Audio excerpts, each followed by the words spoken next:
Test, test, test, test, test. Test, test, test, test. Test, test, test.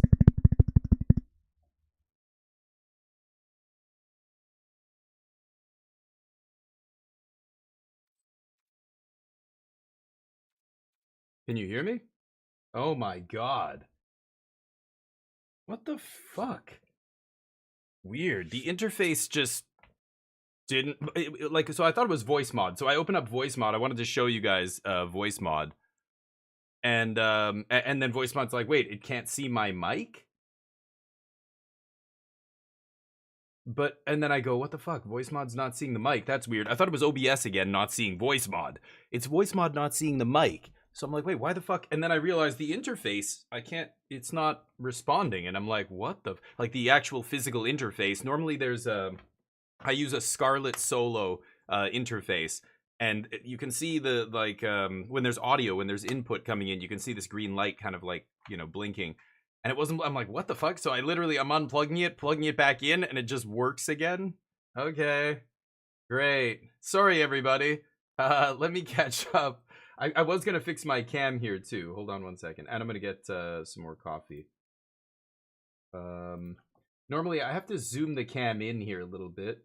Otherwise, like you can see this. Can you see? There's like see that gap?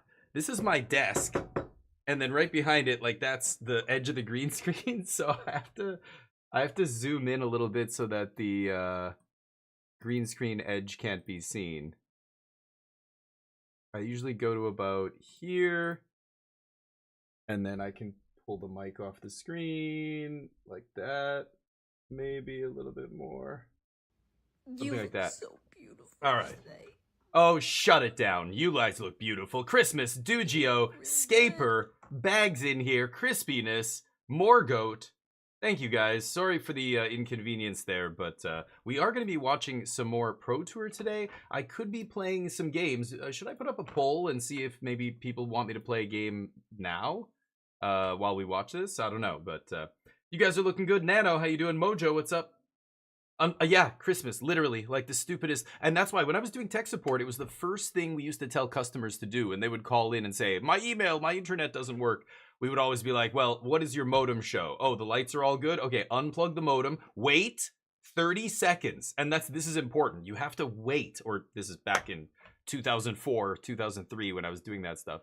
But you made them wait, and then they plug it back in. And so many customers, when I told them to do that, would be like, Dad, what? But I told you the computer's working. Like, no, what do you mean? I gotta unplug. It's like, sir, just do what I'm telling you. Just try that. And if it doesn't work, we move on to the next step and we keep troubleshooting. But man, I can't tell you how many times that would fix an internet issue, was just power cycling the modem. I mean, now it's more common knowledge, but like 20 years ago, you literally had to fight with people to do it. And it was like half the time it would fix it, but anyway, cheers everybody. Hopefully the weekend is going well. Like a pro, yep. That's what we would always start with, because it would fix it so many times. And other times, of course, we start troubleshooting, and that's what troubleshooting is. You're just eliminating the different possibilities, that the thing could be. It's funny, I'm watching this TV show called The Pit right now, and it's about doctors and the ER. It's about an emergency room in somewhere in the States. And it's really interesting. It's it's critically acclaimed because they say it's like a really accurate medical show. So they try and really nail, like, this is what doctors actually do. This is what an ER is actually like. Some of it's a little dramatized because it isn't a reality show. It's scripted. But it's interesting to see how doctors troubleshoot humans, how you try and figure out what's wrong with a human. It's not easy. Sometimes it's weird shit, right? Imagine troubleshooting computer, but every computer you troubleshoot has different code and was built by a different company and has completely different, it's crazy. And so they get things wrong sometimes, and this kind of stuff happens, but just the way they're treated is crazy too. People who are selfish assholes coming in there. I can't even imagine what it was like over COVID. I mean, God, demanding to be treated and stuff. Yeah, it's wild, but it's a good show. I recommend it. Anyway, so this is Limited. Dom Harvey, I actually interviewed him, another Canadian pro. He top 8 at a Pro Tour back in, that was Lord of the Rings, and so I talked to him for a little bit. He's a good dude. He has a podcast called Dominaria's Judgment, except his co-host had to quit, so now it's just him, and he doesn't really put out episodes anymore. It was another one of those really, competitive-oriented podcasts that just died off over the last year and a half. His podcast, MTG Grindcast, what was the other ones? Dive Down, like a bunch of these MTG casts that, Dive Down was the one. What is his name? Doomwake was on that podcast. Another competitive grinder. It was always good to hear from him, like, not on his, you can watch his stream, at least he streams, but some of these other competitive grinders and pros and stuff, I want to know what they're what they're doing in Legacy, what they're doing in Standard and Modern, and hearing them talk on podcasts was great. Now there's so few competitive podcasts. Literally, like, 4 of them died last year. There was Nathan Stoyer used to have a podcast as well, Bolt the Bird. That one died a long time ago. Makes me sad. That's why I wanted to start this Limited competitive podcast, because even in the Limited sphere, like Lola Man, just Lola, he was on a podcast with Ham TV, And I was like, great, here we go. You know, two really competitive, like limited grinders. Let me hear what they were talking about, you know, with regard to the format and everything else. And but then they, you know, it kind of died off, and it's just like, none of these people are, you know, serious about this. They're trying, but I know it's not easy. It's not easy to get the podcast going and keep it going and do that kind of stuff. Content creation isn't easy to do for a long time consistently, but it's so sad how many of these, some of them were around for a long time, not the one with Lola, but these other, you know, Dominaria's Judgment was around a long time. Same with Grindcast, years. And then they all just kind of died off. It was really unfortunate. It was around the same time that the Universes Beyond stuff all got announced, and 2026, you know, the set releases were announced and everything, and a lot of entrenched competitive players just went, all right, well, we're done here, I guess. What a sloppy draw there. Oh, Christopher Larson. I'm thinking of a different Larson from Norway. Okay. There's another Norwegian Larson that used to be, I think he won a Pro Tour. I thought that's who this was, and then I'm seeing the picture. That's not him. Anyway. Yeah, it's sad to see. It's, I don't know. Even the Pro Tour and stuff, we were talking about this a little bit yesterday, but I think competitive Magic is a really fundamental part of the game that should never be allowed to die. It should always actually be the focus, never the casual side. But they go where the money is, right? Not what's healthy for the game. But competitive Magic is kind of the F1 racing of Magic, and the technology from this trickles down to your mom's minivan. You know, like all the cars you drive on the street got their ABS brakes and their power steering and their rack and pinion steering or a suspension, and then further a new suspension, and then transmission technology, and all that stuff trickles down from the pinnacle of automotive competition. It takes competition for companies to innovate, right? There's nothing worse than a company becoming a monopolistic company and having no competition, and then they just stop making better products, because why do we need to keep improving? We are the only competitor in this market. So Magic, like, to tie this to what I'm saying about Magic, the competitive aspect of Magic is the lifeblood of Magic, not the casual side. But I know the casual side is bigger, but all the stuff that happens in casual Magic trickles down from competitive Magic. Until recently, until they started just straight up printing stuff straight into casual Magic that is, you know, like, instead of the way they used to do it in Standard was print weird cards, print Necropotence. Now see what players can do with this. Whoa. And sometimes it's like way more broken than even Wizards realized it would be. Like, they didn't realize how powerful until the community gets their hands on it, and competitive players playing for tens of thousands of dollars try and really break, you know, certain formats. But in Commander, it's like, you know, casual stuff. I don't think they really encourage that kind of thing. It's more like, here you go, like the card, you don't have to bend over backwards to break this card. It's already just broken right out of the box. Here you go. Here's a bunch of broken toys to play with. So it's weird. But when it comes to normal set design, I think competitive Magic is where all the combos and all the stuff comes from. Or at least the most refined decks. And then, you know, people would look at that and go, oh, I could totally make that into or put that into my existing Commander deck, or do some other casual variant of that. But just gives people so much inspiration. I think a lot of people don't realize how closely tied competitive is to casual in that way. You know what I mean? But anyway. Defor, yeah, he was in Arena Championship. That was it. He qualified for the Arena Championship, and then he got top 32 or top 16, or, well, if you get top 16 at the Arena Championship, I think something like that, you get a Pro Tour. Gives him the fist bump.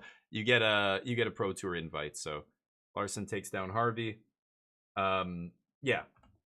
The Smoke Rings was streamed this morning and brought up how Turtles is coming, and he thought that was wild. Yeah. It's crazy that we're having all these IPs show up in Magic. It's the Wild West right now. I don't know where the game's going, but it's certainly totally unrecognizable from the game I played for the first, you know, I don't know, 15, 20 years of its existence.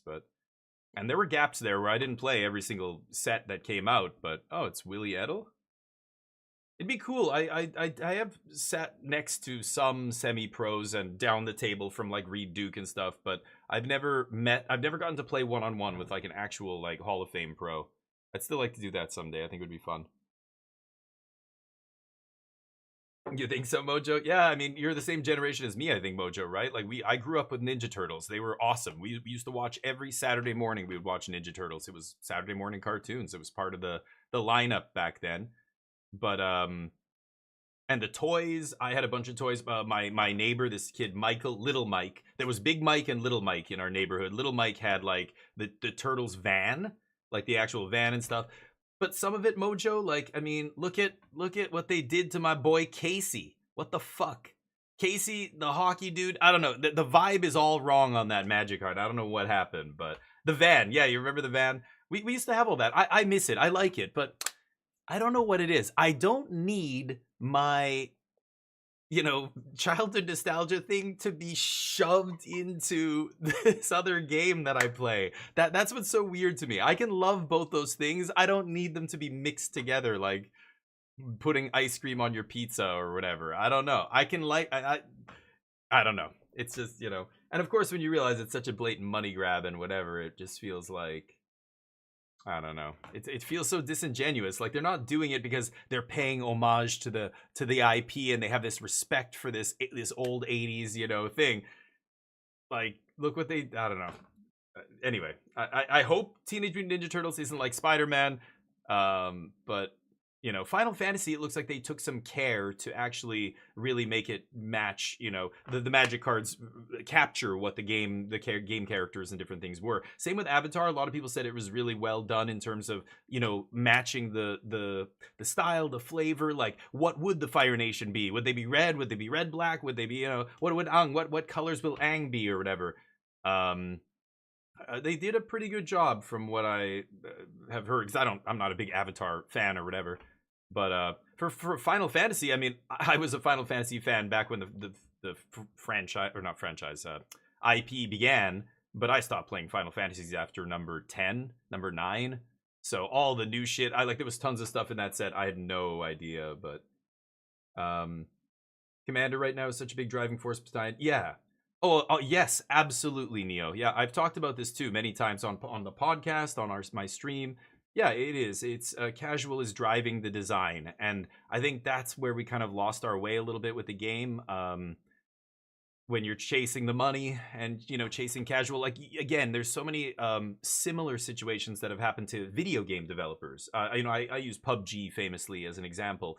PUBG was the biggest game in the world for about 3 years, not even close. Like it was bigger than the next 4 games put together, and they kind of pissed that all away by making really bad decisions in the game's direction based on big streamers and big, the casual, like the crowd that is not, they don't care about the integrity of the game. They just want to get as many views as possible, clicks as possible, whatever. Like, it's hard to make that analogy to Magic. Like, it's not the same. We're not talking about clicks and views and, streamers pushing the narrative.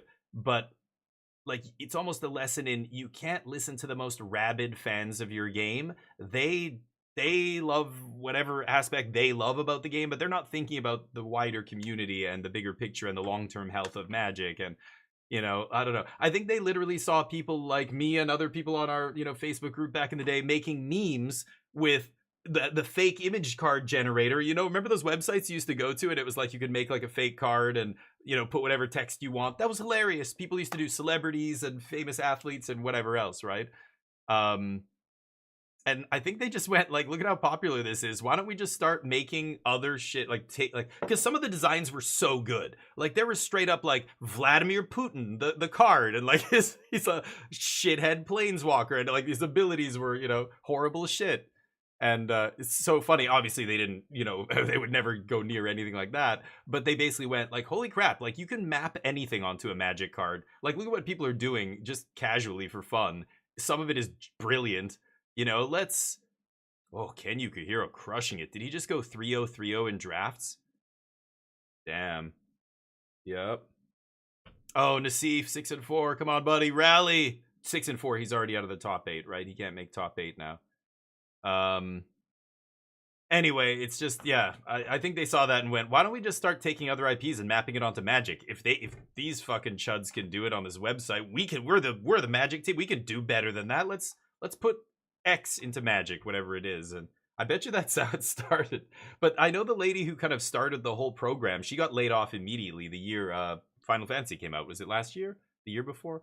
Or Lord of the Rings. The year Lord of the Rings came out. It became the highest Magic selling set of all time and kind of opened the door for the rest of the Lord of the Rings, or rest of the Universes Beyond sets. And then the whole creative like director behind Universes Beyond was laid off.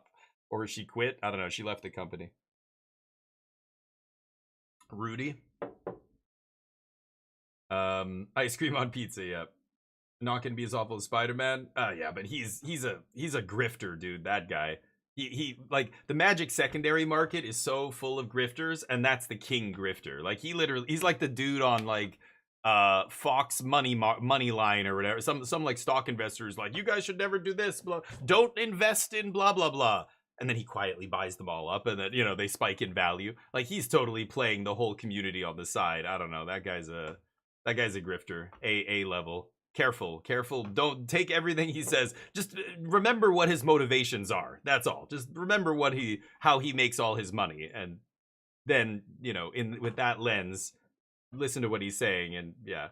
Just be careful with that guy. I'm not a big fan of him, but anyway, the Magic secondary market's very predatory, and people are gaming it all the time.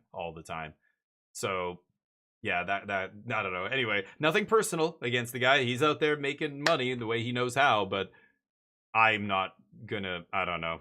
He's not an idiot. He knows he knows his shit when it comes to Magic finance and stuff. But yeah, it's like listening to a Wall Street broker or something. It's like, are you telling all these people this because you're gonna do the opposite, or are you like like, can I take anything you say at face value? You clearly have very hard motivations. Ooh, I love this 16 land, but with all those 5 drops, doesn't matter, they all have Convoke. Love it. Ooh, a little Mardu Gobos splashing for Reese. That's a hell of a splash. 2 basic planes. Ugh, that is ugly, but oof. Yeah. Soul Immolation. Holy shit. You can tell this person was basically black something, black white, black whatever, and then they got past Soul Immolation. They're like, okay, I'm red now. And they took a few red cards in the rest of pack 3 or whatever, and that was it. Here we are. Seriously, like because the deck looks like a little bit of a mess. I bet you they were black white. They're still going to splash their best white card here, but they had to shift into not just red, but heavy red because of Soul Immolation. You can't splash that card, so now you just have to be red. I wonder if that's what happened in the draft, because there's very few red cards in their deck, and except the one insane bomb. Soul Immolation has to be the #1 pick in the entire set in Limited. Pack 1, pick 1, right? I played against it a bunch. I don't think I've had it, but it is so deadly. Here, Julian, how's your deck? My deck is pretty okay. I play Goblins. Pretty okay. I like a bit on the removal, but otherwise it's pretty okay. The clock is cool. I can grind the games. Yeah, I feel good. Well, I hope it's a little better than okay, because you've got a tall mountain in front of you. You're trying to be the first person to beat Marco here. How do you feel about your chances? Oh yeah, he's like 8-0. Each run must come to end. I try my best to do that. It's my first Pro Tour, so I'm super happy to be here and try my best. Awesome, right, dude. Good luck. Great attitude. Seems like a legit chill dude. Come to an end. Well, we'll find out. Yeah, I love that. he's the nicest way to say I'm gonna kick his ass. Oh, all good things come to an end. Yeah, the guy he's playing against is like 8-0 there, right? Draft. Yeah, 3 rounds of draft first, and then we're going to standard. I agree. Like I love drafting, but when I want to see the pros play, like I want to see the pros play the decks they're practiced with, the really high powered, standard decks. Limited, obviously, low powered, and Marco crushing it. He is 10-0. Wow. Undefeated on day 1 of the Pro Tour has to feel pretty damn good. Nice job, man. I saw one of his matches. What was his standard deck? Jeskai Control or something? Oh, I can't remember now. Was he playing? I think he was playing Control, not blue-white. He was playing Jeskai, I think. If I'm not mistaken. I could be wrong, though. 10-0, damn, yeah. I thought it was 8-0 when I stopped watching yesterday, or the last time I saw him yesterday.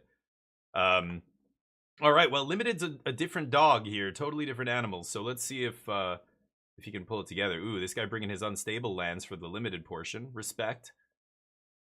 So I guess they do let you bring your own lands. I was wondering about that, because a lot of the players will just use the default lands or whatever, but draft is for me, but watching MTG needs to be standard. Yeah. Oh, you need to have the draft as part of the Pro Tour. Yes, if you're not a good limited player in Magic, you can't call yourself a pro. Full stop. Like, you have to be good at both limited and constructed Magic. Limited is the part that really incorporates so many of those original Magic skills that, you know, Garfield wanted good players to have. You have to know how to deck build and stuff, right? Hey, Smoltron, what's up? Any fun decks? Oh yeah, dude, tons. Are you kidding? Like, I was shocked when I saw how many pros were playing complete unknown decks. There was Dimir Control. There was two different versions of Dimir. What? Like Jeskai mid-range and all kinds of silly nonsense. Boros Dragons is the people are playing and doing well with. The guy, I think he's like 8-1 or something. The Japanese dude playing Boros Dragons. Yeah, it's tons of rogue decks, which makes sense, right? The new set just came out a week ago, like 10 days ago, and or I don't know, a little bit more, 2 weeks now. I don't know how long it's been, because early access. No, yeah, not. I'm counting from early access in my head, but that's not the set. By the time the set dropped, it was just over a week, right, before they had to lock in their decks. So yeah, lots of weird decks, like people experimenting, because Lorwyn is a really high impact format, right? The Shocklands, just the Shocklands alone, completely change the landscape of Standard. Like, it changes how so many decks are going to operate, what cards they can get away with playing, etc. So there's a lot of testing just with that. And then you add to the fact that the Elemental cycle is probably the best cycle of creatures we've had in a set since Duskmourn, since the Overlords. Like, they are the new Titans of Standard, like the Titan cycle back in core set, whatever, that just, like, all of them saw play at some point in some deck, even if it was just for 1 or 2 tournaments. Some of them continue to see play to this day in older formats like Primetime. The Elementals are busted. So I imagine there was a lot of crazy, frantic testing to figure out, you know, what is the best shell for these Elementals?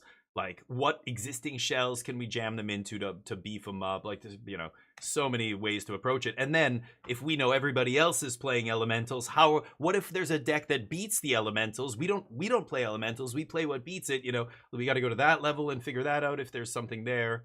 It just goes on and on and on, right? Ooh, I love that little a little convoke or a little evoke into blink or a bounce. Get the value, get the bounce. This is limited, remember. So having that Elemental in limited is pretty filthy. Counting to the win-loss. Oh, yes, of course, Daza. Yes. Oh, yeah, that's why. His record, this guy who's 10-0 right now, he went 3-0 in draft. That's why. And then he just 6-0'd Standard or whatever. And then this is round 2 of the draft, right? So he's already won his first game of draft, if I'm not mistaken. I tuned in at 10. I tuned in after the draft started, so I think I missed the first round. But Boros Dragons deck, yeah, it's weird. When you play against it, you gotta kill Momo. That I lost to it because I didn't really understand at first what it was doing. But man, Momo is like Llanowar elves for dragons, and if they can play all their dragons 1 turn sooner, then they have a really crazy curve that can wreck you. You know, it's yeah. Arita's season? Oh, I don't even know. Am I diamond? Maybe I'm diamond somewhere. I don't know. I don't really pay attention to my rank. I never really care. I didn't really play much Standard this month, so, or last month for that matter. So yeah, I don't know what my rank is. I think I'm still in platinum, maybe. Not even sure. Here, you can check Untapped. Oop, Untapped. That'll have my rank and whatever else. Jeskai, yeah, Jeskai control's fine. You know, picking up Spell Snare was okay, but more important, they got Hallowed Fountain and Steam Vents. That's the best thing they got from Lorwyn. So that deck did get better, but you know, it just depends what other people are playing. Control is not great in a field where there's a lot of aggro. Right now, there's not a lot of aggro that's doing very well, or at least not a lot of pros showed up with aggro. So that's a good spot for Control. That means Control is probably pretty good right now. I see a few players playing Blue-White Control. A lot of the pros are playing Blue-Black instead of Jeskai. So there could be something there. You know, Blue-Black, of course, got the Fatal Push and Spell Snare. And that's the most important. Like, Blue-Black really struggles in the early game because all of your removal just trades 1 for 1. There's no sweeper, there's no split up or Day of Judgment on turn 3 and 4. You've got to wait till turn 5 to play your sweeper. So you have to have this really cheap, good, effective interaction early. So getting Spell Snare and Fatal Push in the same set suddenly put blue-black on the map. Some of the people are playing with Demon in it, the Excruciator from way back in the day. It's crazy to see. A lot of rogue decks. Very interesting. But we don't know which ones are actually good and which ones are not until all of the dust settles. Again, this guy who's 10-0 is not just 10-0 in standard. It's, you know, a third of that is from draft. 4 of those wins are from draft. So, right? They played 7? No, they played 6 rounds of standard on day 1. So I'm pretty sure, yeah, there must have already been a limited round and this guy's 1-0, right? Anyway. Matt Demon. Yeah, exactly. Wait for Fate, what's up? My announcing is going well. We just started, but so far so good. This is limited, so there, you know, I don't know. We don't even have to watch limited if people don't want to. I could play another game, could do something else while we're waiting for standard. I'm gonna be playing Marvel Rivals later today. I've got a sponsored stream. I've got to stream it for an hour. But then I'm gonna be playing the new PUBG early access. It's free, so you can play it when it drops. I think it's dropping on February 4th. There's a PUBG top-down team shooter. It looks really weird. I'm going to be doing a sponsored stream for that on the 4th, but yeah, sure, let's play. It'll be way later though, Mojo. I'm talking like, well, basically after this is over. Like after we're done watching the Pro Tour, I'm going to stream Marvel Rivals for an hour. So you're level 95? No shit. I didn't even know you played that game. I don't really play. I dabbled a little bit, but then I was like, okay, this is very cool, but you know, I'm not a big fan of the small arena like 5v5 shooters. I've got 10,000 hours in Counter-Strike, so for me, once Battle Royale started, another bigger map, kind of different shooters, I got into that stuff and I never looked back. Now when I play a 5v5 shooter, I'm just like, I get tired of it after a while. So that said, I love Marvel characters. Growing up, comics, me and my brother are obsessed with Marvel. So it is cool seeing the way they, the art style, the way they visualized a lot of the characters. I think they look awesome. Man, so many of the characters like just look fantastic, like exactly how I imagined them looking as a kid, you know, which is cool. But I don't know. I'm hearing a lot of people talk again about Deadlock. Deadlock I have as well. It's Steam, Valve's new game. They haven't released it. It's closed beta, but they send out invite codes to people. If you know somebody who has who plays the game, you can get an invite code. I played it. It's interesting. It's a cross between a shooter and a MOBA, but apparently they just introduced 6 new characters and a huge update. There's like a new game mode and stuff, and people are saying it's getting really good. Like that game is starting to look really good, and when it releases, it's going to be a big deal. We'll see. A weird combo deck. 10 Ouroboros with haste? Yeah, because did they use the red sorcery that copies a creature X times? And then they all die at the end of the turn? Did they make a bunch of copies with a red sorcery? That's what the Teamer Battle Crier deck is doing now, too. But heel hose your ass with Jeff? Nice. Wait, Jeff, you mean the shark guy? Yeah. Yeah, he's one of the best characters. He's, almost every team I play on, somebody's the shark dude. Jeff, yeah. The Gooner skins? Nice. Dazza chills with Jeff? Okay, so Dazza, you play as well? Nice. So... yeah, there's some skins, of course, but you know what? Now I just kind of accept that that's part of gaming. Like I don't even notice that shit anymore. Microtransactions and silly skins. Hey, if people want to pay for, you know, pretty anime lady wearing basically a bikini, that's fine. You know, I enjoy the game my way. People who pay money for that, let the game keep going and keep it funded. I'm totally fine with that. But Marvel has a lot of that, yeah. I'm assuming that's you mean when you say Gooner skins. Maybe I misunderstood. When I hear stuff like that, I think you're talking about like, yeah, Thirsty Boy skins, right? Grab your team and throw you off a cliff, really? You mean who would? Jeff, the shark? Oh, yeah. I've played it a bunch. It is a good game. So anyway, the point is, I'll be playing it later, but. Okay, so, did Julian draw his soul immolation? He has it in hand. That card is such a filthy bomb. He just has to make sure he resolves it. So, right now, Marco's tapped out, but all he's getting is a couple creatures. What's in play? I can't even tell. Is that no, it's not a Sig. He's got the 3-mana Flash guy. He's got the Merfolk 1/3 flyer. What's the fancy ass card? This is why I hate these alt art styles. I can't even tell. Is that another?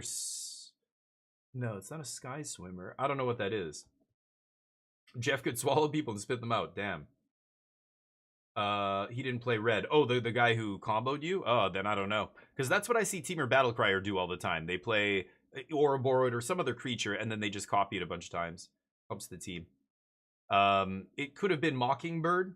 I don't know how he got 10, but a lot of times they copy Ouroboros with Mockingbird in the Simic decks now. They're playing a lot of Mockingbird.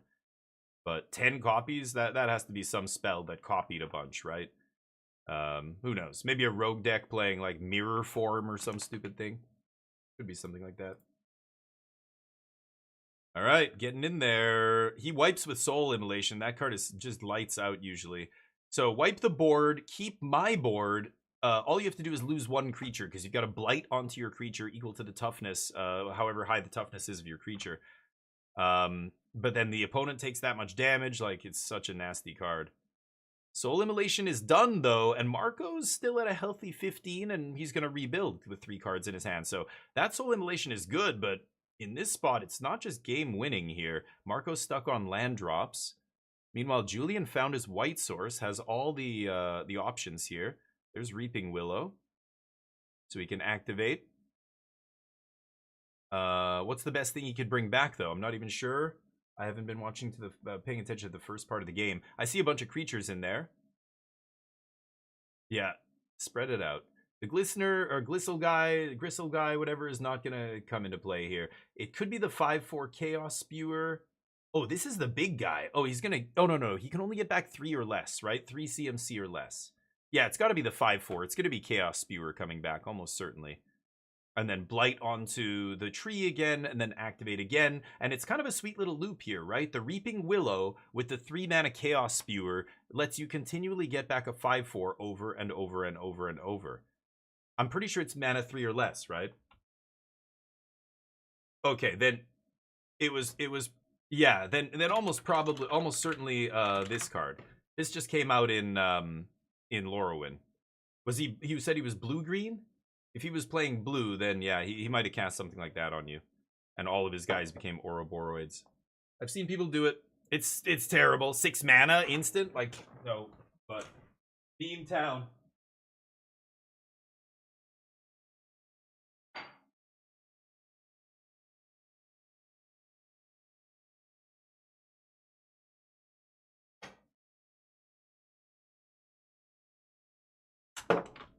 Anyway. But I could be wrong. Who knows? I don't know all the wacky cards out there. Maybe people are brewing with silly stuff, right? Was it a card from? Or I guess no, you didn't see. Did you see Mirror Form? I don't know if you got to look at his graveyard probably to see if that's what they did. 10 Ouroboros though. I can't think of another card in Standard that would copy all of them like that. Maybe is there some artifact? I think there's some artifact that you can equip and then it turns all your other creatures into a copy of that creature. Like I think you would have noticed that, right? Mirror Form is the kind of card that's like instant boom and then yeah, you're dead because he made all Ouroboros, right? Yeah, install Untapped and look. Hey Bruins, what's up? How you doing? Hopefully you guys having a great weekend. Thank you for hanging out. I appreciate you. You all look beautiful today. You're looking fantastic. Hope you have a great day. You look so beautiful today. Oh man, Julian at 7. Good. He's not going to be. Oh, this is only game 1. I was going to say I don't know if he can dethrone Marco, and the fact that he showed him the Soul Immolation in game 1 is huge. Marco knows about that now. He can bring in counter magic. He could play around it easily by not overextending. That's the kind of card you want to win game 3 with ideally, but he had to do it just to pull ahead here. Yeah, sure enough, he did what I said, right? He minused here, brought back the Spewer, but then he didn't.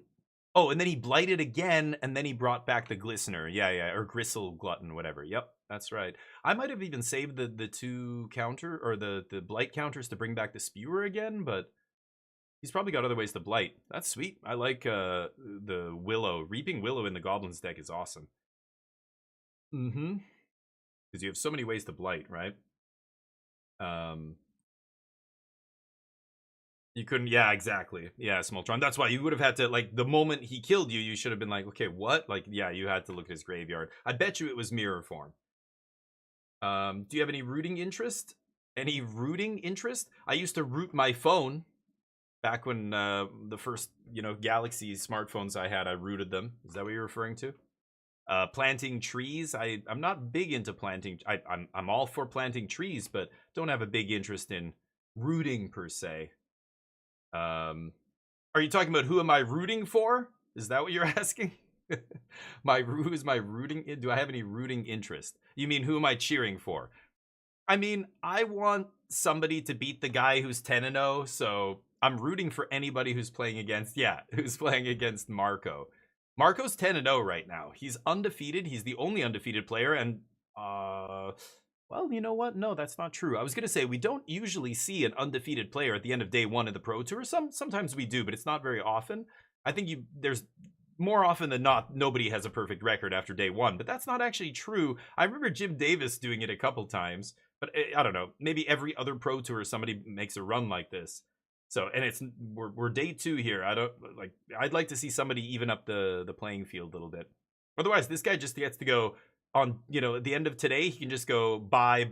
Like I can just draw. It's like I have 3 buys and I'm locked for top 8. I don't give a shit about. But you know what? If I was 10-0 or whatever, I would probably keep playing just to see if I could cement some kind of record that would go down for like years, right?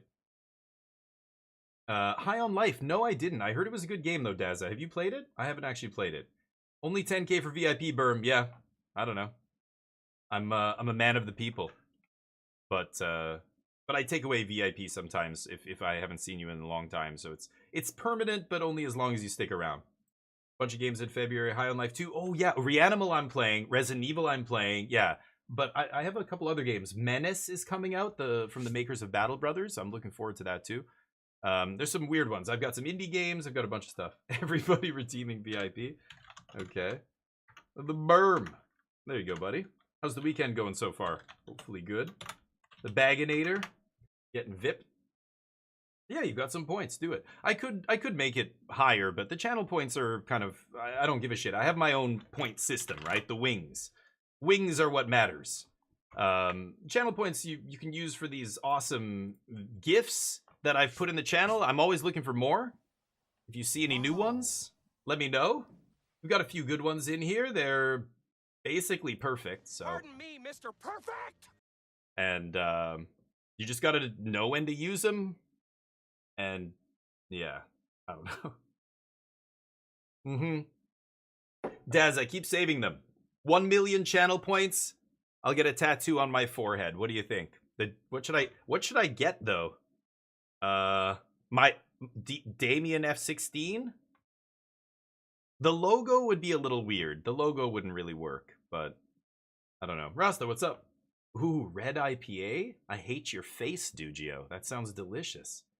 What about 1 million wings? I don't know. Like, people have suggested all kinds of dumb things for a million. Oh, 1 million wings. Oh, sorry, not channel points.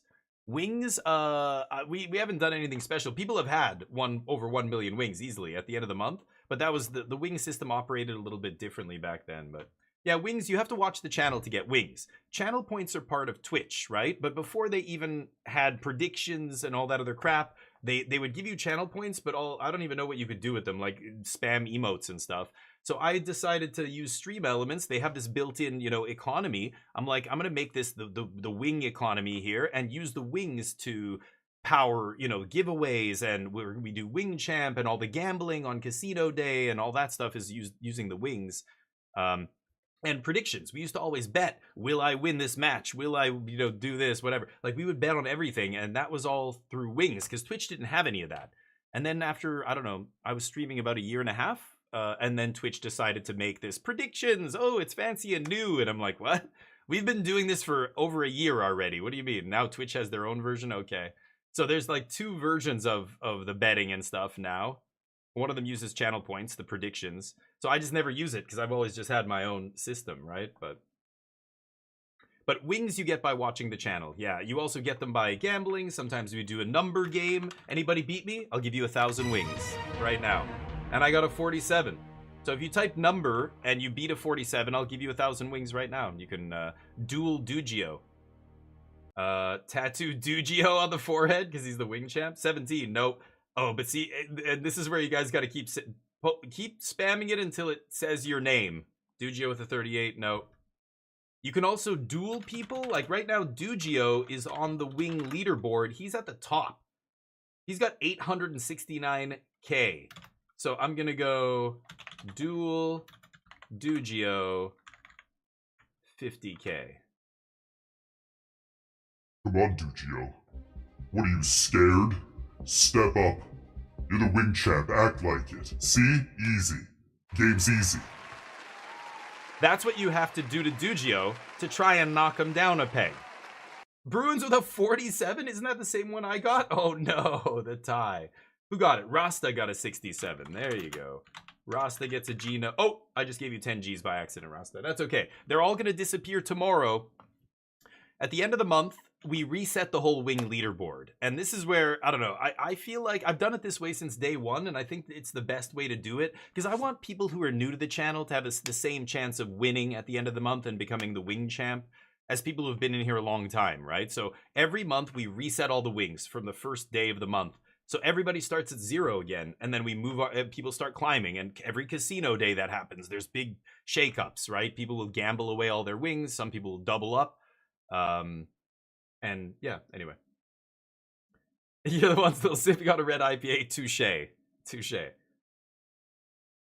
Yeah, you lose all your wings at the end of every month, Bruin. So it's not just accumulative. That's channel points. Channel points don't go away. I can't reset them. I'm pretty sure. I haven't tried, but the channel points are forever points. But the wings reset, and that's why it's fun, because it's everybody has you're all on an equal playing field day one. You know. Oh, yeah, Rasta, that's right. Don't even say it. The two players? A little bit similar, yeah. Short haircuts. Same, even, like, very serious expressions and stuff. Yeah, sure. You're right. Yeah, it's grindy. This format is grindy, yeah. And I think that's a good format. I think when people get, like, annoyed by the long, grindy games, I think they forget that the opposite of this is worse. When the games are over in like 3 turns because you didn't have a 2-drop, like those super fast formats, super aggressive, like Phyrexia All Will Be One, or even Brothers War, or, you know, Zendikar back in the day. There's many examples of sets like that. Those are widely considered to be the worst sets of all time because they were so fast.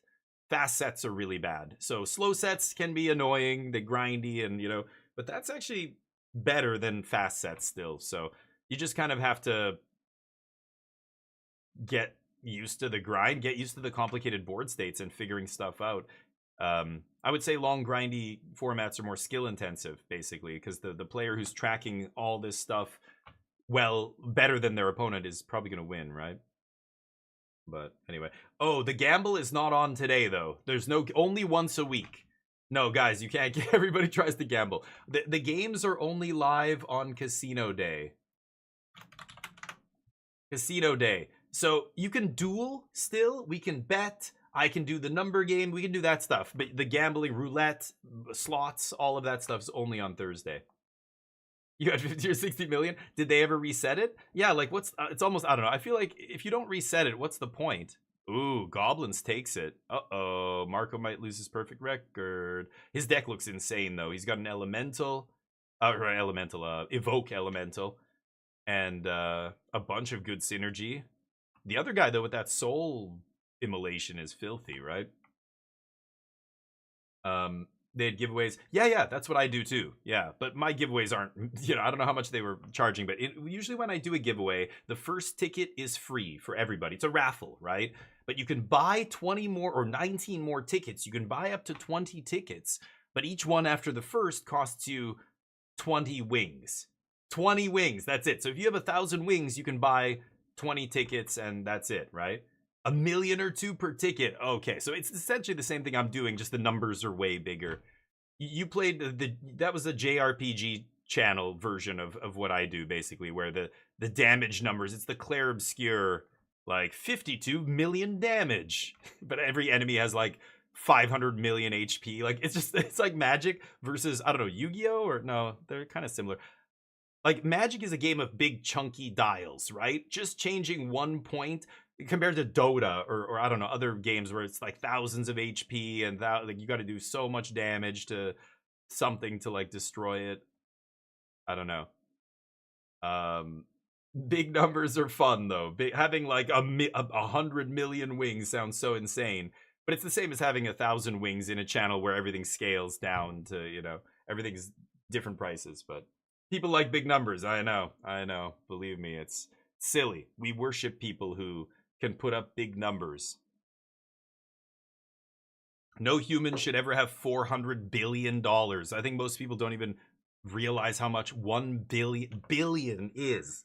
No human should, every single person who gets more than $1 billion should have to be paid all back in tax or do something with it. You can't keep that much. And don't worry, 1 billion, you'll be fine. 1 billion's more than enough. The other 399, let's use that to go to Mars. Let's use that to give everybody in the country free education and healthcare and $2,000 a month, no strings attached, and a million other things, because that's how much $400 billion is. It's like big numbers, though. I imagine, like, what do you do when you have billions in your bank account? You just want the number to keep going up. It's like it never stops. It's a bottomless pit that you will never be satiated. Trying to get more money.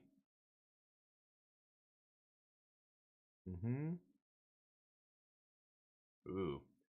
Hey, come on, Gobbos. You need to put something up here. But man, this Merfolk deck looks good. Actually, well, one good card here, but the other two, meh. You play WoW, yeah. Damage numbers, yeah. I mean, like JRPGs are kind of hilarious for this, right? Like there are a lot that you're just doing stupid damage. I remember as a kid, Final Fantasy VII when we were playing, and you would do like 99999 damage or whatever. Like what was the summon? Ultima, stuff like that would you know, with the right mods of materia and stuff equipped, you could get it to like, or like when a boss had question mark for HP, and you're like, what? Oh my god, it's so big, it's off the charts. Can't even, it's not even a number. Just, we don't even know how much HP he's had. How would he kill him? You know, we, as a kid, you love that stuff, but I don't know. Oh, they calling me. Somebody texting me here. But money ruins people. It can. It just depends on what your relationship with money is. Most people who aren't born filthy rich have a better relationship with money than people who are born rich. But people who are born very poor, like or who have very upbringings that are surrounded by poverty, they tend to also have bad relationships with money. You know, many of those kind of people go from being millionaires, winning the lottery, to like losing everything within 5 years or whatever. There's lots of this kind of, you know, these stories or whatever out there. But I think, yeah, people who were born rich have a very bizarre relationship with money, like not having an actual respect for money because it's never been something you've ever had to care about is not good for you. But I think, like, you know, if I won $1 billion, or if I somehow got $1 billion, I would give a lot of it away. Like I would spend a lot of it trying to help other people, trying to, you know, I don't know, I would give a lot of it to my family. I would give a bunch of my family members some money, you know, pay off their houses, or my cousins just had some kids, you know, do something for them.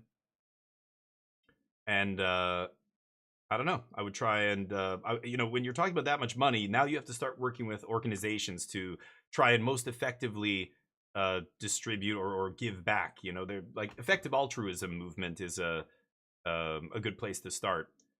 You know, they'll research all kinds of different places to try and find places that are the best use of your resources in terms of affecting the most people, you know, positively. That kind of stuff. But I don't know. You would be set for life, of course, as well. I'm sure I would buy a nice house. I would have a nice. I would still spend money on myself. But $1 billion, like, you could just take even, like, you could take 75% of that and give it away, and I would still have a fantastic life. Like, I wouldn't even need more than 50 to 100 million for myself. The other 950 million can go any number of different ways, right? It's amazing. But what am I seeing here? Somebody gifting subs to the Wizards of the Coast channel? Dear God. E33 has Stendhal? Trillions. Yeah, right. They can do dumb stuff, right? Yeah, that kind of stuff to me is like, it's already silly. It's the same as just having an enemy with 100 HP and you're doing 10 HP. You can put 3 zeros after those numbers, but I don't know. For me, it's just like do you think I'm 12 years old? That's not doing anything for me here. I don't know, but I know there's a lot of people who get excited by that. Most I did with it was only 55 million. Jeez, really, Dazza? That's insane. I can't remember what my highest damage was in that game. I beat the game, but I never went back and got every single thing, and I never min-maxed, any, because you got it, like, I'm sure there's somebody out there who's found the perfect combination of abilities and perks and whatever. I don't even remember what they're called in that game. You know what I mean, though. To try and do, like, max one-shot damage. It's like a power lifter who's like, I can bench this much weight, but only 1 rep. I was never in for that. I had friends who were like, what's your 1 rep max? It's like, but I don't know. I've never even tried. What, 1 rep max? Why would I ever try and work out and only try and get to a 1 rep max? That is useless in everyday life. Why would I ever want to do that? Oh, because, again, this is the kind of same thing that we were talking about before, right? The number. They just want the biggest number. I can bench this. It's like, but you can only bench it once? I want to know how much you can rep at least 6 to 8 times. Not once. That's not the same thing. But apparently now a lot of bodybuilders and competitions and stuff are banning the girdle. There's like a super tight like girdle that they wear around their core, and people can bench so much more than they normally would be able to with this thing. It's crazy. But it's like cheating. That's not you benching it. You're using like an artificial assist, Doesn't matter. I just want that number so I can tell people, so I can post it on social media and say, I benched this. Don't tell them all that other stuff that I did to get there. You min-maxed? Ended up beating the hardest boss. Yeah, and that kind of ruins it, right? A lot of games are like that. RPGs, I like doing all the side quests, and then, yeah, it's a meme at this point. Every gamer knows, right? You get to the final boss, and you're so over-leveled, you just, like, it's not even fun. And then the big climactic scene and everything doesn't mean anything because it was like, this was not that intense. But now it's like, oh my god, you beat the boss. Oh, that was so close. And you're like, no, it wasn't. Skulls where level should be. Oh, yeah, sure. Yeah, right. Every game had like a different... it's funny. I learned this lesson with Sega Genesis back as a kid playing Shining Force. I loved Shining Force. I was obsessed with that game. I played it over and over and over, the first one. And then the second one came out, and obviously played the shit out of that. I hated that one. I loved the game, but it came with a paper box. Like the plastic cartridge for Sega Genesis, they used to come in a hard shell case. They were the best. Because Nintendo, it was a paper box, and inside was the cartridge, if you guys recall. Sega had the hard case boxes. They were fantastic. But at some point during their lifespan, they switched to the paper ones. Shining Force 2 got destroyed. But that game, I remember the first one, I couldn't get past... I was doing well, winning. And I eventually got to this point in the campaign where I couldn't beat this next battle, this story battle. And I spent so many times retrying it, and I kept trying to move my units... Like, I basically had to memorize every enemy's position on the map. It's like a tactical strategy game. And where they were able to move to so that I could move my units just outside their range, trigger their attack. Like, I was trying to figure out when, as soon as I cross this invisible line, that guy's going to move here and start attacking. If I put this here, and I even with all the, like, min-maxing and memorization of everything, I just couldn't do it. It was still too hard. And I asked my uncle, who loves games, who at that point, he was...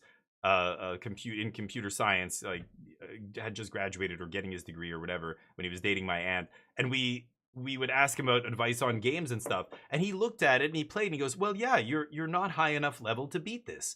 And I'm like, but I don't understand. I beat all the previous missions leading up to this. I did the side mission over there. I did that one. He's like, well, what happens when you go back there? Does the battle trigger again? The places you had already been, you've already beaten? And I said, yeah, I think so. So? And he's like, well, you have to go back and beat some of these other battles again so that you can level up your characters. Then come back to this battle and do it.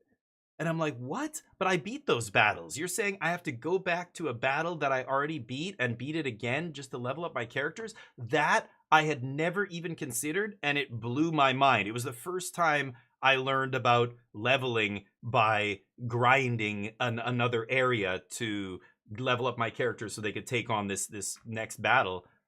Like, obviously the game was set up to be able to, you know, let you do that, but as a kid I just thought, I do this, I move to the next one, I do that one, I move to the next one. I'm not ever going back.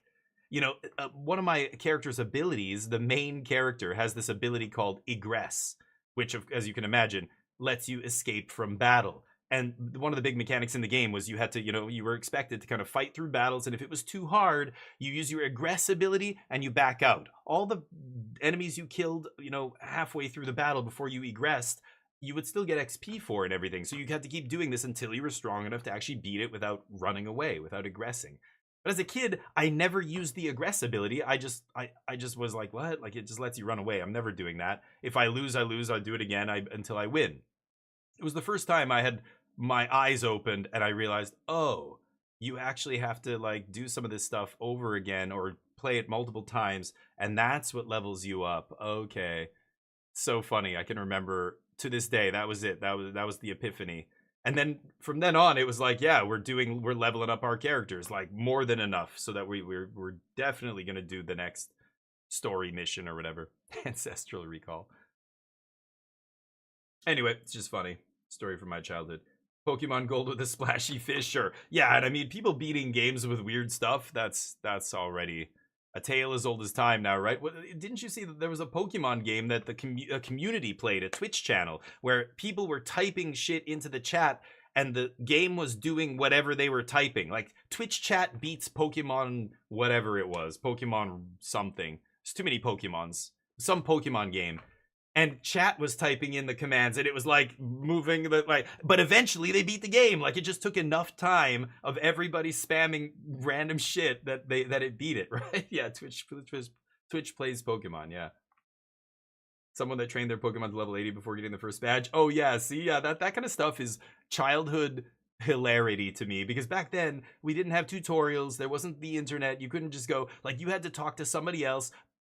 Every time I would meet another person who had the same game console as me, even that was amazing, they would have different games than me. So, you know, where do you get information about a game from? So yeah, you know, kids don't know. This kid just kept playing the same battle over and over and over. Imagine, it's like it's like, you know, seeing somebody who went to the gym, had never been taught how to exercise, didn't know any exercises, and just saw like a barbell and just went like this and just did this every day, barbell curls every day for years and years and years. And this dude's pipes, he's like level 80 pipes, but no back muscle, core muscles, chest. Like, his legs are scrawny, but his arms are massive. It's almost like looking at one of those professional arm wrestlers with one arm that's like this mutant fucking appendage. It's hilarious. That's the kid who's like level 80 before even getting his first badge. He's just been repping, doing the same rep because that's how he thought that's what you do. That cracks me up. That was me with Shining Force. Oh yeah, Nintendo magazines. Sure, yeah. Yeah, there was Nintendo Power, and there were other gaming magazines, but gaming back in those days was kind of a joke still. Like, nobody took gaming seriously. It was for kids. It was a kid's latest fad, right? And in a few years, I'm sure it'll die off. Like, it almost did a few times, right? The Atari 2600 almost destroyed video games entirely. Nintendo saved video games from certain death at that point, but now games are accepted as simply another art form, like movies, music, you know, whatever, visual arts, sports. I love it. But now I don't have to argue with people that video games are a legitimate art form. They just accept it. But back in those days, it was a joke. Even magazines would treat it as a joke, like PC Magazine Monthly and stuff. Like, they would talk about hardware and stuff, but whenever they talked about games, even their reviews of games, go back and look. They're not reviews. It's them, like, poking fun at the game, basically. Like, nobody took any game seriously back then, right? It's crazy to go back and read some of that stuff now, but yeah.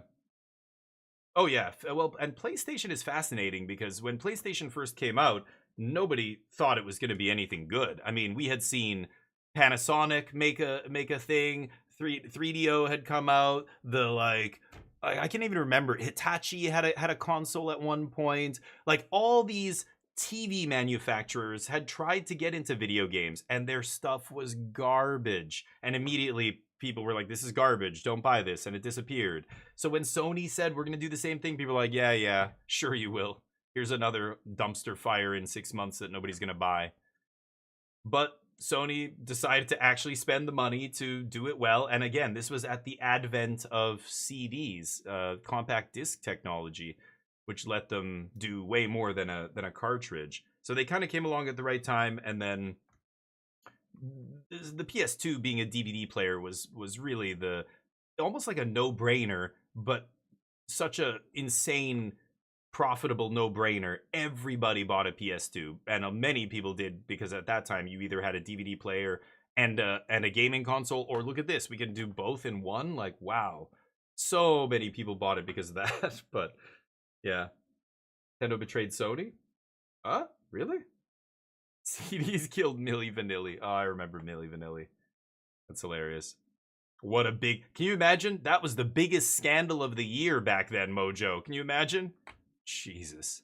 Take somebody from then and bring them to this year and should be like, look at this. Nobody gives a shit about somebody lip syncing in 2026. Are you kidding? Who cares? Don't all of them do it anyway? Like, so silly. Philips, that's right. Philips.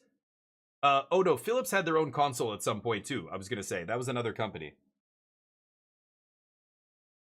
Nintendo went with Philips for what?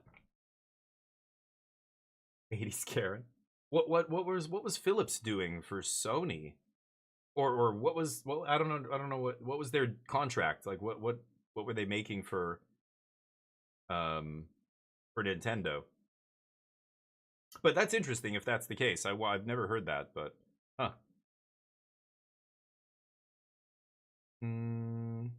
That's interesting. But yeah, it's also interesting that, you know, when video games were first made, like Atari, the reason Atari almost destroyed video games was because there was no standards, right, for quality. Nintendo was the first company that said, you know, here, we're literally going to put a gold stamp, the Nintendo seal of approval, which means this game is guaranteed to be a proper game. It's going to run properly. It's not going to be some slop shovelware garbage, you know? Because that's what almost killed Atari. They let anybody make games for Atari. If you had enough money to make the carts, and you had enough money to pay their whatever their fees were, you could publish a game. They would publish your game, you know, on Atari. There was insane. There was racist. There's games about rape. There's games that, like, there was all kinds of insane shit put out on the Atari 2600. And people just went, oh, this is fucking garbage. And it almost killed, like, you know, when you bought an Atari game, you didn't know what you were getting. It might not even, like, be a real game. It just might be some horrible shovelware garbage. Like, there's no standards or anything, right? Yeah, it's crazy, but first customer of the day, nice. Hopefully they bought a bunch of stuff. They were gonna make... Oh, is that it? But wait, Nintendo's next system was N64. They didn't go to mini discs till GameCube, right? Really, Jub? Wow, that's wild. I've never heard of any of that. That's crazy. Do you have a link to, like, I guess I could look for this on Wikipedia or something, but if you have a link to something that talks about this, I'd like to read more about it, but...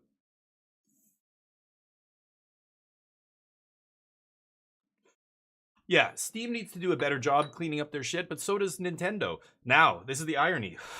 Nintendo was the one to initially institute a kind of a stamp of quality, and here we are. The Nintendo eShop is a shit show. It's full of garbage. Like, it's been like that for a long time, and people have been like, what are they doing? It's crazy. Steam is pretty bad too. Steam does more than most other platforms do, but Steam has a lot of, like, weird ass, you know, to me it looks like scam games on there that probably should be taken off, but, you know, but then Steam's another fascinating thing. Just like PlayStation, when Steam first came out, I hated it. Everybody hated it. Everybody was like, this is so fucking stupid. I have to launch this other client just to play my game. You would go into Steam, there was only 2 games, Half-Life, Team Fortress, and some Half-Life mods. Like, I think there was Day of Defeat in there, and, like, you know, whatever else, Counter-Strike. And And it was like, this is so dumb. We already use GameSpy to play, you know, Half-Life multiplayer and Counter-Strike and stuff. Why do I have to download and use this other shit that's like, it's just a fucking, why? Just so that I have to use their thing? People hated Steam, man. Hated it. But it's much better. Steam is the best platform for games. No, come on, 90% junk games. Don't be ridiculous. Steam is the best platform for games. It's not even close. Epic has tried to become like Steam. Wow, Goblin's got him. Dethroned in 2 games. He's breathing a huge sigh of relief. Nice. Julian Reindeer. Riedner. I don't know how to say his name. But Steam is still the best. I mean, the fact that you can refund any game that you've purchased within 1 hour of game time, that is incredible. No other platform offers stuff like that. You want big picture mode? Steam is better. If you want anything like that, there's so many aspects to Steam that make it so much better than every other client. It's not even close. Nobody's even close. And all the other ones run like shit. They feel like shit. They have nothing compared to what Steam has in terms of controller support, big picture mode, like Steam VR, on and on and on. It's like anyway. In terms of the games, yes, there's a lot of games, but 90%. Don't be ridiculous. You guys are ridiculous. Yeah. There's that kind of shit needs to go. But you know, there's toxic games. There's games that are just straight rip-offs of other games that I think should be removed from Steam. Like, I'm not saying Steam's perfect, but name one other platform like Steam that's even close to as good as Steam. I'll wait. There is none. Well, Daza, I don't know what you're looking for, but I never see any of that stuff. I find a lot of indie games. I find there's all kinds of Steam Next Fest always has a ton of great demos for indie games. I'm sure if you look for hentai, yes, you can find some hentai games, but don't look for that. It's like people who complain that their YouTube feed is all this shit, and you're like, do you know how the YouTube feed gets like that? So weird, man. I don't know. You don't have to see any of that shit. Release today? Yeah, don't look at that. Why are you looking by what released today? I don't even waste my time with that. There are other people who do that better, and I go to their websites, or I hear people post about it or whatever, or I hear it from you guys if you find a good game. So maybe, you know what? Keep looking at that, actually. And let me know if you find anything. But I'm not surprised. That's the kind of shit that, yeah, like people are shoveling out by the dump truck. They're just like dumping tons of slopware, yeah, on Steam. But you just ignore that? That's not, yeah. I think that's easy to ignore. I don't see any of that when I'm searching for games, looking at games and stuff, right? You posted? Oh, over there. Oh, that's the Medium thing? Oh, for fuck's sakes. I hate that I'm watching a website here. Whenever I stream, I'm streaming my game, and not on some damn website. This is really. I have 2 other windows open, but it keeps wanting to open a new tab in the window that we're watching. It's annoying. Interesting. Oh. A CD-ROM attachment for the Super Nintendo. Ah, that's the answer I was looking for. Oh.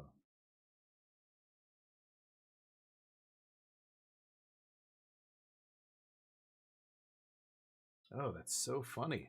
Interesting. Yeah, I'm going to check that out after. I'd never heard that before. That's wild. Did you see Half Sword? No. Is that a game? You weren't even logged in. What is Half Sword? Any good? What is it? Super Shredder. I remember the toy. He was terrifying. The toy looked awesome. He was huge and purple. I think he was some like repurposed He-Man action figure that they turned purple and put a mask on so you couldn't tell it was He-Man. We've got Masters of the Universe coming out soon. Have you guys seen the trailer for that? Honestly, I thought it would look worse. I thought it doesn't look absolutely terrible, but I'm still going to be flabbergasted if that movie is good. It could be good. It still looks too cheesy for me, but Super Shredder? Oh, the card? Dies to Doomblade. Sorry.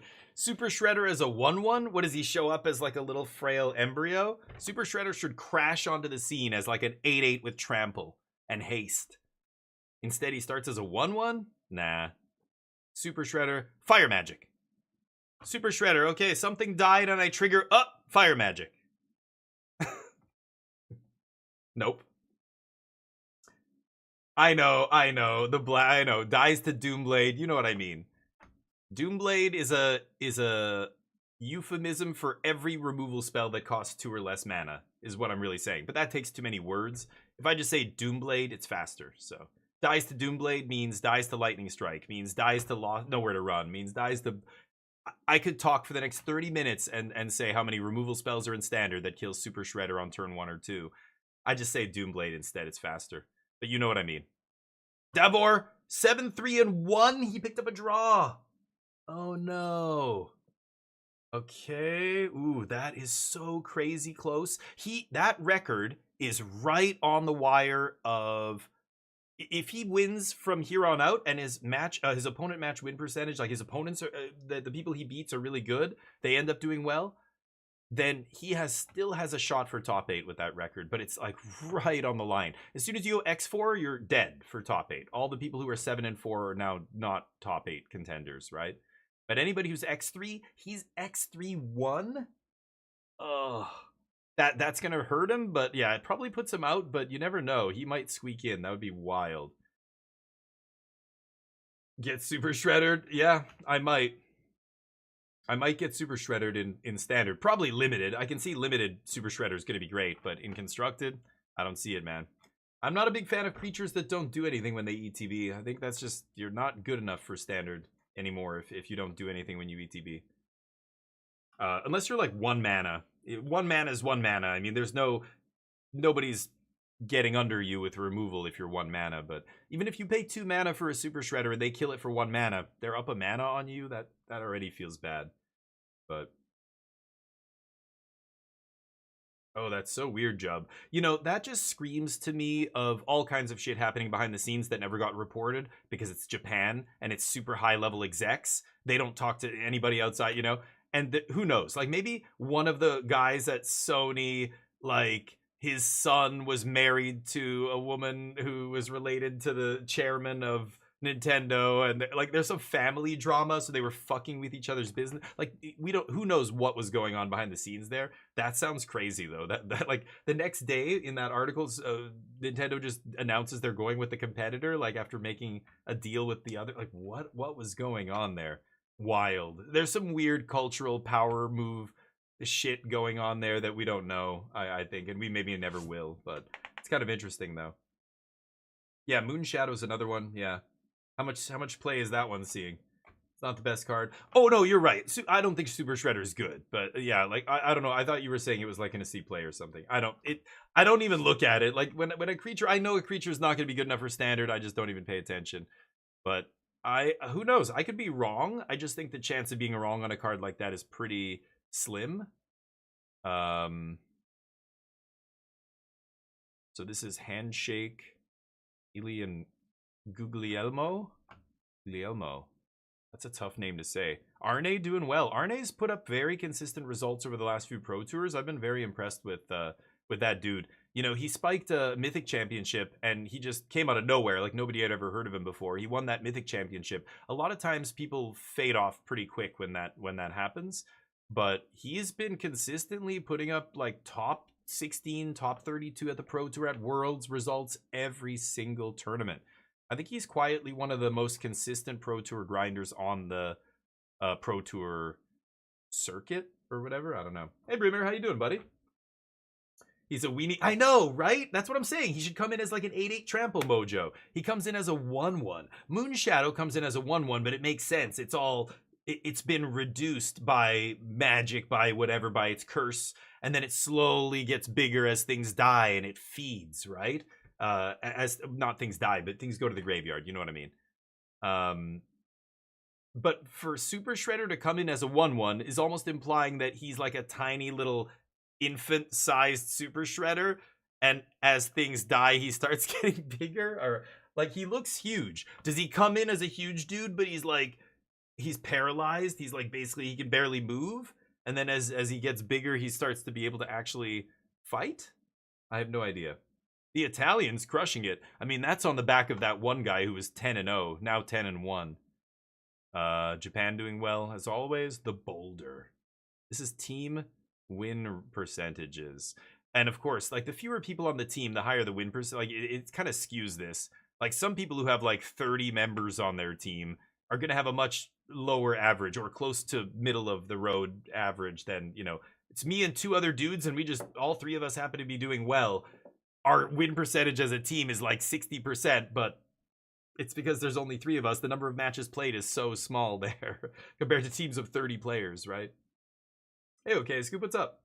One of the 4-color. Oh, no shit. Good. I'd love to see it. I don't like asking, like I asked Jub earlier for a link to what he was talking about. Do you have a link to the deck list? I don't like asking people to go do that kind of stuff when I can do it myself, but because I'm streaming, I'll look that up later or post it on the Discord at some point if you come across it.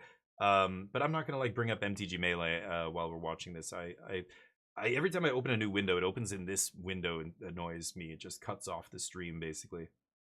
But 4-color control, fascinating. Are they playing Cursed Recording? Oh, thank you, man. I appreciate that. There we go. Unagi and Wan Shitong. 2 Day of Judgment 2 Ultima. Looks good. That's exactly what I'm playing. Or no, I'm playing... Am I playing 2? I can't remember if I'm playing 2 or 1 Day of Judgment. Consult. 4 Defeat, 4 Helix, 3 Revelation, 3 No More Lies, 2 Get Lost, and 2 Seam Rip. Oh. 27. Quarry Mountain, 2 Starting Town, 3 Passage. Whoa. Raven Eagle? I love it though. No graveyard hate in the main. That's good.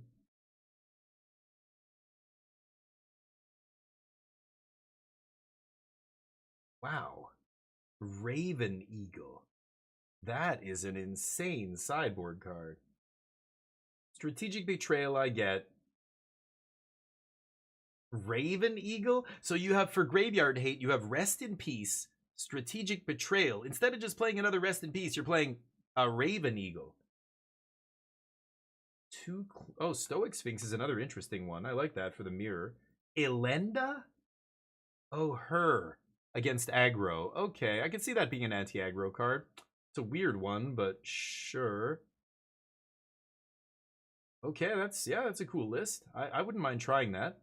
I'm not a fan of the creatures in the main deck, personally, but playing 1 or 2, maybe, but you have 3 Revelation and you need 3 creatures? I don't know. I like playing like 1 Unagi, because Unagi actually protects itself. Or Wanjidong's not bad either. I could see 1 of each, because Wanjidong at least gets value in most matches when you cast it, right? We're watching, yeah. Onion, how you doing, buddy? How's the weekend so far? Haven't seen you in a bit. Gritsky, how you doing? Thank you, man. I am doing well. I appreciate that. One of our team, DeFore, is, well, he was 6-2 after the end of day 1, which is very good at the end of day 1. He's in the Pro Tour right now. He's now, I think, 7-3-1. So he picked up a draw. So he's literally right on the brink, as close as you can get from being eliminated from the top 8. Like, he won't have a shot at getting top 8 if he loses again. Even now, his only hope of getting top 8 is to win all of his remaining matches, and pray that the people he beats on the way also continue to do well in the tournament, so that his opponent match win percentage is high enough, maybe on breakers, he can get in there. The deck to beat, well, this is the limited portion still. I haven't looked at the numbers from day 1, because there was only 5 rounds of standard, right? 6 rounds? 6. Yeah, there were 6 rounds of standard, right? Yeah, the guy, the undefeated dude started at 9-0 on day 2. 5? Only 5 rounds. I thought they played, oh, that's so weird. I thought they played 9 rounds on day 1, but I think that was a couple of years ago. I think it's, yeah, maybe, I don't know. I can't remember what changed. They have an extra, oh no, that was Worlds. They had 1 less constructed round, right? Did they make some change at the Pro Tour? Now it's 8 rounds? How many rounds are today? I know the top 8's on Sunday, but that's weird. It's not, is it 8-9 instead of 9-8? There's Dom. Just been absolutely crushing with it. Tell us a little bit about that. Yeah, so we over on the border. We've Oh, been pushing Purrington, our how you border doing, up man? the hill, and it's been pretty light work so far. Cooking. We may Good have for you, broken, Onion. Unclear. Don't want to get ahead of ourselves, but all of our team members, 15 out of 15, registered the deck. We all made day 2. Whoa. I think we had, if not the highest win rate overall, at least one of them by team. And yeah, the deck is really nice. I see Which deck? the people who are playing for another shot at the Pro Tour today over in PTQ. A lot of them have switched to this. I think the deck might be here to stay. It's a nice one. Yeah, I love the 15 out of 15 comment there, because usually there's like that 1 or 2 detractor that stays away from the deck the whole team does. I heard that you were the last one to jump on this. And historically, I've been the one not making day 2 and spawning that perfect record. But Makes sense. this time around, I wasn't convinced. I was going to register some kind of rhythm deck, unclear how many colors even, until the night before the deadline, and then being the one person letting down the 14 people over here didn't sound great. Yeah, and then also, gotta do it was it. also just too hard to ignore. So I put my faith in Interesting. it, and in my team, very glad I did. And yeah, deck's been feeling great. Well, let's hope we add to those results. Good job. Good luck. There's Dom Hart. Interesting. So he's talking about. Hold on. Round number 12 on the way. Let's pass. I wonder what deck is he? I remember. Don't remember what Boulder Team Boulder is playing. But I did see they had one of the higher win rates. So there's 15 of them, huh? Interesting. Yeah, week's been going well. Thank you, Burrington. A lot of new games coming out soon. What are you looking forward to playing? I've got a few on the go right now, but I don't know what you've been. What have you been jamming? What are you looking forward to here? Next month, I know Daza mentioned Resident Evil's coming out. I'm gonna be playing Menace. Is a sweet game by the makers of Battle Brothers, a game I really love. I think one of the best indie RPG games of the last 10 years. And there was another big one that I can't remember.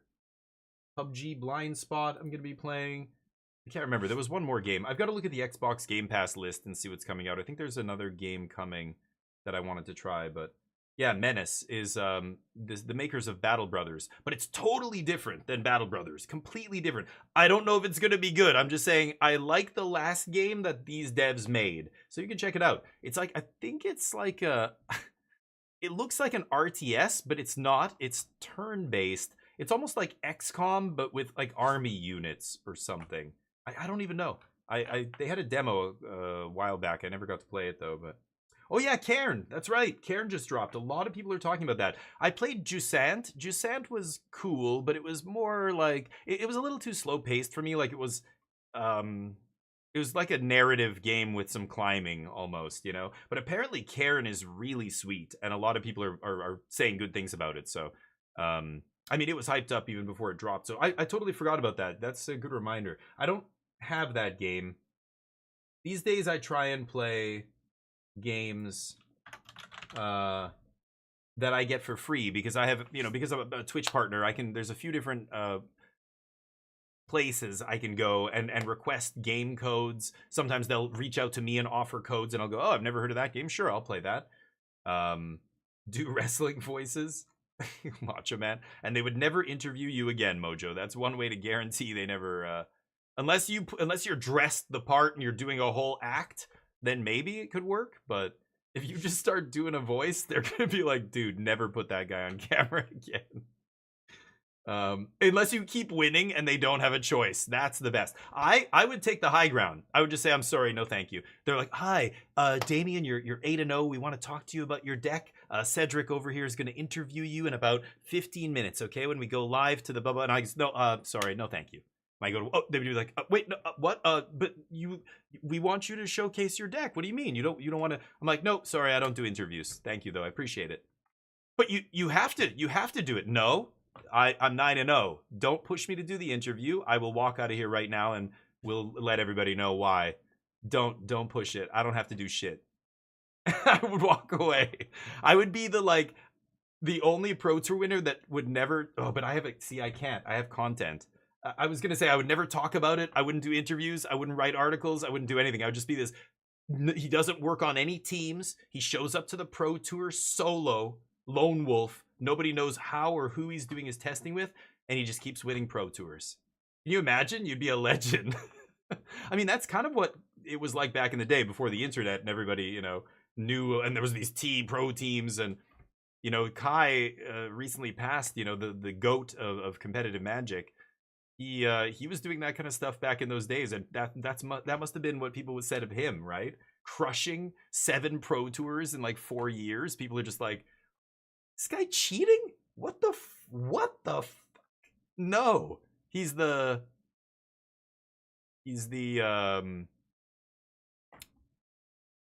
Stewie Unger of Magic. You know what I mean? Solo mastering. Oh, the game Solo Mastering? I've heard of that game as well, but I don't know much about it. Konnichiwa, Tor. How you doing? Any German guy? I don't know. I haven't been paying attention. Maybe? You heard about Kai passing away. He was the German juggernaut, the GOAT. But I don't know. I don't even look at the Canadian flags. I like Dom Harvey. I know his name. I've actually talked to him. I interviewed him for a YouTube video a while back. But I don't even notice where they're from. I don't even look. A lot of people just don't even have their flag showing too. But guys, English only. I know how to say I am a birthday cake and I am a ballpoint pen in German. That's it. You cannot speak German is what you said. You can't speak German well. Yeah. Yeah, that's right, Torf. But don't say that. That means I am a ballpoint pen. Only English, please. Thank you. Otherwise, other people are going to start posting things in other languages, and they just have to have a blanket rule. The only language we can post in is English, please. Thank you. I could read Korean, but I want other people to be able to read everything everybody else is saying as well. It's just not... It's like when you know, if you're with 3 people and 2 of them speak a language that the third person doesn't, you shouldn't be speaking in that language in front of somebody who doesn't speak that language. You should switch to the language that you all speak. But yeah, it's just manners. No German here, please. Just hire someone else as a Damien stand-in. Yeah, right. And all they would say is, I'm just here because I don't want to get sued. Just like that NFL player, I just don't want to get sued. Every question, I'm just here because I don't want to get sued. That was the best interview in sports history, I think. Gotta flip that back, dude. You're gonna shuffle it back in like that. Flip it back right now. Flip that Ashling back. And then you draw it in the next game and you go, oh, fuck. You're like, because then you can't flip it now and then your opponent knows what's in your hand. You know what I mean? Marshawn Lynch, that's right, Nano. Yeah, the Lynch one. Speak Elvish. Yeah, those languages, like, you could learn to speak Elvish, right? It's a fully formed, you know, language. Klingon. You know, there's people who straight up speak Klingon. I can't, those ones I don't do. Who is this guy? Yeah. It's limited still. Oh, is this standard? Maybe it is standard? Oh yeah, Jeskai Elementals. Is it Spelementals? Yeah, this is standard. Spelementals is the deck that Dom Harvey said all 15 of his teammates are playing. I think they're the only team playing this deck. Nobody else is touching it because they apparently found this deck and broke it. He said they all have pretty good records in standard from day 1. Very interesting. And yeah, none of these decks showed up anywhere until the Pro Tour, right? There was an elemental scam deck, but not this kind of thing. Spelementals. Ashling's Command is a nice one here. And it's funny that, you know, this guy's on Jeskai Elementals. So there were other people who were kind of trying to do elemental things. But apparently, well, Dom was just saying he feels like they broke it. Let's see. Oh yeah, so that is what he was saying. He was saying they did very well in day 1. That guy. Oh, but he scoops it. That big red elemental he was seeing play previously. What deck was that? I want to say like Jeskai Oculus, or I don't know. Was it like Blue Red Prowess? There were some lists that were playing that guy previously. I can't remember his name. He was just in play there on Dom's side. But yeah, he's an elemental. You just kind of totally forget a creature like that exists. This is what I mean. People going back in Gatherer and searching, poring over, you know, 5,000 cards or whatever. Standard is not that big yet, but 4,000 whatever cards, and it just feels like, you You know, there's got to be some elemental from like 2 years ago that everybody's forgetting that we can dig up and find, and maybe it's good here, right? And that's kind of what they did. Eddie Mercrab seeing 0 play in standard for a long time now. They're just like, yep, this works. It's cheap. So it's almost like, yeah, Broadside Barrage. It's almost like a control deck. Hearth Elemental, that was the one. Yeah, like I remember that guy seeing play way back in the day, but he's just like, he hasn't seen play in so long, you just forget that right, he's an elemental. I remember that card. So weird. I think the fact that Cavern of Souls is legal in standard is also a big reason why you can even have a deck like this. I don't think any of these decks would exist without Cavern, but yeah. If Beans wasn't banned, yeah. Would Beans still be legal? It would have... No, it would still be legal, right? What set was it in? Duskmorn? No, it was before that. I don't remember. Would it have rotated? I don't even remember. What? Oh, it was in Wilds. Okay, so almost rotated. Or, no. Yeah, Wilds will be the next rotation, yeah. Yeah, 15 players, though. Beans was Eldraine, yeah. Okay, yeah, I don't even remember. It's so long now, it's been in standard, it feels like. Or it would have been. But it would be next rotation gone, right? Hearth Elemental. In the yard, or what happened there? Got countered, maybe? No? I don't know. Oh, he took it with, yeah, Deceit. So this is double... what is it? The green fetches a land? Yeah, he's gonna get a land here. Tidebind? Or what did he have? What does Dom have that he could respond with here?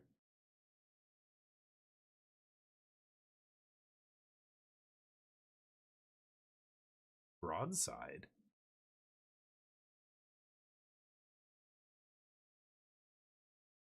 Spell Snare to the yard.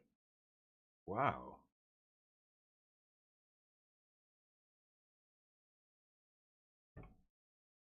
You just wanted to loot?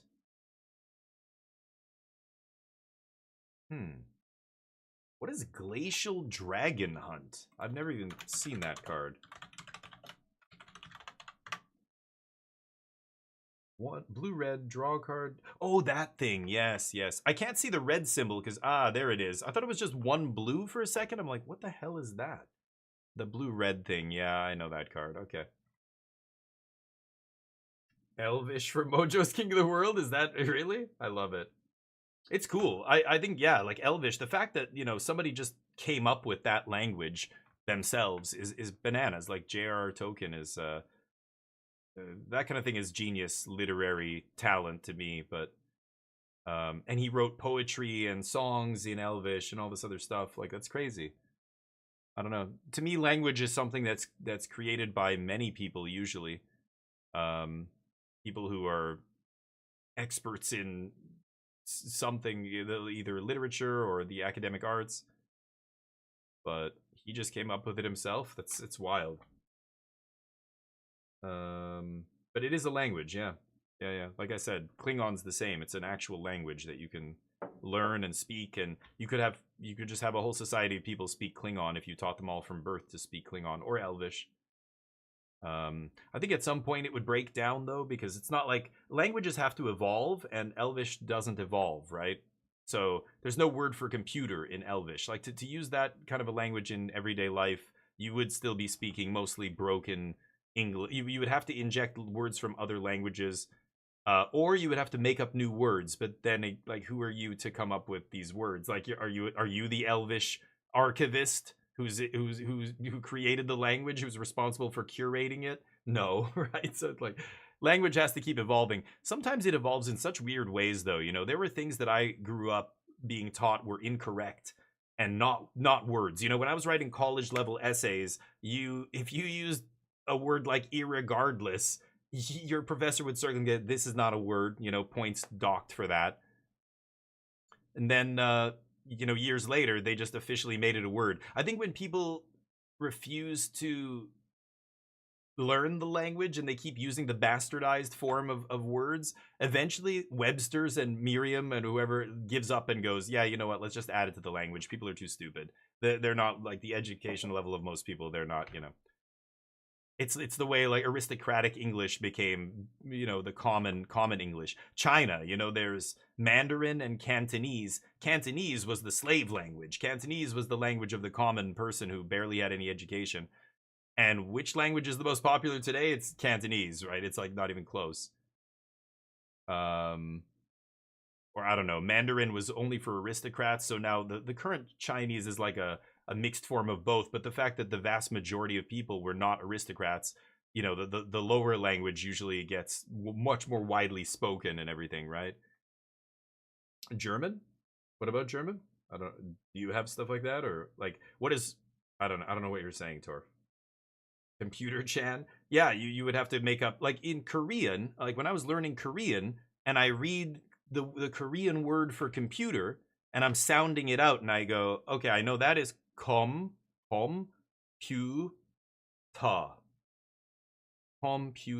That's computer. And I'm like, oh, computer.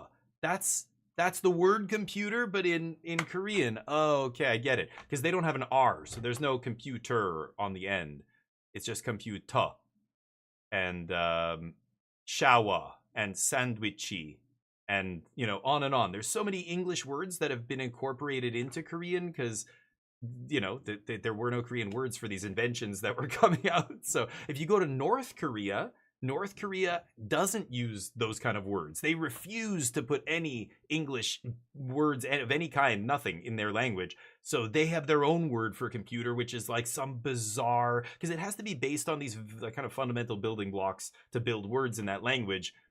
And so it's called like a, you know, I don't even know. I don't know what the translation would be. I've heard people say stuff like North Korean words and what they mean. They're based off of old Chinese characters and stuff, but they mean things like a computer, I don't know, would be like a box thinker or something, like something that's just so ridiculous that, like, yeah, I don't know.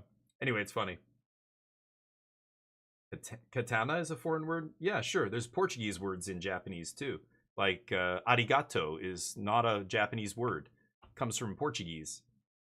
Katakana, yeah. There's 3 alphabets, right? Katakana is one of the alphabets, but they still use Hanji and stuff, though. One of the alphabets is like based on Chinese characters. Japanese is tricky for me. It's the opposite sentence structure from English, and the characters are also too stylized for me to learn easily. Korean's easy to read and write, like really easy, way easier than Chinese and Japanese and or Mandarin or Cantonese Japanese. But Schadenfreude, yeah. Yeah, that's a good one. That's one that, you know, has been adopted into English. Like, I speak English, but I'll use the phrase, yeah, that's Schadenfreude. But, you know, or it's like saying Occam's razor or some other, you know, phrase like that, right? Doppelganger, sure. Yeah, I mean, we use French words in English, we use some German words, we use words from lots of different languages. But like Korean uses English words. I'm sure there's many English words in German as well. Like, there's no German word for some new technology. They just say the English word, you know? Or even listening to Ken Yukihiro talk about the Pro Tour. And he's like, blah, blah, blah, blah, blah, blah. And he's speaking Japanese. I don't know what he's saying. And then you hear, player of the year, blah, blah, blah, blah, blah. And you can tell he's, player of the year, he's saying in English. Because there's no Japanese, like, equivalent to that here. He's just using the English phrase in the middle of his Japanese, you know, whatever he's saying. It's really interesting. But, yeah. Give me a challenge? Sure. What? North Korean computer, yeah, stuff like that, Mojo. Yeah, Korea has a very literal language. Like a fish, if you know what those 2 words in Korean mean for fish, a fish in Korean is water meat. You know, a wrist. There's no word for wrist. This part of the body, when a doctor tells you there's something wrong with this, he says there's something wrong with your hand neck. And you're like, what? And he's like, your hand neck's broken. I'm like, my what? Your foot neck. What, my foot neck? Your ankle is broken. English, we make up like a separate word for all these little things. And in Korea, this is why Korean's so easy to learn. They don't have made up dumb words for things that don't need another word. Yeah, you know what this is? This is a nose hole. That's it. That's what they call it in Korean. That's what we should call it. It's a nose hole. That's what it is.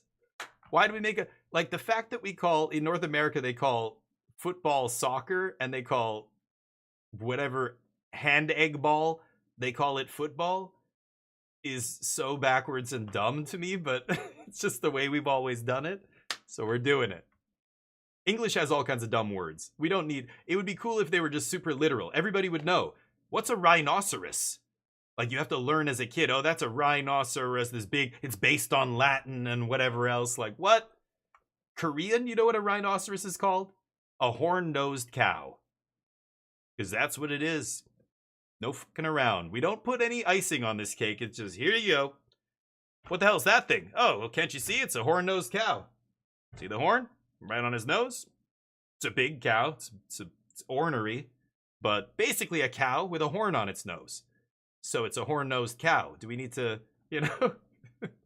It's hilarious. So learning Korean was always hilarious because I'd read one part of the word and I'd go, oh, I know what that means.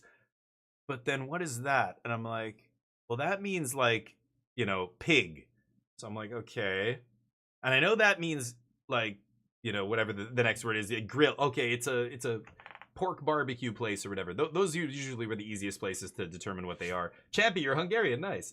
But Hungarian I've never tried. I've never even really heard Hungarian very much, but paprika? No shit. Oh, that's a Hungarian word. Interesting. I love paprika. Smoked paprika. Horn-nosed cow, yeah. That's interesting, Champy. I didn't know. The more you know. Love it. But yeah, anyway, you know, going outside your country and learning other languages and stuff, it starts to like make you realize how silly some of the stuff we do is, some of the stuff we learn. But you don't think it's silly because you're used to it, because you live in a bubble where everybody else is the same culture as you, the same language as you, the same traditions as you, blah, blah, blah, blah, blah. So looks the same as you, maybe. It's funny seeing, you know, yeah. Like you get outside your comfort zone and you realize, wait a minute, we're just as fucked up and weird as every other culture out there. It's just you can't see it until you step outside and then you look back and go, oh damn, oh wow, yeah, why do we do that, you know? Sometimes like I would see things in Asia and stuff that I thought, oh man, this is so much better than the way we do it at home. This is brilliant. Japan is full of things like this. If you ever go to Japan, like Japan is the most over-engineered country I've ever seen. Like, I don't know, can you get too much engineering? Like, even just opening a package of peanuts or like batteries, you know, people complain when you buy batteries and they come in that hard plastic shell that's so annoying to open. Even scissors are like bending, and it's like Japan, like a package like that, even if you don't speak Japanese, you'd look on the back, there's a little arrow with a little thing and you pull it and that opens this up perfectly. And then there's another thing and you pull that and the whole thing just kind of opens up and it's so easy. That's everything in Japan. Everything's like that. It's fantastic. The one thing I didn't like was sometimes the subway system can be really annoying because it's privatized.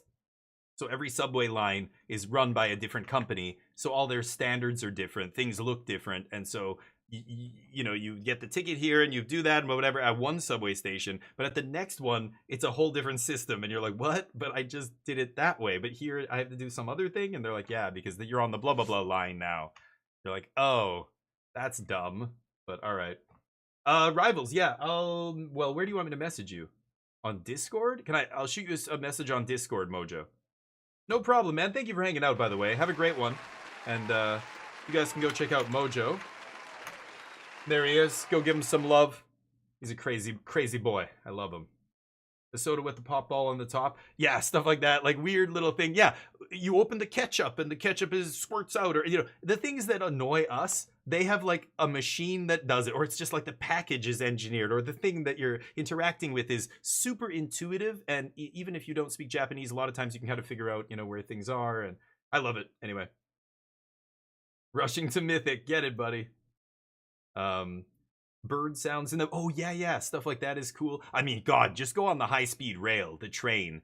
I mean, and it's so consistent, like it's never late, they've never had a crash, they've never had a major accident, blah blah blah. I heard there was a high-speed rail incident in another country a few weeks ago. I can't remember where it was, but the bullet train, the Shinkansen line and stuff is so cool to use that stuff. It just feels like, you know, you feel like you have hope for humanity. You just see like the crazy things that we can do when we put our minds to it and work together and have the resources to execute, you know, our ideas. And then it's just like, man, we could do anything. We can solve anything if we can just stop hating each other and fearing each other It's so dumb.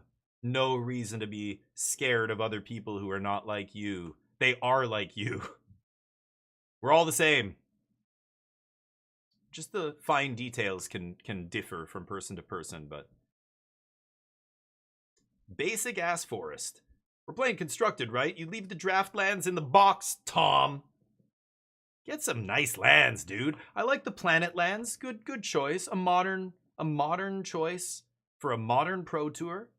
Those are cool. I think the planet lands are kind of sweet. They're not, objectively speaking, the best correct basic land in existence, but they're up there. They're solid. Respect. I love space. Love astronomy. But Teamer Harmonizer gets a basic mountain. Core set basics. God damn. Core set basics, huh?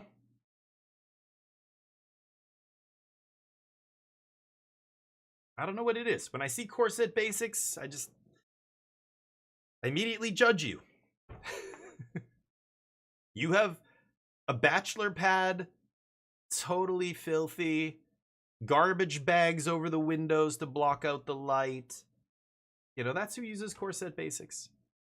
This poor guy. He's an amazing dude, I'm sure. I hope he doesn't... I'm joking, but core set basics, come on. You know, even if he was here listening, he'd be like, I know, you're right, okay, got me. I live in a cockroach-infested hovel. No, but I didn't have time, you know, when I was leaving my house. I'm sure he's got some reason, but core set basics, come on, embarrassing. It's like going outside with your shirt inside out, and you get to work, and people are like looking at you, and you're like, "What the? I have something on my face." And then you glance in a mirror, and you see the tag, and you're like, "Oh my god." Okay, yeah, that's on me, everybody. I'm gonna go to the washroom and flip my shirt inside out. I did that at a studio because I was, you know, out of it when I left the house. I had crazy schedule, you know, doing what I did for years. Sometimes I would be just on zero sleep for like 24 hours or something. And I remember going to a studio with my sweater inside out, but it was, you know, cold. It was winter, and I had a jacket over it. So I get inside, I take off the jacket, and I'm like, hey guys, there's like 2 other voice actors in the booth with me, and the engineer and the client and a bunch of other people are outside. And I sit down, I'm just like, oh, what's going on? But I said something, and nobody answered me, and I'm like, what? And I look up, and they're both looking at me and like laughing, kind of like smiling, and I'm like, what? Like, what is it? And then I noticed, and I was like, oh, and then I could hear the engineer and a client, everybody laughs, and I'm like, I'll be right back. And I left, and I turned my sweater inside out. Oh, God. They're just like, had a rough morning, huh? I'm like, no, yeah, oops. You're a chef, no kidding. Yeah, we're really, yeah, you've been around. Yeah, you know. The joke, exactly. That's right. Sir, my English voice, yeah. He's from England, I guess. Yeah, you really, you know, people want the same things, same desires, same kinds of fears and stuff. And yet, like, it's like we know this, or I don't know, not enough people know this. The people who never leave their backyard don't know this.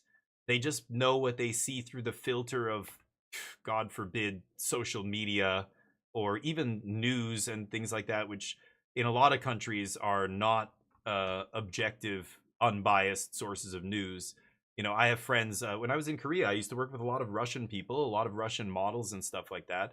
And I remember talking with a couple of the people I worked with that just were adamant that, you know, the things they hear and see and read on Russia Today and, you know, the state-sponsored news outlets is objective truth. And they think that every other non-Russian source is biased. And I'm just like, you know, we were at that point, Putin had assassinated some journalist, and Navalny was, you know, in jail. And I was just like, you know, he's a dictator. He, you know, the elections are shams. Like he kills people who say bad things about him within the country. And she's just like, no, none of that is true. That's all Western propaganda and blah, blah, blah. And I'm just like, holy fuck. Like, I don't know. All right. And I'm like, but you believe, you know, Russia Today is not biased? And she's like, no. And I'm like, but it's the government that tells them what to say. What do you mean? Korea's like this too. Korea was, you know, because technically they're still at war. So they have very strict laws about what the media can say. What, like, effectively the government has a veto on any big scandal or story that the media tries to report on. They can squash any of that if they want, under the name of, we're technically still at war, right? They've never signed a peace treaty with North Korea.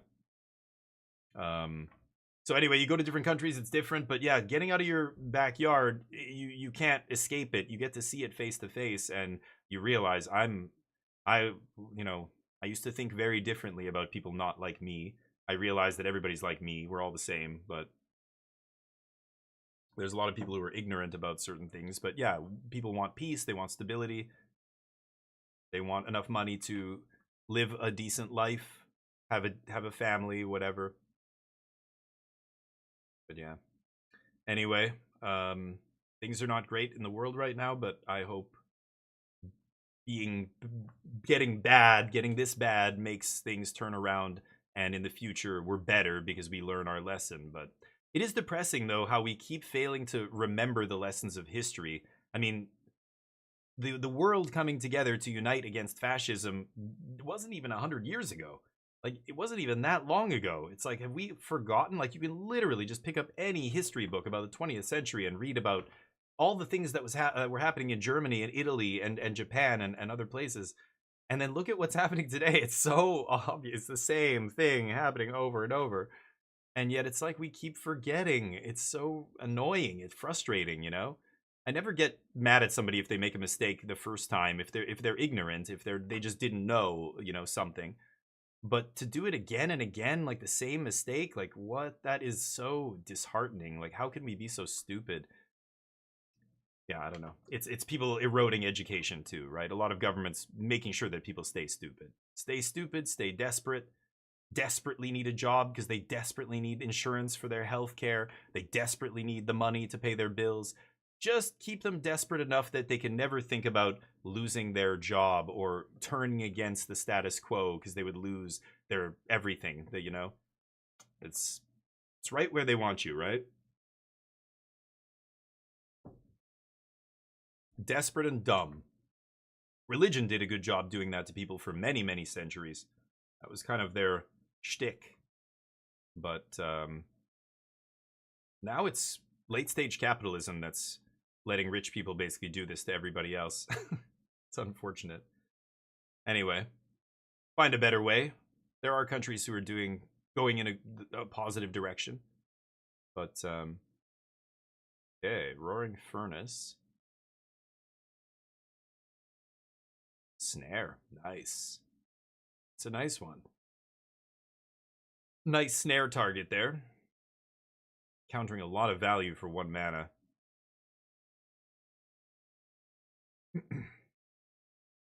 Morgan, what's up? Depends on point of view. Someone look at these lessons like opportunities to do the same things. Right, that's true. Yeah. Oh, and you're absolutely right. I mean, the people who are doing bad things now, who are trying to become more like those fascist countries, previously, are doing it purely for selfish reasons, right? They want power, they want control. They know they can play on people's fears. Fascism is built on fear, right? You can't have fascism without some other for people to hate, some other group, some out group, right? And so yeah, there are shitty human beings who know that the easiest path to power over others is manipulating them through fear. And so look at these other, how do you think this person got to power, and this dictator and that dictator? Let's just do what they did. It works. People are stupid. They're gonna believe the propaganda. We'll just spew it out. Let's take away all the regulations, and let's, and this is where, no accountability, and people doubling down on bullshit is just accepted almost now. It's crazy. The fact that somebody can blatantly lie and it's disproven by video evidence, like there's irrefutable evidence that you're just completely lying, and they just say, nope, I'm not lying, and carry on as if like, what? Like, but and get away with it. It's insane, right? But you're right. Some people see that as, like, how can we do that? But we're going to do it different this time. The problem is they never do. They don't realize that, fundamentally, you can never use force to take power and expect to hold on to it indefinitely. Like, look at what's happening in Iran right now. It's crazy. And it's so much suffering and death just to to try and reverse that, you know. But at the same time, yeah, I hope Iran comes out better for it. It's insane how many people have been killed officially, like killed on orders of by the government, and tens of thousands. Like, we don't know the exact numbers yet, right? But almost the most conservative estimates are saying in the tens of thousands of people. It's crazy what's happening in Iran. And I think from what I'm hearing, rumblings, the United States might declare war on Iran soon. These Epstein files getting released, the redacted, you know, doctored, whatever they released was still insane. Some of the stuff in there, like, I go back even 15 years to when I was in university studying political science, and this would be 100 nuclear warheads of scandal in one shot. Like, it's crazy how much stuff is just comes out these days. Back then, a scandal was a dude, you know, sneezing weird in Congress or whatever. Like, I don't know. It's so insane. And to distract from that, watch what happens. I bet you the United States is going to declare war on Iran and send in forces very soon in the next couple weeks. I hope not, but I think it's inevitable at this point. At this point, they just desperately need to distract, right? Maybe ICE kills a few more people. Maybe that'll be an adequate distraction. Everybody will forget about the Epstein files again. Or should I say the Trump files? Epstein's just a dude in it. He gets mentioned a few times. But the dude who gets mentioned more than Epstein is running the country right now. Anyway. Crazy stuff in there. It's just mind-blowing. But anyway, we'll see. Maybe we come back to some, you know, accepted reality where we have to keep people accountable for breaking the law and bullshit and, you know, horrible crimes. I mean, some of the stuff in there is just disgusting stuff, but stock market agrees with you. Yeah, I mean, the stock market's irrelevant. Like, this is another thing people always point to, you know, it's like the stock market. Insider trading, yeah, I think we already know the stock market's a complete shit. It's a sham. It doesn't mean anything. It's not like, this isn't 1950s, 1960s when top 5 US corporations, you could chart the economy based on the performance of their stocks. This is not those days anymore. The stock market's an absolute joke. It doesn't reflect a reality at all anymore. But man, you will find Joe Blow MAGA supporter go, but look at the stock market. The guy who has 0 stocks, who doesn't know shit about trading at all, going, but the stock market's up, so... And it's like, yeah, it was up during Obama and Biden and every other president. But back then, that's when you said, no, Wall Street doesn't matter. Wall Street isn't Main Street, right? But when a Republican president is in office, people point to Wall Street numbers as if it means anything. It means nothing these days. I think that's the craziest part too. It used to mean something, but it hasn't for quite a while, I think. But people still love to use that, especially, you know, the right-wing talking points are always centered around that kind of stuff. But the economy always shits the bed after a Republican leaves office every single time. And then usually there's a Democratic president who gets the economy back into shape, and then the pendulum swings again, and we go around and around and around. I feel bad for that two-party system you have in the States is so fucked. It's so bizarre. Yeah, because he was a sexual predator, Daza. I don't know how many people know this, but Microsoft has a policy. If you're a registered sex offender, you cannot be on Xbox Live. You get banned. I believe it started in the state of New York. You can go look up this legal precedent. But hold on, my camera's weird here. Yeah, if you're a registered sex offender, you can't use multiplayer online services for obvious reasons, right? You could have access to, you could be talking to kids, you could be grooming kids, adding them as friends, blah blah blah. So yeah, it's not because he was talking shit in Call of Duty. That's what people hear though. Epstein got banned, and people on Reddit were like, man, he must have said some crazy shit on the mic, because man, it's pretty hard to get banned from Xbox Live if you say da-da-da. It's like, dude, he wasn't on there saying racial slurs or whatever you dipshits are doing. He's a sex offender. It wasn't because of anything he did on Xbox. They just blanket, always auto ban anybody who, you know, email tied to that stuff, right? But it is interesting because yeah, when they announced that, I was like, whoa, it was it was one of the emails he got from Microsoft saying this account has been banned, and you're like, whoa, okay, yeah, crazy. Candyman, what's up? Oh, it's okay. It's okay. And no worries, no worries. You can still do it. I'm just saying, today's the last day.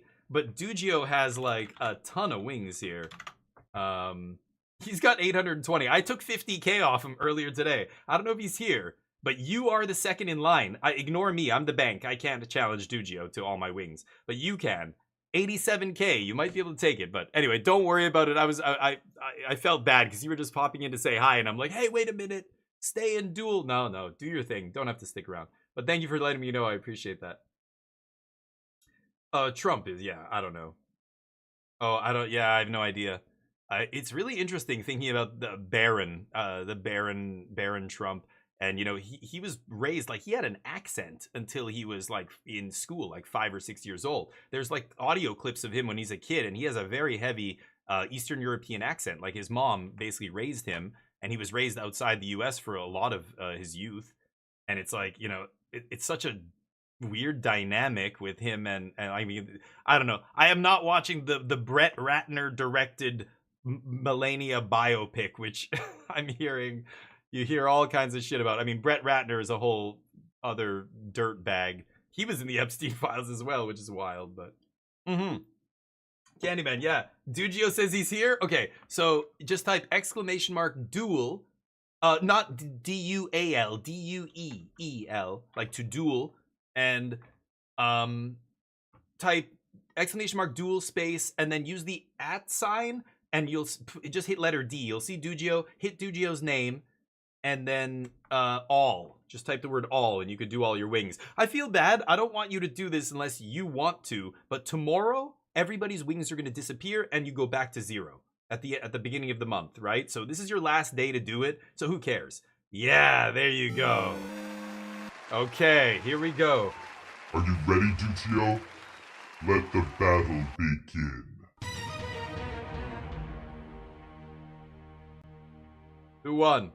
Dugio won? Oh, whoops, I just accidentally pinned that. I didn't mean to do that. Oh, there we go. Dugio won. God damn it. All right. Nice try, Candyman. A for effort. We'll get him next month. He cheats. He's probably hacking. He's hacking. I should ban him. Trump poses he working at McDonald's. Oh yeah, right. They can't hire criminals. Yeah. I know, Picoto. You're right. Yeah, it's crazy. When that was an NBA team or whatever went to the White House, and he had like this in the White House, like a big spread on the tables and stuff of like a pyramid of cheeseburgers, and like they had pictures of it. It's just like unless I saw pictures, I wouldn't have believed it. It's mind blowing. But then now, considering that was a long time ago, Gabe's got this in the bag. Yeah.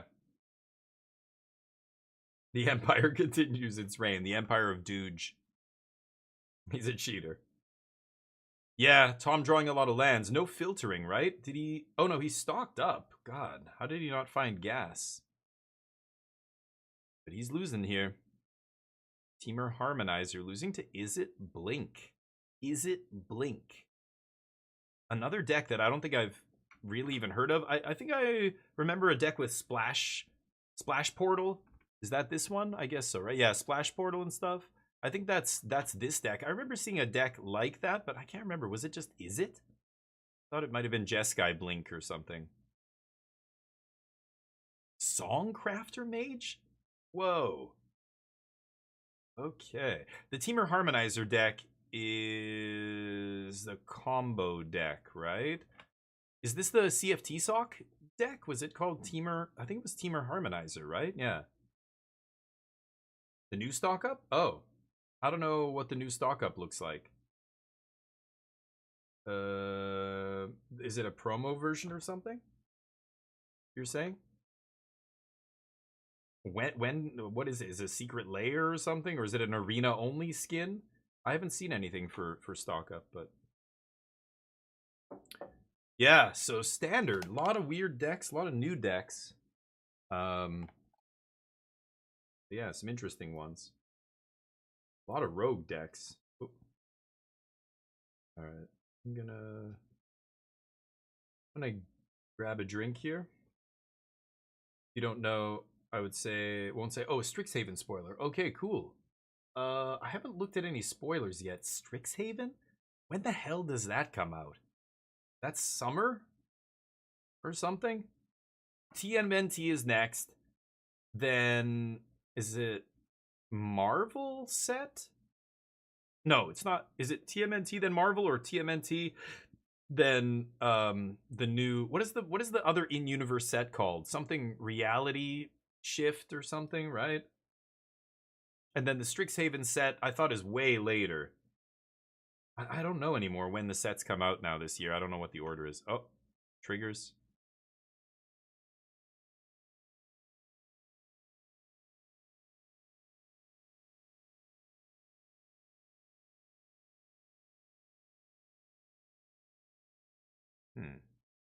He's shaking like a leaf whenever somebody, calls Judge or whatever, right? It's TMNT and then Strix. Oh, I thought it was coming much later this year. So then what's after that? Then Marvel? April for Strix. And then it's the Marvel set, then Star Trek? No. Marvel set, then the other in-universe set, whatever it's called, Reality Shift. And then it's Star Trek. The last one is Star Trek? Hobbit, that's the other. Oh, I thought there was another Magic set coming out this year. It's 3, right? There's Strixhaven, Lorwyn, and Reality Shift or something. Reality something. June's Marvel. Fracture Realities, October. Oh, okay. And then it's Star Trek. Okay. What a shit show. God, there's so many sets coming out. I don't know. Okay, great. It's just hard to even care at this point about any of these spoilers. Like, they're, TMNT isn't even out. Strixhaven, like, I don't even want to look at shit like that yet. Like, we'll look at that in 2 months or something when it's closer to being relevant. And then by then we'll be getting, Marvel spoilers or whatever else, right? Yeah, then next year we've got 15,000 sets coming. Great. Great. That's great. I'll be right back.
What are they doing?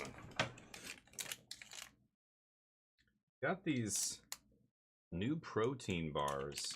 I've not seen one of these, or I haven't seen them before at Costco. 21 grams, only 1 gram of sugar. They're called Grenade. Oh, I guess you can't see it because of the green screen. Hold on. Excited by the lawsuit calling out WotC. Oh yeah, I was gonna say, I don't know if that's gonna go anywhere, because companies do that kind of shit a lot, actually. Those kind of weird suing each other, and then they'll settle, and that kind of stuff. They'll settle out of court. Like, there's not gonna be some big deep reveal during, like, what is it called, the first part, the first part of a trial. I can't remember what it's called, where they have to, like, announce all the things they're going to be talking about. Discovery. There's not going to be a bunch of secrets coming out. Normally, when companies sue each other, I love it. When Epic and Apple went to court, oh my god, it was fantastic. We get to see all this shit that they don't normally release to the public. They don't want anybody to see, but because of the discovery process, they have to, like, actually officially enter it as evidence, which is in the public domain, and And then everybody gets to see, whoa, Apple charges how much to these other companies? Or like whatever, when they sue Steam, you know, give them some treats back. Okay. Not bad.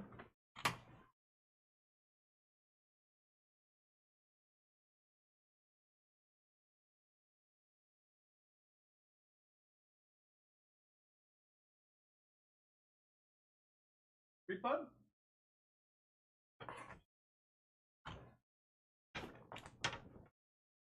Got him some little beef jerky kind of stuff. Neo, come here, bud.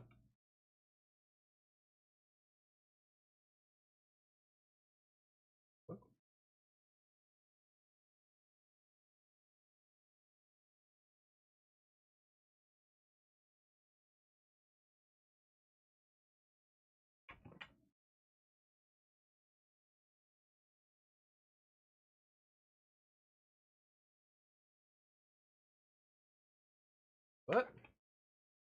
Neo, come here, bud.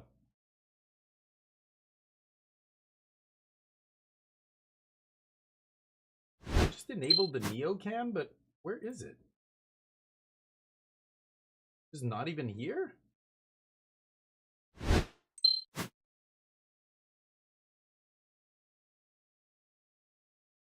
The camera just isn't even displaying anything. It's insane. Okay, hold on. Neo's cam is bugged. Yeah, it's been weird. The frame rate was all over the place, so I unplugged it, plugged it back in. I reinstalled the driver. I tried a bunch of different stuff.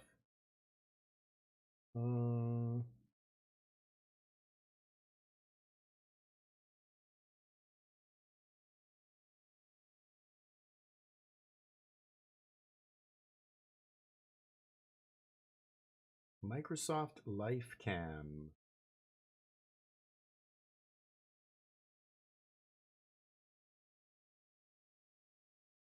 Okay, that's what it looks like normally. Take that off the screen for now.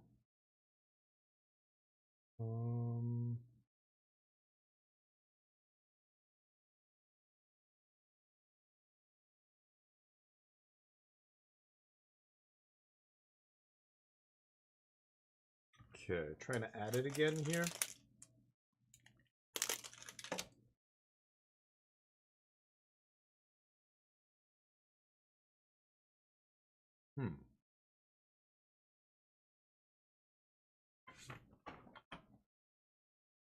Hold on.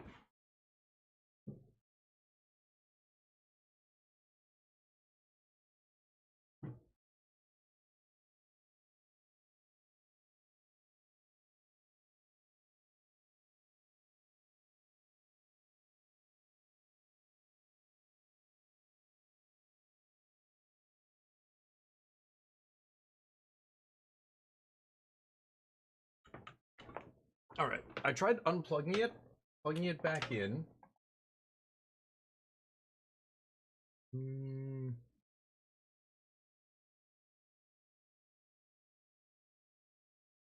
if Windows recognizes. Yeah, there it is.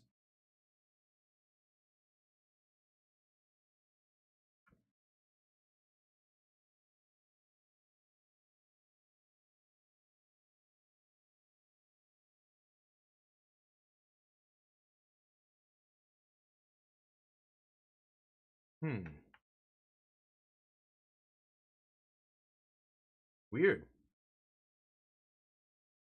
Did Gabe just win that? I'm not watching right now, obviously. It's just not seeing my camera.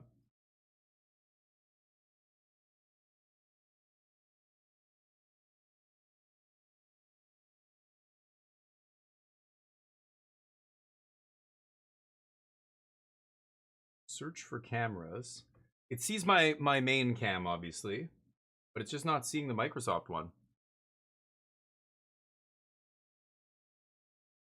No. So, sorry, no Neo. I don't actually know why that's not working. It just stopped. It was working earlier today. I saw it before I went on stream because I tried to fix it and it was working, and now it's just not seeing it again. So I don't know. Maybe the camera's dead. Maybe it's just the camera itself. That's crazy, but could be hardware.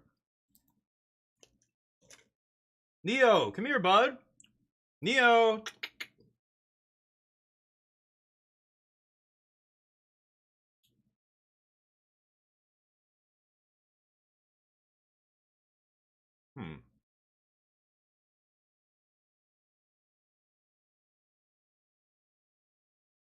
I mean, this is it. This is the camera. Microsoft LifeCam.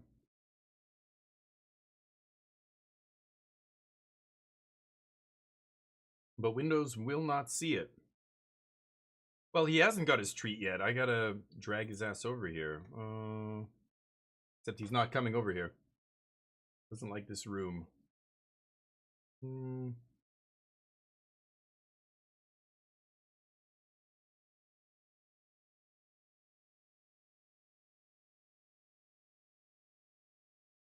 Search for cameras. You know what I'm gonna do? I'll plug it into a different USB port. Make sure it's not the USB port that it's plugged into. But it might just be... It might be the device itself. For the cable. It's a pretty short cable, so it was kind of...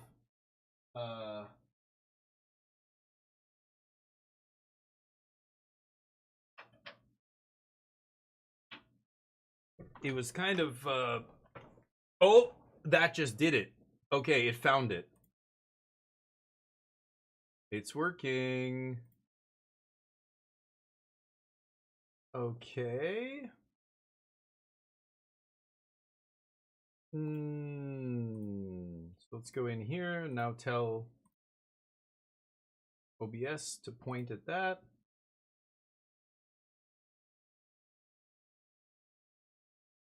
And there it is. So I plugged it into a USB, different USB port, and it works. So I'm pretty sure, I don't know, I hope it's not the USB port. I think, because the cable was so stretched, it was kind of almost crimped a little bit, like the wire. I wonder if that's part of it. Weird. It might not be, but that's weird. I'm gonna try plugging a different device in there later and just seeing if it's the port. But I think it could also be the cable.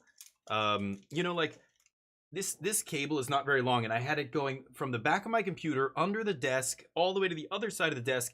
This camera is the NeoCam. This is the camera that's mounted. Well, here I can show you.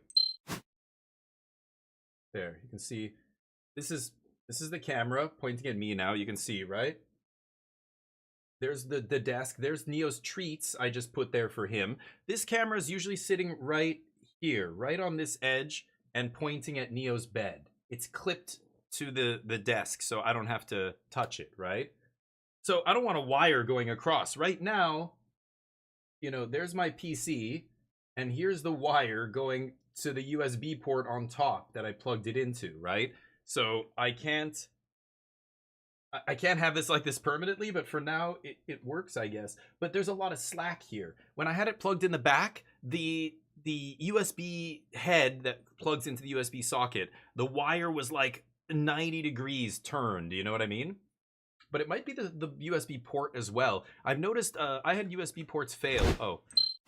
I had USB ports fail before because I had something plugged in and the tip of the head that plugs into the slot, the wire comes off of that.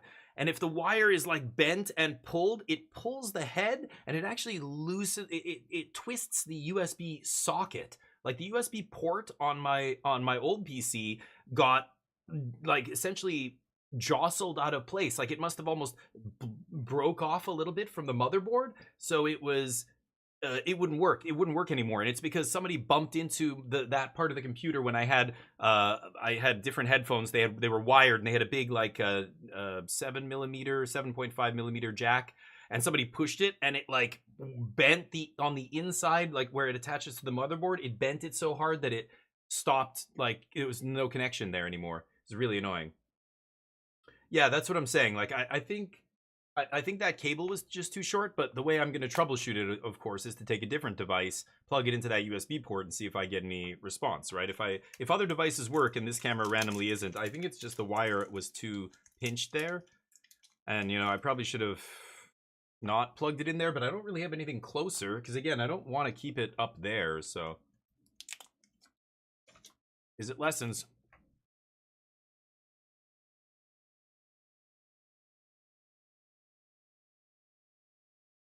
It was like back in the day, an Xbox controller.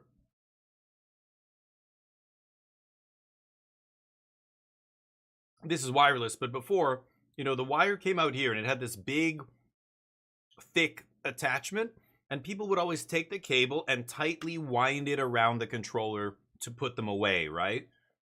And that is like the worst thing you could possibly do for the controller. I ruined at least 2 or 3 controllers doing this before I kind of realized, oh, it's the way I'm putting these away or whatever is so dumb.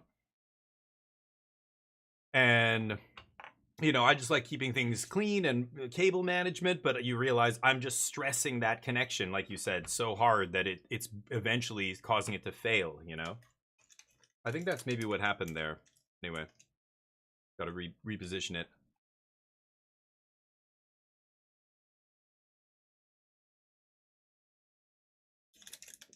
Mm-hmm. 10 match wins to qualify for the next Pro Tour. That is not easy.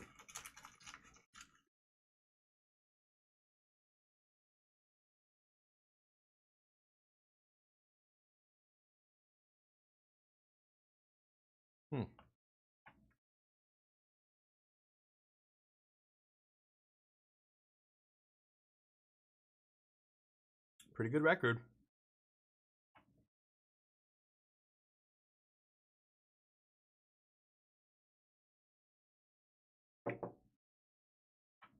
In how many matches?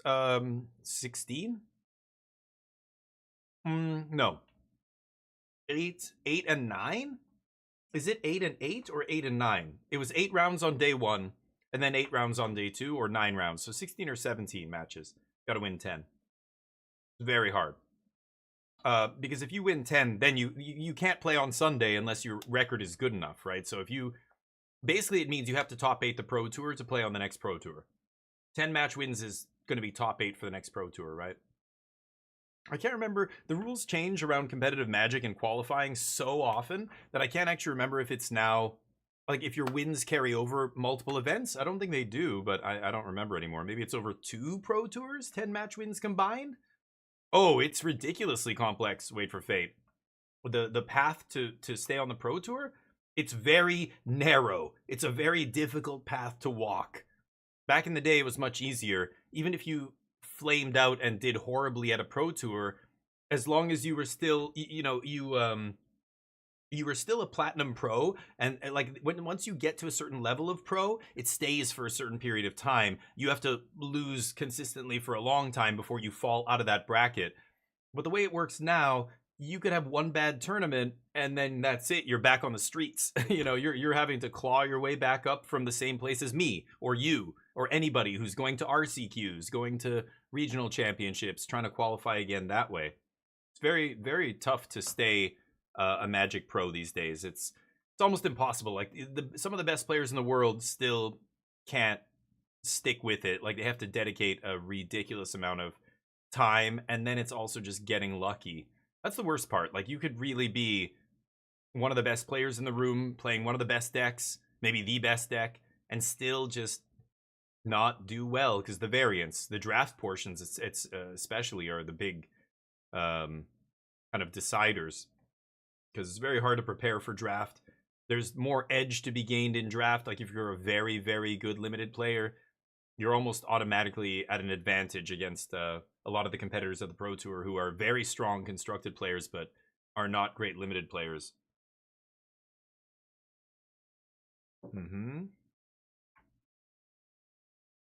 Much better? You think so, Nano? Wow. I don't... But... You never played previously, right? I don't know what you're talking... When I say previously, I mean back in the days of Pro Points. And you had Platinum Pro, Gold Pro, Silver Pro. And if you got platinum, you were on they called it the gravy train. I'm talking about those days. Days where they paid for your hotel and accommodation. But I don't know what you mean by previously. You mean like 2 years ago? Like the PPT, or 5 years ago? Before COVID, it was like they had PPT queues, which queued into RPT queues, which queued into another tournament, and that's how you qualified. But I don't know if you're talking about that one, because that was around for a while with the Planeswalker points and all that crap. They had nationals. They had a few other ways you could qualify, but they had a World Magic Cup. I remember that. That was an awesome tournament. I thought that was really cool. They got rid of that. But where pros play every tournament just cuz?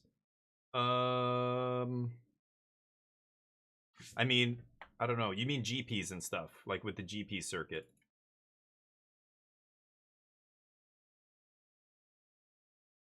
It was harder. Yeah, it was harder for randoms to get in there. You had to really dedicate yourself to the game. But you could. The Jeskai Pew Pew. This guy, I don't know. Is he playing Jeskai? I think I've heard him talk yesterday about his deck, but there's a bunch of weird Jeskai decks. There's Jeskai Control, there's Jeskai Midrange. Apparently there's a 4-color control deck, but is he playing Jeskai Control? Sure. What is the other guy playing? I can't remember. I thought he was playing Jeskai Control. Not sure. Oh, you were talking about Jeskai Control. Yeah, sure. Earlier. Yep. Yep. Control decks are good against mid range. So right now, Control's a good choice because there's not much aggro out there. The aggro decks are really your worst matchup, but Jeskai does kill creature decks. Yeah, I've been playing 4-color Control for a long time now. It's basically Jeskai splashing black, but there's a bunch of different ways to make the deck, you know? And some of them are good. I'm not a big fan of Shiko, for example. I don't like Shiko. I like the 4-color deck because it doesn't play any creatures, but the regular Jeskai deck plays a few creatures. It's more of a, like, you know, proactive control deck. But, I don't know. I can't remember the deck lists here, so I don't know what he's playing, but the version he's playing is the best one. Jeskai Control and Temur Harmonizer, right? There's even a couple Jeskai controls that are basically blue-white control, and they're only splashing for Jeskai Revelation, right? That's another version that I think is very good. But I want to see what his deck list is. I can't remember anymore. But I don't like the more mid-rangey Jeskai control decks. But let me see if I can get Neo in here. He's not here right now. I'm going to get his treats are sitting here. Now that we've got the camera working.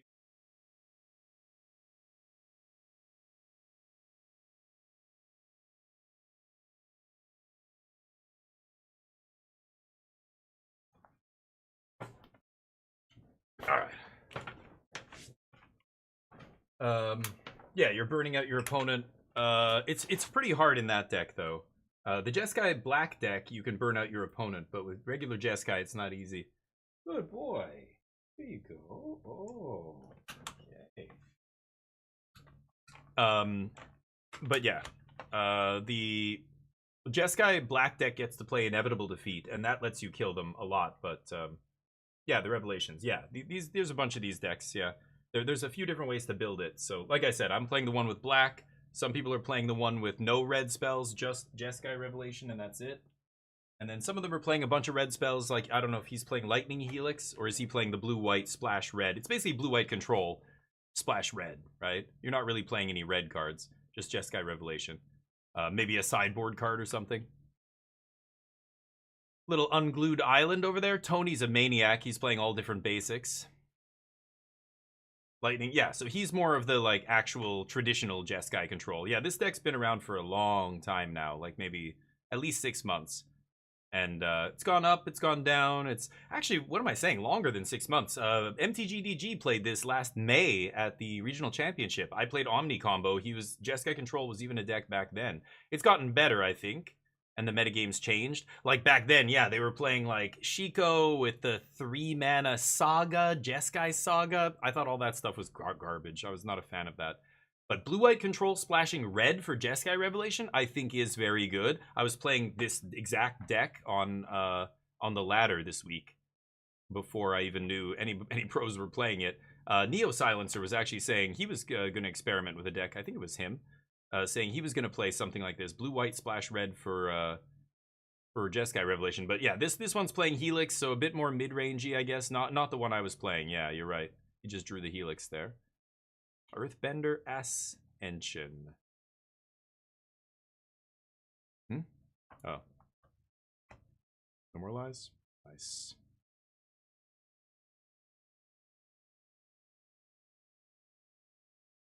Nice. Making those land drops. And if Tony's paying attention, he knew he just drew it off the top. He didn't mix his hand up before he drew it. So if I was Tony, I'd be like, oh, he's missing lands.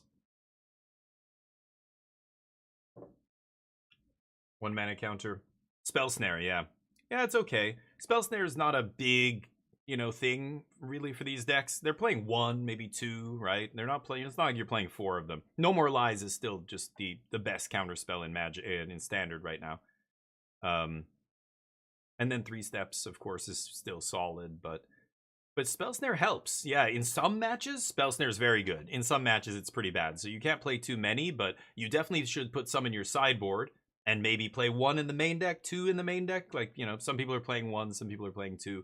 The blue-black control deck has to play 4. They have to just play 4 Spell Snare because they don't have a lot of ways to interact with enchantments, artifacts, planeswalkers.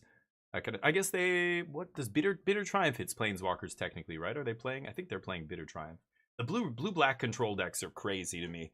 They're wild. These ones seem fine, but boy, yes, your camera was broken. We fixed it.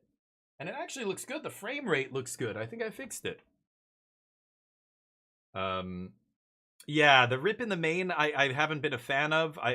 Some of the lists are playing 2, which is a little bit ridiculous. Like, I would never want to play that. Because you're not a deck that has a lot of discard. Like, if you're the VV deck and you're playing Winter Night Stories and you're, those kind of decks had so many ways to discard their cards with Tursa and all this shit. You can play a weird one-off sideboard card. In Blue-White Control, if you draw rip against a lot of the decks that people are playing, it's like you didn't draw a card. It's like you just skipped your draw step. That is so bad. So I could see playing 1, I like Soul Guide Lantern, because at least Soul Guide Lantern can still cycle. You could put 1 Soul Guide in the main deck, but Rip is better than Soul Guide, but I don't know, it's just kind of weird. But I know you could, it's a metagame call, right? If you're expecting a ton of Reanimator and whatever else, lands and whatever people are doing out of the graveyard, maybe you play Rip. It works against the Scam Elementals deck too. How does that work actually? I'm not sure. No, they can still scam through a rip, right? It's a replacement effect. Instead of going to the graveyard, it just stays in play. Or does it say when it goes to the graveyard? I can't remember. 30-second rule, yeah. Oh, I know. No, you don't have to tell me, Smoltron. I know the metagame very, very well. Yeah, I was playing Sultai Reanimator this week as well. I mean, I still play Magic 5 days a week, so I know what's going on in Standard. But the Sultai deck, yeah, it got so much better. It was not a good deck. It was a tier 2 deck. And even at the World Championships, the Japanese team that played it knew they were playing a tier 2 deck, but they were saying, you know what? Nobody's playing Graveyard Hate. Simic is the most played deck. We kick the shit out of Simic. Sultai beats up Simic. Sultai beats up Temur Otters and all that crap. So they ran it, and it was pretty good. I think it even had a good match against the Lessons deck, and I think Seth Manfield got very lucky, or the sloppy play against the Reanimator. When Ken Yukihiro made top 8 at that Worlds with that Reanimator deck, you were just like, he's gonna win the whole thing. He's got a great matchup against every other deck in the top 8, but that Reanimator deck was not a good deck, and that's why the Japanese team made such a gamble playing it, because they knew that other people knew it wasn't a tier 1 deck and were gonna just ignore it, right? Other teams were not gonna expect another pro team to bring a tier 2 deck like that. But then Lorwyn came out. Oh my god, that Sultai Reanimator deck got so many good cards. Now it's a tier 1 deck. Like, it's very good. But it's not even the most played deck. Like, if I was playing 2 Rest in Peace in the main, and I look at the metagame breakdown from this Pro Tour, and I chose to play 2 Rest in Peace, I'd be pretty annoyed. I'd be like, fuck, that was dumb. I shouldn't have done that, Because you look at how much Reanimator is being played, like, it's not enough to warrant double rip in the main, if you ask me, but Reanimator doing bad? Oh no. 33%. That's not amazing. I wonder why. Maybe blue-black control keeping him down. Because that is their bad matchups, right? Sultai's worst matchups are control decks and really low-to-the-ground aggro decks. But the really low-to-the-ground aggro matchup got a lot better with... there's the turn 1 rip, or the game 1 rip. The aggro match got better because of JED. The 3-mana 2/4 is such a great card against them.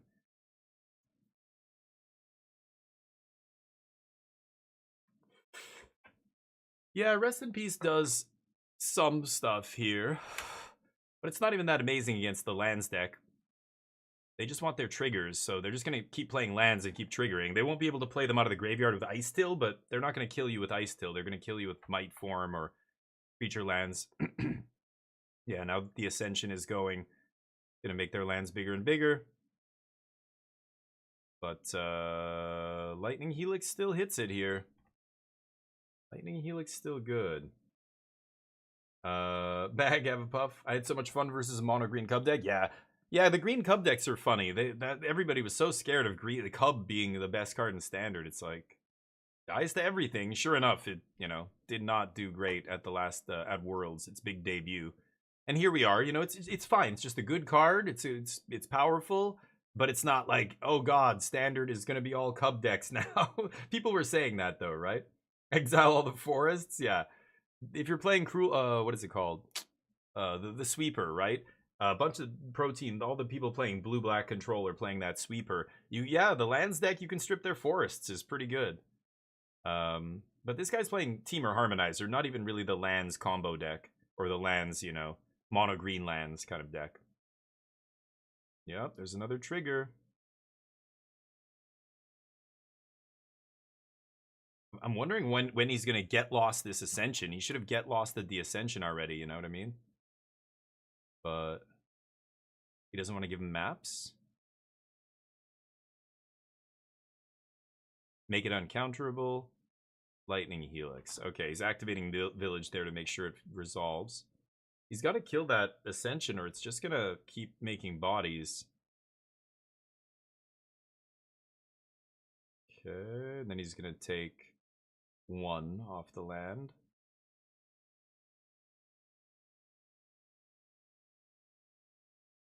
Because he gained 3, basically. Yep.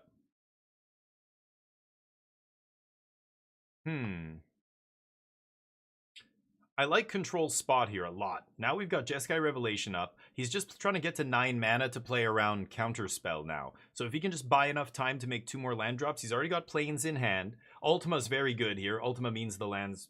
Well, I guess, yeah, they wouldn't come back anyway, but not going to the graveyard. But as soon as he gets to Revelation uncounterable, he's got to get to 9. And then he can make it uncounterable, and then it's just GG, right? So he's on 8 right now. He's got the land for next turn. So you're not going to see a Revelation here, unless Tony taps out or something. But Tony's been representing Counterspell by leaving up 2 mana the whole game here. He has Spell Snare, which is no good, but Marco doesn't know that. A few unhinged basics. Stocking up. Okay. Interesting. Tapo, what's up? If I ever played in a game like this, it's just a playset of Blightsteel Colossus and a playset of World Fire. Nice. Yeah. Yeah. I get it. It's fun to blow stuff up. That's why I like playing not creatures. I like killing creatures. I don't like casting them. Yeah, so he just goes to his turn. Now he's got 9 mana up, so this is going to be uncounterable Jeskai Revelation. Bounce your Fabled. Do 4 to you, or maybe bounce the enchantment. I still think he's probably just going to bounce the Fabled Passage first, get the creature off the board, 4 to your face. There's a Consult. Now, this is on Marco's end step, so he could go for Revelation here, and then he has 2 mana up to still interact. It's tempting, but no, he's going to wait for his turn. Marco's going to wait for Tony's end of turn, end step. And then we're going to see uncounterable Jeskai. He might uncounterable Jeskai in the middle of the turn if Tony plays a huge bomb here, something big. But Tony's got Ba Sing Se going. He doesn't actually need to do anything. He just needs to keep swinging with lands at Marco until Marco dies. But Rip's good. Not in this match. Like, look at the Rip right now. It's not doing anything. He's, you know, Marco is, if that Rip was a removal spell, a counter spell, a draw spell, basically any other spell in his deck, it would be better than a Rip here, right? I think we can all agree on that. He's dying to the enchantment in play, and Ba Sing Se are killing him. The Rip is irrelevant right now. It's not doing anything. There's no Ice Till in play. He's just going to die to the lands. He's got to deal with that enchantment, and then I don't know if he can race Ba Sing Se. Maybe. But that's the problem with these lands decks. They, like, control... It's hard to keep them down because they've got Ba Sing Se, and a lot of the control decks don't play Demo Field anymore, right? Some do, but I think it's a mistake in the 3-color deck. If you're blue-white control, you have Demo Field, then you have a much better way of dealing with that stuff. But Jeskai doesn't have Demo Field. Like, he's going to lose the long game to Ba Sing Se and that enchantment right now. So anyway, it's kind of what I mean about Rip. It's not a good card in many, many matchups. It's only one deck that you really want it against. This, you're getting a little bit of value, but not really. Not enough to, you know, I would rather have a removal spell. I would rather have a stock up or a counter spell or just about almost any other card in my deck, right? Instead of a Rip. In this match, like, it's not really doing anything. But the Ascension is going to kill him, or Ba Sing Se, or both. So what is Tony? Tony's got 7, 8 cards in hand too. This is not a good spot for control, but we know the control has the uncounterable Revelation, so he's going to start taking over the game. That's the nice thing. He's got 2 Revelations here, and he got to 9 mana. So even if Tony has a full grip, it's still probably either close or Jeskai's like slightly ahead here. But I don't know. This is... The lands that can kill you from here pretty quickly. So Mightform Harmonizer, Evoke, or whatever it's called, Warp. So he could respond with Revelation. Revelation is the card he wants to play here. He really has no other options. So I think you let this resolve. And then, I mean, if you bounce it, yeah, so he does let it resolve. Trigger. Double the power. There's going to be 2 triggers there, so he's going to give it a counter, or put a counter on a land first. Yeah, because now it's got 4 counters, right? Oh boy, we get big. If he has a spell to give it haste, then we know that he does. He's got full bore in hand. He has no way to protect his creature though, which is the reason, you know, Marco's not just dead right here. If he had royal treatment, it would be over right now. Did he say going to combat? No, he's announcing the triggers. So he's got 1 trigger from the Ascension, put a counter on something, and then he's got double the power of something off Harmonizer. So I can't tell what he did there.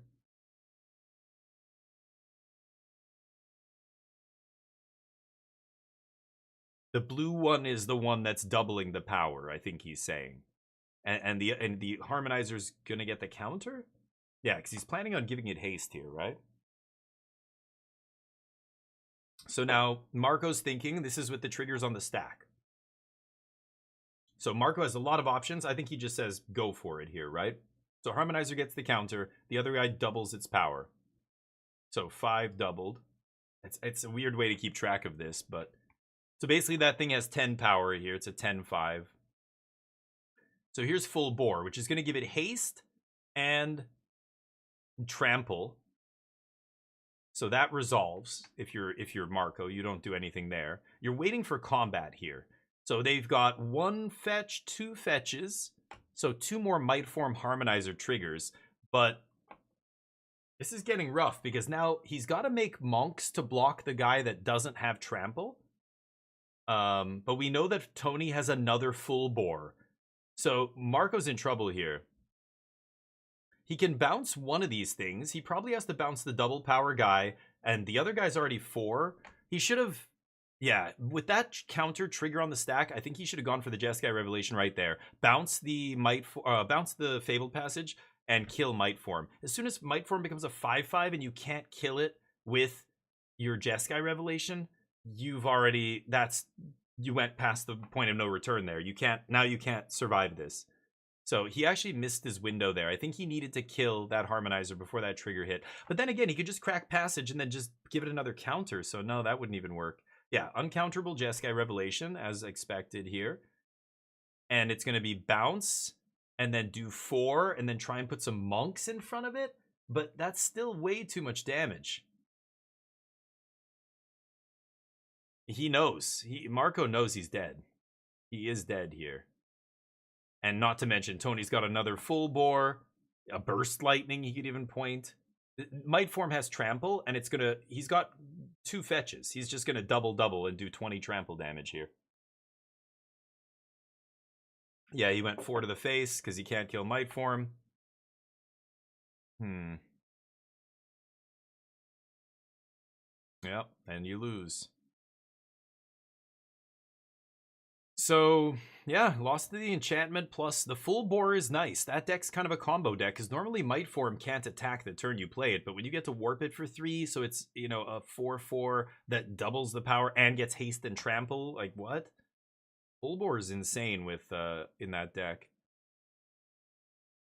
Now he's doing the math. It's going to be like, it's double... Oh, because the triggers from Ascension are also going on there. Yeah, so he's going to be... Yeah, it's over. Yeah. It was over as soon as he had the Might Form with the combat trick. The red combat trick is too much, and you can't counter it. Like, he could bounce a spell with Jeskai Revelation, but all those things are too cheap to matter. If he bounced the Might Form Harmonizer with Warp, Tony would have just played it again. But maybe that was the play. Maybe I don't know. Yeah, I don't know. Or you respond to the very first land trigger that he had after the Might Form was in play. You know, something like that. But why is the video of the Tony dude just a love sack? What? The video of the Tony dude. A love sack? I don't know what you're talking about. This guy? What is a love sack? Is that some kind of beanbag chair that you kids sit in? I don't know. Rip is still good in this Pro Tour, or are you talking about gonads? For 50% of the decks are graveyard decks. Really? 50% of the decks are graveyard decks. I don't know about that. Really? What decks are graveyard decks? The most played deck is not a graveyard deck. Again, this is... You could be stretching the definition of a graveyard deck. What do you call a graveyard deck? I don't call that deck a graveyard deck, do you? But some people say, but it's got Ice Till. It's a graveyard deck. No, it's not a graveyard deck. Lands is not... That deck is not a graveyard deck, right? Lesson decks?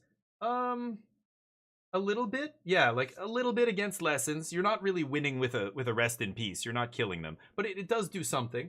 So sure, that's one. Look, let's just start with the top decks. 15.7% of the field. Simic Rhythm. Doesn't care. Bant Rhythm. Doesn't care. Reanimator. Okay, there's your one deck. So you've got one deck. Bant Airbending doesn't care. Spelementals doesn't care.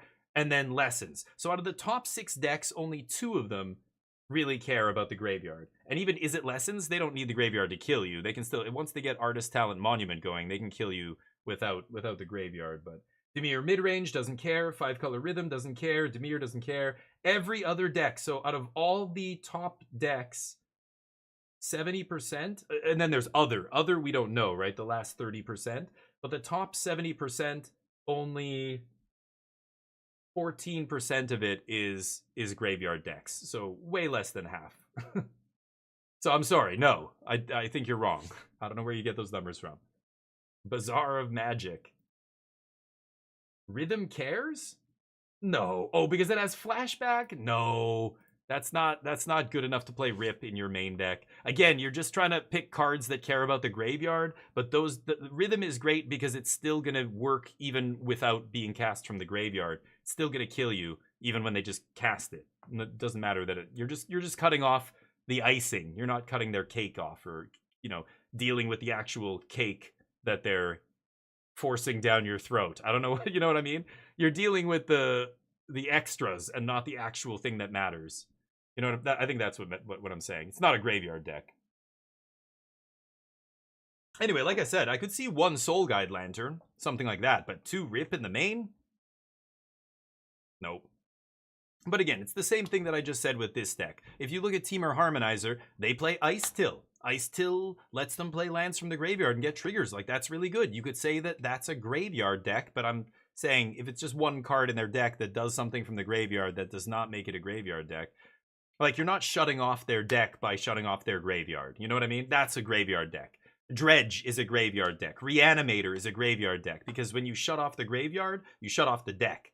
Making them not flashback Rhythm doesn't shut off the deck. They can still kill you. All their cards still work. You haven't done anything. You're just shutting off their extra value. That's extra value is not what we should be targeting, right? In a control deck, a card like Rip in my main deck has to be getting has to be shutting down decks, or else, yeah. If it's only 14% of the decks, then I don't know.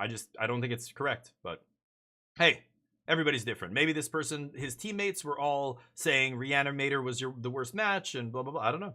People convince each other to do all kinds of stuff, but I think objectively speaking, just looking at the numbers, it doesn't make sense to play 2 Rip in the main in a control deck.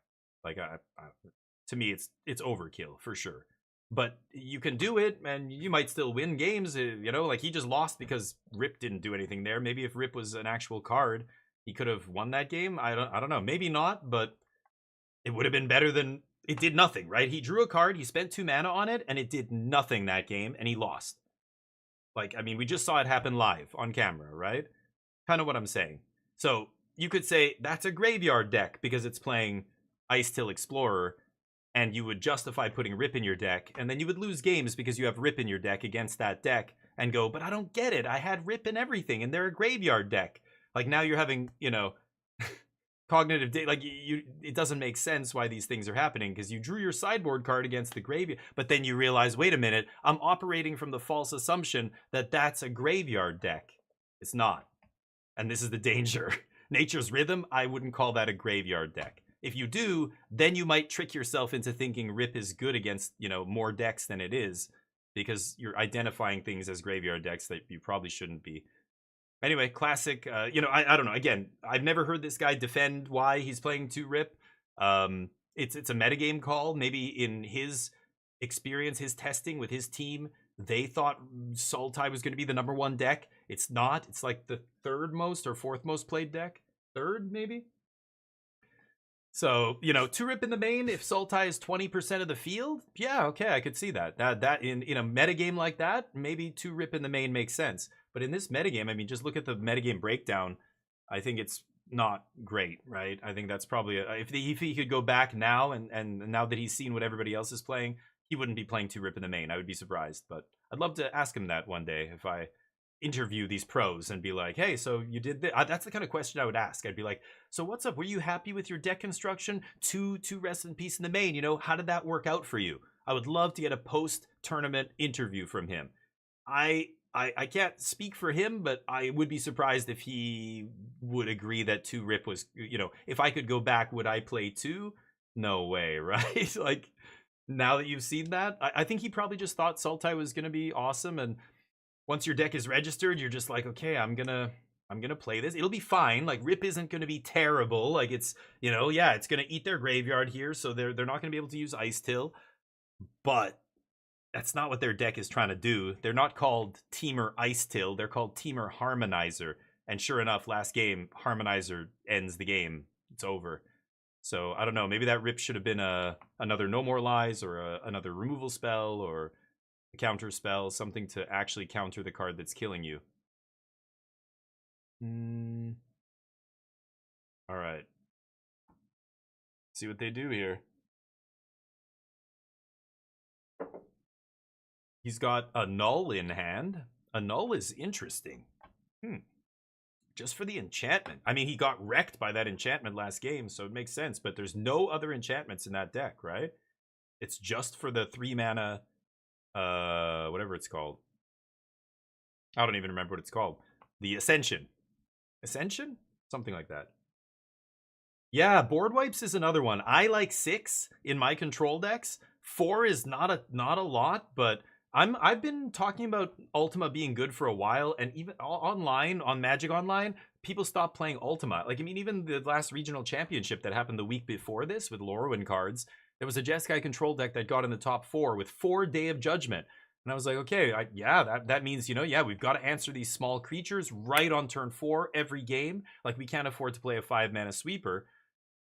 But man, I love the split. I always play a split in my control decks. I think Ultima's still just too powerful. Like when you're playing 4 Get Lost in your deck and you're, you know, wiping the tokens, you're exiling all those lands from the Badger Mole Cub decks and stuff, just strip mining them while you know, kill their board. That's such a huge swing that, you know, and still artifact decks were around. You know, at Worlds, people were still playing Jeskai artifacts with Simpson and stuff. Ultima's just a house against those kind of decks. So it has some utility. It's good against Jeskai, Dimir. You know, when you Ultima their Enduring Curiosity and it doesn't come back, feels great. But yeah, I like a split. I'm happy to see a lot of these control decks playing a split. But recently we haven't seen many Ultimas. Not many people are playing it. I love Ultima. Yeah. Versus the creature lands, versus artifacts, versus lots of Enduring Curiosity I mentioned. You know, there's a bunch of cards where Ultima shuts off their extra value, you know, that kind of make them more powerful. And I like that. Yeah, it also cleans up their maps. If you play Control, you realize sometimes you just, you know, have to spend a couple Get Losts and they end up having like 4 or 5 maps in play. And then any stupid card they play suddenly is threatening to, you know, draw them cards, like get big. And so just Ultima-ing and blowing away a bunch of maps as well as, you know, it just makes Get Lost feel like a much better card. I hate Get Lost. I think Get Lost is one of the worst cards in the Control deck, but you just have to play. I want to play 4. I saw a couple lists that are playing 2. And I'm like, oh god, 2. I feel like you have to play 4, but maybe in Jeskai, if you have all the Lightning Helixes and stuff, maybe you play less. My Jeskai Black deck plays 4 Lightning Helix, 4 Get Lost. I play Fire Magic too, which is another card I don't see very much in the Pro Tour here. Nobody's really on Fire Magic. I found it to be really good, yeah, against the Badger Mold decks and all that other stuff, but I'm probably playing too many. But I found that card to be sweet. Stock it up. Jeskai needs a dub here. Jeskai Revelation in hand, Annul, Tidebinder, Spell Snare, a really sweet hand for the Control deck right now. No rush on the Jeskai Revelation, but if the opponent opens the window, opens the door, you slam it. But Tony's probably not going to do that. He's got Harmonizer, Songcrafter, Riddler. Tough stock up here. Still stocking up. The second card. Doesn't know what he's going to take. Yeah, Harmonizer with... He's got no fetches is what he's missing here, right? Double Harmonizer's great, but you need the fetches. Songcrafter, interesting here as well. Getting some random card. That's a sideboard card, isn't it? Songcrafter? Interesting.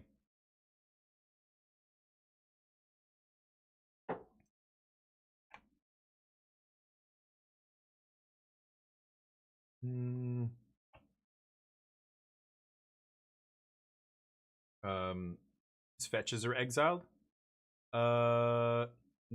Did something exile graveyards? I don't know. Maybe. I don't know what he's got. His graveyard might just be sloppy. That's usually what this is.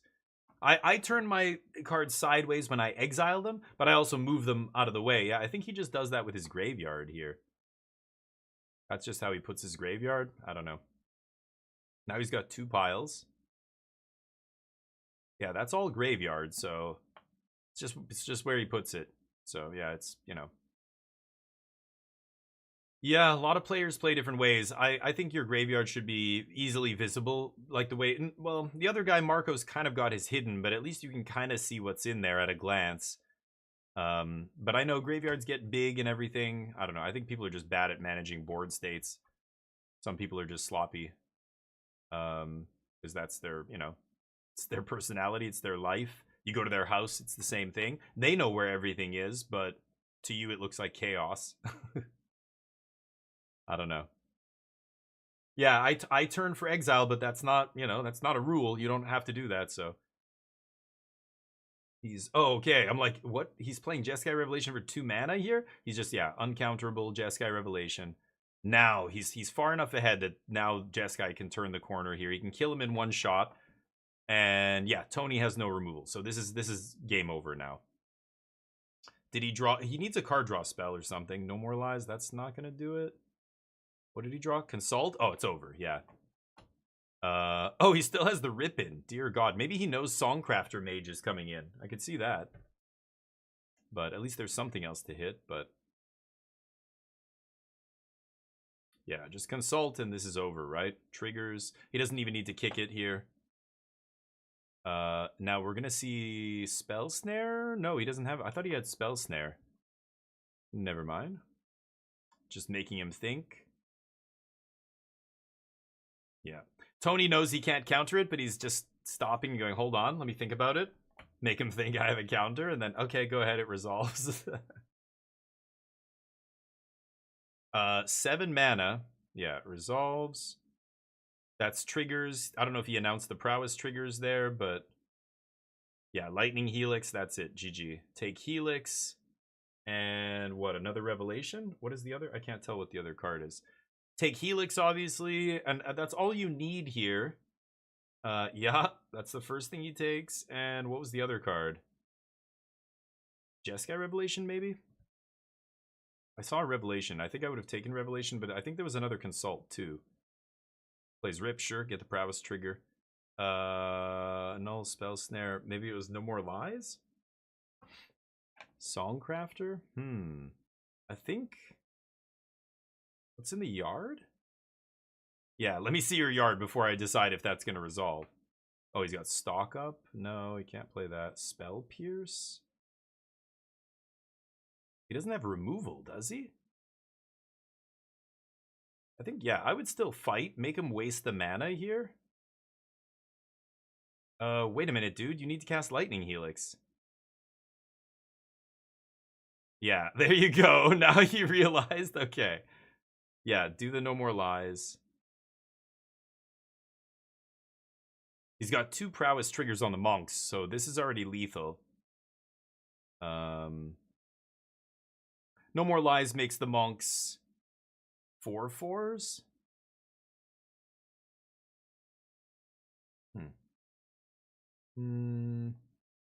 Playing versus people who like to have... Yeah. I mean, they made a rule against that because it was so dumb. Yeah, people... And you would be like, why do you do that? People would be like, I feel more comfortable that way. And you're like, no, you don't. You're just trying to be a dick. I get it. I get it. You're trying to be different. Don't do it. Criminals. Yeah, there is a rule against it. Yeah, competitive REL, you can't put your lands above your spells. Like, it's in the rules now. Because of, yeah, keeping the board state uniform and easy to understand for both players and on and on. There are limits. You can't put your creatures with your lands. But that was never a rule until people essentially cheat by doing that. They're trying to give misinformation to your opponents by putting your Dryad Arbor down with your lands. And if somebody says something, you go, yeah, Dryad Arbor, Jub. And if somebody says something about it, you just go, wait, it's a land? What do you mean? It's a land. I can't put it down here? It's like, why are you pretending like you don't know what we're saying? You know why you're putting it down there. You're trying to hide information, hoping that your opponent misses it. Sometimes it even works, and you get free games. That's the kind of angle shooting garbage that we don't want in the game. So because of you, we have to make a rule now. You can't put your creatures down there, even if it is a land. You have to keep them separate. When people earthbend, that land comes up. They don't earthbend and leave it down there. But you could before. You could just have lands with counters on them, Things like spell lands and creature lands, you could absolutely still put with all your lands, because they're not creatures, right? But as soon as one of them becomes a creature, you separate it. But yeah, Dryad Arbor, they had to literally make a rule because people were, angle shooting. But...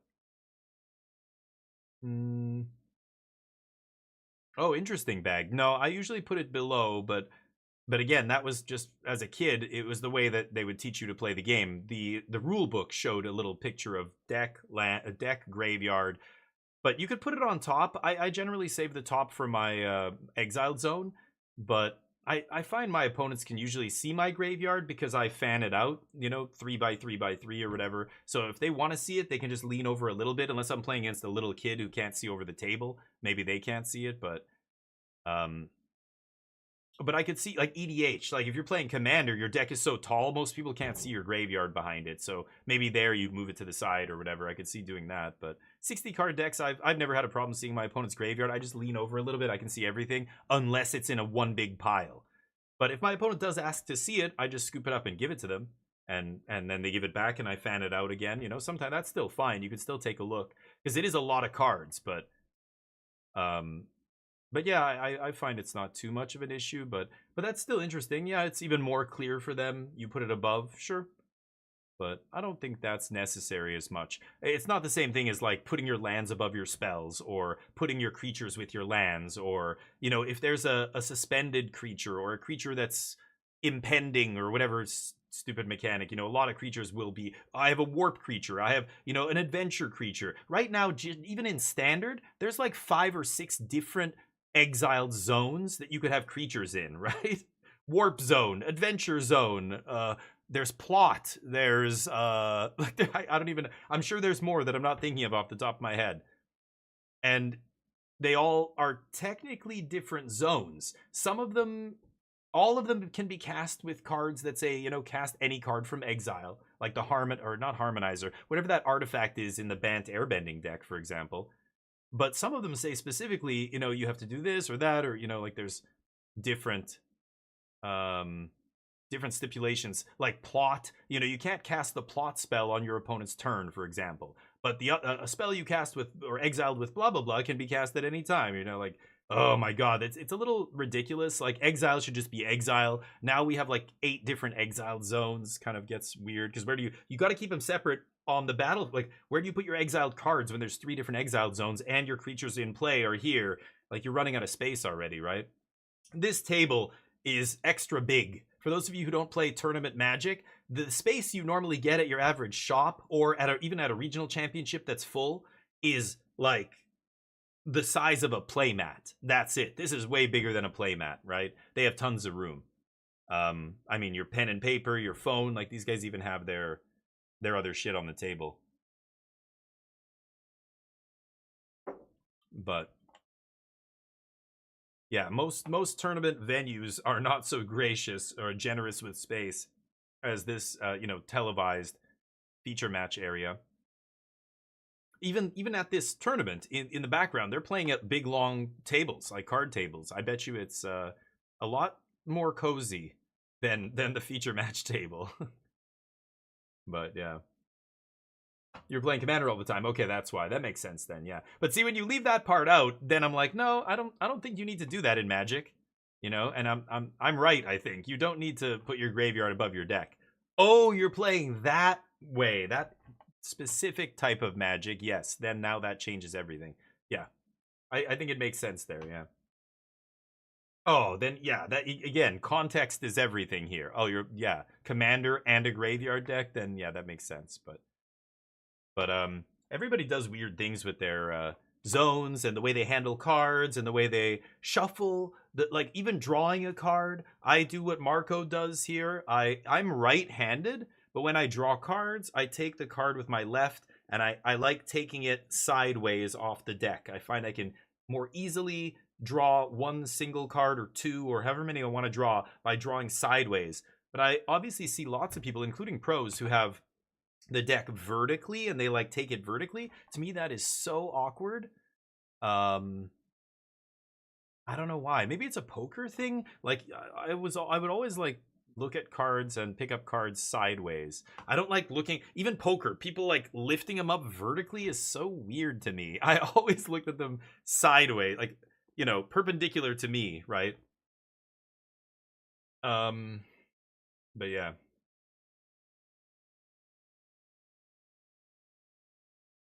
All right, didn't miss any messages. Good. Riddle me this. Quantum Riddlers, very, very good. Oh, they put the Deshana's Tidebinder thing on Ice Till? I didn't know they had one of those. Oh, stream. Oh, it came back. Tilling.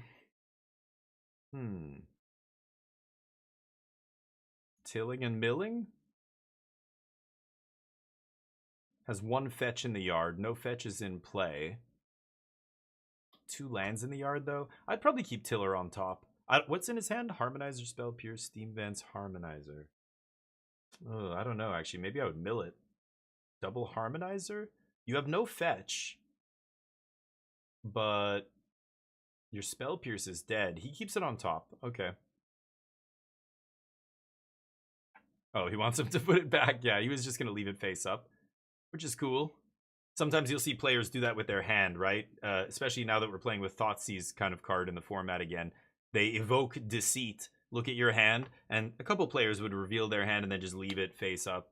As they draw new cards, they put them face down, but the revealed cards stay face up. That kind of sportsmanship thing, if you don't keep your cards face up, that's totally fine. I don't think you're a douchebag if you hide your cards again. I think you should actually technically do it. I don't think that's, you know, being shady or anything, but it is nice to see players just leave them revealed too. It's just nice. Like it's not that big of a difference, and it's just speeds things up and everything. I think a lot of players do it just for time purposes, because when you're playing a competitive tournament, every player is going to write down all the cards in your hand. So if they Thoughtseize you on 2 and you show them 7 cards, rather than sit there and waste 2 minutes on the clock as they write it all down, or 90 seconds or however long it takes them, you just say, I'm going to leave them up, go keep, or I'm going to take my turn, okay? Like, or whatever. You just keep playing. Oh, dog cam's still up? Yeah, I fixed it though. Tony. Milo not even on the bed? Yeah, Neo. Neo. Milo's my brother's dog, actually.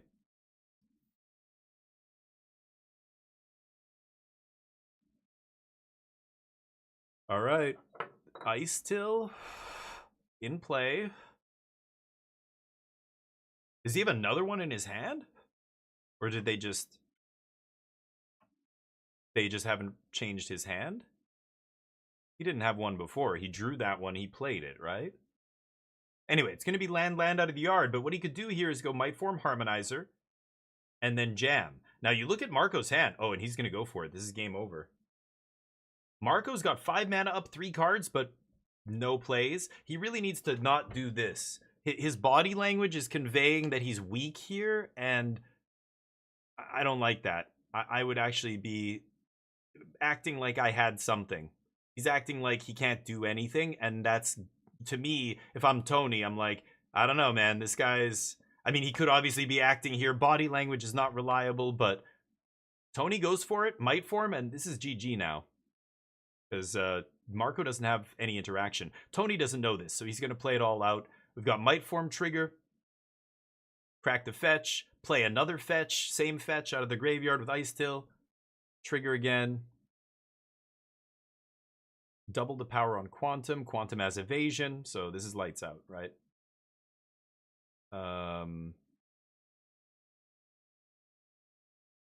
That was a mill off Ice Till, obviously. Crack fetch, dude. What did he have? Spell Pierce? He had Spell Pierce and another Harmonizer.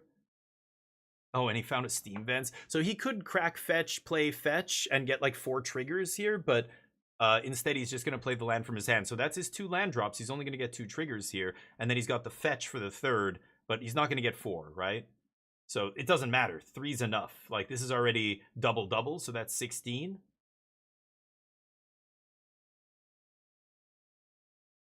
And then he cracks fetch, and that's lethal. And it's really unfortunate. Marco, just drawing those Revelations, can't cast them. Dies with 2 Revelations and a land in his hand to get to 7. Feels pretty bad, but 1 turn too slow. Now he's going to declare attacks. Marco has to say no blocks. And then damage. And Tony says, crack fetch. So Marco basically said damage, and now Tony goes, do I go for it? Yeah, of course you fucking go for lethal. And that's it. Got him. You could tell it was over as soon as you saw Marco's hand. You're just like, oh, and Tony has two Might Forms? Yeah, GG. GG.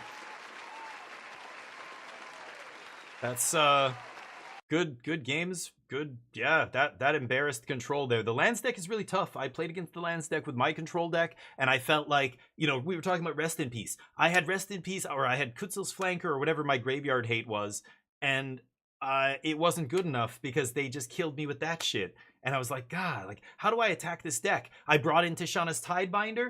I tried Torpor Orb, doesn't do it. You know, Thrall doesn't do it, because it's not the creatures that are triggering, it's the lands. And there's no card in Standard that shuts off lands from triggering. There's no card that says any permanent enters, like Elesh Norn. If Elesh Norn was still in Standard, that would be the perfect sideboard card against that deck. But right now, there is no, you can't get their best thing, the landfall. I can't stop the landfall. Eating the graveyard doesn't stop the landfall. Removal, they can still make these landfall, and with Ba Sing Se, they can still make creatures and stuff. It's just, that's a tough match, I think, for Control. There's a bunch of different lands decks. The Harmonizer deck seems really sweet, though. It's like combo kill with haste, trample, combat trick. That's a spicy one.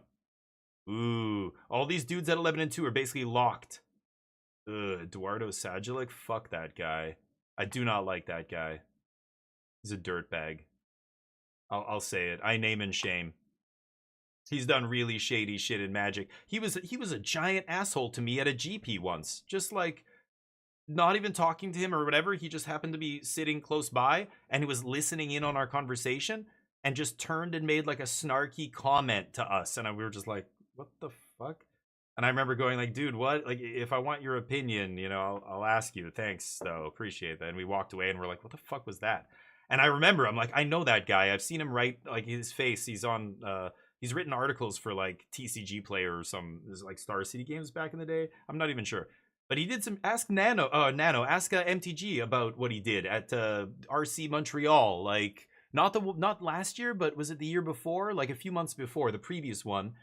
He made, like, a verbal agreement with another player it was during the time when the Domain was one of the best decks, and the mirror match was such a slog that it would often go to time.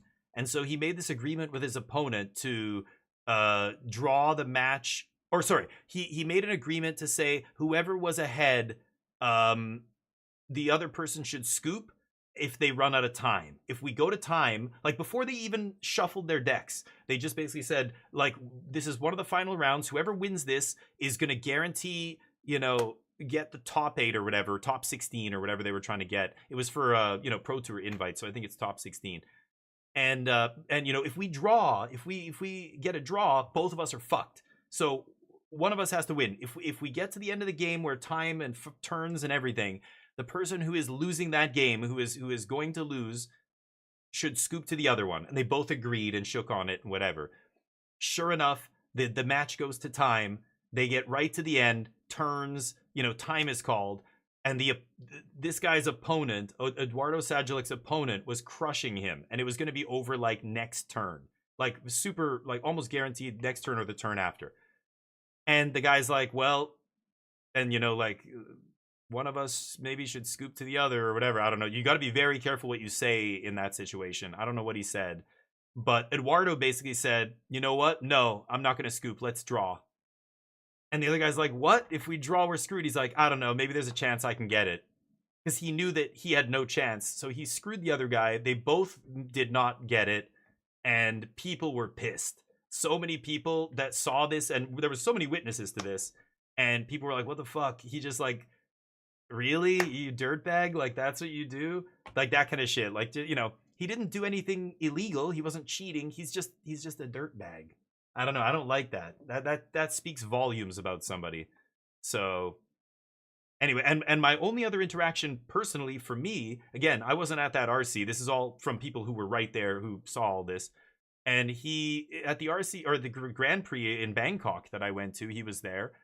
And we were at, like, the top tables. I was, like, 4-1 at the beginning in day 1. And he was, like, 2 seats down from me. And I lost. And it was such a close game 3 of this limited match. My opponent, you know, had a control deck. I was playing black-red knights, like an aggro deck. This was Throne of Eldraine limited. And I lost this like, rough one where I just got flooded in game 3. I had come out to a really good start, and then I drew like 5 lands in a row. My 2 buddies who I was there with were right behind me watching.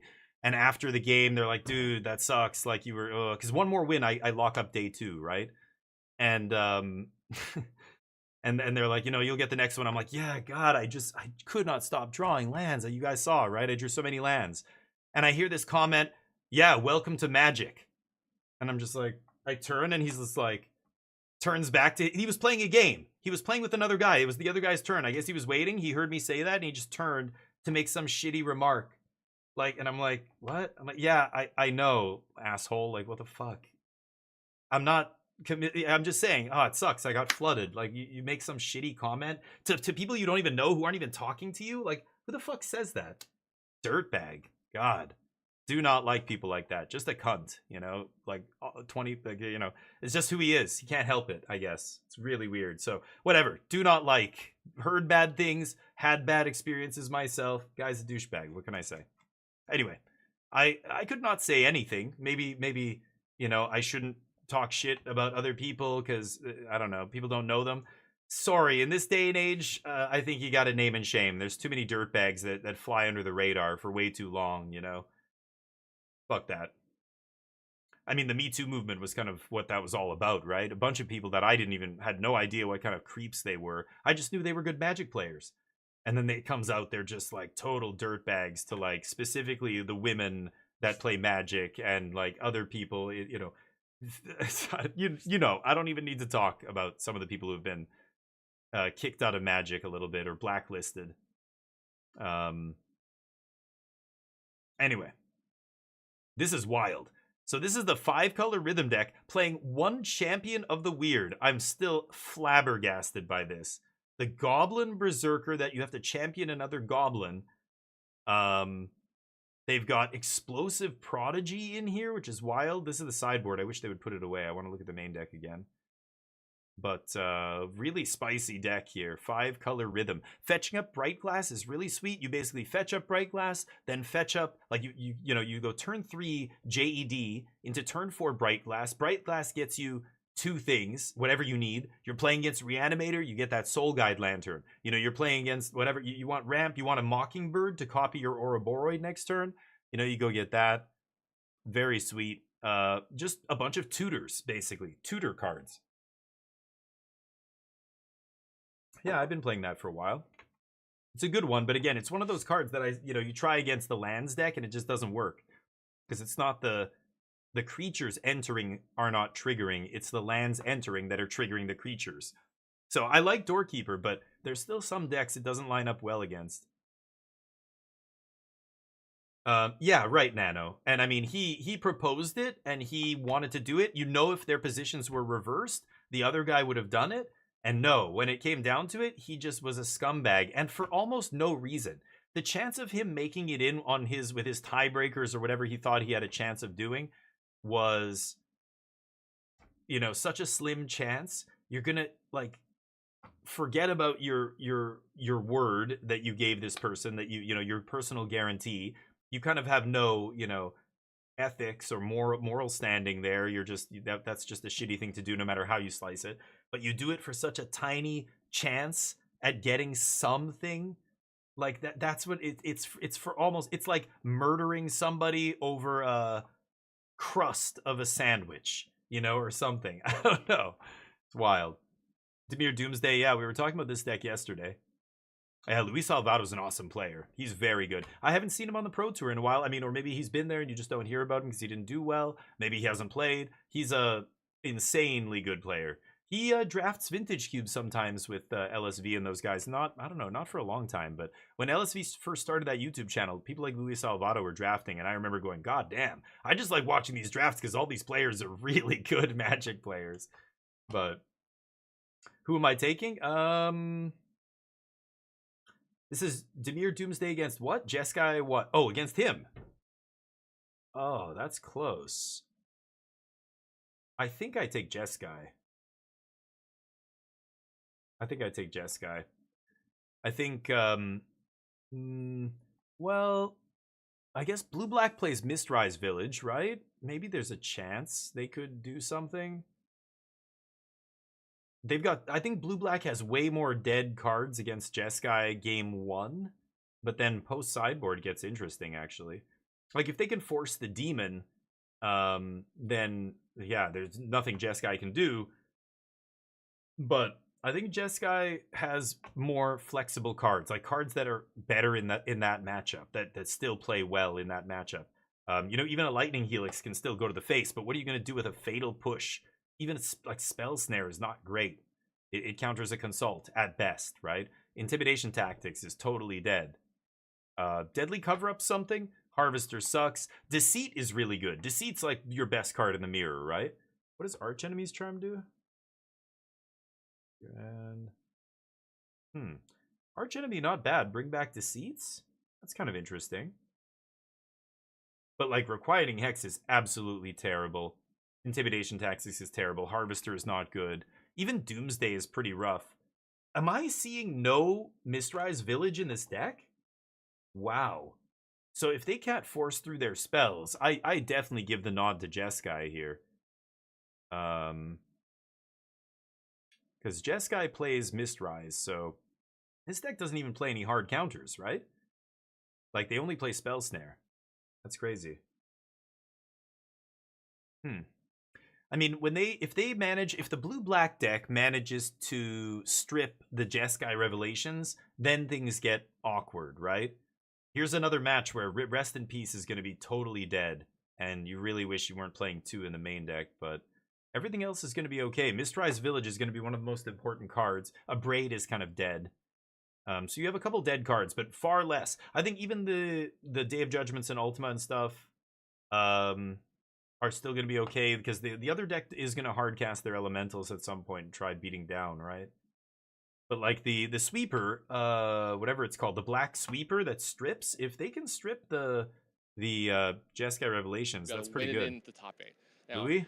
as a former player of the year, yeah, you're he no was player stranger of to the year. matches like this. How is it that you handle a match like this with so much on the line? I don't even need to think about that. Back in the day, I felt the pressure. Not anymore. I'm pretty sure of myself, of the deck, so I will play my best, no matter what. Oh, I love it. Nothing's gonna bother you. Hey, good luck in your match. Thank you very much. He's so confident. There is Luis He's like, Salvador oh, heading to it the doesn't matter. I'm not scared of anything anymore. I'm totally chill. This isn't my first rodeo. I'm a fucking legend. I love that. His take is just like, dude, I've been here. I'm not nervous at all. I don't worry anymore. That's scary as shit. That's the guy I do not want to play against. Oof.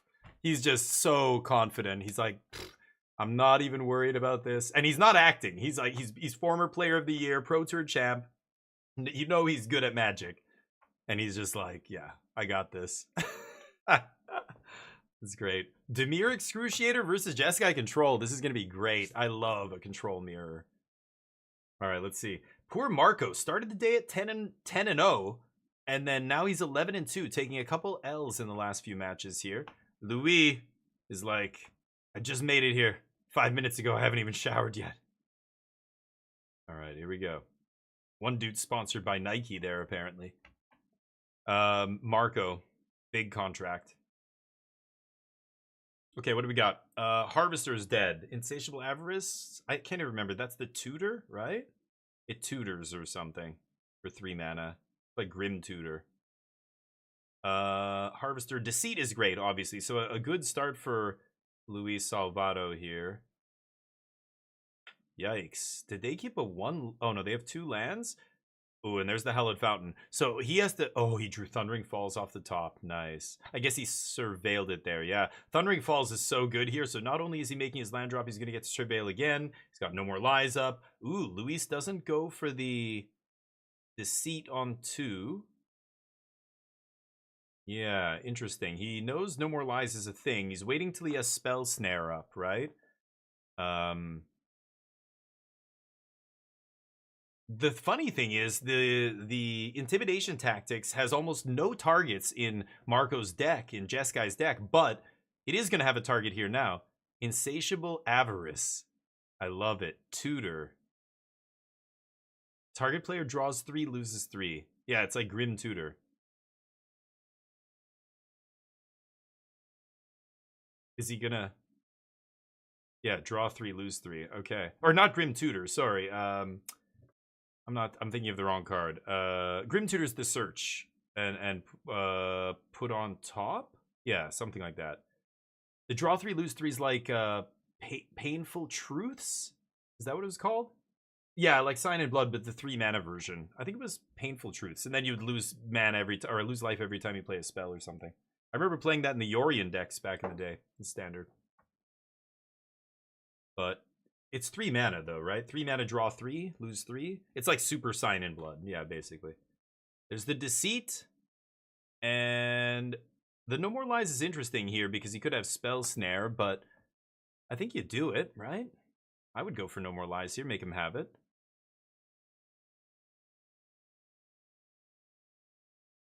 And then I get to consult for a land? Because he's missing land drop here. He wants to consult the star charts. But yeah, you got to go for No More Lies. Because if you leave up all your mana for consult and they have Spell Snare, you're in deep shit. So you just get the Spell Snare out of their hand and then consult for one card to find that land drop on end step, right? This is the control mirror. Oh, he doesn't do it. Praying off the top. Oh, lucky. He finds Steam Vents.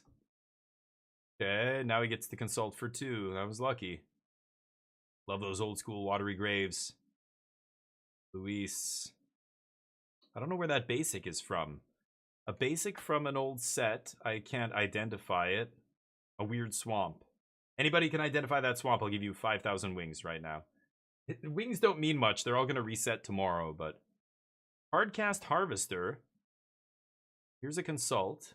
Or Unagi? Unagi's not great here, is it? Oh, he's telegraphing. Yeah, consult. He was going to play Unagi there. It doesn't even line up well against the Harvester, though.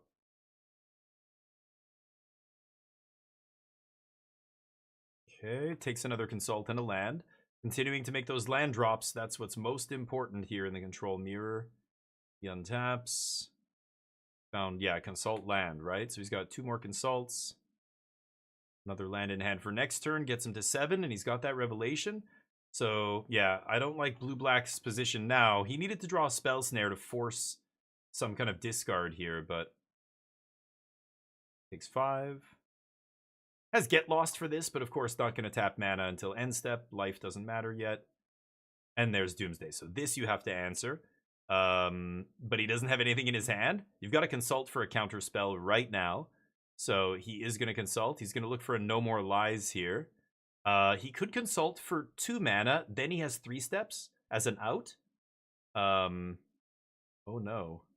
Oh, he didn't find a counter, I think. He's in trouble now. He's in big trouble. Uh-oh. Okay, I didn't see all the cards, but I don't think he found a counter, if I'm not mistaken. I think he had Spell Snare. Oh, he did find one. Oh, no. Nice draws. Okay. Louis just slams that demon. No fear. You love it.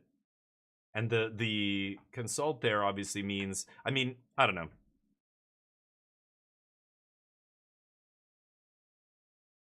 Yeah. I guess it doesn't mean he doesn't have another counter. He could still have another counter here, obviously. So Luis goes, or Marco goes down to 4. But Luis doesn't have much. He, you know, the 2 creatures that would be in his graveyard are both exiled. So all he can do is make another Harvester here with Superior Spider-Man. So he does. He just wants more beef on the battlefield? It's weird. That has to be exiled now, right? Harvester? I believe Harvester gets exiled from Luis's graveyard. Unless he's not making it a Harvester and he's just keeping it a 4/4? I don't know. Okay, let's see. So he's got Get Lost. He's got Jeskai Revelation up here. Yeah, there it is. Exile that. Okay. Yeah, sure. That works. Here's Revelation main phase? Wow. I mean, he knows the other guy doesn't have hard counters, right? It's just Spell Snare, so 4 damage bounce? Yeah, bounce the Harvester, 4 to the Superior Spider-Man. Oh no, Harvester to the yard. Spider-Man back in hand? I don't love giving them Spider-Man, Superior Spider-Man back there, but interesting. Okay. Oh, that was on his end step. My bad. I was like, I thought it was main phase for some reason. It's hard to keep track.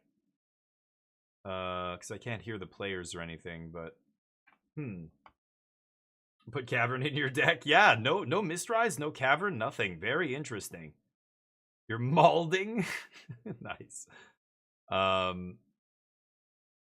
does he mill? Ultima, nice. Get that dead card off the top. Cycle Intimidation Tactics, I like that.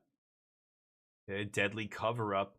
could try and strip those Jeskai revelations here. That's pretty spicy. Of course, we know that's never going to resolve, but Luis is on the back foot the whole game. You know, he was missing land drops at one point, and I mean, just look at the cards he has. Like, none of these cards line up very well against Jeskai at all. Like, you're never resolving a 6-mana sorcery speed demon against the control deck unless you've got them down to 2 cards or something, unless you've played a bunch of other creatures leading up to it that, you know, forces them to use interaction. Like, what are the chances it's going to resolve? You know, there's barely anything that he had to counter this game. So, awkward, but... And he's got an answer for this. Is it going to be Consult? Oh, interesting. I thought he would just go for another Revelation there. But, I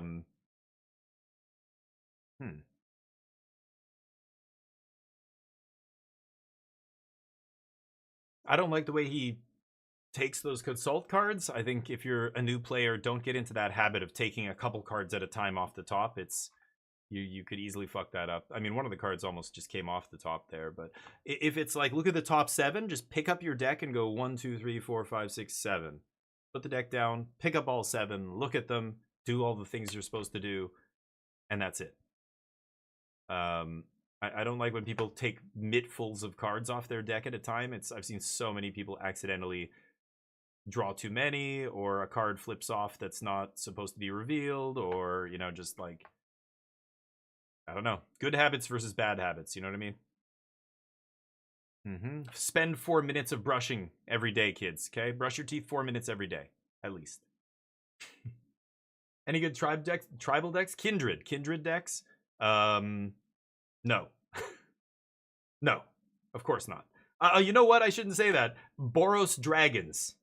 Yeah, no, it has nothing to do with Lorwyn. Boros Dragons is the best. Oh, Elementals! Oh, that's right. There's an Elementals deck that is supposed to be doing pretty well. We'll see. I haven't seen it here yet, but... Or maybe we did once? I think we did one time. Yeah, Harvey lost with it. We'll see. We'll see what happens on, you know, when all the dust settles. Yeah, you're right. I totally forgot. Elementals is from Lorwyn. The weakest, like, the archetype that they kind of, like, went all in on the least. Like, even in Limited. Kithkin, Merfolk, Elves, even Goblins, all of them are more heavily supported than Elementals in Limited. Like, it's the last of the 5. No, but none of them. There's probably as many fairies being played in Dimir as there are Elementals. I think it was just one team that played an Elementals deck. And some people on another team played the Elemental Scam deck. That's the other version. But, you know... They call it Elementals, but it's not a Kindred deck, Kuroshi. It's just the Evoke Elementals are so strong that they are in a bunch of decks. But none of these decks are like Elementals decks. They're just all playing. Like, Blue-Black Control's not an Elementals deck, even though it plays for Deceit, you know? So, I think the way you're referring to it, you're talking about, like, Goblins or something. Like, something that... Or Kithkin, that's all... You know, like tons of synergy cards, like Kindred, like all the cards in the deck are the same type and they're all working together to blah, blah, blah. No, nothing like that. Elementals is kind of a deck, but it's not like, again, it's not like a Kindred deck the way those other Goblins and Kithkin and that kind of stuff is. Yeah, not like it used to be. Original Lorwyn was like, Kithkin was a real deck, mono white. But no, nothing like that. What kind of noobs are you watching? Only the finest. Only the finest noobs that we can find. These are them. Dude's 11-2. 11-2 at the Pro Tour. This is former Play of the Year Luis Salvato. Just noobs like that. Elemental Tribe is real. Sunderflock. Oh, Sunderflock's cool. Yeah. That's another Elemental. But I don't know. How many actual Elementals are they playing? There's Sunderflock. There's the 2-mana Elemental that's not from Lorwyn. Ashling, maybe? And is that it? Like 3? I don't even know. I haven't memorized. I haven't looked at these deck lists because they're not like... I want to see them in like a spreadsheet form or something until before I start looking at them. Duress. That beautiful Urza Saga Duress. No, that's not. That's a old border like core set Duress. Luis, come on, man. Urza Saga Duress, best Duress. Giant Hand, Baller, Urza. So, like I said, I think Jeskai Control has the mirror, or has the advantage in this match. I picked them before we saw Game 1, and I think you saw in Game 1 why Jeskai's probably favorite here because like blue-black just has so many dead cards. Post-board, they get to take out their intimidation tactics and that shit, bring in duress. They've got some upgrades, but really Deceit is the best card in their deck against control. So now that they're on the play, they can Deceit on 2 before the control deck has before Jeskai has No More Lies up. Could add Spell Snare still, but Spell Snare doesn't counter Elemental, unfortunately. Beautiful Unhinged Plains. He knows what's up. Stock up on 3 here, maybe? Yeah. Do you have No More Lies? Oh, we know they don't have, unless he top decked it. So yeah, pretty safe stock up here, and that's pretty nice. Ooh, there's a demon. And is that Arch Charm? Ooh. So he has what? Deadly Cover Up, Undercity Sewers, Bitter Triumph. So he's got a land for next turn. He can take 2 spells here. Gotta take the next stock up to keep the gas flowing. Yeah, I was gonna say, and take Demon. And see if you can find a spot to resolve Demon. You are on the play here, right? So he could set up a spot where, like, if he has Demon plus Spell Snare or something, that's pretty gross, but Demon is such a color-intensive card. Yep, doing it before he plays his land. You love to see it. And then he's gonna Surveil after, I assume. He could leave up Spell Snare mana if he wants to bluff here, but there's no 2-mana play. Like, I mean, it could be a Consult on end step, but it would be on your turn's next end step. So there's still just no reason to leave up an untapped land here. So it's probably going to be Undercity Sewers Pass and see what's on top. No. Oh, he found a Duress. Okay. Can't see what he's taking here. So yeah, if you have a Duress, then just Duress again there. Takes Jeskai Revelation, and now he's looking to strip it with Deadly Cover Up. Yeah, and if he can strip Jeskai Revelation, that's going to be pretty good. Torpor Orb is a wild one. I guess just to shut off the demon. He doesn't have to cast it yet, so he's leaving all his mana up. Makes sense. Doesn't have any interaction over there, though, Jeskai. So Jeskai's in trouble. He leaves in the intimidation tactics. Oh, wow. I thought you would take that out. But he knew he had the Unagi in game 1 or whatever. But still, that seems sketch. I don't know. I would cut that card. Maybe he doesn't have enough cards to cut. Or enough cards to bring in, I mean. Too many cards to cut, right? Because he wants to take out all his cheap removal and stuff. So, yeah, maybe he has to leave in intimidation. It gives you information, at the very least, right? He's got another Duress. Blue-black looking good here. Ooh, Quarry Monastery off the top. No red mana yet, though, to activate it. Oh, he has Steam Vents. Yeah, what am I saying? So you can activate Quarry Steel here. That's not terrible. Is Luis going to go for the Deadly Cover-Up? Now, the other guy doesn't have... He drew Quarry Steel and played it, so Luis should know all of his cards here. I think he can safely do it, but he has Gloomlake Verge anyway, so he's going to strip. Yep. There goes Jeskai Revelation. Nice. There's 6. Yep. And I know your hand, so you can't do anything here. You know what? No, Spell Snare's not going to do it. Yeah, you could activate Quarry Steel here. Oh, no, it's 4 plus tap. Yeah, no, never mind. You won't be able to have mana up. So taking out all the Revelations. Oh, the one-off art Revelation. Bro, you were so close to having the full playset. Isn't there one more? Yeah, he had 3 of them are promo, and he had to borrow that last one from a friend. I guess because, you know, during testing, you're waffling between playing 3 and 4 in the deck as you're trying to figure out what the optimal numbers are. And at the last minute, you're like, I'm going to play the 4th. God damn it, I need what? Anybody have a Jeskai? Okay, fine, I'll take it. That's why that ended up in the deck. There's no other way. That's hilarious. Ooh, and he's got River Churn out of the sideboard. Is that one of his sideboard cards? Wild. All Incarnations? I don't remember. Are they? Yeah, maybe. Kithkin, nice. Yeah, Sunderflock is good though, yeah. I don't know. I don't know how many cards of the same type it have to be in your deck before you can call it a typal deck, but I guess it doesn't matter how many. It's more how integral they are to your game plan, right? If you have if your elementals are your win condition and your card advantage and your, you know, whatever, even if you're just playing 3 of them, that's probably still an elementals deck, I guess. But yeah. Okay, no more Jeskai Revelations is going to make this game tough to win, but it is still winnable. However, we know that Doomsday Excruciator's in the hand from earlier, So I think this is just Doomsday. Now he doesn't have... Oh, he doesn't have a Reef. He needs a Reef in play before he can actually... Before he can... Yeah, he's got the Bitter Triumph for the Unagi, so he doesn't care about that. But he needs a Reef in play before he can finish him with Demon, right? With the Doomsday. Interesting. Yeah, he can't go for it there. That's funny. If he mills, you know, he's just going to die to Doomsday. I guess, I don't know, it's possible he kills him with damage, but all it takes is your opponent drawing a Get Lost, and then you're going to deck before they do, because, you know, the Doomsday draws you 2 cards a turn. And he goes for it here. No fear. I love how Luis doesn't ever hesitate.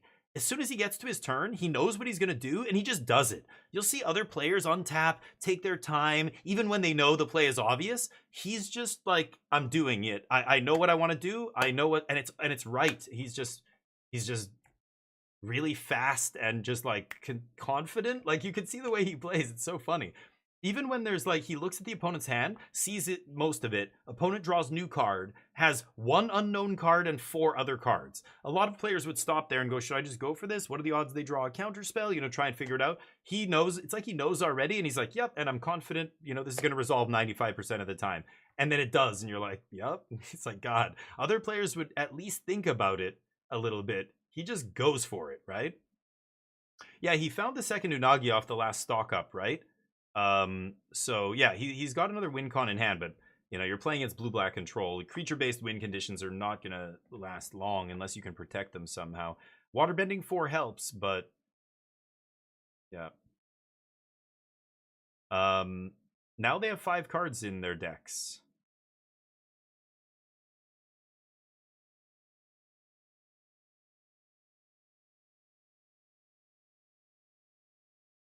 And no Restless Reef is interesting. But Luis going to try and kill with damage, probably. Oh, and the Get Lost is huge here. You don't want to Get Lost the Demon yet, because... Ooh, and there's Mistrise to force it. I don't think I would Get Lost yet, just because... Oh, he does it now. Let him draw 2 first. Right? Let him draw 2. And then you know you're going to deck them. I mean, here they're like 1-to-1, right? 1 card to 1 card. Got to be really careful with Riddler. Arch Enemy's Charm. Oh, fascinating. Could bring back the Demon? Yeah, I think I just Bitter Triumph here, right? No, goes for the Riddler. Doesn't want to draw 2, though. I like that. Could have drawn 2 there, but obviously 5 cards left.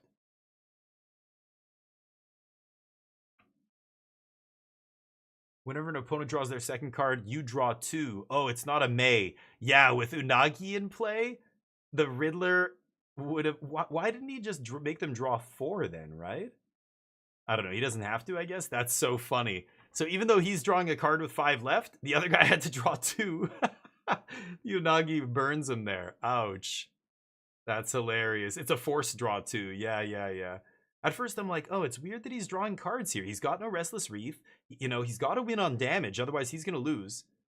Yeah, and so this guy just has to try. But now that draw 2 trigger just changed it completely. Just the warp on the Riddler is probably not in the question here. But Arch Enemy's Charm could bring back Demon and Spider-Man here. So you could just go Charm Spider-Man right now. 3 cards to 2 cards. Yeah, that draw 2 killed him. Don't fucking play that, dude. Really? No way. He just plays land and passes with Arch Enemy's Charm up here. Yeah, it's over. Blue-black gets game 2. I love this. This is a great match. There's a Reef. Wow, just randomly had one of the bottom 5. It's over. Yep. Okay. It was over anyway because he had Arch Enemy's Charm on end step, bring back Demon, Spider-Man, play 2 things, like force, you know, the issue even if you can somehow not get decked. Wow, the control mirror goes to decking. Yeah, well, the Unagi, you know, the irony there, Marco kept that Unagi off a stock up thinking, okay, Revelations are gone, I need a way to win this game. But the forced draw 2 trigger after that Demon does its thing means Unagi's not a win condition, it's a liability. That is crazy. That is, like, I think Marco never would have expected that Unagi to actually cost him the game. when he took it off stock up there, right? Like, crazy. Okay, game 3. Jeskai gets the play. Having the play versus the draw is so important here, as you just saw. That interaction is the pace setter for the match, or for the game, right? Is whoever gets to do their 2-mana thing first is way ahead. So Jeskai being on the play means they can no more lies the 2-mana play that blue-black has, and now it's snowballing. No more lies the next thing, and now blue-black's starting to fall behind. Ooh, found another land. That's lucky. What is this? Winter Night? Yeah, go for the Winter Night here. 2 no more lies down. He probably doesn't have another one. We know that he does, which is wild. You could play land, leave up negate, and play... It's kind of a waste of mana, though. I would go for Winter Night here. See if he does it. Oh, he drew Oh, he's Avarice. Right, I keep forgetting what that card does. That's a good one, because you don't care if that gets countered, right? You're throwing out bait here. Wow, triple no more lies. It's good to know. That means we know that, you know, Jeskai Controls used 3 of their no more lies here.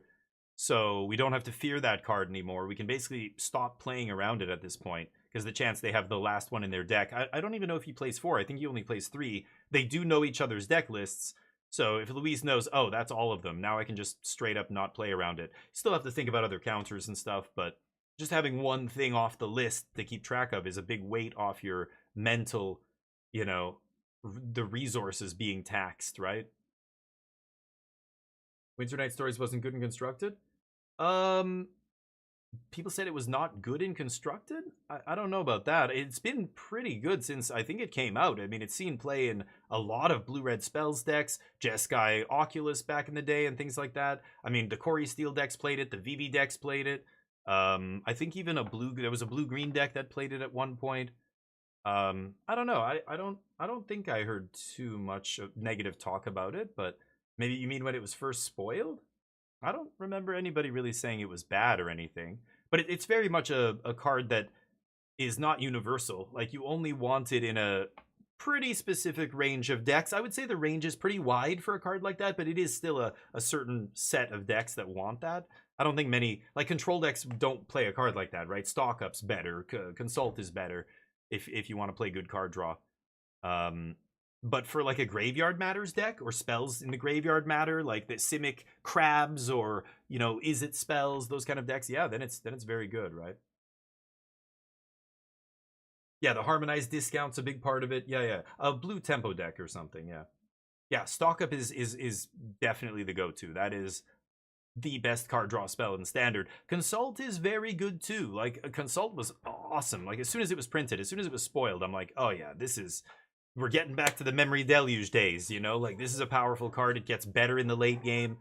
But yeah. But Stock Up's awesome. Stock Up's just so cheap. Like, 3 mana is so little mana for what you're getting. It feels like, again, it feels like a mini dig through time, and you don't really know that until you cast it a few times in the right decks.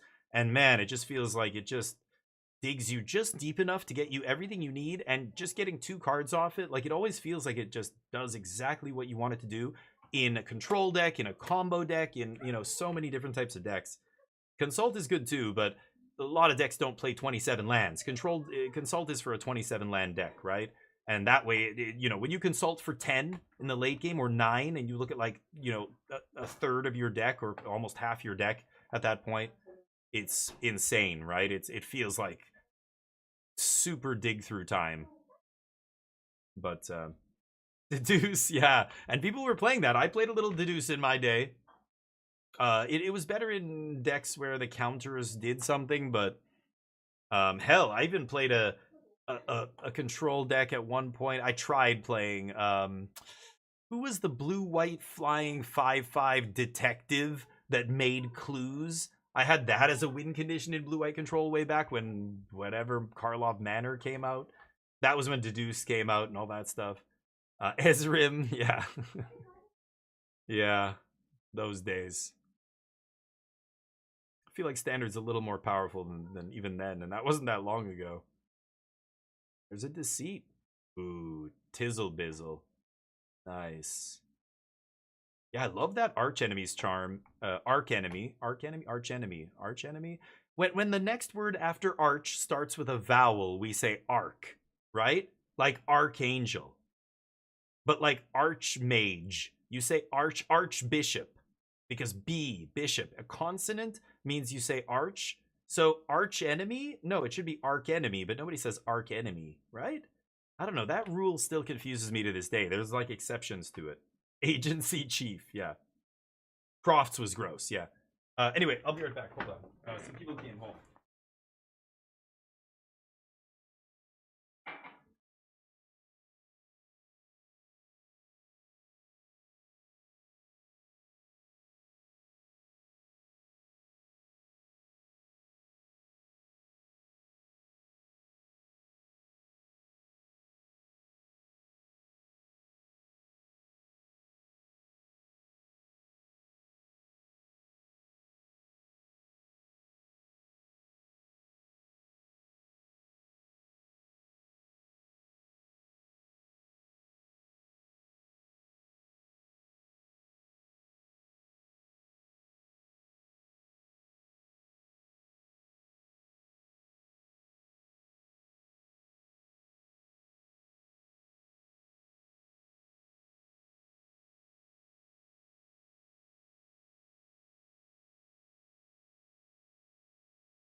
All right. Yeah. Yeah, Profts was pretty powerful. I just don't like non-creature permanents that are tough to interact with. That's really what makes those cards super powerful. Like a big part of it that people don't realize. Casting cost is important, you know, 2 mana is so cheap and blah, blah, blah. But another big thing is enchantments are hard to interact with for a lot of decks. Like most decks, the most common form of interaction that most decks are playing is creature removal, right? So when you put a card like Up the Beanstalk into Standard, or Profts, or Corey Steel Cutter, or you know, there's, if it's a non-creature permanent that's pumping out a bunch of value and stuff, it's much harder to deal with for a lot of decks than if it was just a creature that pumps out value, right? So yeah, Profts was a little too strong. It was a little too annoying to interact with, although Spell Snare being in Standard might have made it not as crazy, but yeah.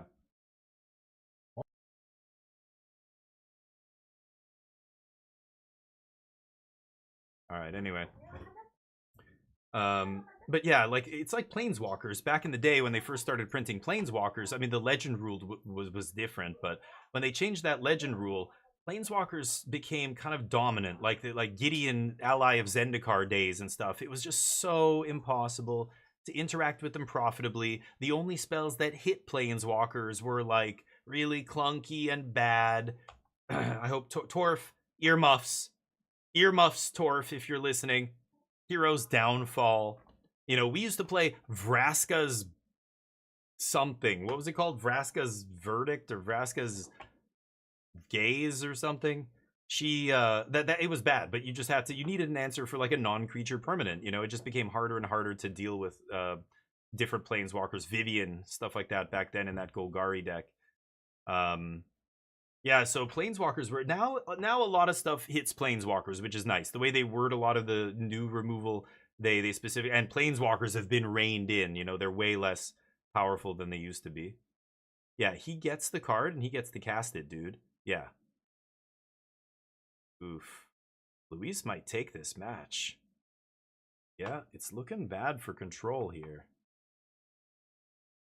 God, Luis is a disgustingly good player. I would have given this to Jeskai. I did give this to Jeskai. I would have bet money that Jeskai would have won this match, but I think Luis might win this. He's so good. He's like, again, no hesitation. Like every turn that he plays is so fast. He's awesome. Just within Standard.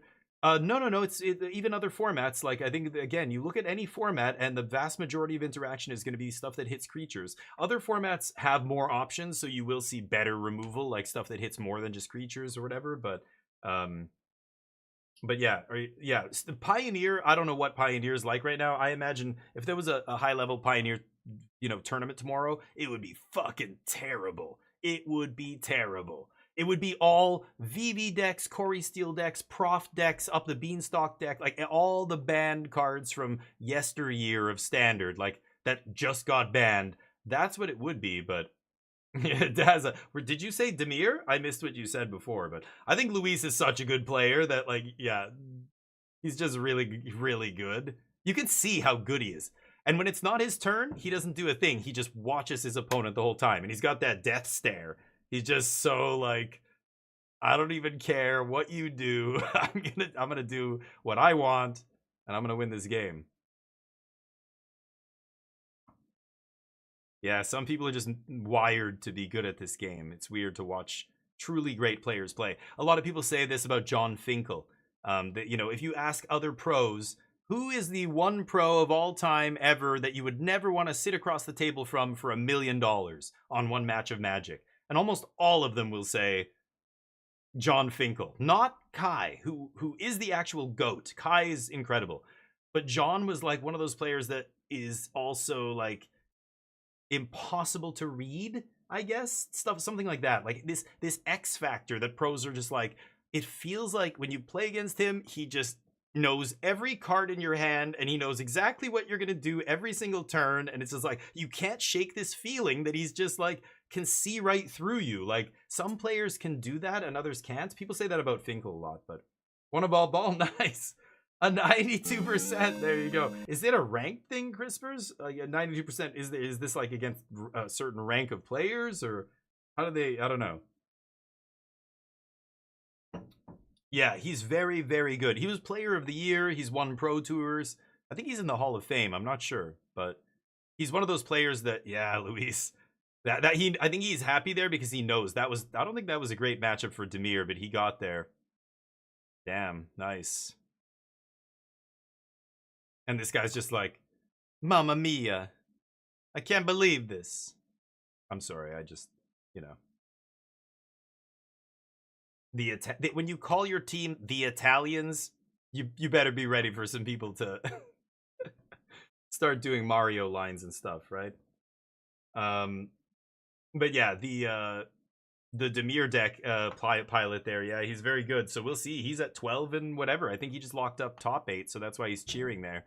He's guaranteed. He just has to ID his last couple of rounds, and he'll be guaranteed for top 8. Yeah, and there's Javier Dominguez. They're both from Spain. I guess they're all buddies. Yeah, Luis is a deadly player. I mean, again, just watch how he played that game. Every turn was like he knew exactly what he wanted to do. There were a couple turns where he kind of hesitated and thought about it again and did something else. But most of the turns it was like draw, okay, land, and tap, go. Do you have it? No, okay, keep going. Do this, do that. Like, just always almost asking the question. Like in that game too, he just kept going like immediately, like not thinking about whether your opponent has a counter spell or should I play this land tapped or untapped, or like all these little things, just like almost like he's reading from a script. Like he just knows what's going to happen and he's just doing the things that he knows, he needs to do. There's a couple players. LSV plays like that. I think what's his name? Shota plays like that. Shota Yasuoka. He's another player that, it can be a liability. Most players shouldn't try and do that. I see players who play quickly and they think playing quickly makes you look like you're a pro. Like all the pros play quickly, so if you play quickly, it means you're good. You're really doing yourself a disservice. Do not play quickly. You don't have to mimic other good players. That's not why they're good. But some of them are so good they can play quickly as well. That's not something you should try and emulate. Play carefully, play at your own pace.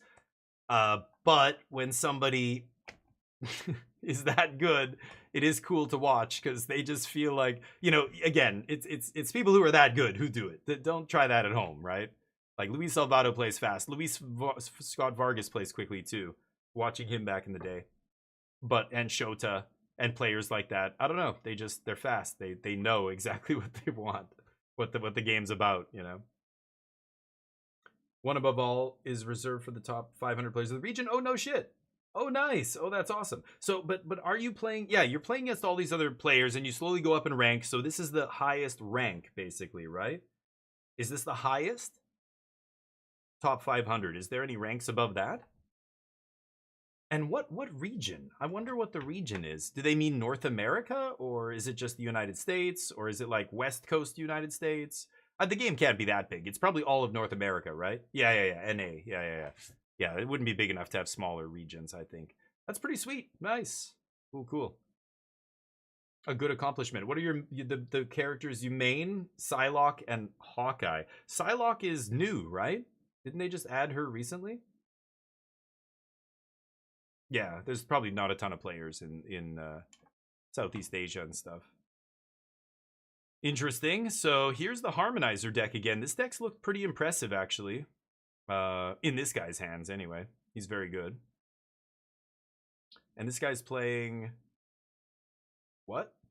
God, we don't need that tight of a shot. It's crazy. The top of his head's even out of the frame at that point. So weird. Is it Lessons? Oh. Okay, this is going to be an interesting match. I have no idea who's favored here. Femur Harmonizer. Is it Lessons? I feel like Harmonizer's probably favored, right? Grand's on one there is nice. Get bursted.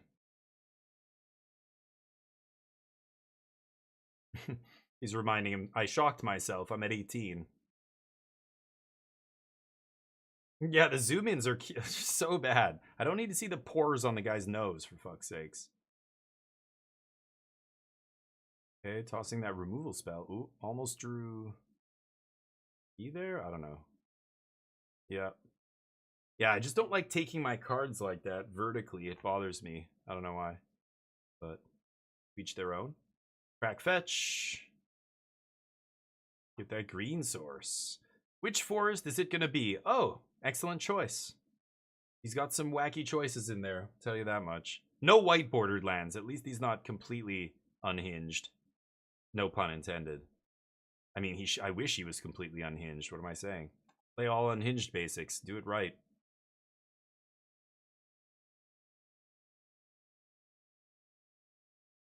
This is on upkeep?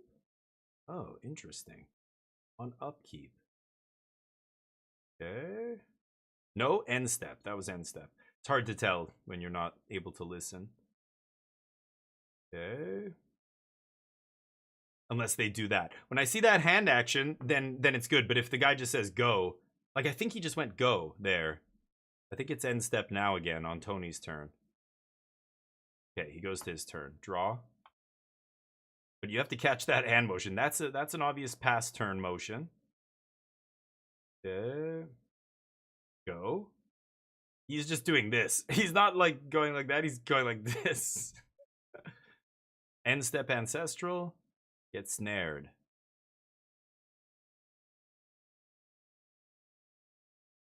Yeah, obviously has 3 lessons there. I would have led with that. Bait. But it makes sense he wants to fill his hand first, but yeah. Discard Island. Man, the way they word these cards now is no punish, right? It's crazy. It's so easy. Before you had to discard as part of the drawing too. Now Tormenting Voice or whatever lets you instant speed do it, and you don't even get punished if they counter it. Wild. Noob friendly magic. Alright, here we go. You've seen the phrase, is it lessons a lot? So Crispy, you don't know what's going on here though, right? That's funny. We're going to be playing Marvel Rivals later today, maybe. I've got to do another 1 hour of sponsored streaming. I'm also sponsored to play this PUBG game. I think, was it you who posted? I think you posted in oh, no, Legit Styles posted this. It's a top-down, free-to-play PUBG game. It's called, what is it called? PUBG Blind Spot. So I signed up, I saw a thing for it. I'm like, oh yeah, sponsored stream, like for Twitch partners or whatever. I'm like, yeah, I'll do it. So I thought it was already out. So I'm like, oh, we're gonna be playing this tomorrow. I didn't even know there was a new PUBG like top-down team shooter or something. And then I read, oh, it's the early access starts on February 4th. So check that out. It might be fun. I have no idea obviously what it's gonna be like yet, but I'm gonna be checking it out. And apparently they're sponsoring me to do it, so that's even better. I've noticed some very weird things happen when I do a sponsored stream. We get 1,000 people watching sometimes, which is really weird. When I'm streaming some like demo or something. So I don't know what Twitch does, but when I'm doing an official Twitch sponsored stream, I don't know if they're doing something to the, like, maybe they're putting me on the front page or something without me knowing. They're doing something because it gets real weird. Like I had like 1,000 people in here watching me play Pragmata multiple times. And I'm just like, what? And I'm like, these can't be real viewers. And then I look at the Steam chart, like my Steam stats, and it's like, yeah, no, they're real. And like the VOD has 10,000 views on it or whatever. And I'm just like, weird. I don't, what are they doing behind the scenes? They're doing something weird, but yeah, right, Crispers, exactly. You think so? Yeah, like I have no idea. That's what I mean. It's something I don't know for sure. So I'm just straight up speculating here. This could be totally false, but my hunch is that it doesn't make sense otherwise. Something's happening to promote my stream because yeah, it's just like I just randomly get tons of people. Some person, and people pop in. It's like new people. There's new people following. I've gotten a random sub or two, like new subs. And I'm just like, whoa, okay. Interesting. But yeah, so anyway, I get paid to do them, so I don't mind. It's not very much money, but you know, it's 1 hour. They make me play it for 1 hour, and then I have to, there's like some little overlay thing that they run. I have to, you know, kind of enable, and that's it. It's pretty painless from my end. And if it's games I like Marvel Rivals, I think is a good game. You know, I think PUBG is going to be interesting. Pragmata was cool. You know, I did another PUBG thing for the Erangel map change. I think you were with me, Crispers, right? Did we play together? Somebody, it was you, and I played with somebody else at one point. I thought, but you know, those games I already enjoy, so I don't even mind doing them. But there's been a couple of games where I'm like, no, thank you. There was one recently that was like, I don't do the mobile game thing. I don't do Raid Shadow Legends shit. Twitch doesn't promote that. That's all Stream Elements. Stream Elements will always be spamming Star Trek, you know, blah, blah, blah, mobile game, and Raid Shadow Legends, and, you know, all this. You know all these mobile games, right? Heroes of the Storm. No, not, I don't know. A bunch of these games. They all sound the same to me. Mobile crap, I'm not into it. You know, and you can earn all this money if you get 10 people to play, download the game and play until level 10 and whatever. It's like, I don't want to push this on you guys. Yeah, I could make money, but I'm like really annoying and inconveniencing other people in order to make money. That's not cool. Do not want. I would not force ads on you for the same reason I never roll ads. Whenever you get ads on my channel, it's forced upon me. I have it set to the minimum I could possibly go. There is a minimum. I can't turn it to 0, unfortunately. But, yeah. So it's, you know, it is what it is. I don't do a lot of that shit. I don't like it. No problem. Still have a lot of propositions for me to play. Nice. Yeah, and I will. That's the other thing. I get a lot of games for free and stuff these days, so I don't buy a lot of games. If my channel was bigger, I'd be able to even get more games for free, which would be even better. Because I give away a lot of games. I gave away 2 copies of Kingdom Come Deliverance 2. I got to give away, I don't even remember the other game. Not Dead Rising. Dead Space? Not Dead Space. I don't remember. I gave a copy. Give copies away when I can, that kind of stuff. But I only buy the games I think are really, really going to be interesting and I want to play, but there's just too many. Even Arc Raiders, like I thought that was a great game. I want to go back and play it a bit more, but there's so many other games I'm enjoying right now. Really enjoying Outer Worlds 2. I just love that type of game, like open world exploration, combat, you know, leveling up, a lot of weird stuff you can do, like really good enemy assortment and weapon assortment. I like that kind of stuff, so I'm enjoying that game a lot right now. Rivals is fun but pretty tough. Nice. Oh, once you get, yeah, but that's only when you get to like actual competitive play. You know, it's like saying in standard you've got to play, you know, 20 dual lands in your deck. And somebody's going, yeah, but I don't care about playing competitive standard. I'm just playing, you know, for fun with my buddy. And it's like, okay, well then who gives a shit what you play? But yeah, if you're playing competitive, I'm sure there's an optimal like team configuration, like you need specific roles and blah blah blah. But that's only for high level competitive play, right? Of Valorant's like that. A lot of games are like that, right? There's like optimal squad configurations and whatever. That's the metagame, right? That is the metagame. Once you have that competitive scene, then we can. But most players don't give a shit about that, right? The vast majority of people who play Marvel Rivals don't care about min-maxing that hard. Just like Arc Raiders, just like every multiplayer game, there's people who take it seriously, most people who don't. But streamers and stuff all take it seriously. So I think there's this weird like representation that, you know, everybody thinks the game experience is the one that the streamers are having, but they're weird. You know, the way they play, like they're either grinders who that's all they play, and they're like super, you know, min-maxing everything, or they're doing whatever they can to do the craziest shit they can in the game. You know, get as many kills as possible instead of playing like a team player, or, you know, whatever it is.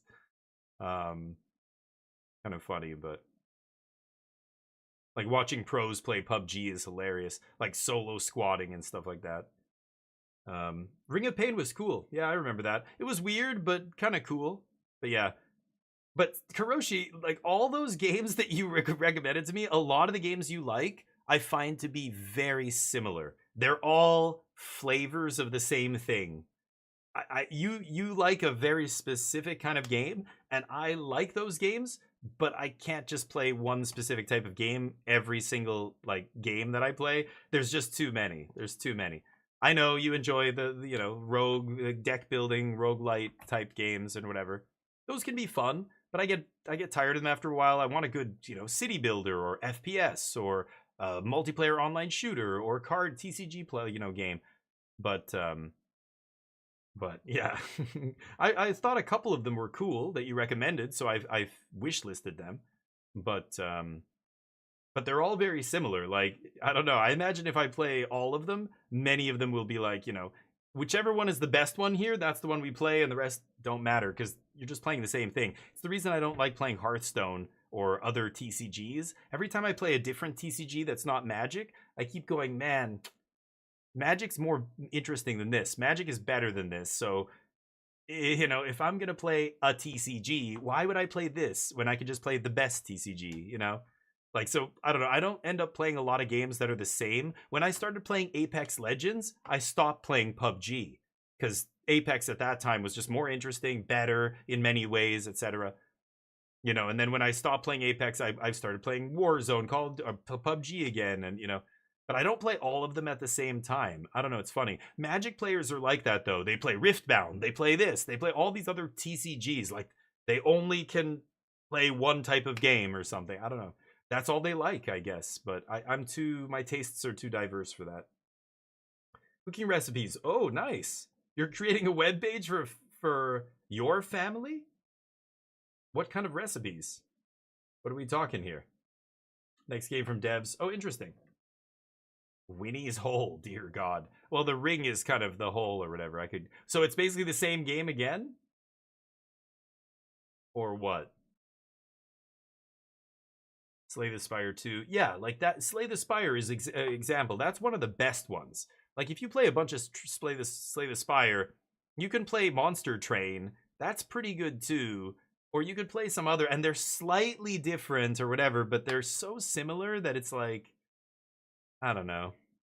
It's, at some point I'm like, I've had enough of this genre. Like, I want to see something different. These are all the same to me. It's like if I ate pizza every day, which is maybe a bad example because I love pizza. I could probably eat it every day. But, you know, you're changing the toppings a little bit and saying it's different every day. And I'm saying, no, it's still pizza. And you're like, no, this one's ham and pineapple. That one's pepperoni and mushroom. That one's bacon and whatever. And I'm like, yeah, but it's all still pizza. At some point I get sick of eating pizza, you know, which again, bad example, probably can't happen. Probably not physically possible.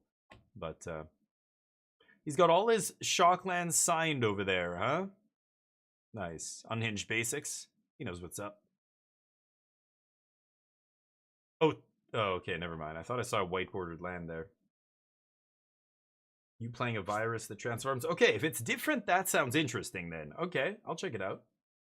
I don't mind pineapple on pizza, but I had my tastes broadened exponentially when I moved abroad.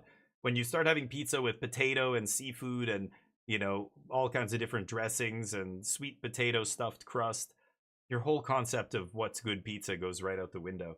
Corn on pizza's delish. Pizza with pickles. I love a lot of stuff now that I didn't like when I moved away. But there's some fusion places that even do kimchi pizzas and stuff like that, which are pretty good. But you know, and so when people say pineapple, I know North Americans and maybe in Western Europe, a lot of people think it's weird to put pineapple on pizza. To those people, I just say, gotta go to some other places.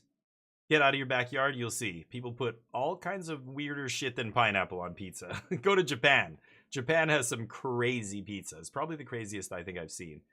But Korea's got some wild ones too. They're good though. They were good. They were better than I thought, you know?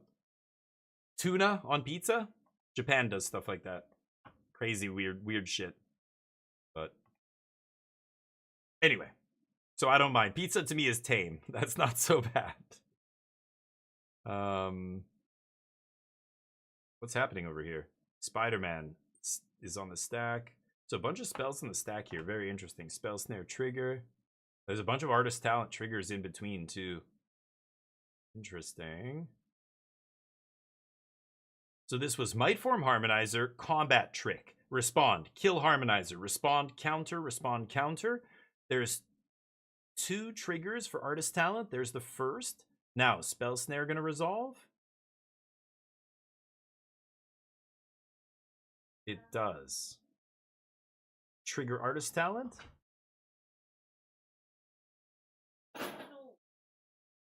Draw, discard, or discard, draw. Yep. Okay. 3 mana. Songcrafter post... Or no, it has flash? Oh, he's flashing it in? And he's gonna counter trigger, and there's only 1 mana up for Songcrafter. Oh no, he's got Escape Tunnel. Pay with the Escape Tunnel. Oh no. Escape Tunnel taps for a colorless, right?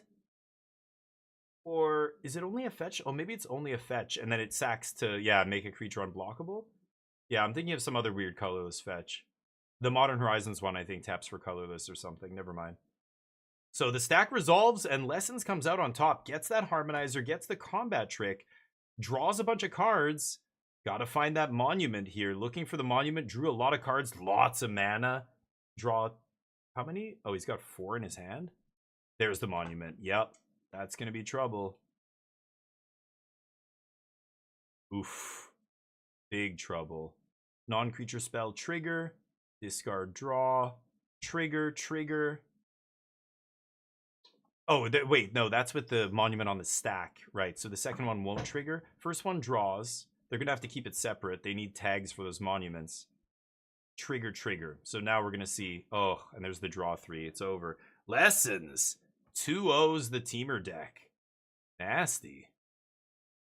Ooh, it was that big fight over that Harmonizer. That was the game. Whoever won that fight was going to win that game. Crazy. Because Tony was going for the kill that turn, right? Sun-dried tomatoes are good. On pizza, they are good. I do like sun-dried tomatoes. There's a place near us that does like oven, like the proper like stone oven style pizzas, and they have some really like authentic Italian pizzas, and they have ones with a sun-dried tomato that's really good. I don't mind. Yeah, I like. Roasted meat with the berry sauce seems normal. Nice. I want to see Onion's cooking page. Roasted meat with berry sauce. That's interesting. All pizza pineapple action is quite exaggerated. Yeah. Just pepperoni and pine. It's usually ham and pineapple. Yeah, bacon. Oh, bacon, mushrooms, and pineapple. I don't think I've had that. That's not a Canadian. I've never heard of that one, but I think it's probably wherever you get it calls it a Canadian because of the pineapple. But apparently we invented it. The pineapple on pizza. I don't know. Who cares? I don't even It's not like I'm so proud. See, yeah, go Canada. Pineapple on pizza. That's us, baby. But I know there's Canadian ones that, yeah, they do have pineapple. But in Canada, nobody, that's not like a Canadian, I don't know, nobody calls it Canadian here. It's funny. But ham and pineapple is usually the combo that you see in a lot of places. But you can put whatever you want on it, sure. I like spicy too, so I like, banana peppers and like, or jalapenos, things like that on my pizza. I really like spicier sauces or something. I do like a cream sauce or even a chicken pizza. If you ever had like a barbecue chicken pizza with like the barbecue sauce. I love barbecue sauce, but boy, is it bad for you. It's basically nothing but sugar, just brown sugar. So, caramelized onions, chicken, delish. But yeah, when I was a kid, that kind of stuff, you'd never see a chicken pizza anywhere. That kind of started when I was older already in university and stuff. The local spot calls it, yeah, that's cool. I mean, it's like coffees and stuff, like an Americano. It has nothing to do with the States, but it's just, I don't know why they call it that, but anchovies, yeah, anchovies are weird. I don't think I've had some with weird, like little octopuses and stuff on it, but never anchovies. I don't think I've ever had, but it's salty, like it's super salty. It's too much for a lot of people. It's just so briny and salty, right? Hey, Alter. Invented in Canada with Hawaiian ingredients. Yeah, pineapples unfortunately don't grow here. Yeah. It's like icy. Oh, cool. That's kind of sweet, Onion. Oh, so it's not public. I got it. That's cool. That's awesome, actually. I wish people in my family would do that. But, yeah. See what happens when we collaborate? Pineapple on pizza. Why can't we just be friends? I don't get it. We're so much stronger. We're all better by mixing with each other. Just look at any other creature. It's just the way evolution works. I have a mixed breed dog, healthy as a horse. All my friends with mixed breed dogs, most of them, almost all of them healthy. Some, of course, not. This is very anecdotal, but on average, a purebred dog lives way shorter life than a mixed breed dog. I wonder why that is. I wonder why the Habsburgs look the way they do. It's crazy. When I was in Korea, I was an actor, and they call them models over there, but I would work with tons of kids who were models and actors and stuff like that, and almost all of them were half Korean, half something, and they were like adorable, gorgeous looking kids, but they were almost like, it would be hard to determine exactly where they're from if you had to guess. Like, super attractive kids. Brazilians are super attractive. Almost all the working models and stuff in over there, half of them were from Brazil, like a ton, and they're all just like the most attractive people you've ever seen. Very mixed, a lot of mixing over there, and other cultures that are very mixed. I don't know. Anyway, pumpkin pie debate. No. Yeah, couldn't find that anywhere in Asia, pumpkin pie. Most people have never even heard of it. Yoonjung hadn't tried it until I came with her, brought her back to Canada to meet my family and everything, and she tried it at my mom and dad's place. But sure, Onion, cool. Let me know. Post it on the Discord or something. That's awesome. No friendship with pizza weirdos? What, because of the pineapple thing? Yeah. Oh, let's listen to this. I'll learn more about in a unique matchup against a Jeskai. Luis is top top 8. Control. Did you think you were in a good spot coming into the matchup? Well, luckily for me, it's 2 games post-board and only 1 pre-board. We are the underdogs. We are all deck full of black cards. We are the underdogs, exactly. But game 2 and 3, our plan is super good. Everyone knows that in the control mirrors, the one with these cards can handle the game, and with the help of Riddlers, it's super easy to manage all the things. With the special touch of the 2-mana discard, taking the relation, we tested that. Very good testing, very good testing. So you've won a Pro Tour before. You won Pro Tour Rivals of Ixalan in Bilbao many moons ago. You were here in Richmond. You were telling me just a minute ago. This is where, I'll let you say it, this is where what? This is a table where I play the playoff for Play of the Year. So I think Richmond has a special feeling with me. Maybe top 8 and win a Pro Tour in Richmond? 2 Pro Tour wins, maybe? Don't jinx it! I came here to reach 8 wins to change some more Pro Tours. 8 wins. iPhone Gold. So tonight we test. And I want to have that big problem of carrying the trophy to Argentina. That's going to be a huge problem that I'm willing to do. Well, we hope you That's have great. that problem, buddy. It's so good to have you back. And hopefully Ice doesn't show up at the venue and throw all of you into detention for a month. Anyway, yeah, he's awesome, and I love his description there. That's exactly what I said. They are the underdog, right? Dimir. They have so many dead cards in game 1, but he's like, game 2 and 3, we have more discard, and discard's how you control the match. And sure enough, that's what happened, right? He was able to shred the hand enough, and you have to draw it at the right times and everything else. Game 2, it's much better because you're on the play, but game 3, I don't know. It's not like it's in Blue Black's favor, but I don't know what this guy's saying, but didn't really learn how to play it. I don't know who this is. So we did, and we did well. We had a very good list prepared for the meta, and yeah, amazing result for the weekend. And also my teammates did well as well with the deck, and yeah, happy with it. So last time we really saw you make a deep run, it was a Willie Pro Tour Bazaar. with I like his Scepter shirt. Chan. So clearly you like this style of deck. Now at that tournament in Atlanta, you didn't win. But you're in top 8 here at Richmond, and I know you're thinking you can probably win this one. Yeah, when I came here, my main goal was to improve my last result. So this is the first step. Cool. So let's try to win. Good luck. That's awesome. I like hearing from some of these guys. They're funny. Luis is hilarious because, again, this is not his first rodeo, so he's just like, this is this, and we did this. Oh, it's so good. You could tell he's super relaxed, right? Even in front of camera, like he's self-assured. He knows he's got a very good chance to win the whole thing. He's good. Dimir beating Jeskai. I would not have predicted that, but yeah. And I think he was pretty happy there. I don't know if he would call that a good match, but that's funny.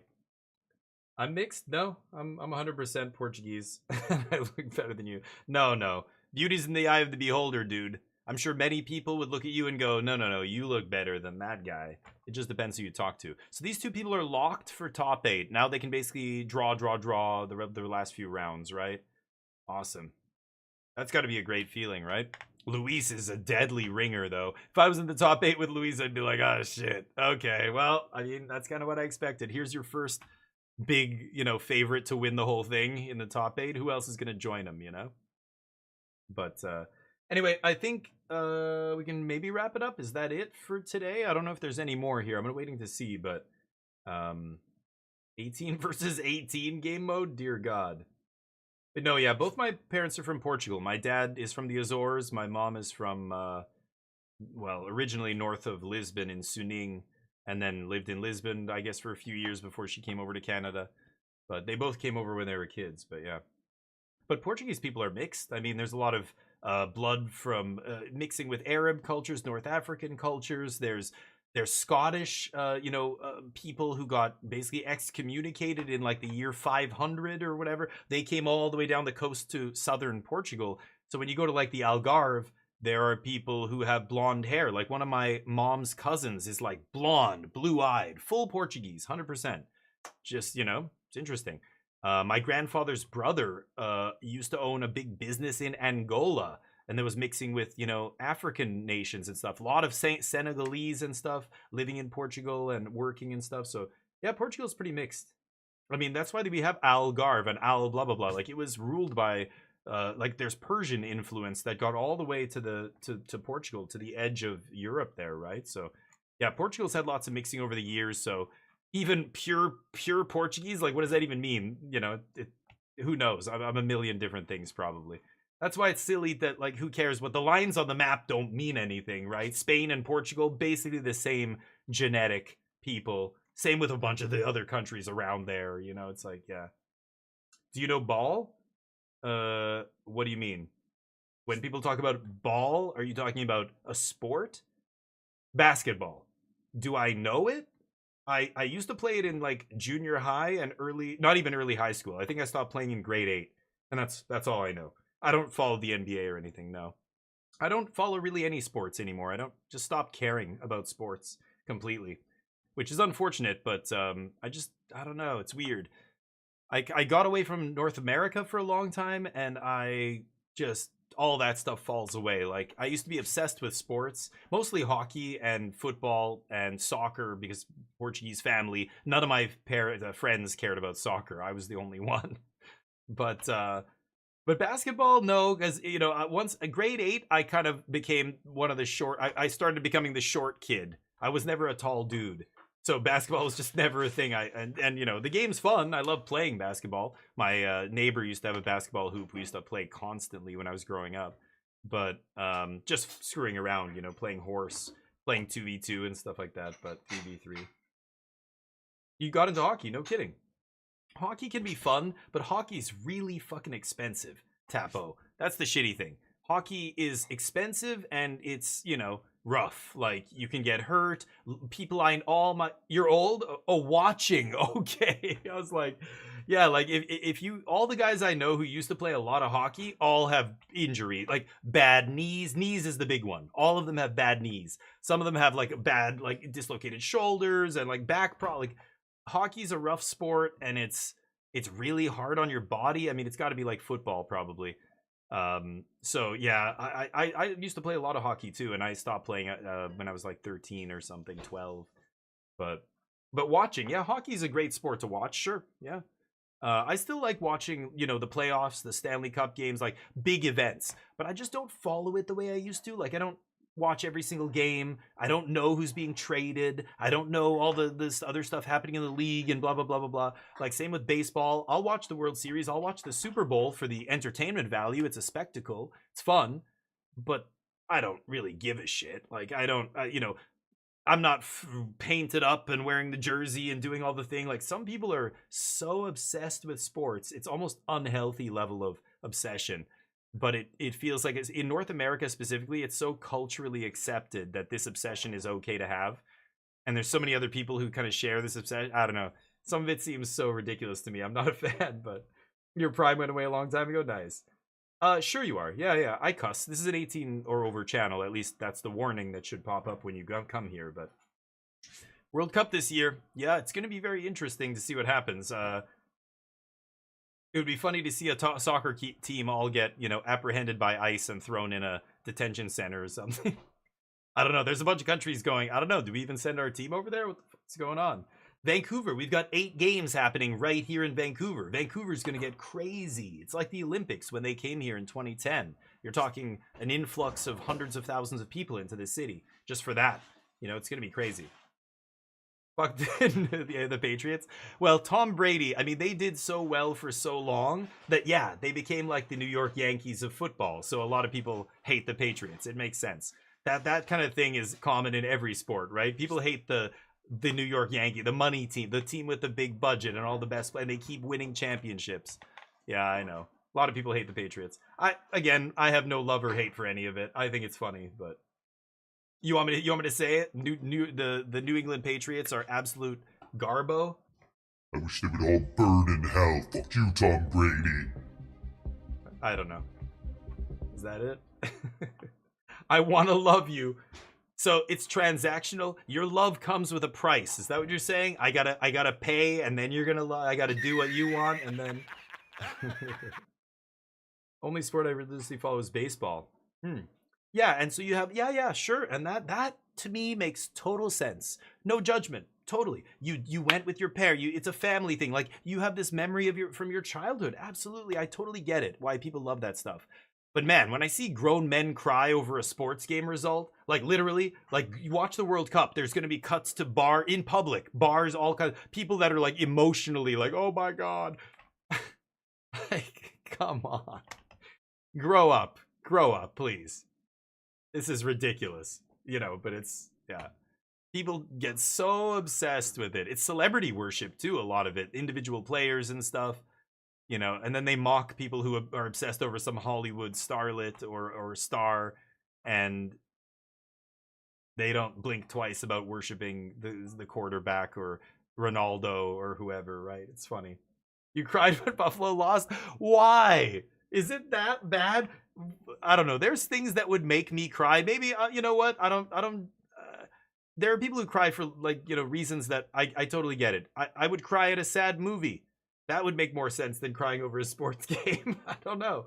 But I guess, I don't know. It's, if I was on the team, if I had put in all the work to get there, to do the thing, and then lose, I get it. I get it why the athletes are crying. The Olympic athlete who misses out on gold and is devastated and they're crying. You know, you see these shots during the Olympics and stuff. That makes sense.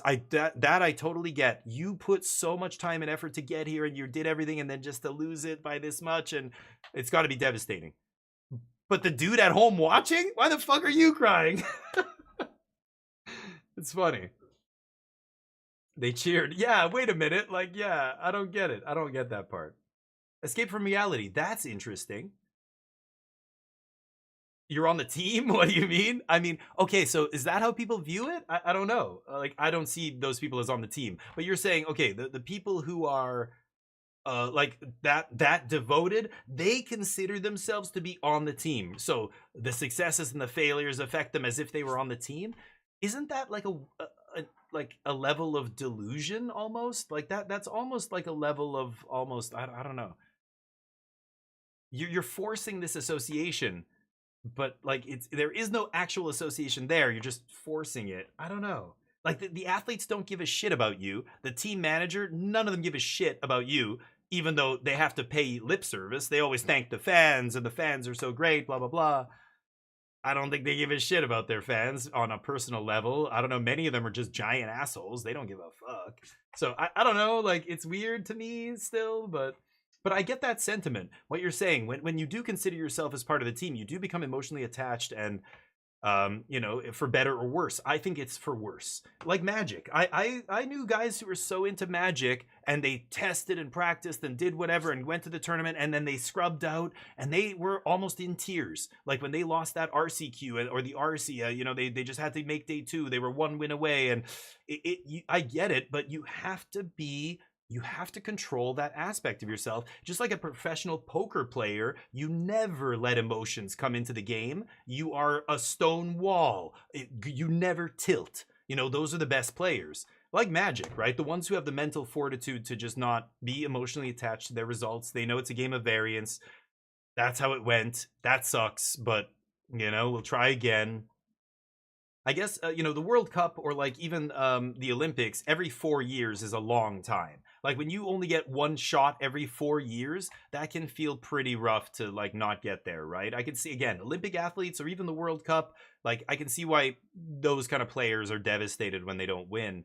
But stuff that happens every year, a pro tour that happens like, you know, 5 times a year or whatever, that's like, who cares? Like we'll win next year. It's not like, you know, I don't know. It's weird to me, but it doesn't seem like a healthy, mental state, right? And it gets worse. I mean, there are people who straight up threaten fans of other teams, who commit violence against other people because you're a blah blah blah fan and I'm a this fan, and it comes to blows. Like that seems so ludicrous to me. I mean, that would be like getting into a fist fight over Magic decks. It's the same thing.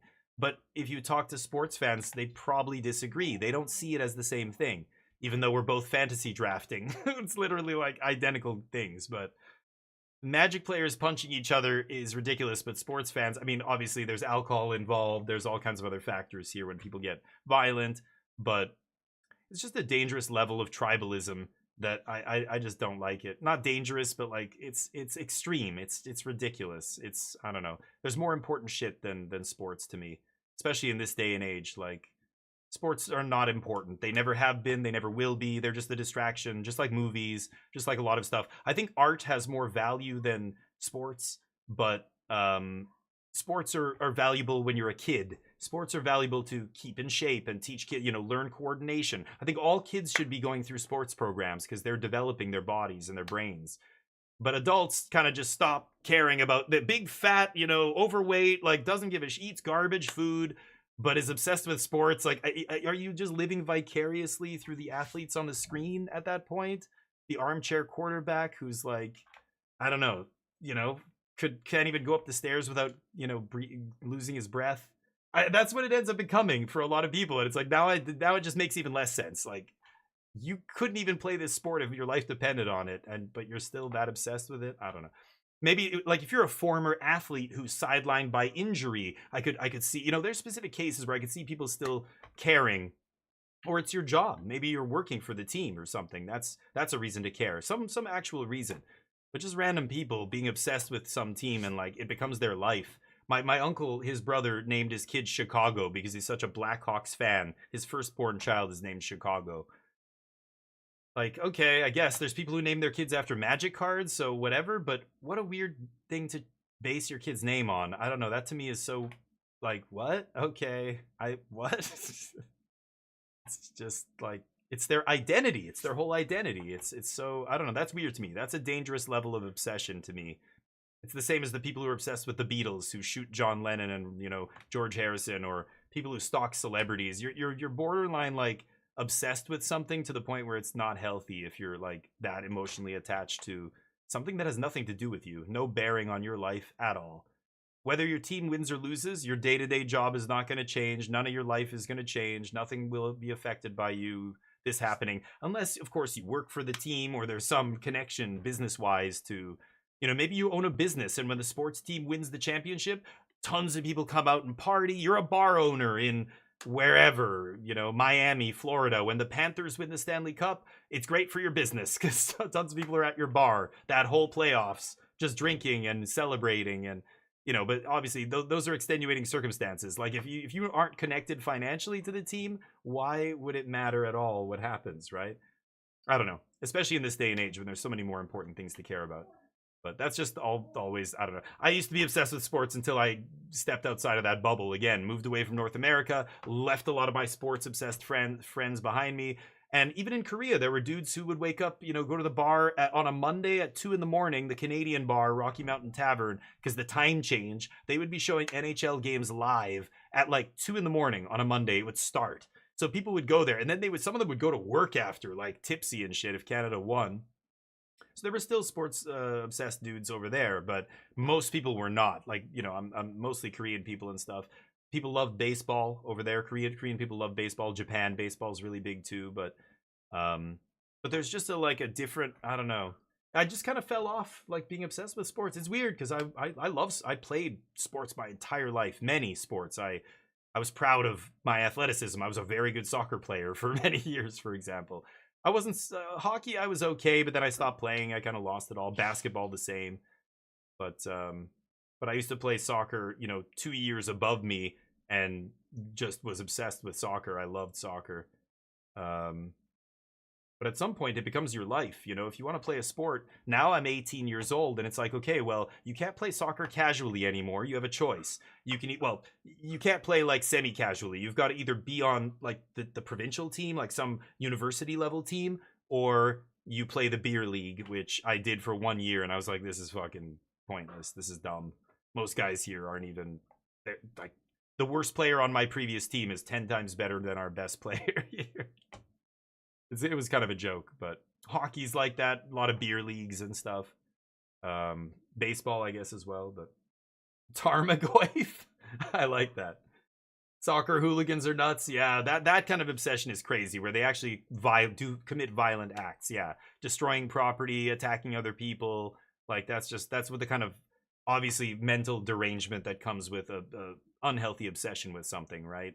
Yeah, it's dumb, but it's mostly young idiots or old stupid idiots. There's a lot of idiots actually out there. The hooligans are not even just young people. They're like 40-year-old dudes. Eduardo, ice is on to me. Yeah. Lean and tall, but I suck at anything with sports. Yeah, and that's okay. Yeah, it's great that people are good at different stuff. Yeah, like, it's, as a kid, you're almost like, you have this worship of these athletes because they do these physical acts that are so impressive. And you want to do that. So you try and emulate, like, whenever I was playing hockey and I was playing goaltender, I always tried to be like Patrick Roy, you know? He was my favorite goaltender from back in when I was young. And you emulate them, but of course, as a kid, you don't know the downside of, you know, I want to be like Mike Tyson when I grow up. Oh, or Muhammad Ali, like, they're such good boxers. And then, you know, 50 years old, brain damage. I mean, look at the NFL, all the CTE shit. It's crazy. And considering they try to, of course, hide all that for so long. Cheering for Marco here. Poor Marco. Had a rough day today. He came in at 10-0. Tall people, not clumsy, but less coordinated. Yeah, it's just physics, right? I mean, the higher your center of gravity is from the ground, the less easy you're going to be able to balance and be coordinated, right? But yeah, that's just physics, right? Tall people also, end up not having great quality of life later in life if you're very, very, very tall. It's a lot of weight and putting a lot of pressure on your joints and organs and stuff like that. I'm not a tall guy, and when I was younger, it annoyed me. Like, I wished I was taller, especially when I was dating and there were girls that were taller than me and they wouldn't even look at me twice because I was shorter than them, or the same height. And I was always like, oh, these fucking tall guys, like these, what is that? Tall doesn't mean shit, But you get older and you realize, yeah, I'm fine. I've never had a problem, dating or doing anything or being with, I don't know. Being short's never affected me really in any negative way. And I see a lot of negative ways, especially when I was in Asia. I'm so glad I wasn't tall. I was friends with a couple guys who were pretty tall, like 6'6". One guy named Meech. He, whenever he traveled, like especially if you go to Thailand or Vietnam or any of those places, like the bus seats and like the movie theater everywhere, the seats are so much closer together because the average height is much lower. If you're a tall person, it's not great. Your feet sticking off the bed at like hotels and stuff. It's funny. The subway, like Meech would always have to like duck under the subway. Even the subway is like not that tall, the height of the subway. You come to North America and it's much taller, I think, but yeah, not much actually, maybe a little bit. I don't even know if it's that big of a difference, but yeah, it's just different thing over there. Not great reaction, yeah. Oh, cool. Yep, running, yeah.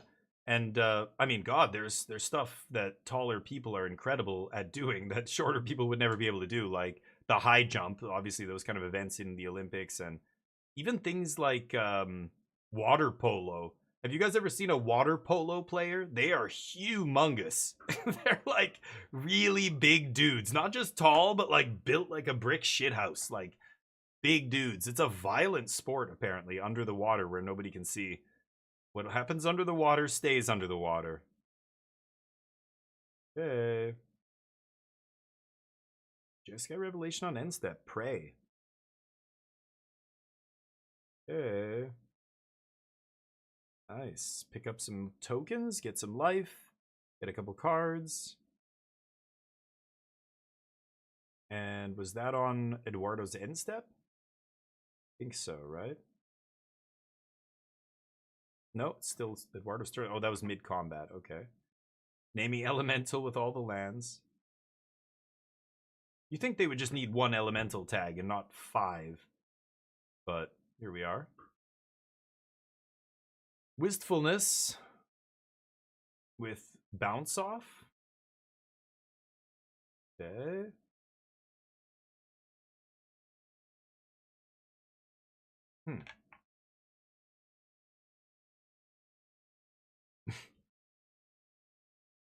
That emote.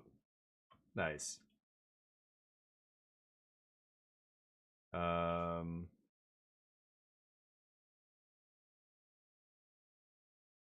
So lots of options here. This is game 1, so we still got the rest in peace in the main that is doing absolutely nothing here. Winter Night Stories can't be cast out of the yard. That's the only card I can think of. Are they playing Rhythm as well? I don't know. Doesn't really do much. What has he got here? Okay, he's consulting? Oh, the judge is telling him something.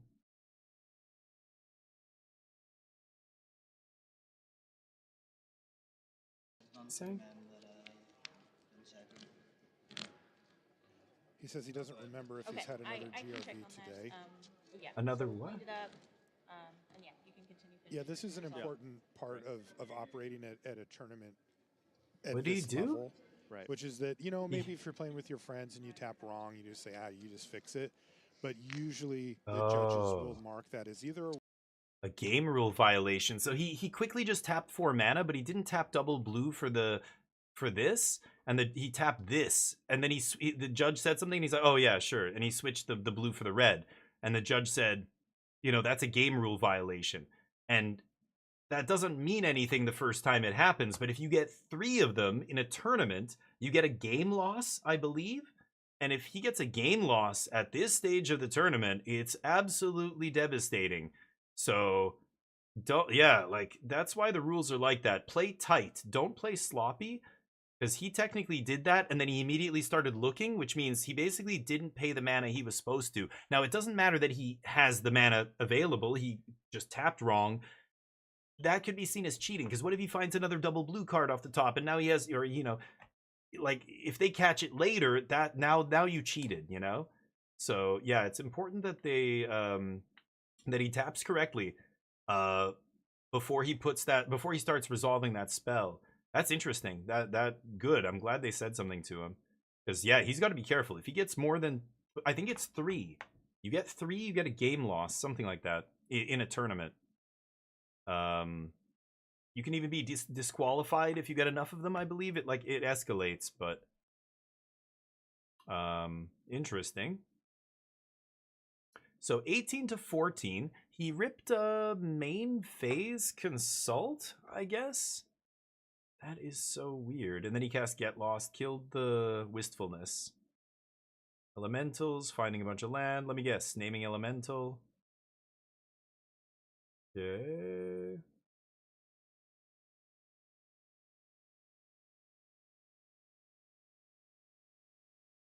And is Eduardo playing foils with non-foils? I think he is. Dear God, like 2 of his lands are foil.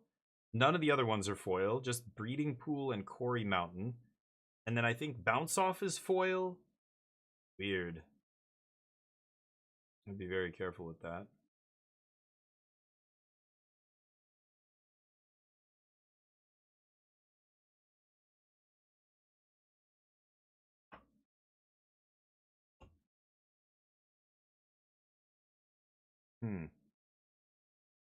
So plays Wistful, or Vibrance, does 3 to the face. Sorry, double trigger because Roaming Throne, so 6 to the face. Both players with a lot of resources here. Lots of land, a lot of cards in hand. He's going to map onto Roaming Throne. There's a counter. Name's Golem. Definitely going to keep Deceit on top. Go. Leaves up 1 mana for Spell Snare. Or Bounce Off. Yeah, I guess he has Bounce Off here. Marco has a Spell Snare. Not countering much.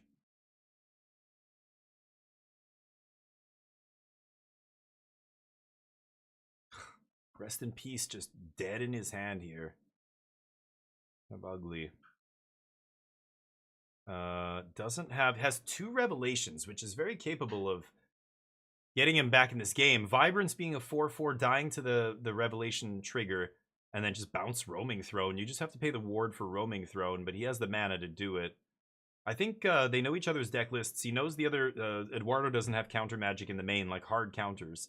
So he can just go for Jeskai whenever, basically, right?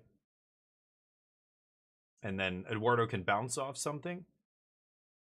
But he knows Eduardo picked up Deceit. He gets a double trigger off Roaming Throne. But with Deceit on the stack, I think we're going to see a Jeskai Revelation here. So let's see what happens. So Deceit goes on the stack.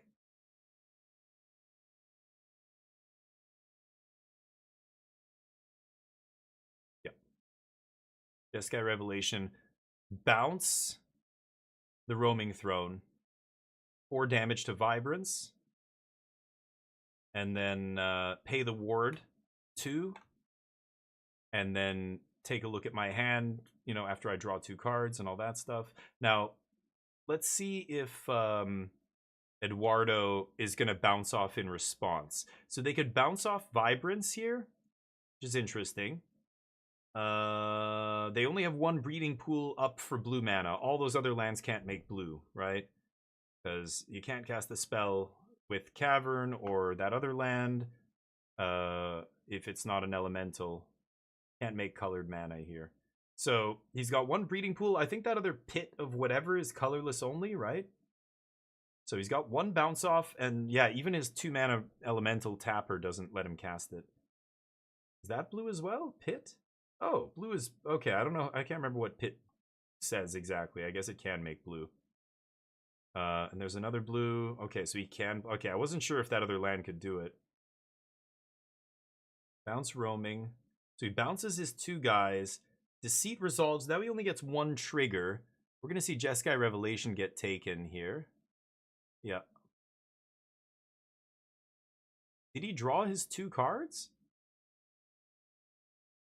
And make 2 monks and gain 4 life? What happened there? That Revelation resolves, right? Oh no, he fizzled it because he bounced both targets. Right. Oh, that's devastating. That's what happened there. Yeah.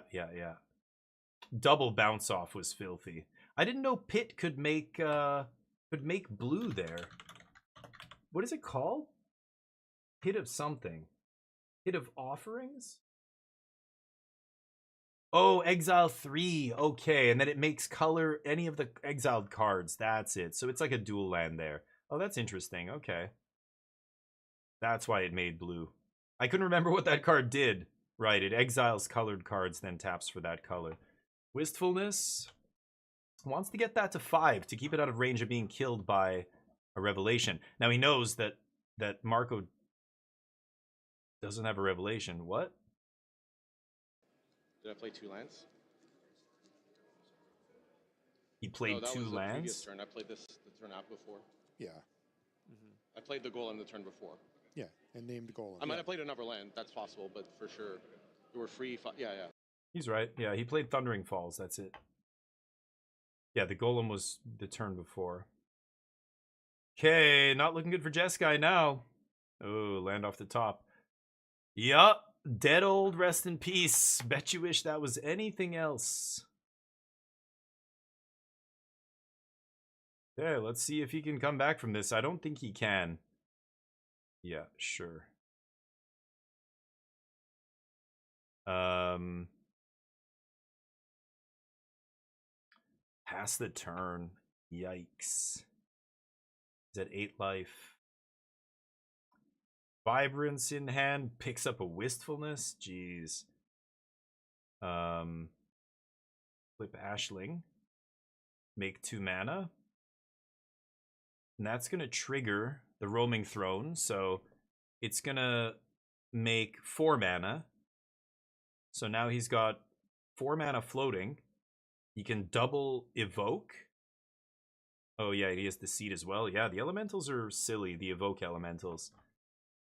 Okay, so he's double black for Deceit. And then double bounce. He's just hard casting for, yeah, double blue, double black, and then 2 more. And then that lets him get both triggers twice. So he takes all the spells in Marco's hand, he bounces both his creatures, and that's gonna be lethal, yeah. Game 2. Oh boy. Nice, nice.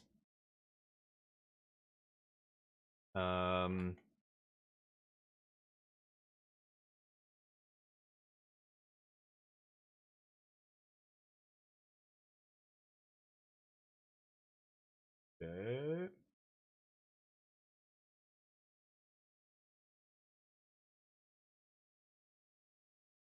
Foil steam vents.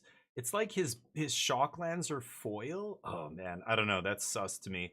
When some cards in your deck are foil and some aren't, the foil ones are all like, you know, the same type of card. That's super sus. I don't know. It's weird. Risky. Anyway, very risky. But we'll see. Draw. Oh, what? Oh, he discard drew. Yeah. Ashling on 2 is pretty nice. And it looks like Marco mulligans, so now he's gonna unmulligan. Did he? No, this is turn. Yeah, I think he mulliganed there. Yeah, this is him unmulliganing basically.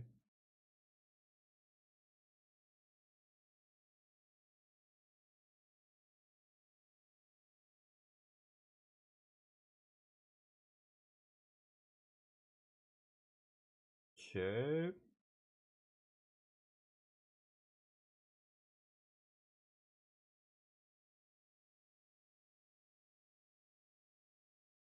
Make 2.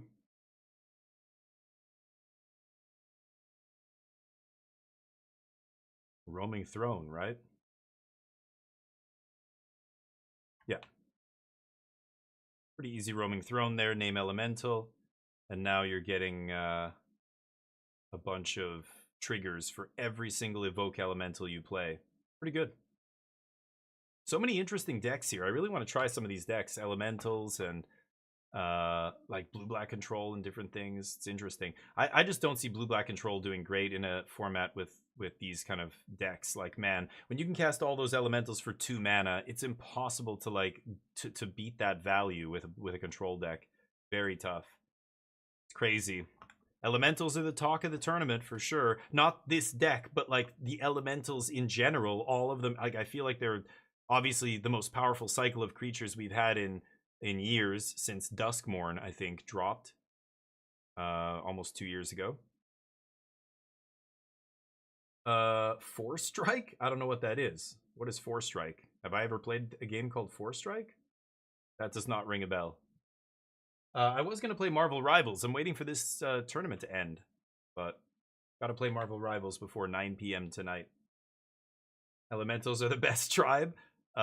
Sure, none of the other tribes saw any play this tournament, but I don't even think it's a tribe. Again, this isn't a tribal deck. It's just, I mean, they're playing the lands and everything to make it work, but the elementals are just individually good cards. There's no tribal synergy at all here. Like, you're not playing 1-drop elementals into 2-drops into 3-drops. This version is playing Ashling and stuff, but I think the elementals are so good that you don't need to play an elementals only deck. You can play them in almost every deck and they're good, right? Reanimator's playing elementals, Control is playing elementals, Midrange is playing elementals. These random combo decks are playing elementals, like the Harmonizer deck is playing it. It's crazy. So I don't even think that the tribal part matters, the kindred part. That's not even what we're doing here. They're just you're just playing a bunch of individually powerful cards that happen to be named elemental. But the other elementals don't matter, like the smaller ones and all that shit. Like those aren't important. It's these ones that are so busted. So you can put a bunch of other random elementals in your deck or not. It doesn't matter. What's good is this one cycle of creatures. So I hesitate to call it a kindred deck. But this version, maybe you could get close, I guess. But it's just playing the same cycle, just one additional one. Instead of playing 2 different elementals, it's playing 3. And then Roaming Throne not being an elemental, but just buffing, whatever, is a fine other card to play in this deck. But Cavern's a big reason why you can play these kind of decks too. I think Cavern of Souls is still one of the most powerful cards in Standard, quietly. Like, people forget that that's what really allows a lot of these decks to even be decks, right?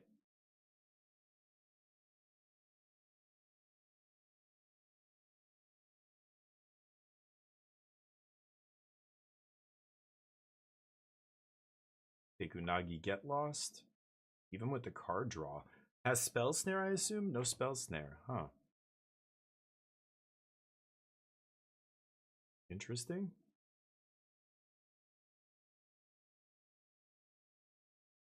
But yeah, those other actual kindred decks, like Kithkin and Goblins and all that, yeah, like those rely on playing 20 cards of the same type. Those decks I don't think are great, but so if we're going by the kindred types in Lorwyn, then yeah, Elementals is the only one seeing play, but it's just because they got a cycle of mythic rares that are all insane. None of the other kindred decks got a cycle of mythic rares.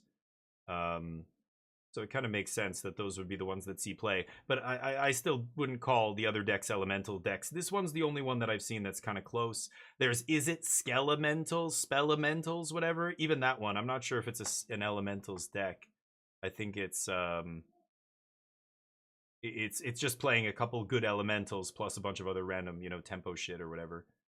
But I don't know. At what point do you call it a tribal deck? Like, for me, look at elves, look at merfolk, look at any of the kindred decks that have existed in Magic. You can see their DNA is not like this. Like, they are all in on like 20, 30 cards of the same type.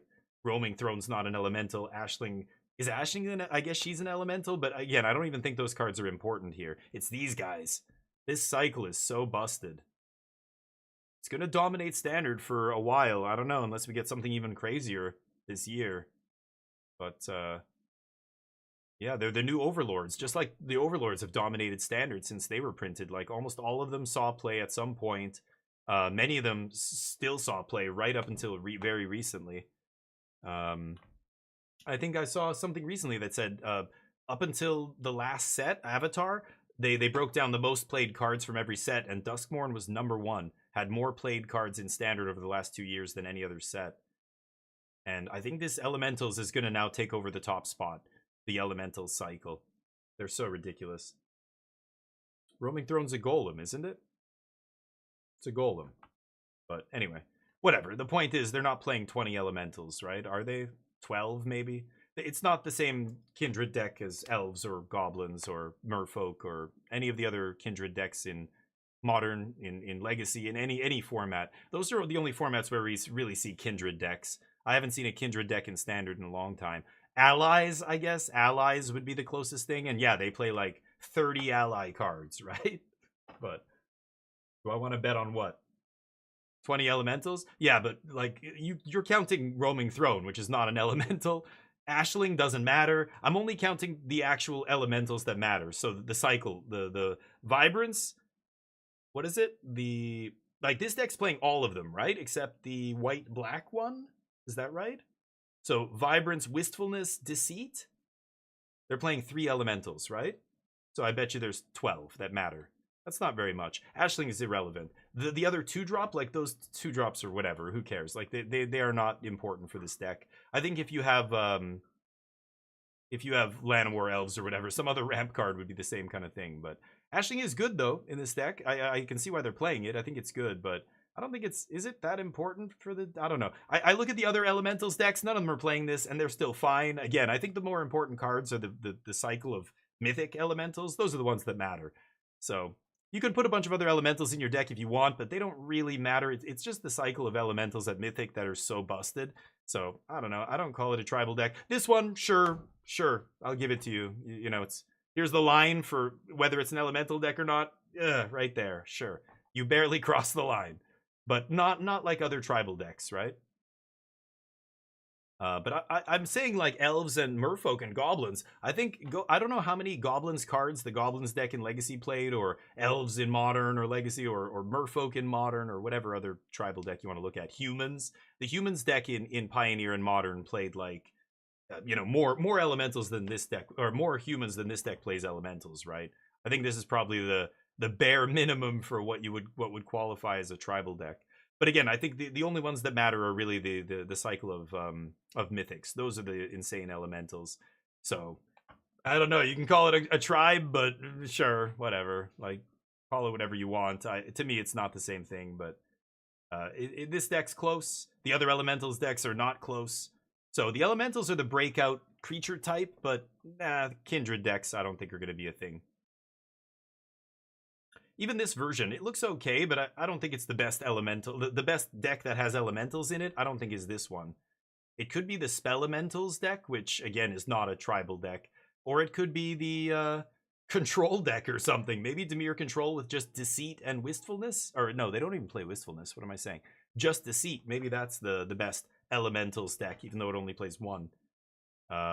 Maybe it's Harmonizer. Harmonizer only plays 2, so, again, not an Elementals deck, but, boy, the Elementals are a big part of that deck. Same with Sultai Reanimator. Not an Elementals deck, but plays at least 2 Elementals, and they're good. So, I don't know, it's weird. Rhythm deck, same. A bunch of these decks are all playing different Elementals, but I don't know if we can call them Elementals decks. But that cycle of Mythic cards is absolutely busted. It is the breakout, bunch of cards from this set and the Shocklands. But we haven't seen a cycle that good since the Overlords. So, yeah, they're just... The Elementals are everywhere right now. But, yeah.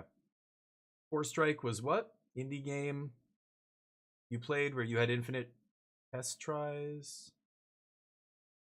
Oh, I don't even remember.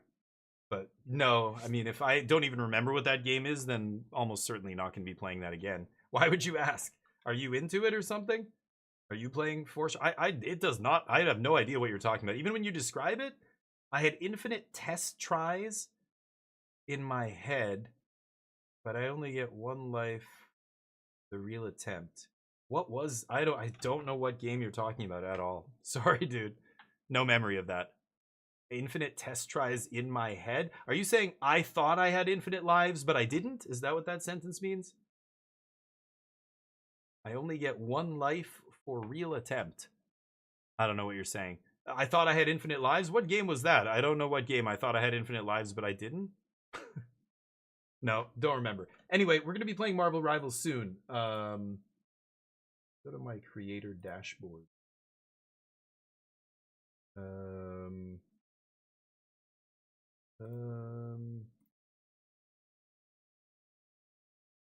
Yeah, I've got to do this Marvel Rivals today, so we'll see.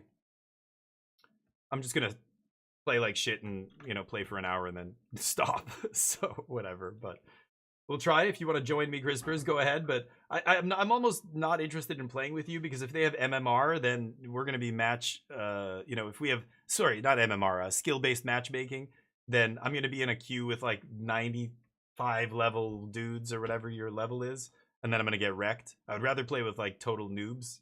So I don't know how it works. If it's totally random, then I'll play with you, but otherwise it might not be great.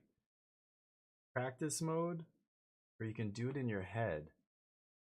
I don't remember. Why don't you just tell me what the game is? What is it? What is the game? Is it a puzzle game? Is it a shooter? Quick play. Oh my god. Yeah, if you have a super low level account, because otherwise, yeah, I'm not going to be interested in playing with whoever that you play with, right? Same with PUBG. If we play PUBG ever, you should join, like, you should invite me and I'll join your game, because it's the same with PUBG. It's skill-based matchmaking. So if you play with me, because of the kill death ratio, number of hours I have, I don't know what it looks at, a bunch of different things, then it'll have better average players. But yeah, it's annoying. I know when people play with me, they end up playing with higher level players in PUBG and stuff. But or depending on the server you're on too.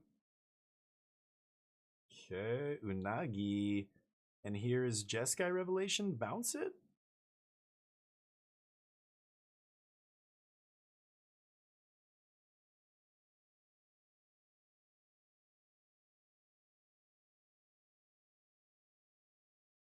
Bounce kill, pay the ward. Nice. Bouncing it on the stack. Draw 2, gain 4, make monks. Quick play as SBM, go on an alt account. Okay. You did pretty good at what? At PUBG? Oh yeah, sure, we did fine. And, you know, hey, if you want to do it, we can. I'm just saying, if you know, I didn't know if you knew that, but when I played with you, I invited you, so we were playing with people at my skill level. So sure, you did fine. Yeah, we did fine, I think. I don't barely remember now, but I'm just saying, if you do want an easier, like, or not, it's not even necessarily easier, but just, you know, maybe slightly less good enemies, then you could invite me. That's something we would do in that game. I didn't mention it the last time because I don't care, right? I didn't even think about it. I'm just like, yeah, here, I'll invite you. But yeah, send me a picture. Where? On Discord? Oh, I barely remember this. Oh, was this like Steam Next Fest or something? I think I remember. Yeah. Oh, yeah, you're like, it's 2D. It's like a 2D battler, right? If I'm not mistaken, something like that. I think I vaguely remember that.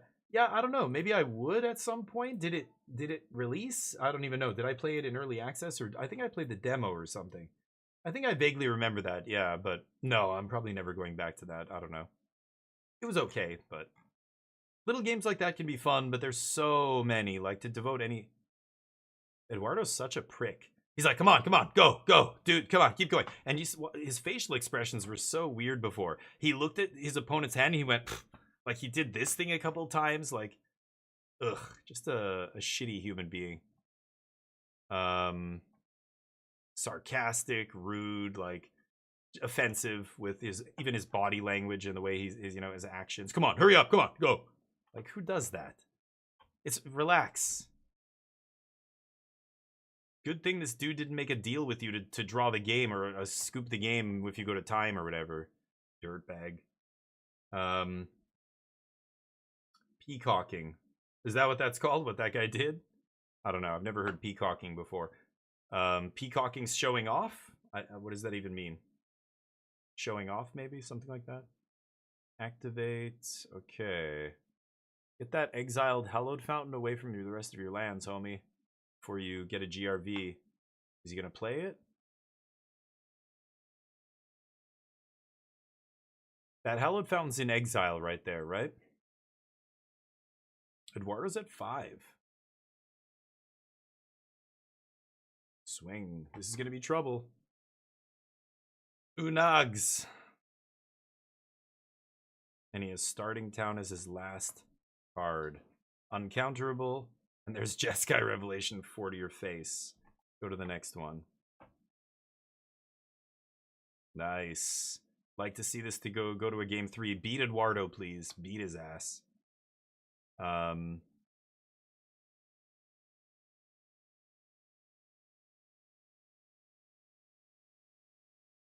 Winter Knight, Deceit, Ashling. Ooh, double Get Lost is nice. Got to take out that Ashling on 2 here with a Get Lost, I think. Going to 19. Discard Winter Knight. Yep. Get Lost immediately on that Ashling, I think. Is pretty good. Yep. What I would do. And now we've got no Winter Knight in hand. So, oh, he top decked a land. Lucky. He was debating tossing Winter Knight because if he doesn't, you know, he needs to continue to make land drops here, right? He's only got, yeah, that thing off the top. Probably going to see Wistfulness, draw 2, discard. Yeah. Oh, no, that's, oh, he top decked another Winter Knight? I don't know if he had 2 in hand. That one is a weird art one. I don't know what he drew there.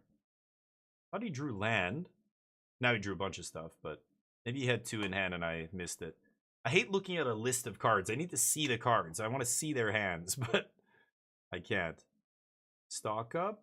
Not bad. Ooh, there's an Ultima, Lightning Helix, Consult, Land. I can't tell what the last card is. Gotta take Consult here. He has 1 in hand already? Maybe Ultima Consult? Land Ultima? Yeah, he took the Ultima.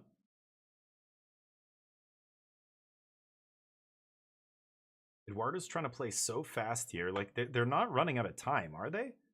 I wish do they have a timer at the Pro Tour for these rounds? I think they do, but I don't see it. Are they running out of time? Let me hear the commentators. Right, so there is a Deceit. Does Eduardo just want to get that? There's no clock on the screen. Like, if this was a timed round, you think they would put the clock on the screen? Just put it right here. Or right on the other side. Right? I don't know. If Eduardo's playing really fast for some reason, and I don't know why. He's just trying to be, like, tilting. And I love that Marco's having none of it. He's playing totally calm at his own pace. But I think these rounds are timed. I know the top 8 is not timed, but I think the Swiss rounds are timed. And I just realized, yeah, there is no clock on the screen. You'd think they would put it at the top right corner or something, right? We should absolutely know how much time is left in the round. The viewers, but I don't actually know now. It feels like it hasn't been that long, though. They're playing at a pretty good pace. I know this is game 3, but it's kind of weird. I don't know what Eduardo's spazzing out about here, but again, I think it's probably just a ploy to try and make your opponent play faster and then make, you know, hopefully they make a mistake. Look at him. He's still doing his thing. He's already untapping. He was surveilling, and Eduardo's already like, yeah, okay, I'm going to untap. Deceit. Hardcast. Okay, take whatever you want. What does he take here? Stock up? Yeah, I was going to say stock up or consult. Stock up's better, so take stock up.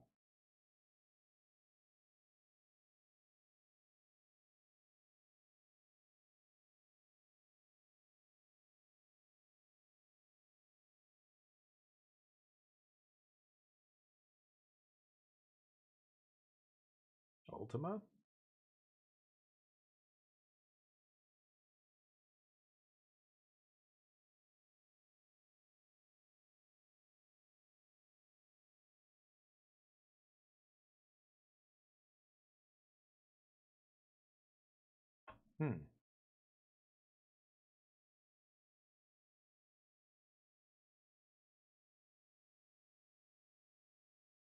Quarry Mountain.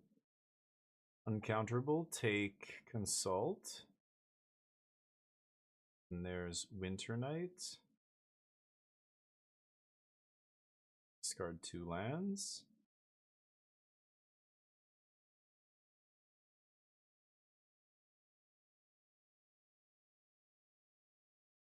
Mistrise in the yard. Interesting. Guess he knows that there's not a lot of hard counters in the other dude's deck. Day of Judgment, No More Lies, and 2 lands in Jeskai's hand. Taking 4. 5? Yeah, 5 Deceit, right? Some of the elementals are 4/4s, some are 5/4s, and a 5/5, right?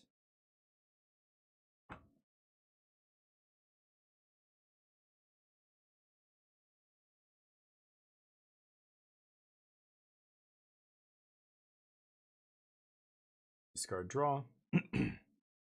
Wistfulness off the top. Didn't he play Quarry Mountain? Did he just play 2 land? I thought he played Quarry Mountain this turn.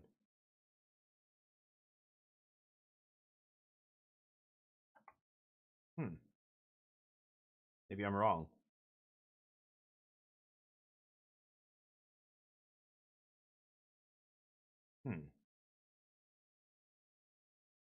Yep, Day of Judgment, nice. Clean that shit up.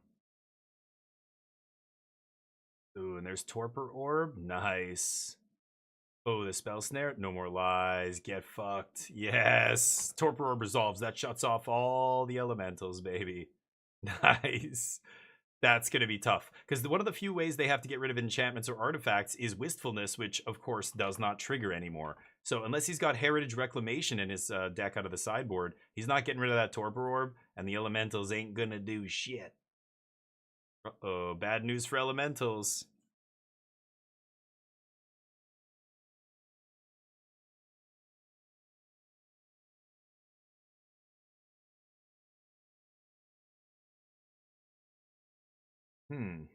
It's fine. We'll see.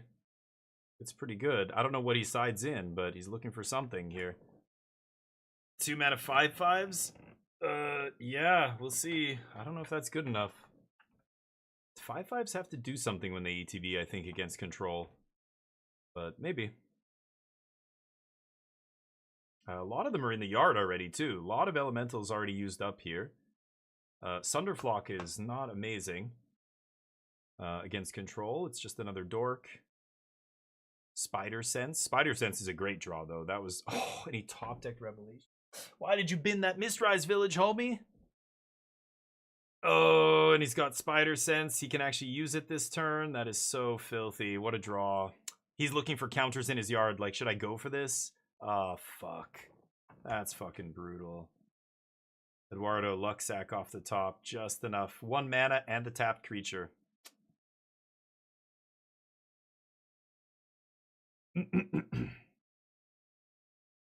That's unlucky. Yeah, no way to know he top decked that, right? So he had exactly 1 mana and the tapped creature there. Can't blame Marco for going for it, just unlucky. Oh, and this is turns now. Okay, turn 1. So I guess they did go to time. Okay. How is this gonna go? Oh boy.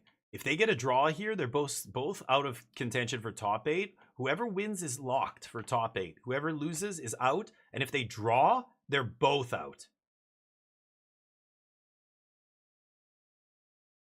Sunderflock doesn't do anything.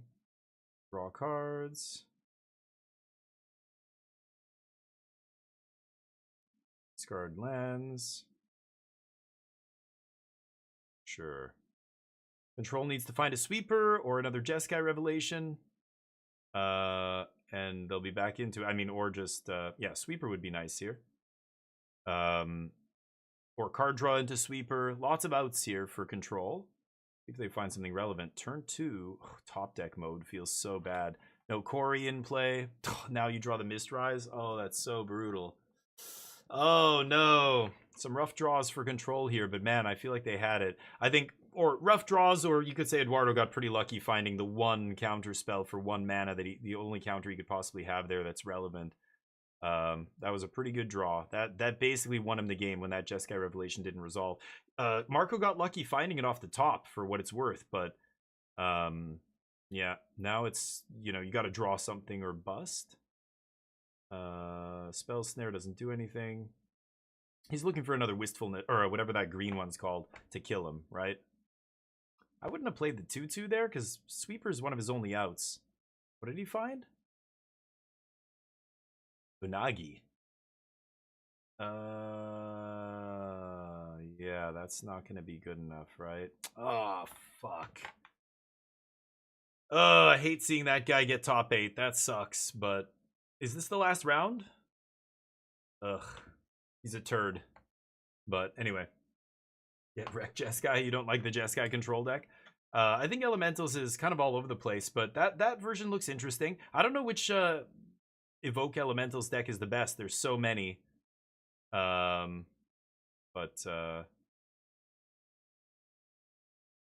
saying good job. I wouldn't do that. I don't know. I'm not a big group hug, give me all the love guys kind of guy. Anyway, I know that guy's such a dirtbag. I don't want him to win, so he's top 8. That's unfortunate, but whatever. But anyway, the Elementals look awesome. I wonder which Elementals deck is the best. We're gonna find out after the Pro Tour which ones have the best win rates and stuff overall. But so many different versions, it's crazy that so many different decks are playing them that it's not, you know, don't know what is the best shell right now for some of these Evoke Elementals. You know, is it Reanimator? Is it whatever? Is it the rhythm decks? Is it, you know, the control deck? Is it the deck? The teamer deck? Like, there's so many decks playing them. The 5-color rhythm deck, 4-color rhythm deck, 3-color rhythm deck, 2-color. There's like 4 different rhythm decks. Crazy. They're doing too much? What do you mean? The Elementals are doing too much? Oh, there is another round. Crazy. The Elementals are doing too much? Like, they do too much for what their cost or something? Oh, they're doing it too much, the group hug? Yeah, I don't know. It's kind of silly. I don't know. It'd be like cool, but I don't know. Those other guys are more happy that this person is doing well and bringing attention to their team name, right? That's more what it is. I think some of those dudes on that same team are probably not big fans of each other, but they're here for a reason. We don't have to like each other. Let's just work together, break this format, and if one of us gets top 8, the rest of them will hug him as if we all love each other. Like, you know, there's probably drama within these groups, but anyway. F1 drivers do the same, sure. Yeah, it's true. A lot of people will do it. I mean, yeah, people get excited when they win something. I'm just saying, I don't think I'm the kind of guy who would be running over for group hugs, but I don't know. Maybe now if you do it, it's just expected. If you do well, it's expected of you. If you're on a Magic team, you just have to run over there and give everybody a hug, I guess. I don't know. F1 driving's a little bit more serious than a children's card game, exactly. That's also something. You could die, sure. You're also playing for a lot more money than this. It's not even close in terms of gravity of you know what's at stake. But yeah, it's still you know nice to see camaraderie and whatever. But it almost, I don't know, it's kind of silly when they do that, guys. I don't know. I wouldn't be doing it, but.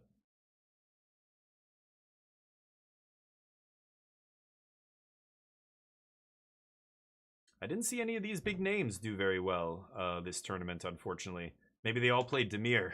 They're rock bottom in the standings. F1's safe now? I wouldn't say that. But, yeah, F1 is still life or death, but at the same time, it's, they do whatever they can to make it safe. I mean, there's all kinds of safety measures and everything, sure, but people still get seriously injured and could die. I think if you survive, you're still considered, like, could have been worse. Consider yourself lucky, right? Well, no, it wasn't like 50 years ago, no, but it doesn't mean it's safe. It's like saying we still fly people to the moon. We haven't had a shuttle blow up in a couple decades, but that doesn't make traveling into orbit safe. That's a big leap. Just because people haven't died recently doesn't mean it's safe, or that there isn't huge risks involved, right? But okay, Tony started off the day pretty strong, or yesterday really strong. Now kind of in it. Peter was all over the place. They were down and now they're up. I think they went on a run today. So now it's playing for top 8 here. These are all matches where the winner gets top 8, right? If they win, that's it. And this is Temur Harmonizer and Dimir mid-range. So the Dimir tempo deck with Kaito and stuff. Another deck that we've been, not seeing at the top tables in this tournament very often. But I know a couple people, I think it was like the 7th or 6th most played deck. And there's Lockmare. I don't think any other Dimir deck I've seen is playing that card. That's a wild one, but Spell Snare eats it. Creature's another weird one-of in that deck. It's an anti-aggro card, right, for Dimir, but yeah, does not trade profitably with any of the removal in the format or anything else, counter magic, etc. But it goes unanswered, it's going to do something, but yep, there's Seer. Yeesh. Okay. Another Seer, holy cow. And Ice Till. Gonna take Thunder Magic. Ice Till? Wow. Okay, that's a weird one.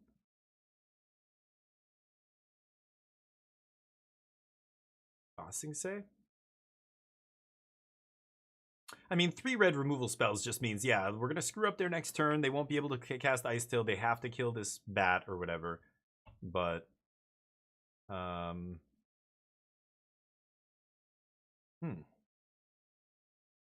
Thunder Magic's another weird one. You don't see that card very often. No Fire Magics, but Seer and Burst Lightning and Thunder Magic. A weird suite of red removal spells here in Tony's deck.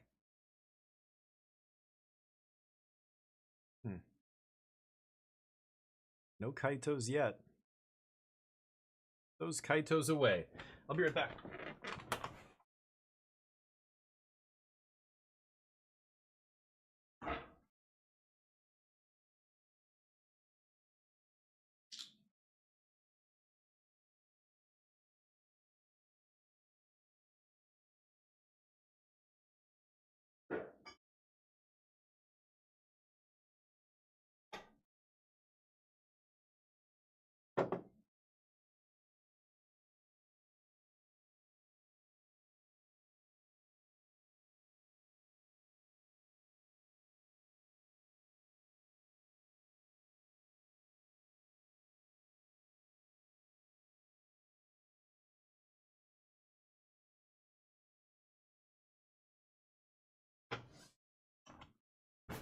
All right, Thunder Magic can't be correct. That's a weird one, right? Like, what is the... I mean, they want something flexible that can scale up and hit big creatures later? Is that why you're playing a card like that? Like, weird, right? With Seer, Seer does kind of a good job of killing big things.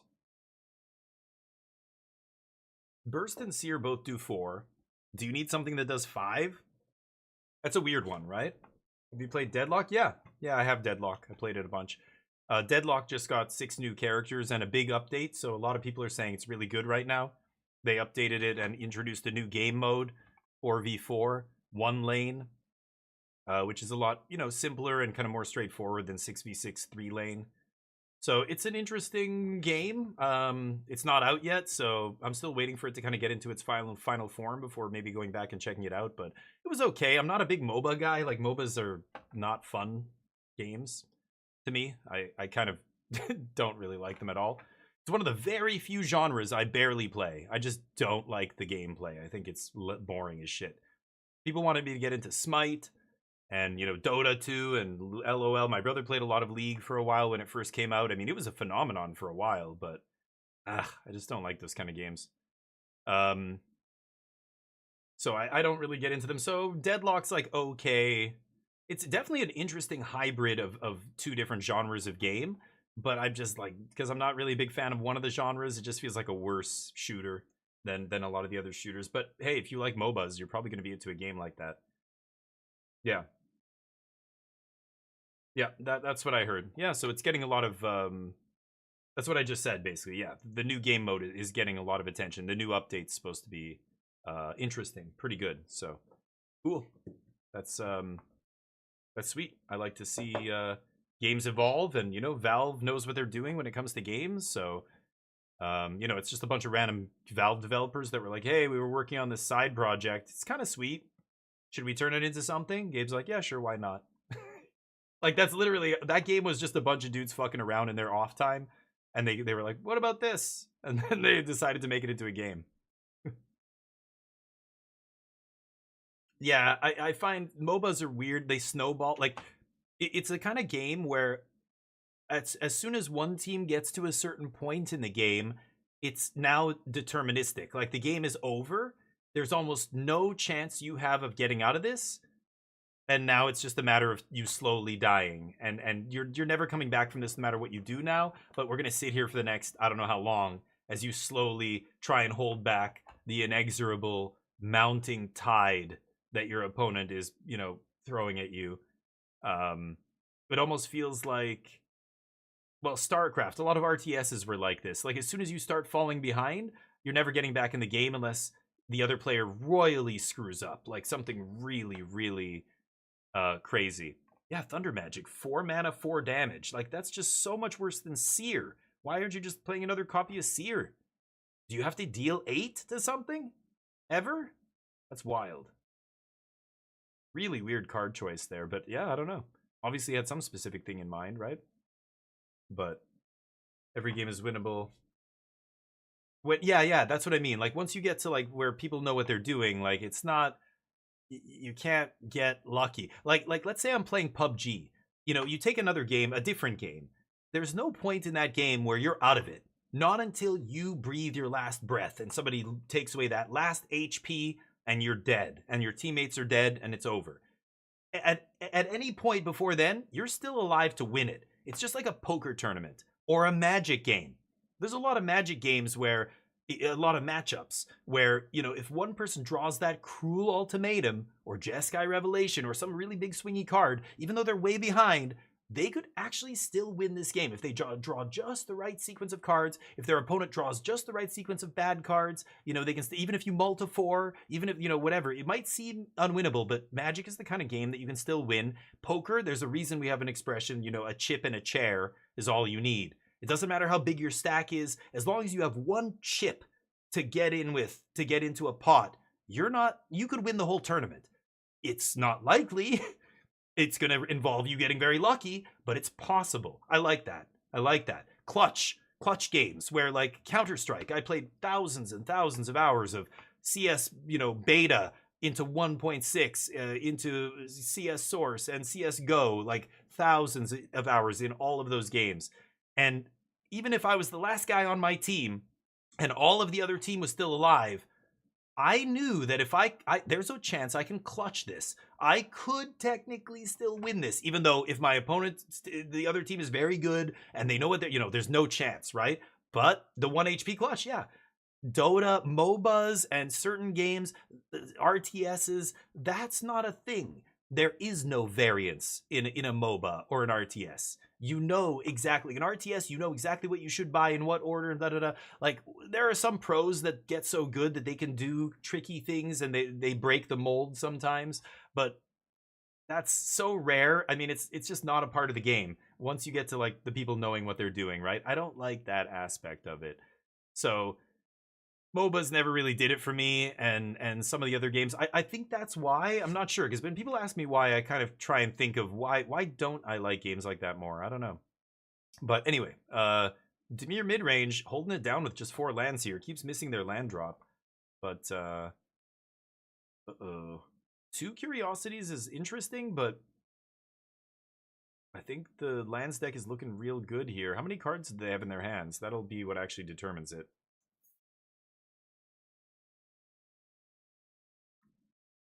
Oh, this is post-war.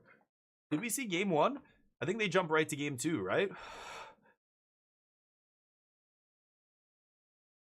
Hardcast Kaito. Resolves?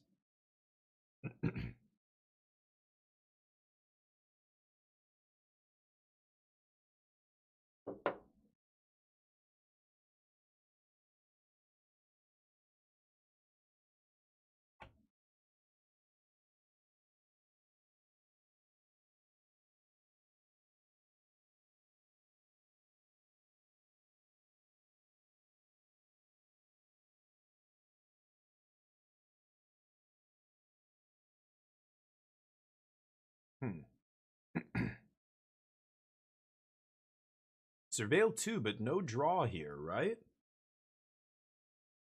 Interesting. Surveil 2. 2 on top. Ooh. Can't be happy to see that if you're Tony. Yeah. He's reading, he's like, wait, you don't draw a card? Oh yeah, you didn't hit me this turn.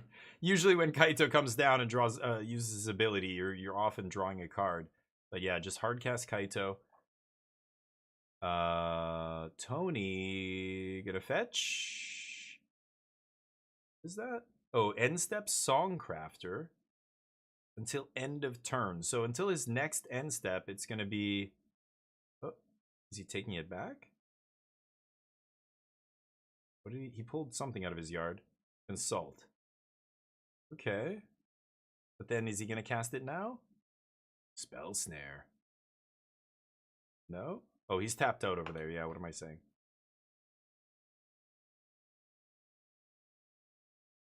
Now he could wait. He's gonna tap that guy to harmonize. Yeah, I see. Okay, interesting. I like that. Songcrafter out of the sideboard, huh?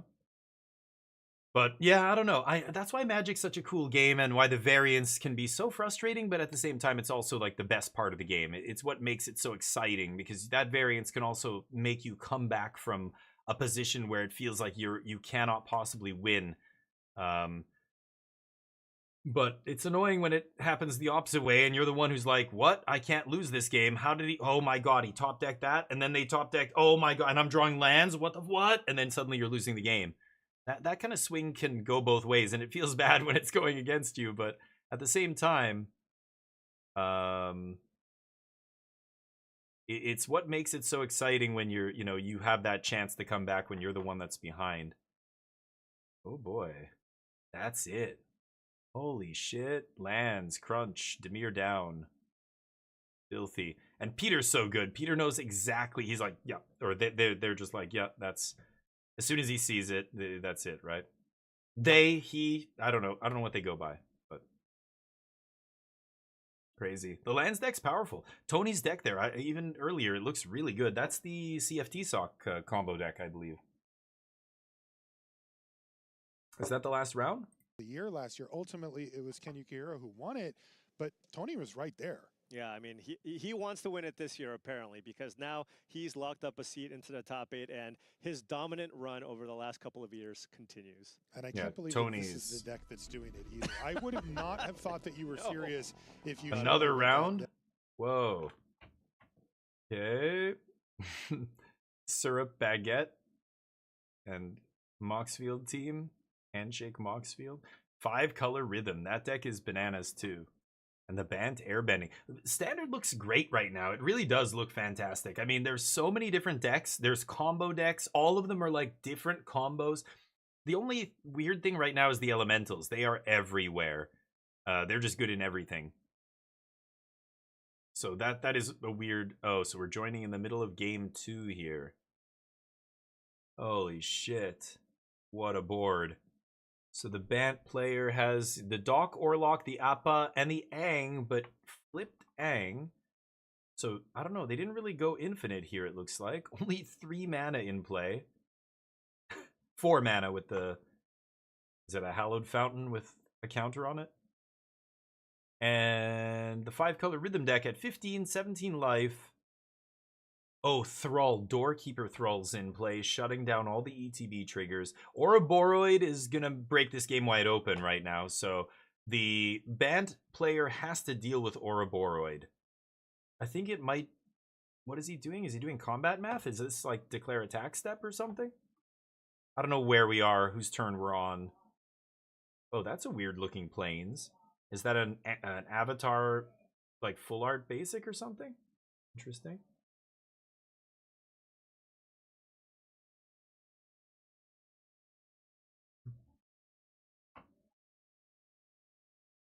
What are they doing here?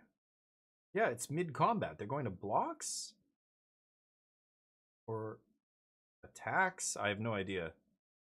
Put a counter on each tapped creature you control. So he's doing the math.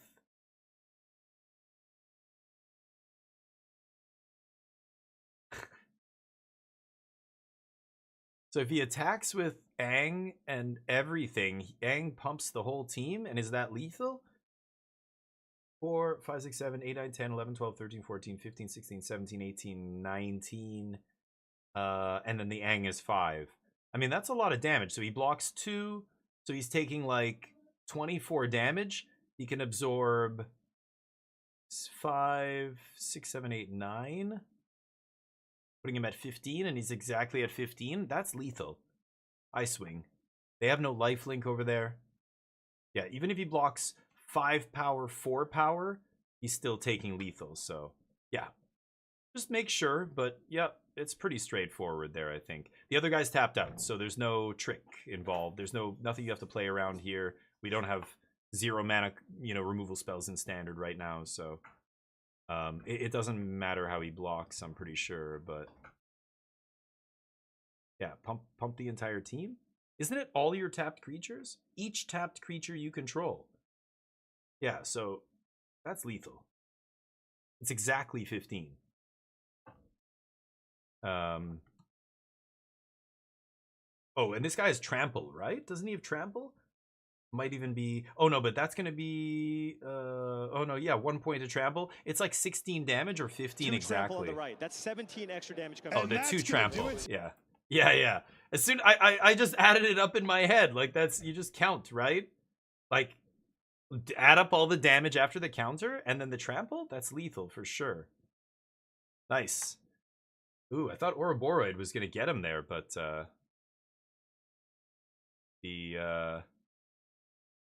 The bat deck. Oh, he's emotional. Yeah, that feels pretty good to win lots of money. Like, he knows now that he's just like, oh my god, this is what I've been working for my whole years, who knows, life. Finally gets top 8. That's his first top 8 at the Pro Tour. He knows he's just gonna get a bunch of money, a bunch of attention and everything. That's a pretty emotional moment for sure. But that said, I'm watching. You don't see me crying. Again, people crying over their sports teams. Silliness. Had some Mexican for dinner. It was excellent. Nice. What kind of Mexican? Did you make it or did you get it? I think we're having some kind of curry for dinner. Oh, that's nice. Is that his wife? He brought his partner to the tournament and stuff. That's pretty nice. That's much nicer than this kind of thing is so artificial. I don't know. I don't like it. It's silly. It's interesting. Yeah, Crispy, right. Parasocial is a good word for it. Yeah, right. Anyway, okay, a pretty good top 8 here. Salvato's the favorite right now, but that other guy was almost player of the year last year. Another excellent player. Making top 8. See who else makes it. Ken. Oh, Ken's out, right? Oh, these guys just missed. Arne, 11 and 4. Man, that's heartbreaking. He's been probably one of the most consistently successful players at the last few Pro Tours. Arne, he top 8'd 2 in the last year. And even when he doesn't top 8, he's like right on the cutoff. Like he's, top 16, top 20.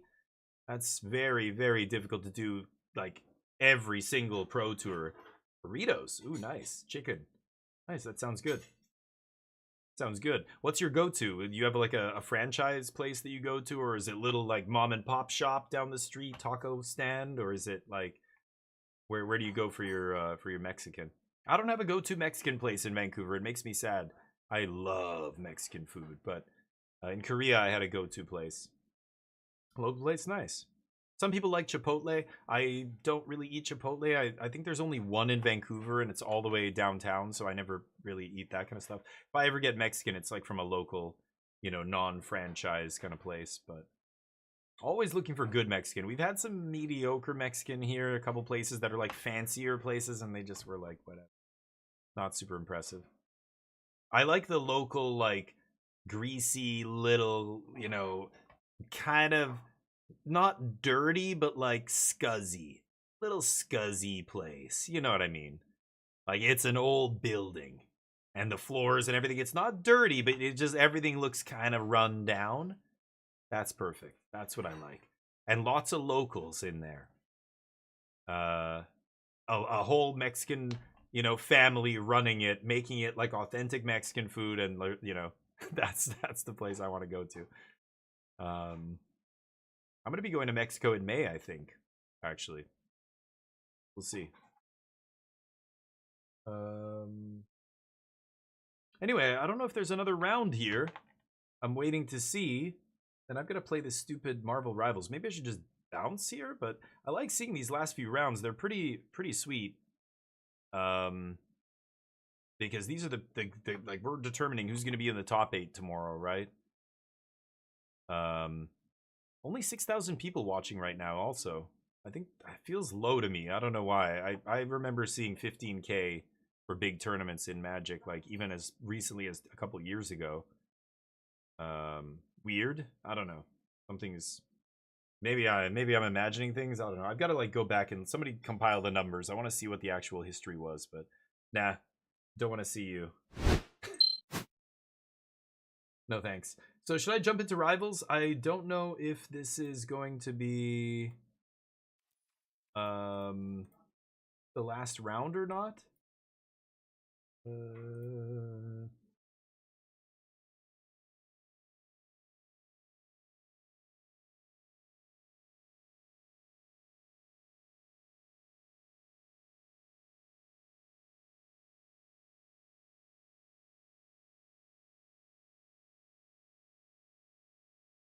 Okay.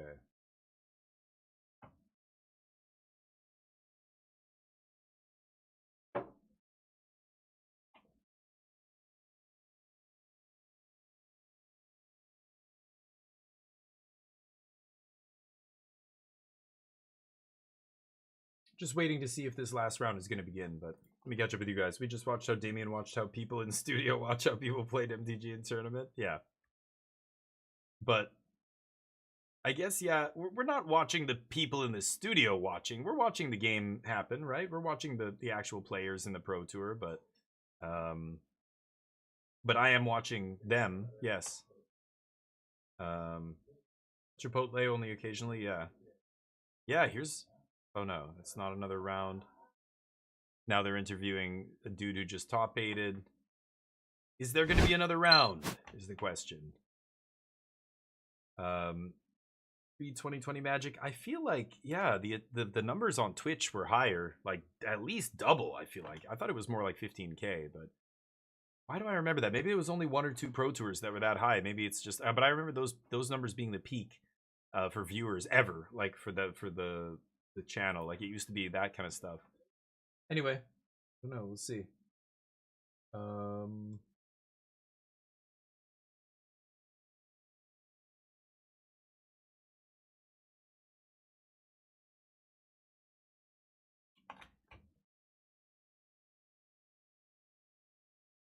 Here, let's listen.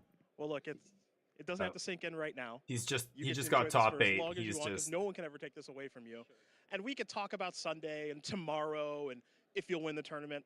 That's a normal question I would ask. But I know you want to give a shout out to some friends that helped you get here, so do that. Yeah, of course. So first, thanks to Team Aubergine, Team Panda, Deboulinguez, my brother Arthur, Team, and everybody. Team I love eggplants. Cour de l'aubergine. Aubergines are like eggplants, right? Heart eggplants, or I love eggplants. That's so funny. That's his team name. Team I love aubergines. Marshall Stock Life, Brian David Marshall. Marshall Stock Life. Also, we have to have some thinking to Kai Bud. Yeah, it's quite hard what happened to him, and just think about it. Just play the PT and think still about it. We love your passion for the game. I can't wait to watch you play tomorrow. Congratulations. Thank you. Good dude. Yeah, calling out Kai there. This guy just got top 8. Okay. You get to hang out with me. Okay. That's a good thing, because then we get to do this. Yeah. A fantastic victory. Congratulations. Thank you. Thank you. The matchup, you said, not good? Yeah, I mean, the Dimir mid-range deck has a lot of interaction. Like, they played 4 Tidebenders, which basically counter the trigger of Harmonizer. And plus, they have like 8 removal spells and counter spells, so that's quite a lot of interaction to go through. Luckily, game 1, I managed to get through. They punted a bit, like they forgot about full board that can be done through combat without, the combo kill. Ooh. And it swung the matchup back into my side. And then game 2, they kept a pretty slow hand, and then analyzed the poll and managed to get a Riddler, and I managed to win through card advantage, and then they needed to tap out for something, and I just killed them. That's the scary thing about playing around this deck. They tapped out for Kaito, you have so and that much was experience it. because you're playing it, where your opponents really don't. Yeah, I think it's a good choice for this weekend. I'm sure people will adjust for the next weekend, playing cards like Into the Flood Maw or something like that. But I think it's a good thing to prey on the low interaction decks, and it's a healthy part of the meta. And I think it'll stay and come in the meta depending on the Peeper sideboards. Well, you say it's a good choice this weekend, not a great choice in the future.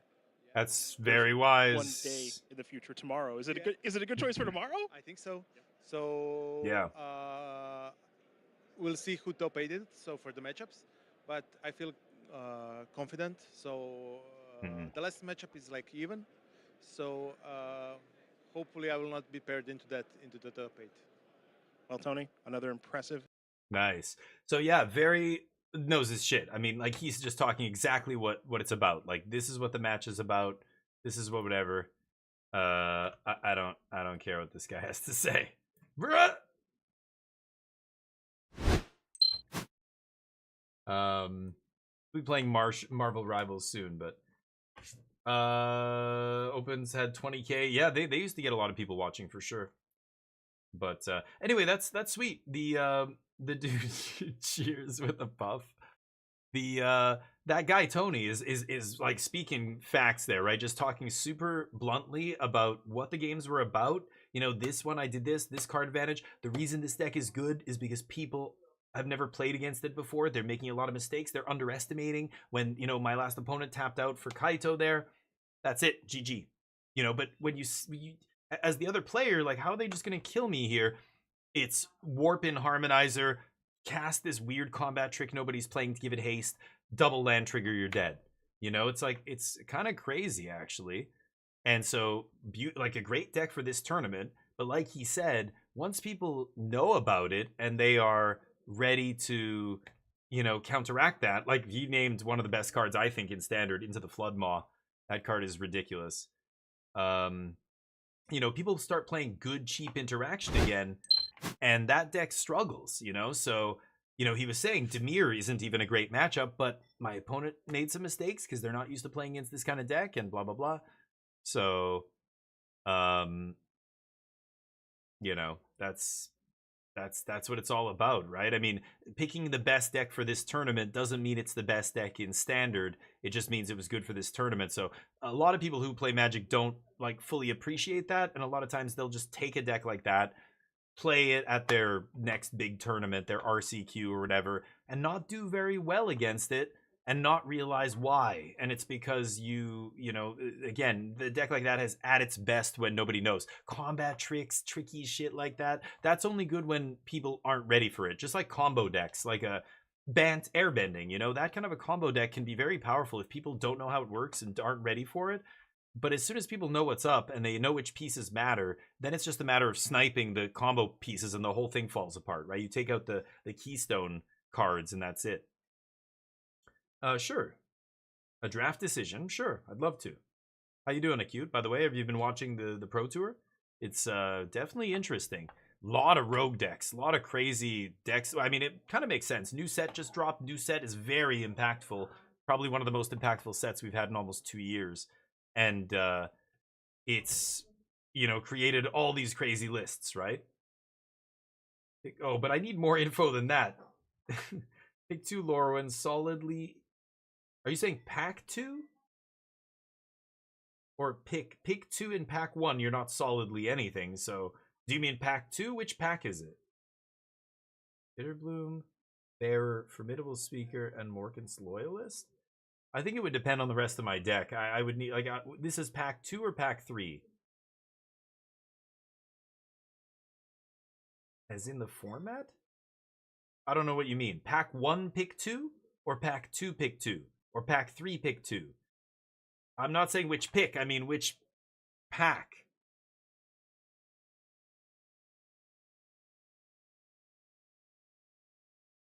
Oh, you're saying pick 2 draft. Oh, pick 2 draft.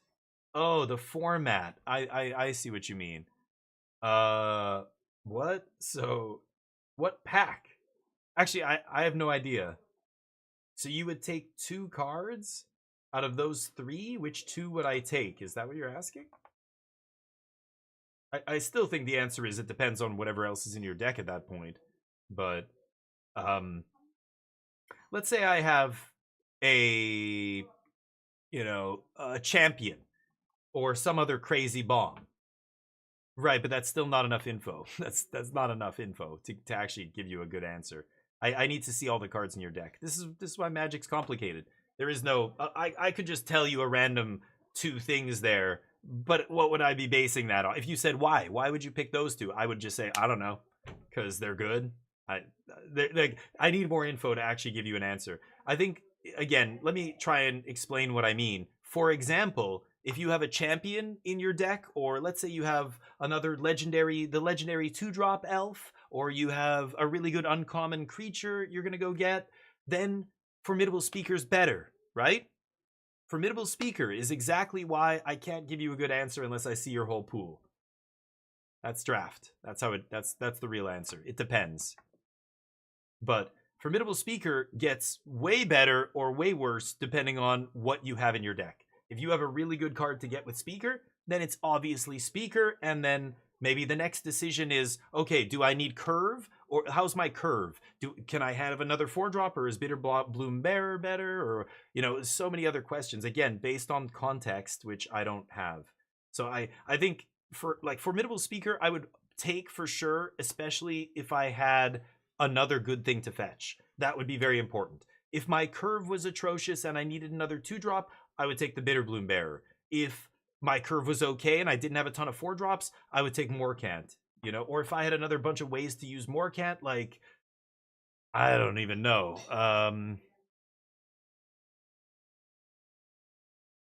Because you're not really putting, you could be blighting, but that's not really putting, counters you want to proliferate. So I don't know. I don't know why I would take Morkant. Morkant might be the weakest there. I'm not sure. But it really depends, right?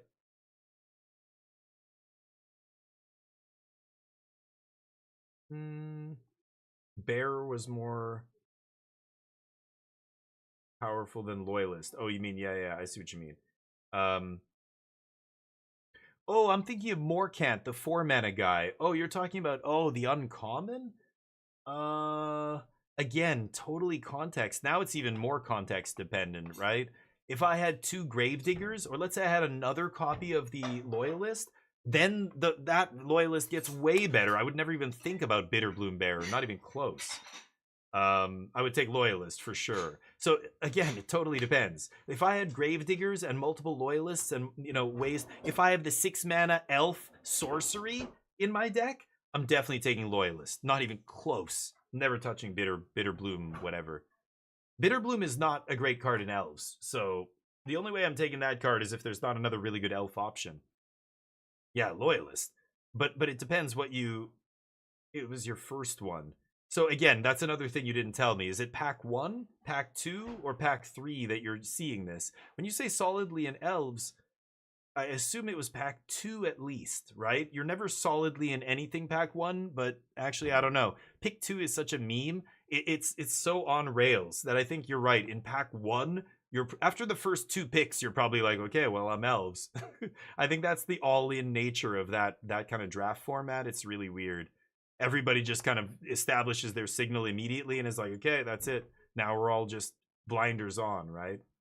So I don't know. When you say you were already heavily in elves, that to me is something I don't normally say unless I'm at least deep into pack 2, right? At least.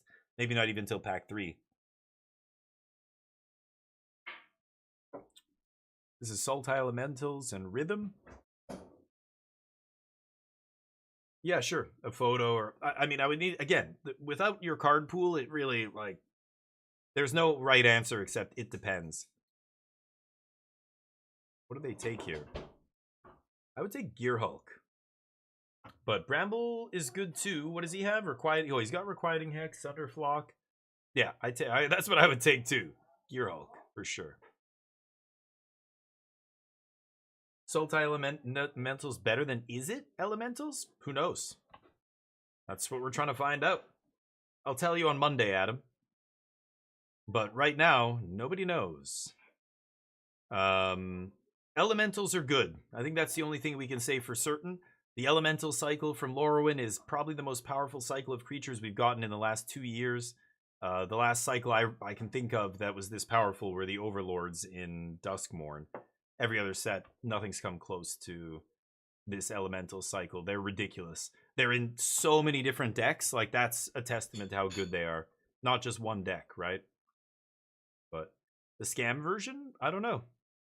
Again, there's so many versions. Jeskai Elementals, Bant Elementals, Is It Elementals, 4-color, 5-color, Sultai. It's crazy. The rhythm decks play Elementals. The control decks play Elementals. The combo deck. Like, every deck plays Elementals. So, I don't know. What is the... Like, which versions are better? We'll see on Monday, once we have all the data. We don't know yet. But, let's see. One of his cards upside down in his hand? What a monster. Okay. This version's playing the black-white Elementals a little weird. Deceit's the best one. I think everybody knows that. But the next one, probably Wistfulness. The red-green one is seeing a little bit of play. And then this black-white one randomly seeing play is interesting. Not many decks are playing that one, but Sultai, I guess, is. This is a brew, all right. Requiting Hex, Sunderflock. So Sunderflock means he's actually heavy elementals, but why aren't you playing red? Red is the color that gives you the 2-drops that let you ramp into that stuff, right? But kind of weird. It's interesting seeing no aggro decks in Standard, really. Like, everybody's a mid-range or control deck here. And it's very interesting to see these matches. Like, nobody's super fast out of the gates, you know, crashing. It's interesting. Not sold on scam. Yeah, I don't know.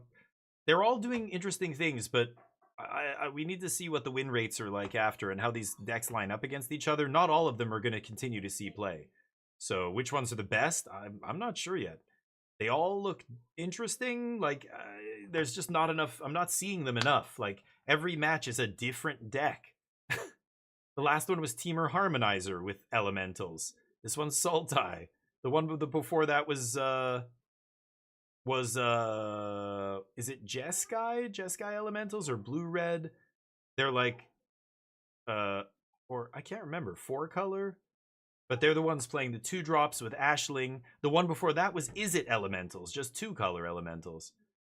It's weird. I have no idea which one's the best. We'll see. The community is going to start working on these decks now that the pros have kind of said, look how crazy these cards are. You can do almost anything with these.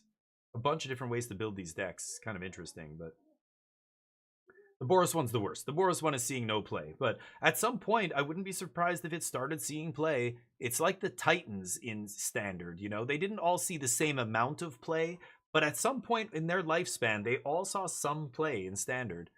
And you know, Elementals, like, this is week 1 with the Elementals, and 4 out of 5 are seeing play, like, across multiple archetypes, multiple decks. That's very impressive. That speaks for itself, right? That is clearly the most powerful cycle of cards we've seen in a long time. And will continue to be, because they're priced to move, right? Like, getting a All of them cost 2 and have a good impact on the board on turn 2. They're permanents. They can be sacked. They can be blinked. You can scam them. You can, so many ways to take advantage of them. It's, when you get Cavern of Souls in the mix, Cavern of Souls just skyrockets in price now because naming elementals so that you can not only make any color to cast them, which helps with these, heavy color requirements they all have, but also the fact that you can make your Thoughtseize uncounterable, or your whatever it is, card draw spell, naturalize, whatever the effect you're going for is. That's crazy. Like, being able to make it uncounterable off Cavern is really stupid. I mean, it feels like the domain decks with Overlords back when Duskmourn came out, and it was just like, wow, all of these Overlords are good. Aggro, Ramp is playing them. Not aggro, but Control. A bunch of different mid-range decks are playing them, They were all good. The red one was seeing play. The black one sees play all over the place, even in Modern. The green one is amazing. The white one sees play in Control. The blue one was good. Like, all of them saw play or see play at some point, right?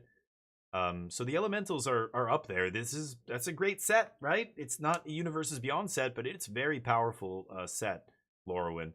The Shocklands obviously are huge, have a huge impact on Standard, but that's, a lot of people don't count the lands as being part of how powerful the set is. I think you should. I mean, Khans of Tarkir having fetches was a big reason it was such a crazy set. Like, it was so impactful. But some of the cards that came along with it were good too. Rhino and everything, but yeah.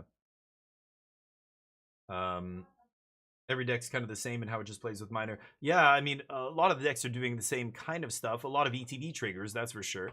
So cards like, Thrall get better, or Torpor Orb you're seeing pop up in sideboards. It's been legal in Standard for a while, but nobody really plays it. Now it's getting to the point where the Overlords are so good, you should have like a Torpor Orb in your deck. Assuming you're not an Overlords deck, right?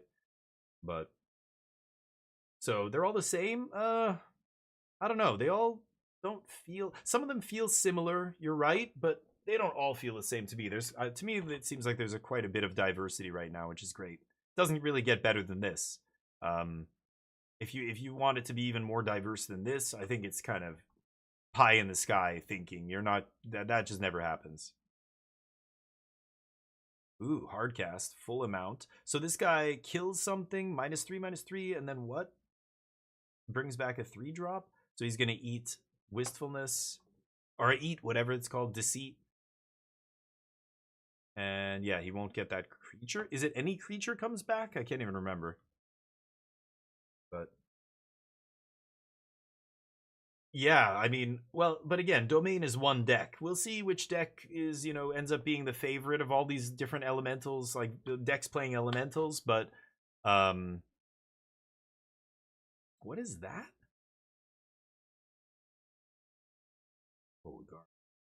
Did Mockingbird copy the land in play? Oh, interesting. Okay. Domain. Oh, I'm pretty sure it was just Zur at that point.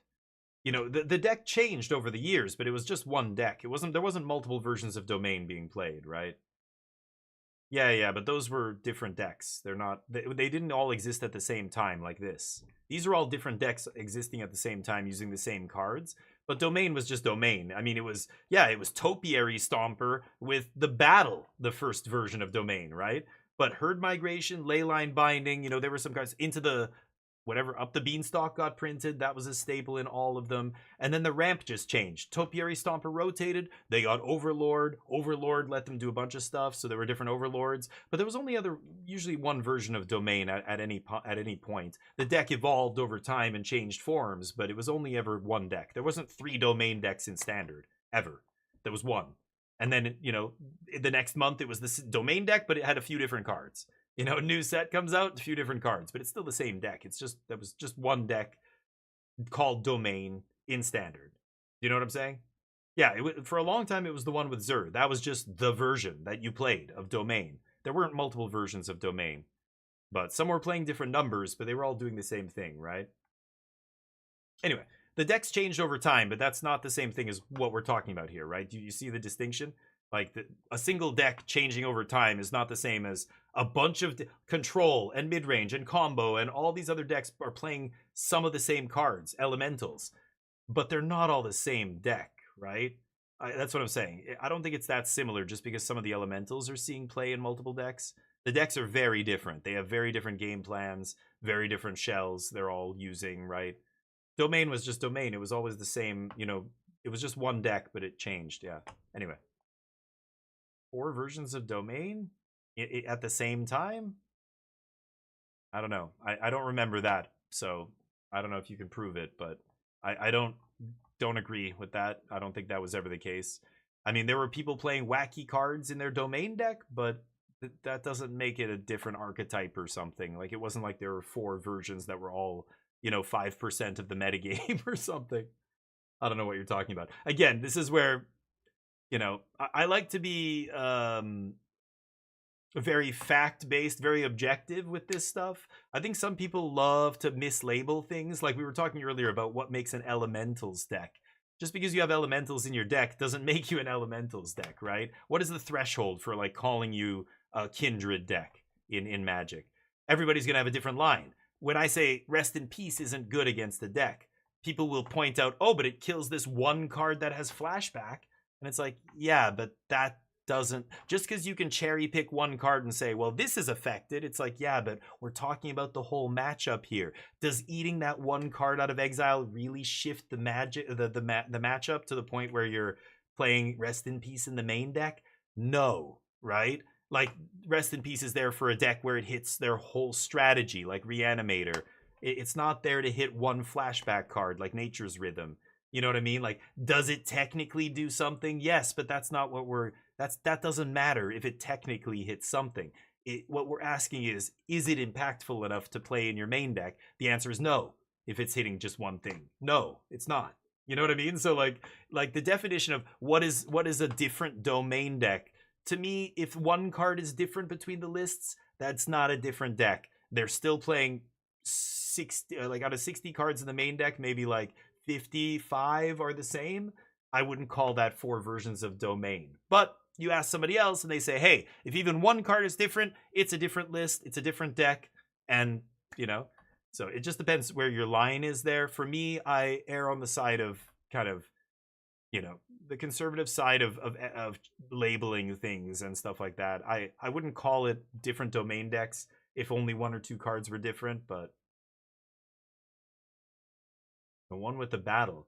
I never played multiple versions of Domain at the same time, though. Again, I don't know if you understand what I'm saying.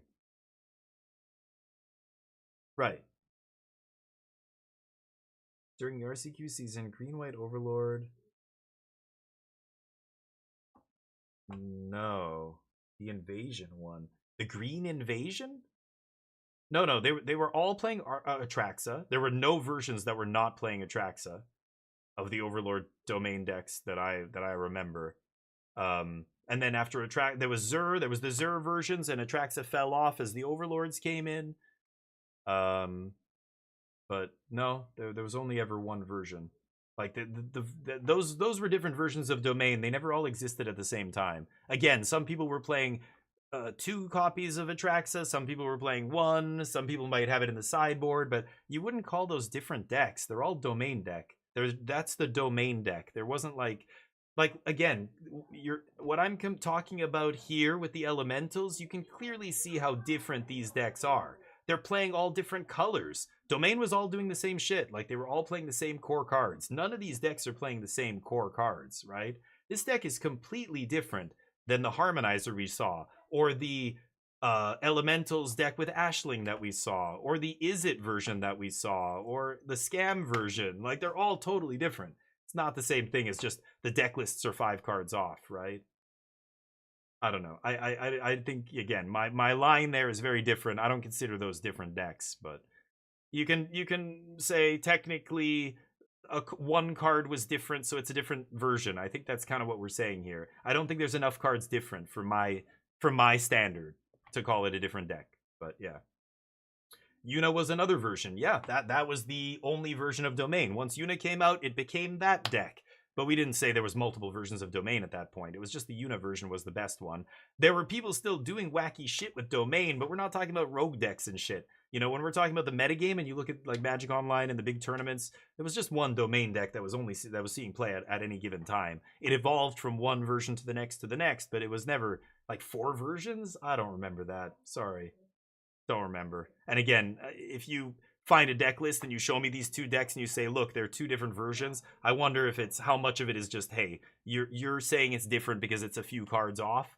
I'm saying that's not enough to make it a different deck. So let's just agree to disagree. I think there's only ever been kind of one version at a time of Domain. Again, compare it to what I'm talking about here with Elementals. Look at these decks and compare that to the 4 versions of Domain you're talking about. Are you telling me that those 4 versions were as different as these Elementals decks are from each other? Not a chance. We literally have blue-black control playing Elementals. Mid-range, combo, landfall decks. Like, there's almost every different archetype except aggro is playing Elementals. Like, it's a completely... It's much more diverse than saying, oh, all these decks are the same because they're playing Elementals. That's disingenuous. That's not true. Gameplay, I think these decks are not different in gameplay. Okay, again, I very much disagree with that. I don't think, maybe, I don't know. Have you seen the whole Pro Tour? Have you been watching the way some of these decks play? They all have creatures that ETB called Elementals, yes, but they're not the same kinds of decks at all in the way they play. The Might Form Harmonizer combo deck versus Bant Airbending are completely different decks versus Dimir Control with the Demon versus the... You know, on and on and on. There's like so many versions of Elemental with Elementals in it. It's crazy. That cycle of cards is seeing play across way more archetypes than at any other card in Standard except the Overlords. The Overlords were close. And I'm not talking about Domain. Domain was just one deck. I said Overlords were like these guys because they saw play in a lot of decks. Reanimator and you know, everything except aggro, basically. Combo, control played Overlords, right? I played Overlord of the Mistmoors. Other decks would play the Blue Overlord, combo decks, ramp decks, Omniscience combo decks played Blue Overlord. Black Overlord sees play in all kinds of formats, right? So anyway, the Elementals are awesome. It definitely doesn't feel like Standard is homogenous and all the decks are the same just because they're playing the Elementals. The Elementals, if anything, have made it feel much more diverse. Like there's so many different ways to play them in different shells that it's pretty awesome. I think it's great. I think it's in good shape right now, but yeah. Maybe. Yeah, we'll see. Right, and I'm saying all those decks will be very different, I hope. But they're not going to be Domain, but this version's playing, you know, 2 Atraxa, this one's playing 1, this one's playing 4 Zur, this one's playing 3. Like, I think that's the only difference you have with those old Domain decks. This is going to be completely different Elementals decks. That's why it's weird to call... They're not Elemental. I don't like calling any of these decks Elemental decks. They're not. And most of them are called like 5-color Rhythm and Bant Airbending, but all Dimir Control. All of them are playing Elementals, though. There's a couple that are called literally Elementals. I think the only one that's even close that we were talking about before was the Ashling... Was it 3-color Teamer? Like Teamer Elementals or 4-color Elementals? I can't remember. But it's the one with Ashling and stuff and the other 2-drop. Like that one is pretty heavy Elementals. This one is kind of, right? This one's playing Sunderflock. But even this one, how many Elementals are they playing? 12? Like that's not that many. It's barely a Kindred deck. I hesitate to call that a Kindred deck. Other Kindred decks play like 20 to 30 cards of their type, right? Like, Merfolk has, what, 20 lands, 19 lands, and, like, 30 Merfolk or whatever. Or Goblins or what have you, right? It's interesting, but... The Rhythm decks is what I would associate with the Domain concept. Oh, the Rhythm decks feel a little bit similar. I mean, yeah, they are all playing Rhythm, but they do have some very different stuff going on. Like, the 5-color version that's playing the Gear Hulk feels totally different than Simic, the 2-color version. You know, there's literally a 2-color, 3-color, 4-color, and 5-color version of that Rhythm deck, and some of them feel similar, but some of them feel very different. They don't all feel the same, for sure. I mean, they just have totally different game plans, right? Some are more controlling, some are combo-oriented. It's definitely interesting, but Like Might Form Harmonizer and stuff gives you this combo, or Bant Airbending in your elemental deck gives you these weird combo outs.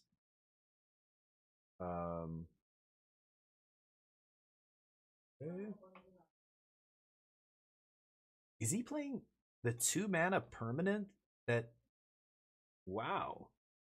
Is he playing that 2-mana enchantment from Lorwyn that goes on a land and turns into any color and makes you tap for an extra mana? That's crazy. Holy crap. He's got a Wicked roll on that Deceit. Where did that come from? A Wicked roll. Where did he get that?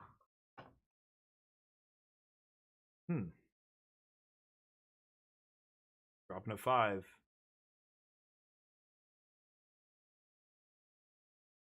Wonder what those basics are. That's Swamp.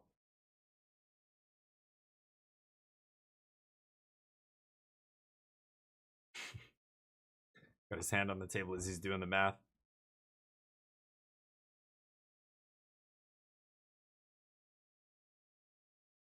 Okay.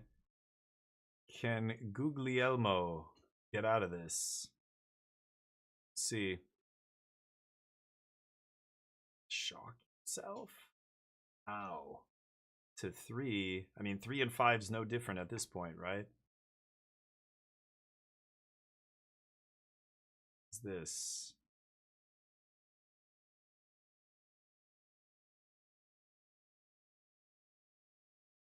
Uh-oh.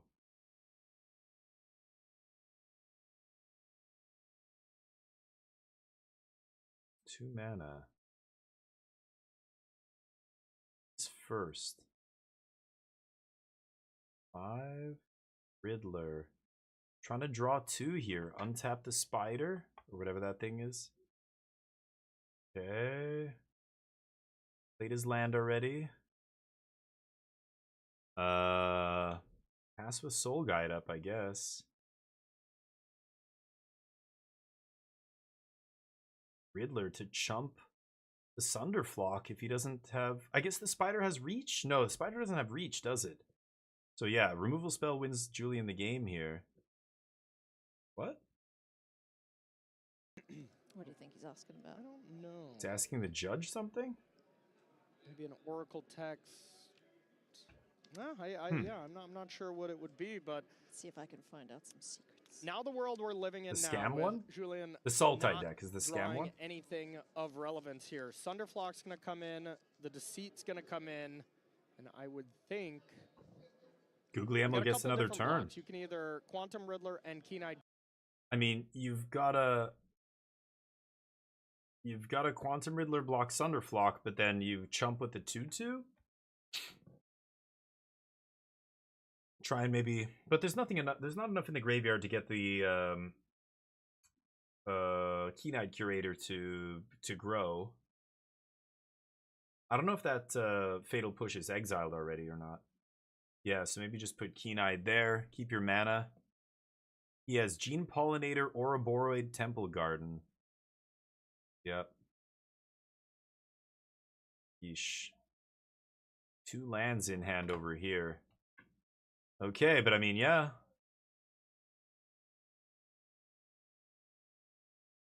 There's no...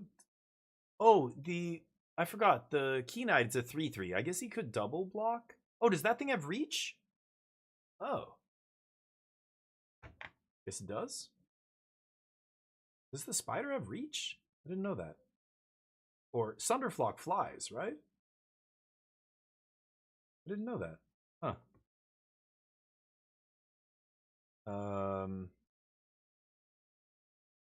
Blocks. Damage.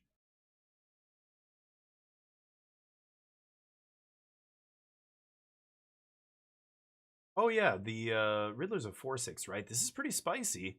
He's got 3 cards, so he's not going to draw 2 cards here, but he can dump his hand. Oh, Craterhoof off the top. 4, 5, 6, 7, so close. Shocks himself to 1. The other guy's at 17. Oh my god. He shocks himself to 1, play Craterhoof, +3/+3. That's 8, 7, 5. That's it. He's got lethal. Just slam it. Now, the only thing he has to play around is his opponent having something. What are the chances? Shock yourself to 1 Crater Hoof swing for lethal? He does? Oh, I love it. The top deck Crater Hoof. Go for it. Yes. Untap pump. That's lethal. And the other guy's like, I've got lands in hand. I lose. Oh my god. Crazy. That's it, baby. The hoof. Swing with the team, dude.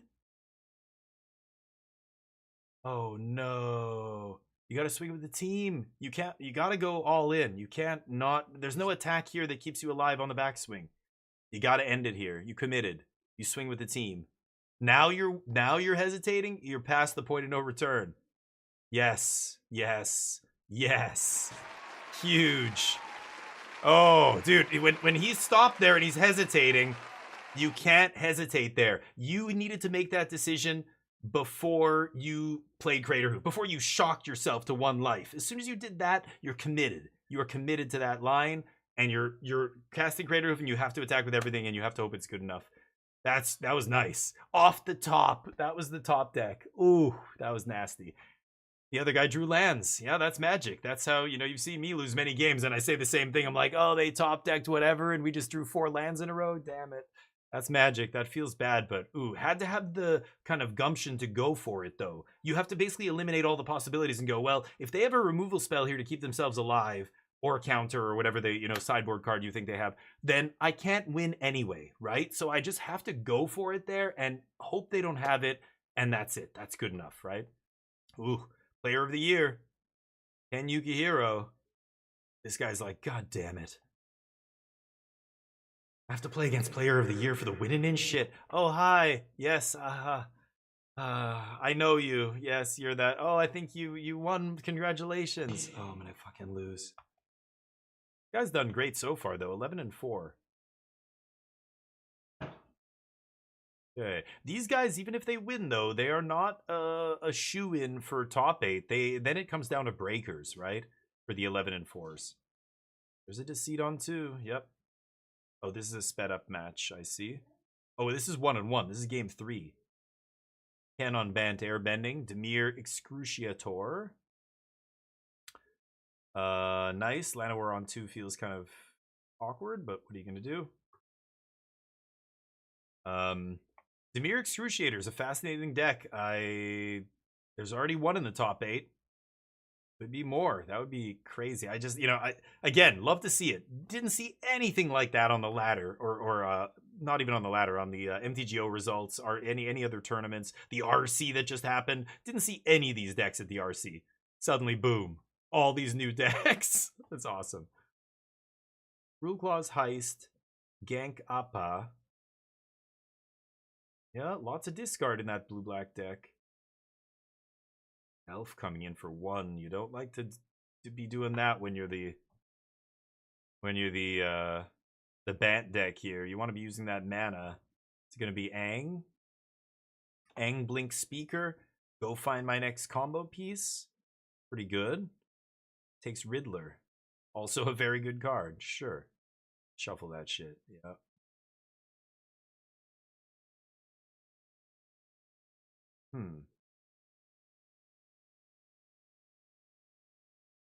Torpor Orb off the top is a good draw. That shuts off a lot of stuff. Superior Spider-Man. It's copying a Deceit, bouncing Elf, and taking Riddler. Nasty. Superior.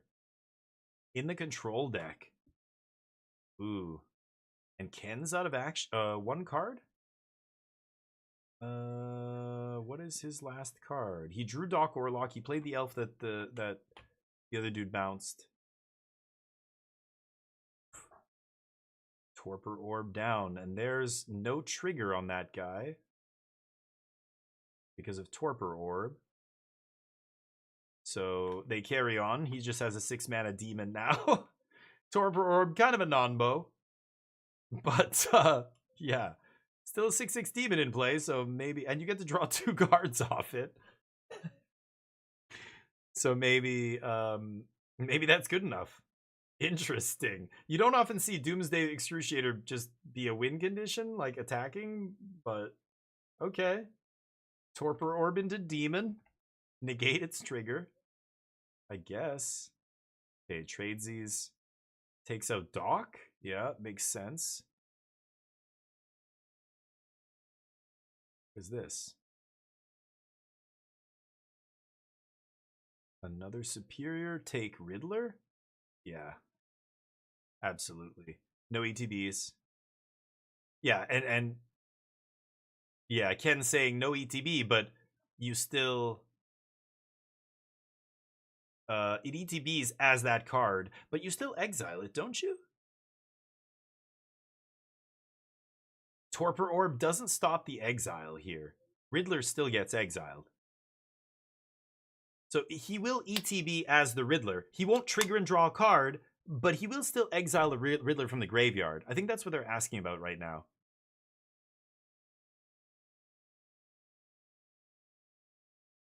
So what did they say? Yes, it's the new Tashana's Tidebinder, the Dress Down, all those cards that create a ton of judge calls, I imagine. Oh, yeah. I would for sure call a judge in this situation You know, as well, but sometimes- that's what I think. Sometimes reading the card does not explain the card. No. Yeah, Magic's a Apologies to complicated everyone out there game. who believes it does. Yeah, no kidding. Yeah, so just double checking, we can read this as well. It enters as a copy, so it's not a come into play thing, Yeah, would be my assumption. it is a Riddler And then the when come it into play enters. abilities that it is copying, those would not trigger because of Torpor. That's right. So that's what I'm saying. But the question, I guess they're not. This comes into play as just a 4/4. They're debating whether or not it comes in as a Riddler. Of course it does. That to me is very clear. But it will not trigger the Riddler's ability, and more importantly, will it exile the Riddler in his graveyard? The answer is yes. Okay, dude, don't show your family on. He's looking it up. You're not supposed to use a phone. Uber Eats, dude, you're on camera. Don't go through your album. He's showing him a picture of his kid. What are we doing here? They're waiting for the judge call. He's like, he's like, oh, is he a cute kid? Ken can barely speak English, right? One of my best friends was That's so funny. at my house hanging out. I think Ken saw his background and went, oh, that your kid, oh, cute or something, and he's showing pictures. That's funny. That's great. At first, I'm like, what is he doing? He's looking something up? You're not supposed to use your phone at a competitive REL event like this. I obviously, there's a judge call happening. I don't know. But I wouldn't even do it. I would just leave the phone, just let the judge do their thing, just wait. It's obviously the clone comes in as the Riddler, doesn't trigger on ETB, Riddler exile from graveyard. That's the way I read that. When he enters as a copy, you exile that card from the graveyard. So Riddler's exiled and Superior Spider-Man is a Riddler. Let's see what the ruling is Question here. about the interaction here with Torpor Orb and Superior Spider-Man. Yeah, and both of these players extremely Does it friendly, exile? great That's what they're asking. ambassadors for the Yes. game. And now we're seeing, Exile. okay, so there's a Quantum Riddler underneath. That's what I said. That's how that should work. Yeah. You still get to exile it. It's obviously still a Riddler. No draw on ETB. Not a big deal. He's got one card in his hand. As soon as he triggers the demon draw 2, he's gonna draw 2 off the demon's first trigger, then draw his draw step. So he's gonna get to draw 3 cards here. That's pretty nice. So trigger, and then Riddler trigger, draw 2, and then draw for draw step. Yeah, nice. That's a sweet little interaction. Just slam Riddler or a slam demon, and it starts just howling, personal howling mine right away. That's pretty good. He's counting it for Waterbend. Yeah, he has 8. But that's not even an amazing play here. It doesn't turn into a flyer or anything, right? But he can obviously block Spider-Man and then, eat it, right? Ooh. Oh, he's gonna... Okay. I thought he was casting... I didn't see the Mind Sensor in Ken's hand, but... or whatever it's called. Even Mind Sensor was the original one of those guys. Whatever that guy's called. Some other Aven. No Torpor Orb. So he's double evoking those Deceits, knowing that they're just going to swing for lethal. Oh, and he's saying, thank you. You're better than me. You're player of the year. I'm so lucky. Keep going, man. Ken Yukihiro. Oh no. Yeah, that's got to feel pretty good. Beating player of the year to get into the top 8. Damn. That's 2 of these guys got in the top 8. This is Luis Salvato's already in, and then this guy gets in. Damn. Yeah, those guys look like they're having a great time. That's awesome to see. I still don't like the team hug, but hey, you do you. Mere Demons came first in a Pro Tour years ago. Oh yeah, it was terrible. Yeah. Even in that Pro Tour, it was terrible. The guy who won the Pro Tour said it was terrible and it was a bad choice. They all did. Yeah, I talked about that deck before. It's and people kept telling me about it. Demon's not that bad. Blue Black's not bad. I'm like, it feels terrible to me. It looks like shit, and it fell off immediately. Yeah. Poor Marco, really rough day 2. He was starting off like almost a shoe-in for top 8. He just had to not lose like every single match, and then he proceeded to lose every single match. Yikes. Spelementals. So here's another random version of an Elementals deck. This deck again plays very different than a lot of the other decks. This one I think is playing like spells, like a spells based shell with things like the 2 mana. It's an elemental from like 5 sets ago, or Foundations, or I don't even know what set it was in. And so it's weird. It's a random elemental from a previous set that is only seeing play in this one deck. Like this deck is a spells based elemental deck. Like that's so different than those other elemental decks again, you know? They're all really weird and different. Marco with the No More Lies up maybe here. Spell Snare.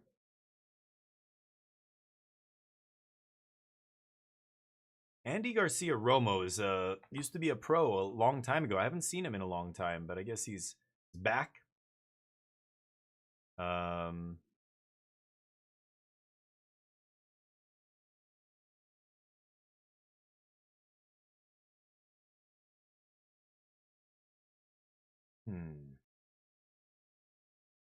An interesting spot. You're playing against the Spells deck. The Spells deck is the aggro deck, but there's another opt. The Theros Basics are a solid choice. I don't mind those Theros Basics. I remember they got roundly mocked when they were first arrived in Standard. But then people were like, these are actually kind of cool. I play them in my Pauper Commander deck, actually. Okay, Flood Farm Verge. Both players just developing, sculpting their hands, making sure they make their land drops.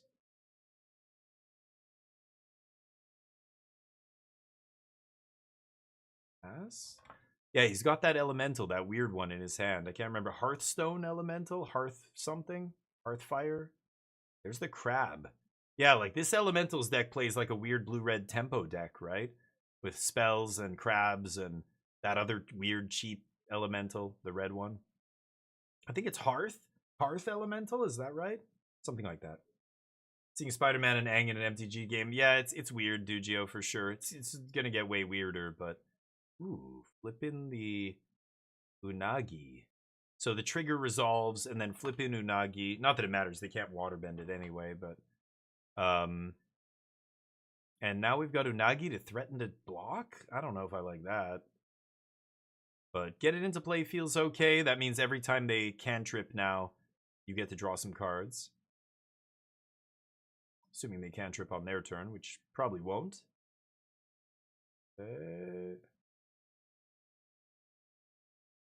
Glacial Dragonstorm. Interesting. Flashback. Oh, is it draw? Yeah, trigger.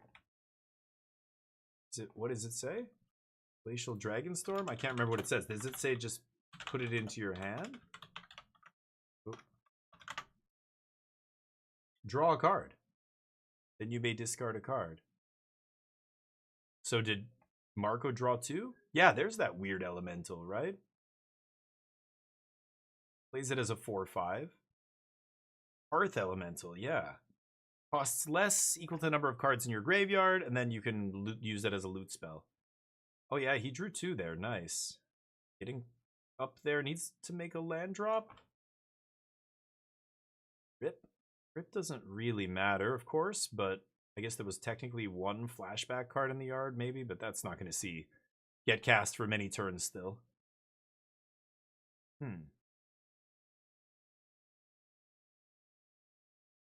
Yeah.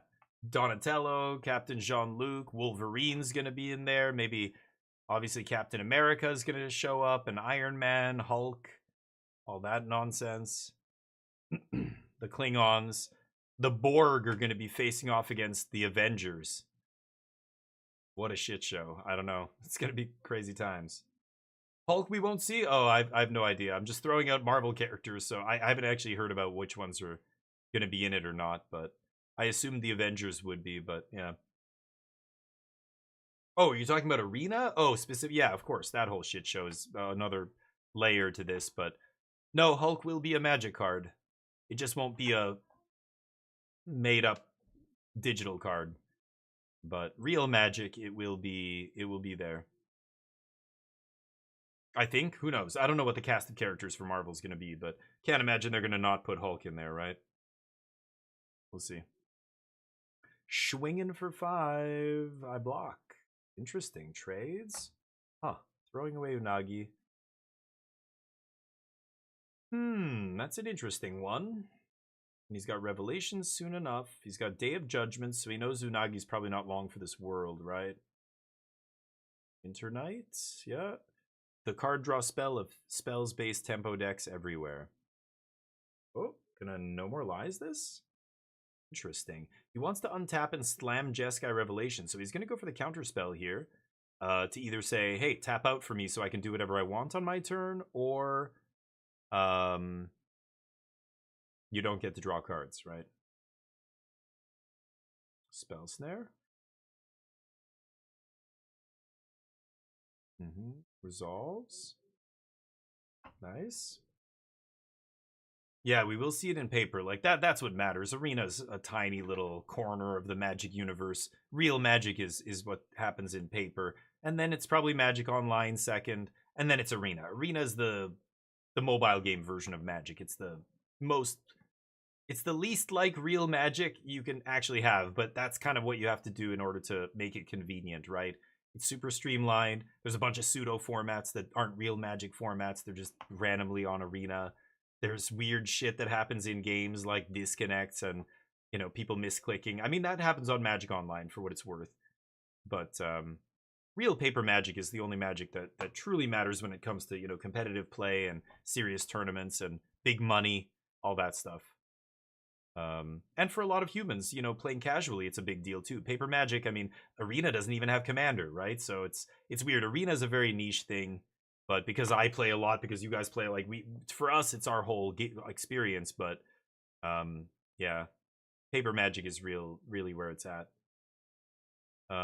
Interesting. Surveil. Okay, we're at Jeskai Revelation mana now. Graveyard's exiled.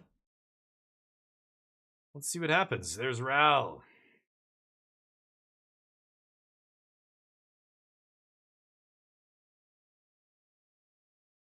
Ral +1. Get a Otter. No Otter tokens? Come on, guys. Nobody has Otter tokens at the Pro Tour? Oh, Judge found one. Carlos like, Andy's like, I don't give a shit. I'm using this flipped sleeve like we do in the shop. All right? That's street Magic.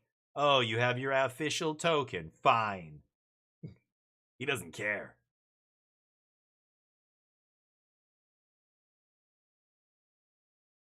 Keystroke, No More Lies, Jeskai Revelation resolves, GG. That's going to be almost impossible for Andy to come back from here. Game 3, though, I guess you keep playing. This is for the top 8, right? Marco might still squeak in here. Damn. I wish you could play Commander Online. Yeah, the Brawl format. I mean, it's not multiplayer Magic. People really want multiplayer. I think a lot of players also, like, you know, to argue both sides, to be fair to the issue, it's not just a matter of them putting multiplayer on Arena. There's a lot of drawbacks that come with multiplayer Magic, and this is why I don't play casual Magic. The game's not designed to be played that way. One big reason is, you know, when you have 4 players and the game, you're waiting for 3 minutes for the game. Finally, the game fires. We found 3 random players for this multiplayer commander game. And then one person immediately disconnects because you're playing that commander. Or they go for turn 1, whatever, or they try and do something on turn 2 and you counter it and they're just like, fuck that. And they just disconnect. And then it totally throws the game off. This kind of stuff happens all the time with multiplayer Magic Online. I think people don't, they either are underappreciating or they don't understand how often that kind of stuff happens in Magic, in Commander. In a real life setting where people are physically sitting down to play, there's kind of a social contract that you're agreeing to. You're not just going to rage quit and take your cards and go home after the first person plays an island, because you came there to play. You can't just, you know, disconnect, reconnect, and sit at a new table with new players in real life. So, you know, you don't have that aspect. But on Arena, it would be a shit show. People want that, but I think if they had it, they don't realize what it would be like. Like, be careful what you wish for, because it's not going to be a great experience on Arena. Even if they did add multiplayer to Arena, it would still be a shit show. You're talking a free game, free to play game. And, you know, there's no penalty for quitting. If you played Commander for money, if you charged people 500 gold per match, you wouldn't get as much of that. But can you imagine? People would lose their minds if they tried to make Commander cost gold or whatever it is. Yeah, that's it. Lights out. Okay. Marco might have just squeaked into the top 8. 12-4. I think that might be it. Is that the cutoff? I think there's going to be a few people. He's like, thank fuck. There's going to be a few people at 12-4. So I think it's still going to come to breakers, but cool. A pro with the pizza lands? I mean, I would think they're just trolling. Honestly, I would be like, nobody likes these. This dude's just fucking with people, because people do that. Look at Tony Ravioli or whatever. What is his name? Bertoloni? I don't know his name. Tony is a very good Magic player. He decided to play all random copies of his lands. Like, why? Deliberately? Like, I don't know. You like the different pictures, okay? But like, there's actually objective reasons to not do that. But is that it? Is that the top 8? Oh, they just cut away to Cedric when they shouldn't have, and now they're back. Quality, this production.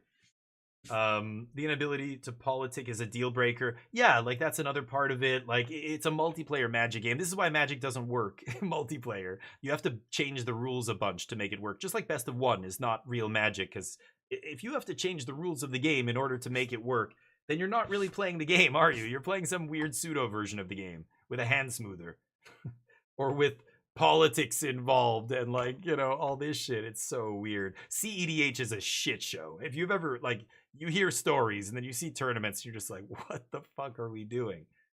It's so ridiculous. It's like a filibuster way to play Magic. If you like filibustering and you like Magic, you're gonna love CEDH. It's really it. They look kind of cool. I don't know. They look ridiculous to me.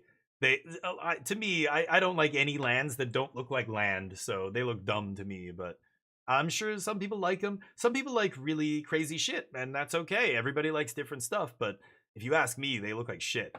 They look dumb as hell. But hey, you enjoy them, you guys. Whoever likes them, go for it.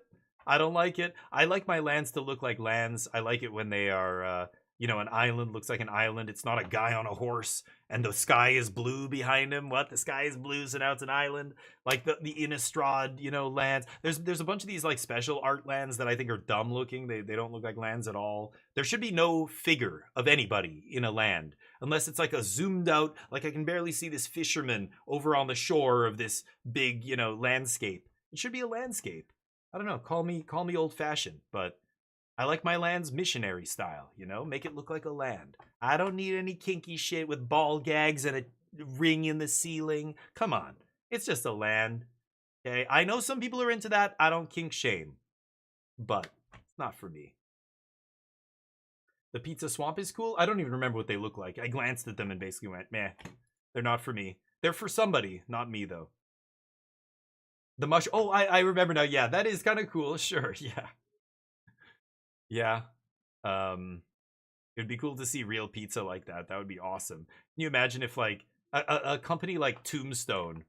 I'm just old vanilla dude. Like, I like beautiful lands. I like the unhinged lands. I like unglued and unstable. Like, they look like land. I can immediately tell what color mana they produce. And they're full art and gorgeous. And there's no space wasted. They just look fantastic. That's it. Those are the 3 criteria. It's very straightforward. If it doesn't look like a land, I'm not into it. If I can't immediately tell what color it makes, it's not a nice land. That's not even a great payout. I feel like all those numbers should be double, considering how much money WotC rakes in the last few years. That's pathetic, frankly. I think it should be double that. Anyway, but of course I think that, and of course people who work at Hasbro are going to tell me, no, what? No, never. What? Why? No, crazy. Okay. Yeah, the top 8's done. Okay, good. So I don't need to see this anymore. I don't care about the top 8. Let's play some Marvel Rivals.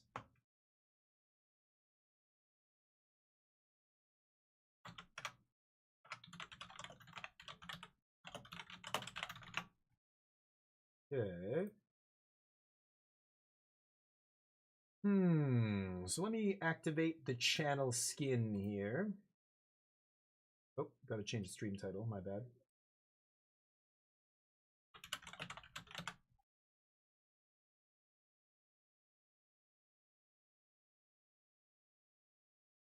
Okay.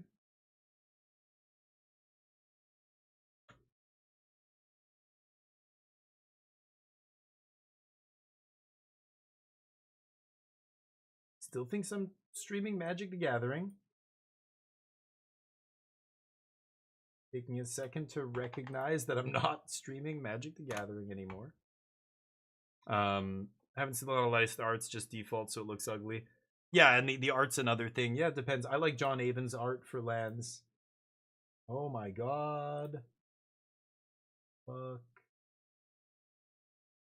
Stream elements?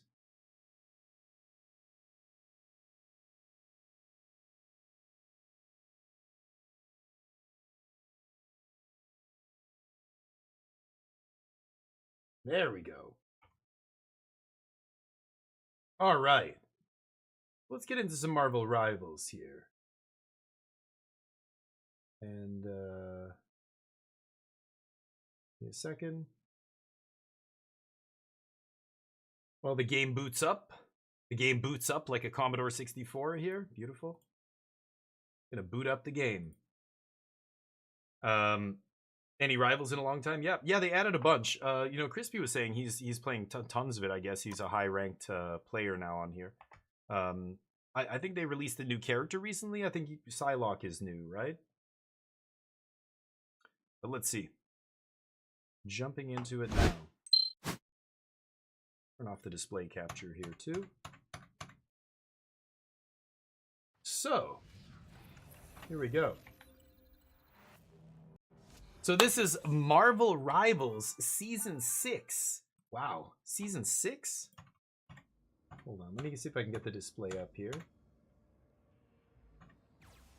Game capture no good? Ooh, and I need to change the filter on the cam. No? Okay, we've got a capture display, I guess. That's unfortunate. Let me just change the filter.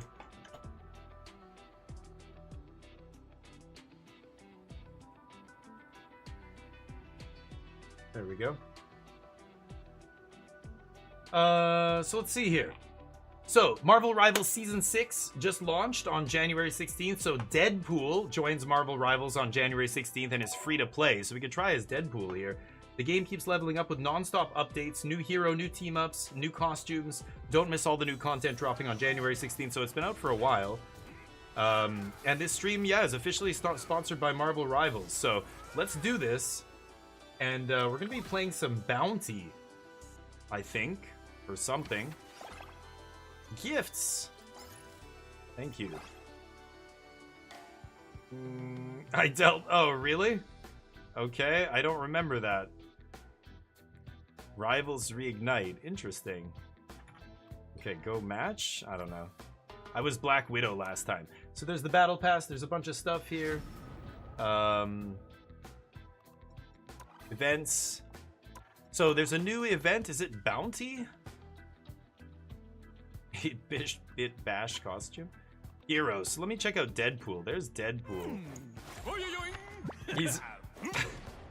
He's reading the comic of himself, right? Nice. I love how he gives you the old booty shake in your face. What's the difficulty here? 0? Usually there's yellow stars, right? The animations are so good though, and they just look like comic book characters come to life, right? It's pretty awesome.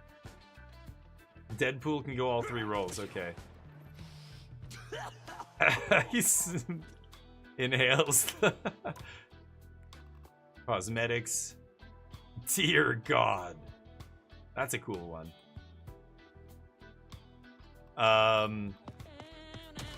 Abilities. So he's got dual Desert Eagles, duelist. Unleash 2 hand cannons left and right, so you can just, yeah, slice twice. Slice and dice.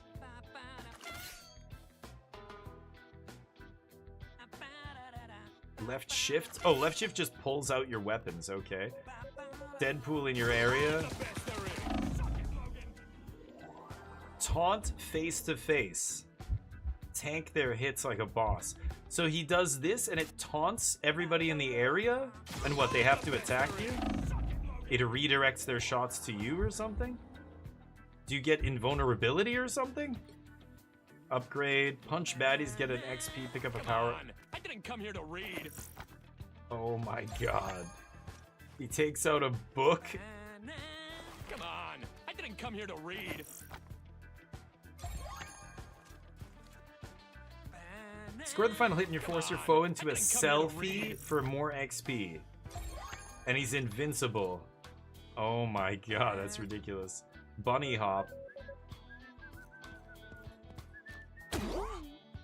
He can jump off enemies. Oh. Or kick off walls. Oh, wow. Okay, interesting. Headshot.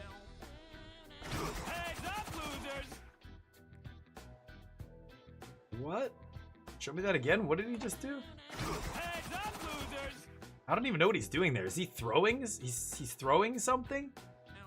Throw their own face. I can't even... He still looks like he has a face. I'm so confused with that. Healing factor. So he passively heals. Wow.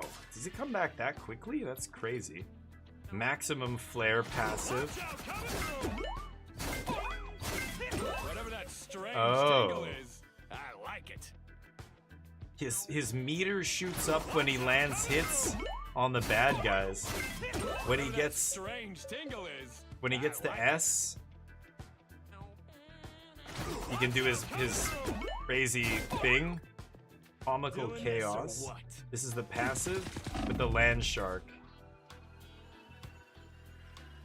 He gives him a plushie and then it heals everybody.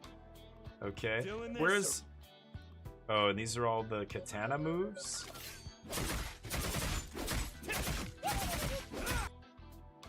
Doing Okay. this or what? Don't blow this for me, okay? Button mash, button mash. Okay, interesting. This game is a lot of button mashing. There was another... I think Psylocke was new. I haven't played with Psylocke. Luna Snow? Who is Luna Snow? I don't even know who that is. Moon Knight. Psylocke is awesome.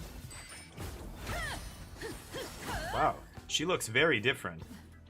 They got rid of her... Like, she had a crazy costume before. Whoa, 5 difficulty.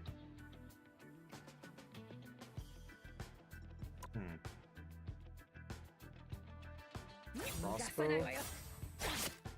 Farewell. Why did she dash around first? To build up something? I don't know. Psyblade? He's throwing his character portrait. Oh, that's what that was? Okay. Oh, the character. Oh, I didn't even notice. This thing in the corner is what he was throwing? I didn't even notice that. That's weird. For melee characters like fighting games. Really? Interesting. You mean like Street Fighter and games like that? I don't know. I don't think there's enough different button combos for it to be like that, but I guess so. All the shurikens. The team-up abilities don't matter. Like, never happens with randos. You need to actually have people on your team who are good to do that stuff, right? I don't know. Who should I play? Should I play somebody? I like people who shoot. I don't like button mashing melee, so I wanna shoot with like Black Widow or like some. Doctor Strange is okay. He's so slow. I don't know. Should I try Deadpool?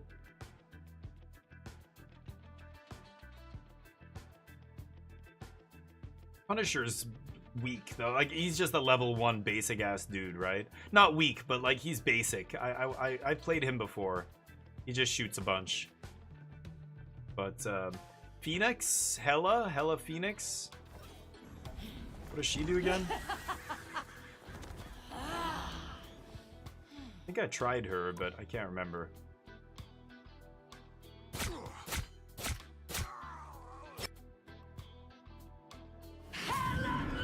This is her, like, ultimate ability. Oh, big attacks. Nastron Crows.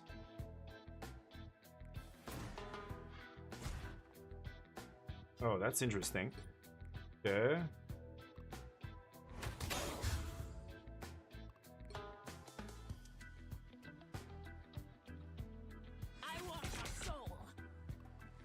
Okay. Sure, let's try Hela.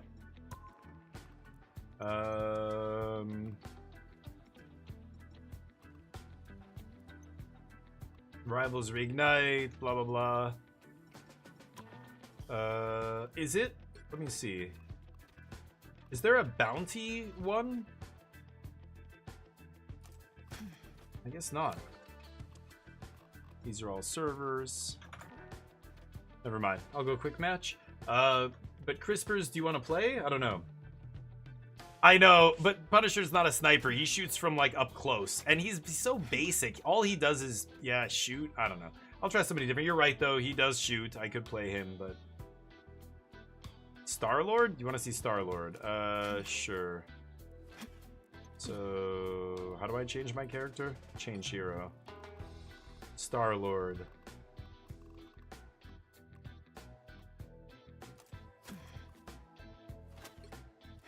Sure. Looks cool. I have to look at his abilities, otherwise I won't know what I'm doing. So, hold on. Guns. Good. Dual element guns. Oh, he's got like a really fast... This is his... E-flight, lock onto enemies, and float.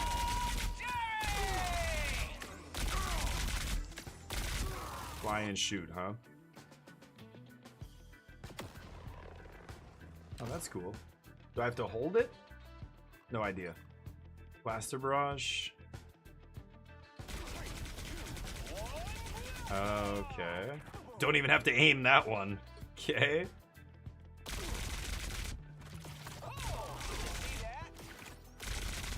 Oh. Oh. So I just move and right click and he auto reloads and then... Oh, okay, sure.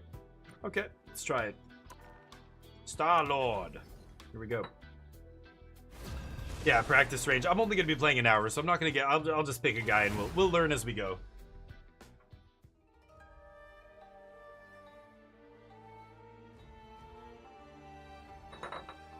Alright. You'll need a top-notch team to win this one. I already chose my hero, didn't I? Someone's Lord gonna of guard the Stars. galaxy. Might as well be me. Alright, here we go. See if we can do it. Kind of want to get a drink here. Confirm? Didn't I confirm?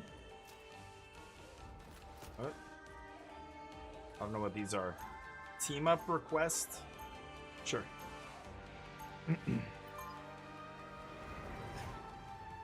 Alright, here we go. In future Japan, or whatever this is. It's time to do the right thing. Just gotta figure out what that is. 30 seconds before you attack. No double jump with this guy. Oh wow, I can steer it? How do I stop it? Wait, have we met? Wow. You sure you've got the right Spidey? Maybe not. It is a big multiverse after all. Either way, we're together now. You say we hit the whip. Did you see that? Oh man, that is sweet. 5, 4, 3, 2, 1. Okay, here we go. Yeah, the models look so fantastic in this.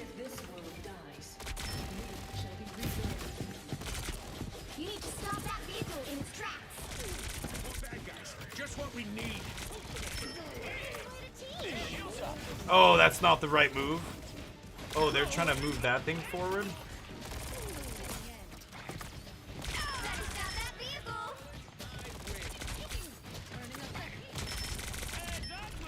Someone scratch my back.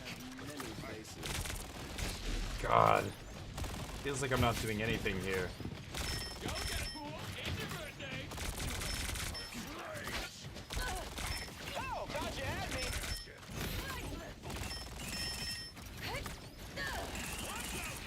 Oh, she was indestructible.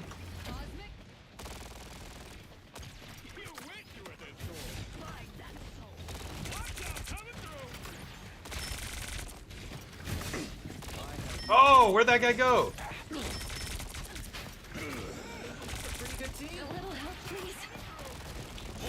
Ah.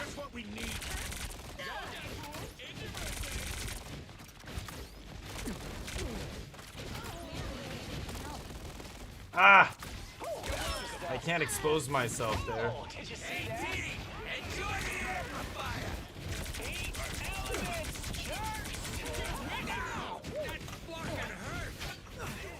Oh boy.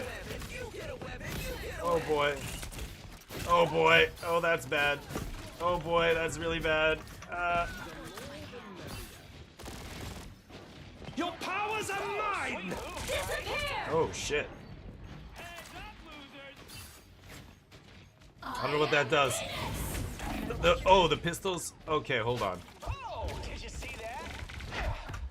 Oh shit. I'm gonna die. I'm way too deep in enemy territory there. What? I'm back? Oh, that was so fast. How did I respawn so quickly? More bad guys. Just what we need. Boom! No skill shot. Anyone willing to help? God damn it. Oh, did you see that?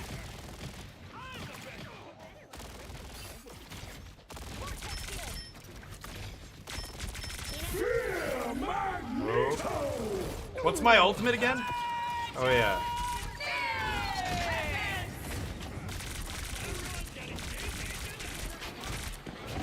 Oh god, my thing doesn't shield me when I'm floating around like that. That's bad. Okay. So the pistols have a. Are you telling me they have a really bad damage drop off? Is that what you're saying? Like from distance, the damage drop off is really high, like an SMG. If they have high damage drop off, then yeah, I've got to get way closer, I guess. You get a weapon. You get a weapon. You get a weapon. No fall damage, I guess, in this game. You stop them in their tracks. Oh, there's mines over here, whatever that is. That's the thing they're trying to. Yeah, they're trying to move this thing, right? I think one of their dudes is just straight AFK. Oh, sweet moves, right? Coming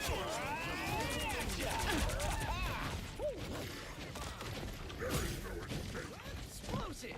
Oh. Oh, sweet moves, right? Enjoy the air. Oh, that's a clone. That's what it is.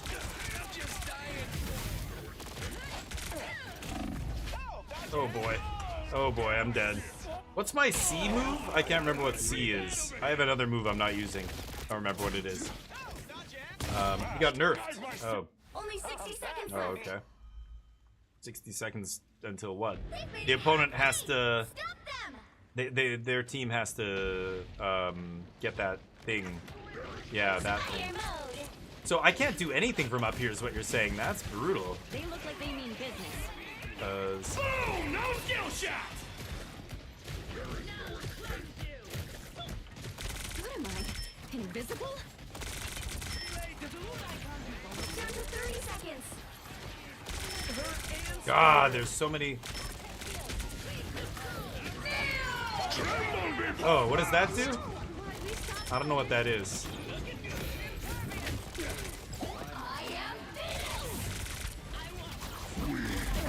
I don't know. It seems like nobody dies ever in this game. I just get wrecked. Yeah, all their team is just all around that thing, so I don't know. I guess we need our whole team to be shooting at them to stop them here. I think we just lost. What's the... I'm 2 and 4. I'm amazing. I can't seem to kill anybody. Oh, where am I supposed to go? This way? The time to kill is so high in this game. It's crazy. So I just gotta keep spamming. I guess I'm not close enough. Oh, that's a huge Venom that's gonna murder me. Yeah, that is too slow. I just do my special move there and I get absolutely destroyed. Jeez. But I'm supposed to get close to them, you're saying? How am I supposed to get close to them? Better stop that vehicle. Ooh, we're so slow. You get a weapon, you get a weapon, you get a weapon. The map's like I can't go over that? That's not a real dude, is it? That guy's got a bunch of decoys everywhere.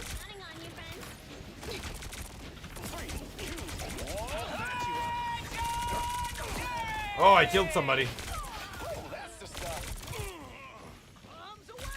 Oh, spacebar goes up. Damn.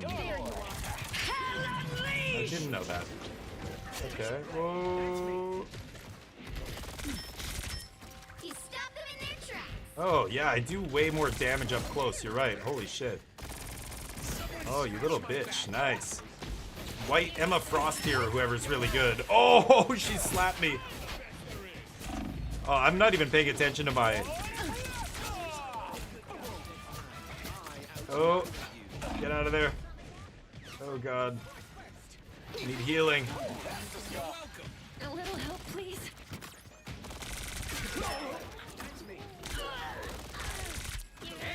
Oh, shit. Oh, boy. Only 60 seconds left. You stopped them in their What is that? I don't know what that is. Oh, boy.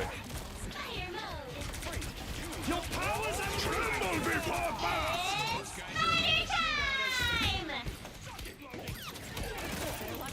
Oh, God.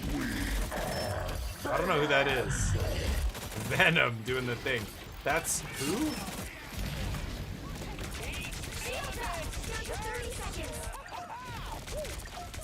Oh, he's doing something bad to me.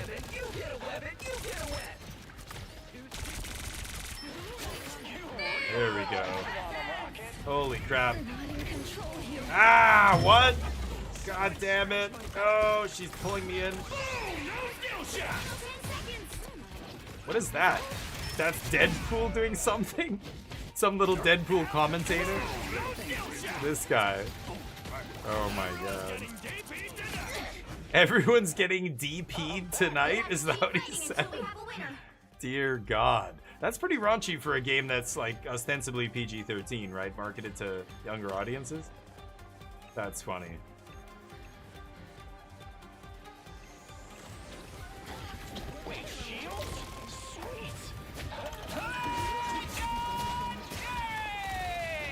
Where are they? Die.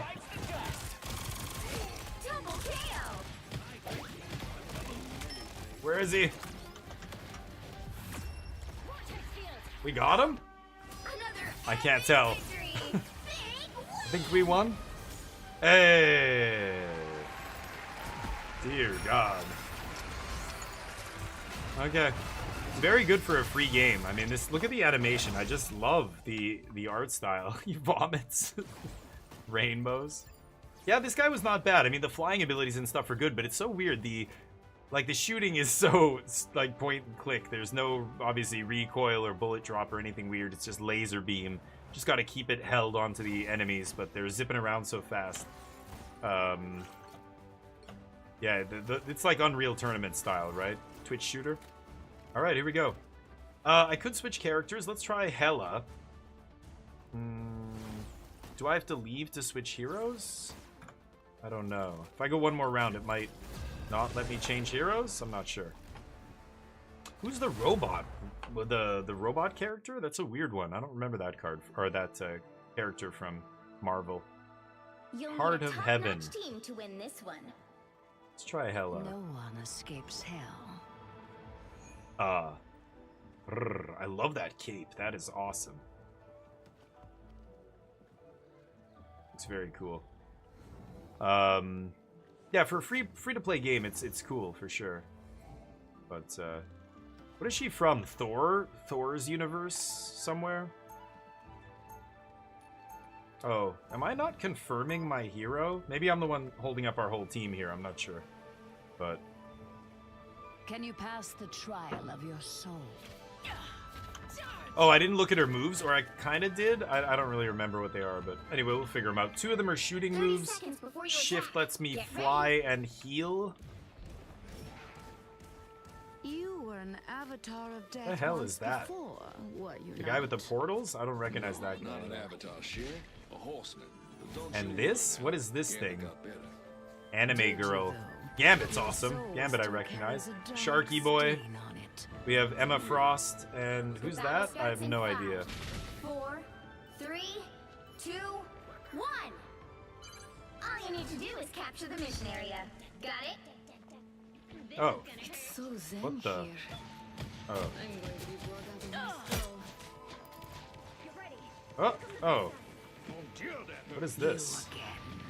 I have no idea. Wretched little Enoch, destroy it. Ankh. Oh, destroy it? What? No, that's not an Ankh.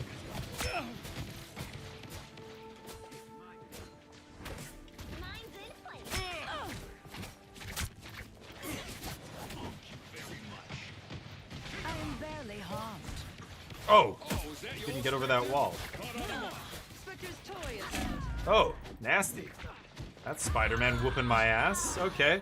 They can zip across like a 30 meters or something, 20 meters like that. Yeesh. You owe me one. Got my ass knocked out. No goddess is ever truly Okay. gone. Fight. Are they right here?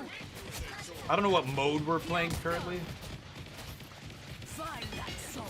Oh, that's the other attack.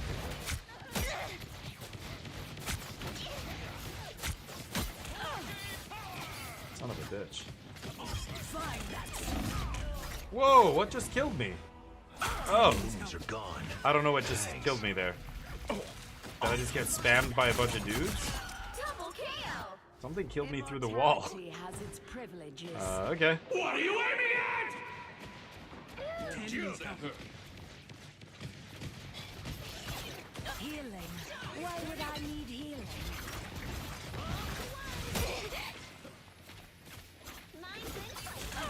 Watch out, an Unk. Watch out. What am I supposed to do? Shoot it?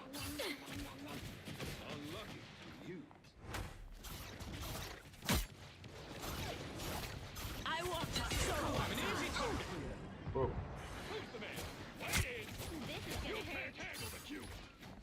The moon haunts us. Destroy it. Whoa, where'd Gambit go? Just who Gambit was looking for. It's Spider time! Oh, that guy's like indestructible? I am Okay. barely harmed. Great. Oh god. Oh. Ah! Ah! I'm spamming it, but I can't kill him. Alright. Oh. I'm just spamming. Oh, somebody got in there. Oh, nobody there? Spiders could be an issue.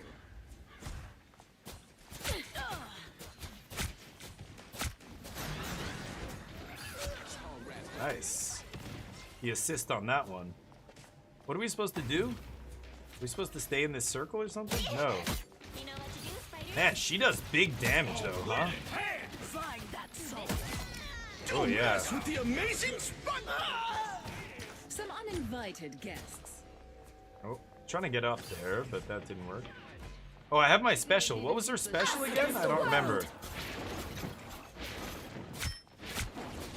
Hell unleashed. What is that? When I rise.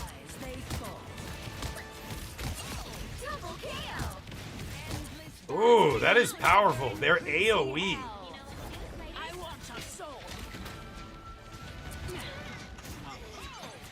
Let's get that vehicle to its destination.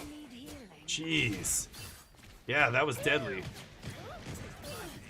My life force explode. Oh, he got him. I'm 7-2? Wow. Did you even Little train son of for a this? bitch. Someone's shooting at us. Gambit never falls. Gambit screaming shit. I'm trying to get behind. Ah, there we go.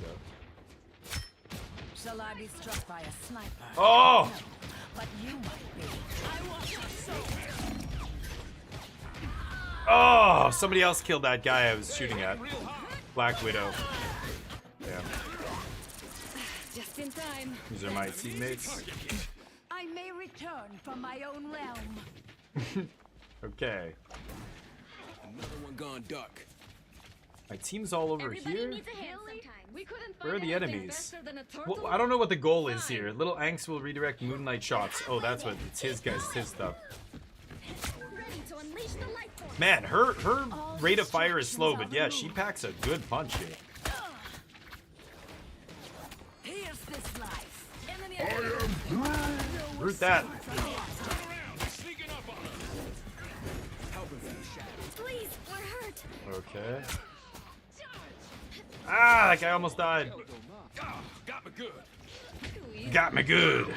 Who got him good? Oh. Oh, are they trying to push that thing? Is this the thing they're oh, attack this. What? Am I supposed to attack this? No. The Iron Fist. It says attack. Almost there. Don't turn Huh? back now. I don't know. I don't know what's going on, but sure. Oh, shit. Oh, they all spammed me and I got wrecked. Gross. They all saw me. Am I escorting it? Oh, good to know. Okay. I shall claim my victory eventually.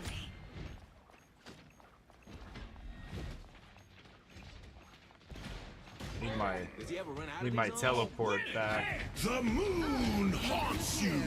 Oh shit. It's a fat Hulk. Shall I be struck by a sniper? No escape from hell. Find that soul. Come on, I missed all those? Healing. Why would I need healing? Gambit Here we go. Get that vehicle moving again. Hell Against the world. Oh. What have we here? That was not good. Oh. I want your soul. No. I was hoping they'd come back. Oh god. Ah, I'm stuck on the wall. 7 seconds left for us to push it. God, is he indestructible? This arc looks priceless. I must have it. Wow, he did a shit ton of damage there. Whoever just killed Hulk. That was awesome. You have to stay in this? Oh. Keep up the momentum.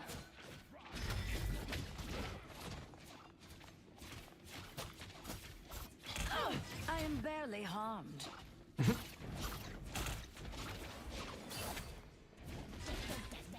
Book of the Iron Fist. Did I die? Oh. I don't know what happened there. I was fine, but thank you. I guess it's moving again. Sure. It stopped. I thought we were done, I but shall it's claim moving. my victory eventually. I want your soul. Oh, oh. There we go. Hulk down. Where's Gambit? There he is. There's a Gambit on our team and a Gambit on their team. Enough games, Moon Knight. Okay. That's it. Don't let anything stand in your way. He's right here. An opportunity for combat. Oh, God, that's such a shitty throw. It's such a like small throw. I've got to aim so high to throw that. Whoa. Why would I need healing?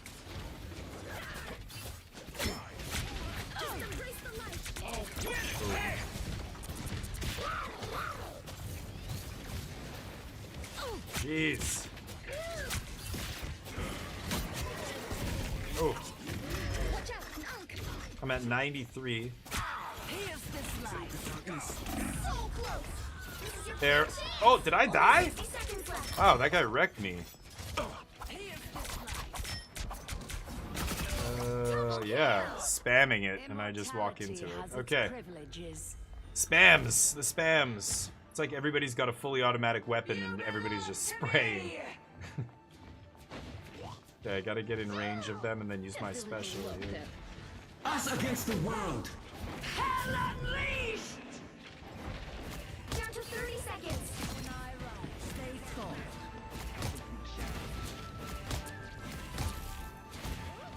God damn it. Oh. Ah, run! Oh god. Ooh. Kill her! She's at like 1 HP. Damn it. Oh god, I'm dead. Too many things hitting me. Did we? Is it almost there? Is that where we're supposed to go? Oh, we've got to put it inside there. Yeah. Did we just do it? Overtime. We have to get that thing in there? Random bullshit go, yeah. Oh god. Oh, we lost, I think. Well, you can't expect to win them all. Did we win? No, we lost. Okay. I guess we needed to get it in the area at the end there. I failed. What is that? Moon Knight? That's Moon Knight. Okay. Crazy skins.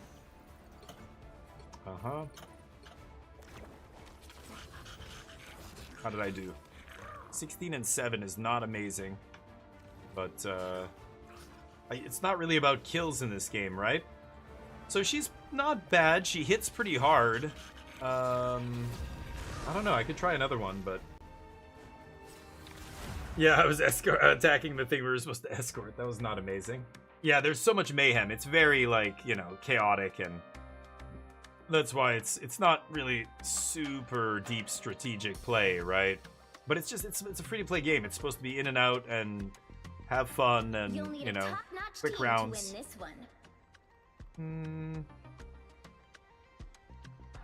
Alright, I'll play Punisher because you guys... I'm not a hero. I'm the Punisher. You guys made me do it. Now, what is this thing? I feel like confirming my hero? What am I supposed to do here? There's no like, I can't confirm. I don't know. We'll see. But yeah, this game is just a lot of like random bullshit. Exactly. That's a good way to put it. But still fun, and I'm sure you can get pretty good at playing certain characters, or, you know, there's teams of people who probably get pretty good at working with each other and playing well, but that's different than the game having a lot of depth. So I think that's just people, you know, getting really good at it. But I don't know where I'm going here. I also oh yeah, E is a turret, right? But you have already proven your worth. If this battle is to be She shut up, she's yakking here. I don't know what she's talking about. Defend that area. God, it's taking us forever to get there. The battle starts in 5, 4, 3.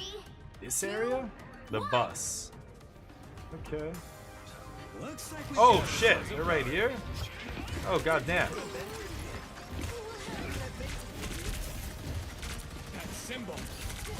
There goes Thor. Battlefield ready again. So long, turret. Nice. Wow. Yeah, he's pretty good. Level 1 difficulty character is good. Shocker.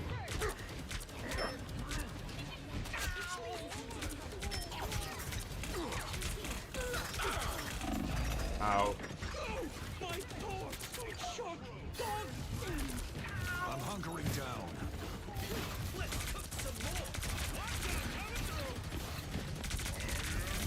Ah, that guy hurts. Thor comes at you. Maybe putting the turret up there is not the best spot. I could also switch heroes mid-game, of course. Oh, it's a grappling hook. That's the shift. Okay.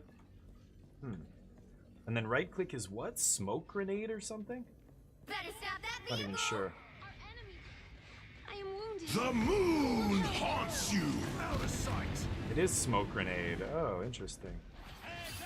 Okay. They've made it halfway. Stop them. Die! Oh, he's just spamming me in the back. Amazing. Yeah, Punisher's fun. Let's try somebody else. There's still a chance to Iron stop Man. Gambit. No, okay, we'll just do this again. Oops. Oh, we did. We're losing. Now Oh, checkpoint. might be a good time to stop them.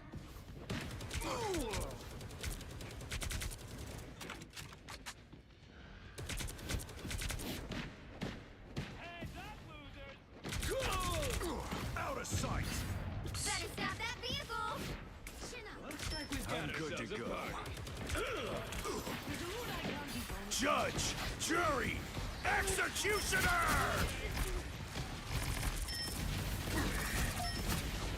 A blaze of glory.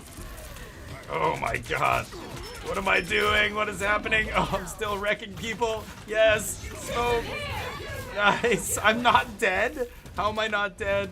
Behold the god. Oh, that looks scary. Oh, you missed, bitch. Nice. He was about to do a crazy move and he missed. That was amazing. Nope, that didn't work. Oh boy. Smoke screen. Oh, he actually dashes back when he does that too, which is sweet.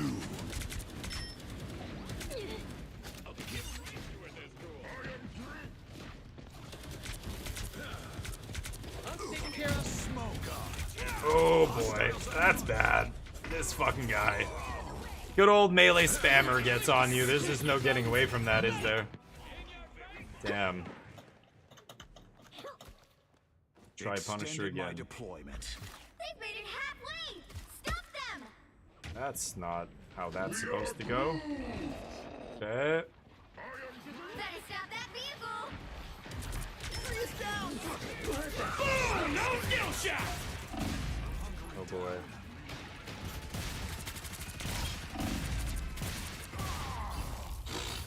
Just get blasted.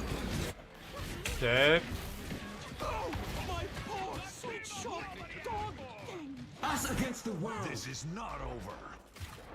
There's still a chance to stop them. Oh, the jump at the end is so annoying. Heavy weapons. I'm in love. Oh, Thor, I hate you. Every time I do the turret, Thor just walks up and smashes me. Okay. I don't know. I keep attacking the enemy team when none of my teammates are alive, and I just get like tag teamed by all of them, it feels like. Can't go up there, huh? They're the superior force. No shit. No shit. More scum scraped off. Judge, jury. Die! Oh, apparently I'm not invincible when I do that. Judge, jury, bah! I'm dead. This is not over. Let's see here. Okay, it's not over. I think it is. I think it is. Frank, I think it's time to hang up the skull, Frank.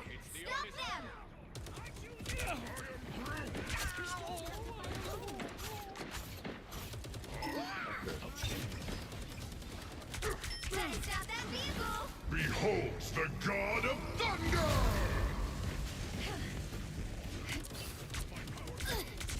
Die, bitch! Die!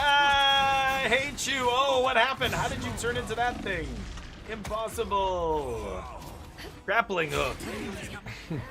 Punisher kind of sucks. Let's take Black Widow's too late for that. I don't know. Let's take a melee character. Wolverine. This ain't Let's spam it, baby. We ready to spam? Whoa, cool. Ah, yeah! Take this! Ah, yeah! Look at me go! Spam it! Spam it! I don't know what I'm doing. There, that's how you play Wolverine. For those of you who don't know. Trust me, I'm like pretty good at this game, I guess. Alright, we lose. Shocker. Well, you can't expect to win them all. I don't even think I can expect to win one. But, shotgun? Oh, he has a shotgun? No idea. I didn't even know. I think if you... Oh, I scroll with the mouse wheel, maybe, to get to shotgun? I'm not even sure. Anyway, I'm gonna grab a drink. I'll be right back.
Alright, sorry about that. What's going on? Oh, I thought it would auto do all this. Wolverine's so short. I love it. He's like 5'2" or something in the comics. 5'3". Savage beast. One more round. I don't think I'm going to play Wolverine, though. Let's play somebody else. Who should I play? Bag, what's up? Going well, actually. Thank you, buddy. Oh, no kidding. Oh, really? Yeah, because Wolverine, I mean... He's a cool character. A lot of people like him, but there's only so much you can do with him. Mr. Fantastic. Blade is cool. Could try Blade. Ultron? I'll try Ultron. I really need to see... I am beyond everyone. Summon drones. That's his ultimate. Fly quickly. Command up to 2 drones to follow 2 allies, healing them. Oh. Deploy drones? It's a bunch of drone shit? Huh.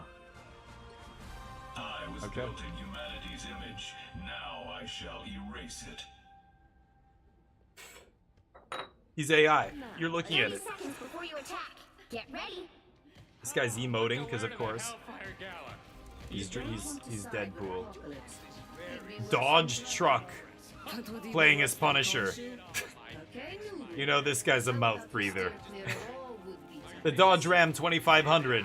The #1 vehicle by like a massive, like several orders of magnitude. #1 DUI vehicle. By almost all police records in North America, Canada, and the US. Dodge Ram 2500. If you're pulling over somebody for a DUI, the chance that they drive a Dodge Ram is extremely high. Apparently. Crazy. He's got a little bit of a dash. What's the cooldown? Oh, still. Oh god! What's happening? Shit. Ah, you missed me, bitch. Oh shit! Okay, that's bad. Drones! Need drones stat! Oh god. Here, have a drone. Have a couple drones. You want it? Oh, you're my team. Drive a drone. Why can't I shoot? Man, flying is pretty silly.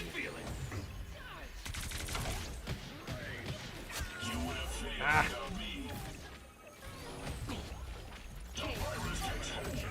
I don't know if I'm actually helping. I'm helping, guys.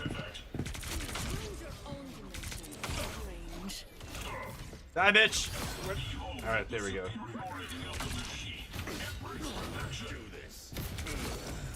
Die! I keep forgetting spaces. Yeah, I gotta remember how to fly here. Do I count as doing this? Make yourself useful. Can always use a Weird. shield.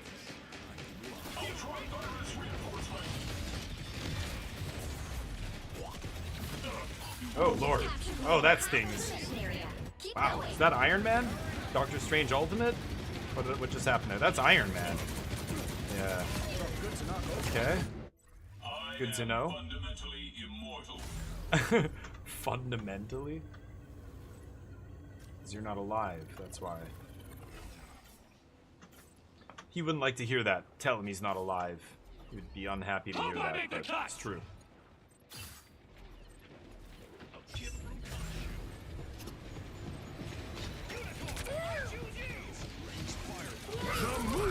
Ow!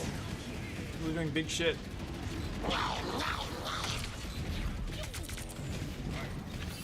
Oh, none of these guys are on my team. Turrets blow. Oh, what the shit?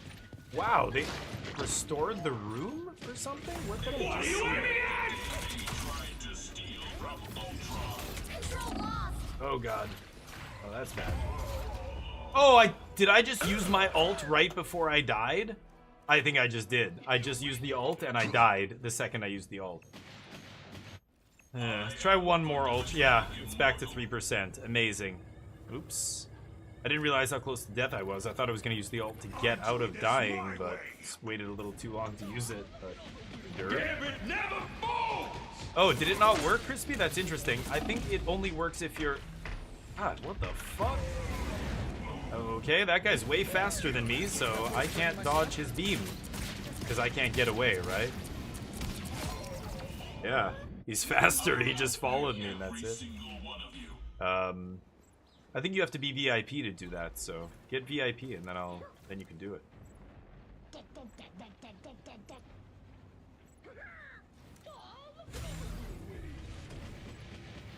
Am I getting close? Oh god. Oh god. Yeah, I'm gonna die. Where's my team? I'm gonna be somebody else. Daredevil's kind of sweet. Phoenix was the other one I think you mentioned before I should try. Yeah, Phoenix is awesome. She's got to be one of the most powerful superheroes. Once an But X-Man, in this game, who knows? always an X-Man. There you go. That's it. You did it, Crispy. I'm sorry, did you give yourself VIP? Maybe did I mod you at some point? Maybe that's how you're doing it? Or, I don't know. Oh, the other account has VIP. That's what it is. So what does she even do? I'm not even sure.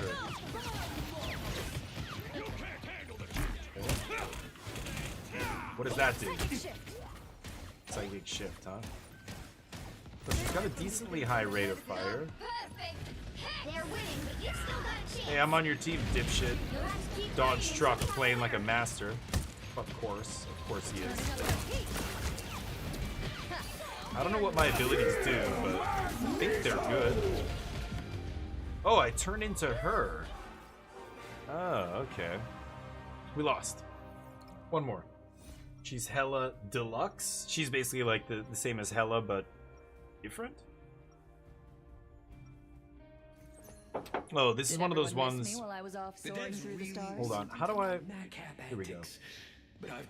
Telepathic illusion, leave behind an illusion, teleport, okay. Check this out, because I won't. And, okay, so that just lets me fly? 30 seconds before you attack. Get ready. Okay. Something has changed in you, Ileana. You are not Apply the a innocent spark, child crit hits, I apply once 2 knew. sparks, 3 sparks, they explode. Okay. Kind of I think I'll interesting. just take your word on that one. Awesome. Oh, that's really short. The battle starts That's in it? 5, That's the flight? 4, 3, 2, 1. All you need to do is capture the mission area. Got it? I bet saving the multiverse will look great on the old resume.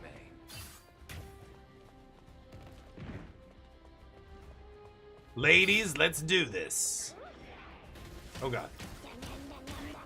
That, oh, that, what is that? I have no idea.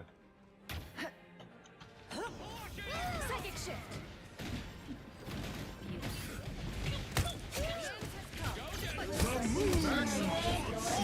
I've got to stop, maybe, I'm gonna take my time a little bit with the shooting. Oh, I have my special. What does my special even do? You are nothing. Oh, I can't see anything though. Oh, meteor style. Okay, cool. Okay, I got it. I got this. Can't catch me. Hi, bitch. Oh, that's that little guy's dude, right? Whoa, what is this? Is it she remaking? Like somebody's using that ability to like remake the walls and stuff or something. Rejoice. We have prevailed for now. Come on, Dodge truck. They're behind you, homie. Do I just have to sit in here? I do, right? Oh, I'm so bad. I'm so fucking bad. Oh, I'm so bad at this game.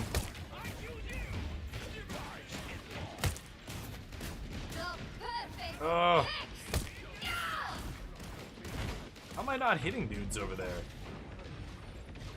That's why they call me magic. Cosmic flare. We will stand with you. Come on. Claimed by chaos.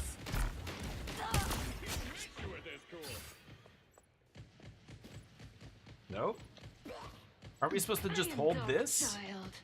Yeah, they're in deep shit. Half of the mission area. Keep going. Yeah, we're knocking him back pretty solidly here. This guy's busy spamming. Great work. Great work.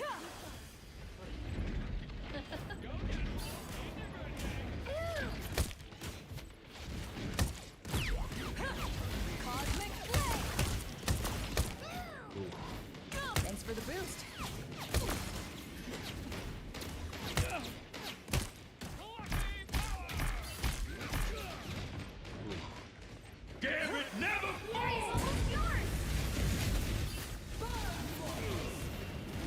Ah!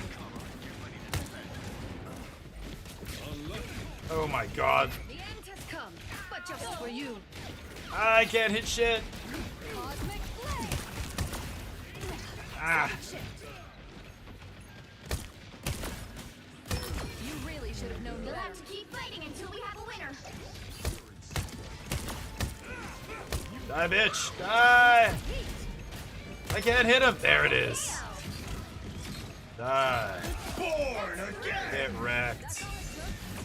Easy. That's all? That's all you got? Give that trash talk. So it's automatic. Oh, the map just rebuilds? Alright, we're still in it. I'm 11-4. Not amazing. 26-3, one dude. Oh, is he level 89, he or she? Okay. Phoenix is cool. Let's try Phoenix again. The fly ability, like when a character only has an ability, like an ability that only flies, that feels underwhelming when there's other characters that naturally fly. Get ready. But I like how they adjusted the speed of all the characters so that like the characters who fly permanently are still not agile flyers. The characters that have to fly like this, I think, are a little bit more agile. I don't know.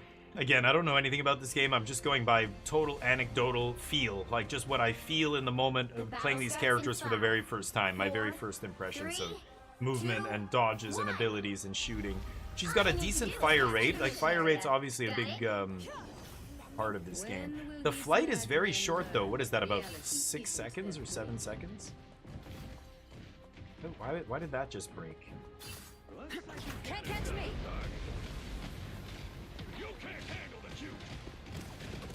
can't handle the Jews? That's anti-Semitic, you piece of shit. Actually, no, that's kind of cheering off. Oh, God. Oh, he's almost dead. Die! Yes. Stole my kill. Oh, God. I hate you. Oh, I did not teleport out of here. Get out! Run! I died. I tried to teleport away, but I got caught on that low wall, and that was it. Ooh, this lady has her special. Do it. Capture the mission area. No. Psychic shift. I like that shark. The character lines and stuff. Where are we going? Where are we supposed to go? Oh god. I don't know what we're doing. They're up there, okay. What are you aiming at? Whoa. God. Oh, Jeff, you poor, sweet creature.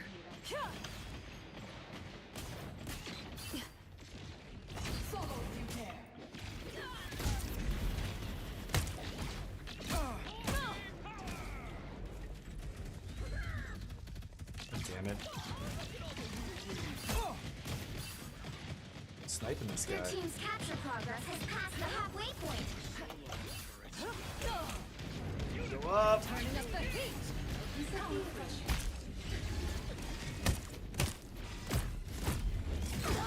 Oh. Oh, fuck. I was on that guy for a while, and then I turned my attention, and you know, when I'm not watching that flank, my team just let him flank us. Nobody else was tracking that guy. It's annoying, but it's okay. They've almost got it. I don't know what they've even got, but sure, that area over there, I assume.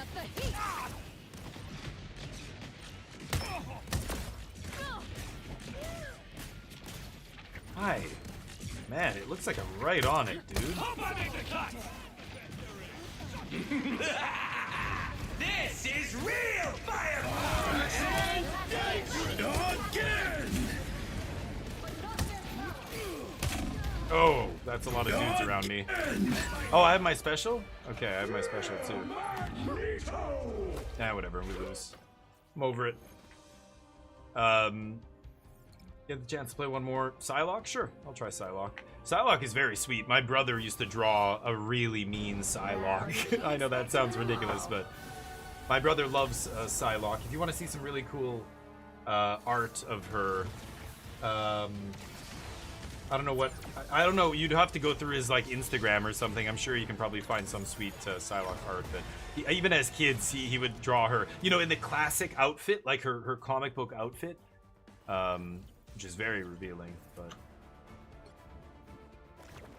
every superhero costume is super revealing and super tight and everything else.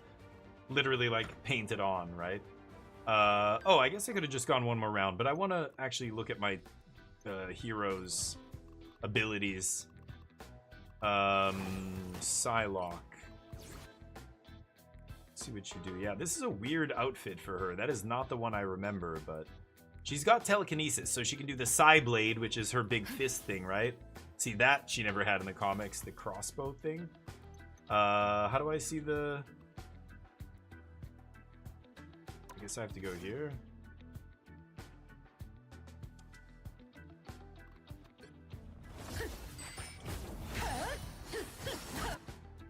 So I saw the crossbow. That's your basic attack. Reduce the cooldowns of all her abilities. So that's kind of cool. Psyblade dash is left shift. Does it... Oh, it does do damage to all enemies in its path. Okay. What is the cooldown, I wonder? Let me see again. Like 1 second? No, 8 seconds. You get two uses. I see. Okay. Psychic stealth? What is it? Oh, you can go invisible? Out of sight. Oh, that's great. How long? 15-second cooldown? Out of sight. 3 seconds of invisibility? Okay. Oh.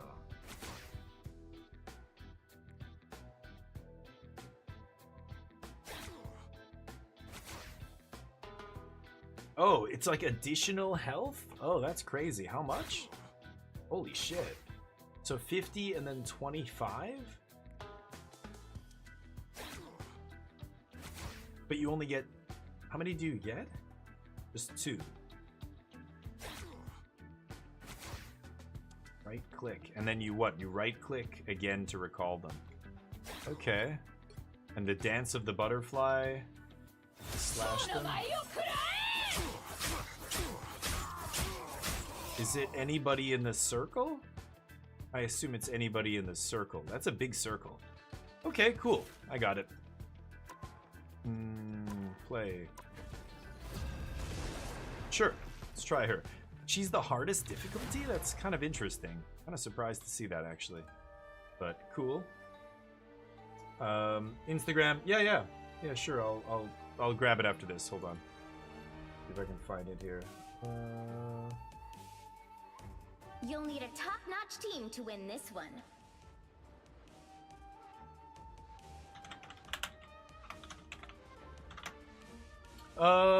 Shylock. Where is she? Psylocke. Huh? Did this her? Huh? I don't know where she is. I literally can't see her. Oh, here. There. Got it. Sorry, guys. I'm just a sword for hire. This is all so much bigger than me. This is his Instagram, I think. Pretty sure it's still 30 public. seconds before you attack. Yeah. Get ready. I see a lot of the stuff he does. I mean, a lot of this stuff, it's not what he does for a living. He does it for fun. But,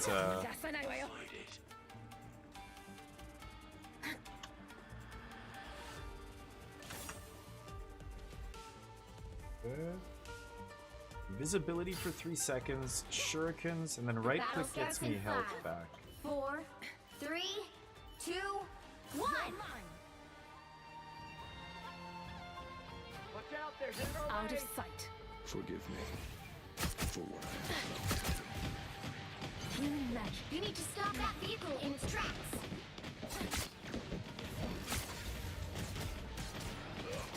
Oh, it's almost like a burst rifle. Oh, it's a spray. Damn it. Farewell. Oh, what the shit? I can't get through there? Okay, well, I'm gonna die now. Great. Human magic.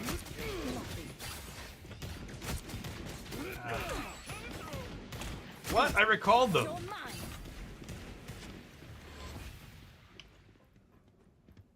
Better stop that vehicle.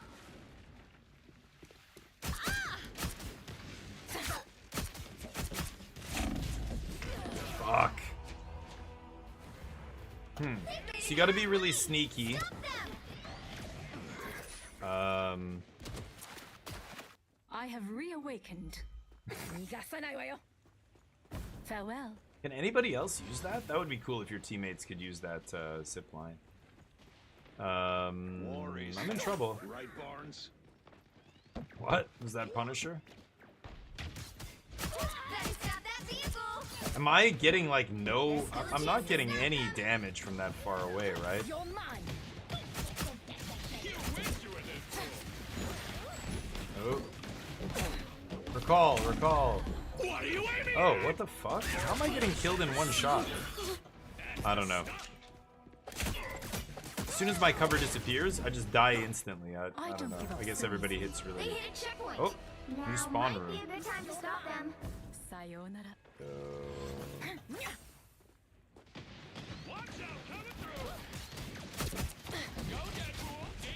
The enemy has arrived.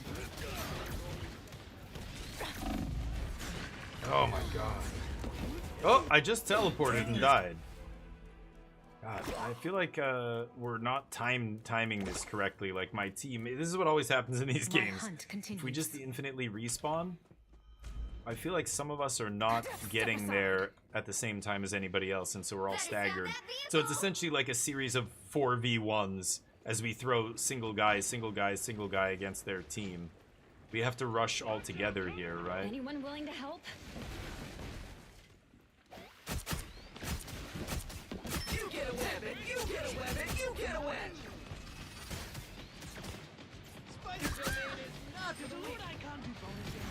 God, there's almost like a weird reload. I really don't like. Oh, I've got my... What? Oh. Getting hurt too easily. Wow. It's close. Oh. Couldn't get out of that. Extermination! Nice. Who's that? I have reawakened. Oh, this again. She's fragile, right? God, she feels like she dies easily. Out of sight. Oh.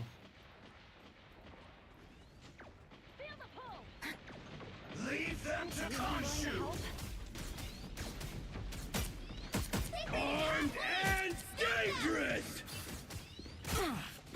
Again! Oh god.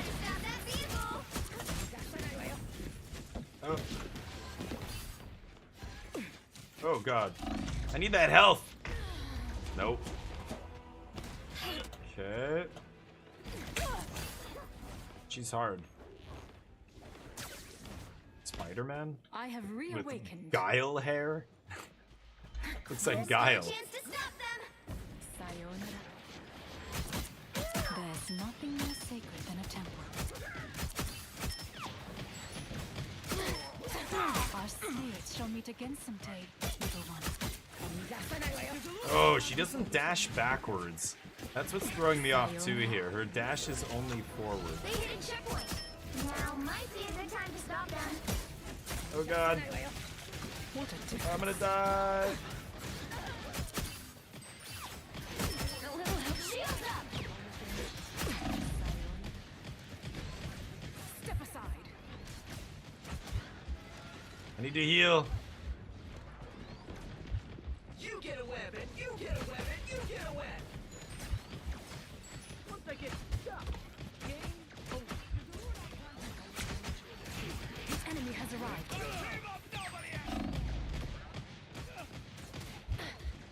Farewell. What are you aiming at?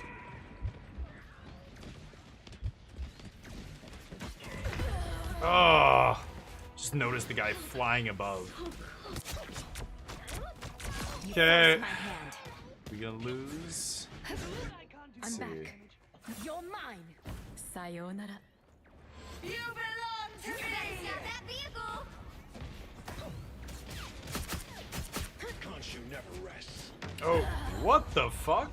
Oh, there's a pit. Oh, amazing. Okay. No idea. There were actually areas you can fall down under the map. I have reawakened. Good to know. The Burn, what's up? Game mechanic, the booster damage. Yeah, I feel like I'm hitting them with like sprays. It's spraying 3 shots every time I shoot, and I'm hitting people, but...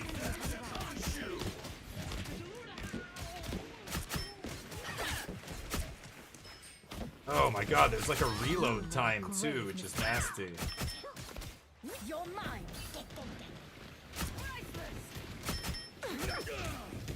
Oh my god, I'm gonna die. Oh, her dash only goes forward. Oh, I've got my ultimate. I should use my ultimate here. It does do a lot of damage to everybody around me, basically. I didn't realize I had to target them, the enemies, though. Like, use invisibility, use sword on everybody is pretty gross. Invisibility now, of course, on cooldown. The squirrels are going to hate me. We are pushing them back. Yeah. Okay, I'm gonna save my... Us against the world! You paid for your transgressions. Farewell. Here we go. They look like they Ah! Oh, get wrecked. Nice. KO 3. And then I pull back. Oh, I almost got out of there too. Not bad. Getting some kills there. Yeah, I'm killing people, but it's not easy. My light cannot be snuffed. Some characters are different than others. Like, I like Hela, or Hela, is that her name? She has an actual powerful regular attack. You can, I got a bunch of kills with her, but just depends on the character. I think, obviously, oh god, I'm dead? I'm also, like, falling down the map here, which is not helping. I still don't know how this second ability works. My right trigger, it's supposed to give me temporary health. I feel like I hit that people with that, but it also doesn't do the thing. I'm not sure if I'm supposed to do something else after, but anyway. Farewell. You get a web, and you get a web, and you get a web.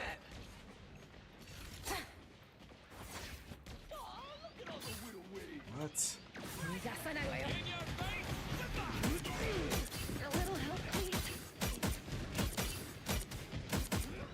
What a difference. Oh, he's running. Oh, that's okay. Nice. Double KO. Nice.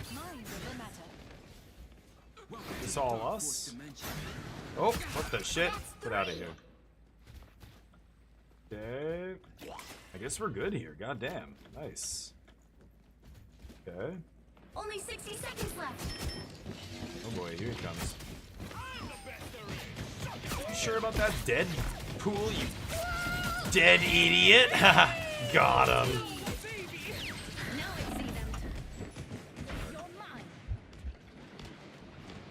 She doesn't naturally heal, which is not great.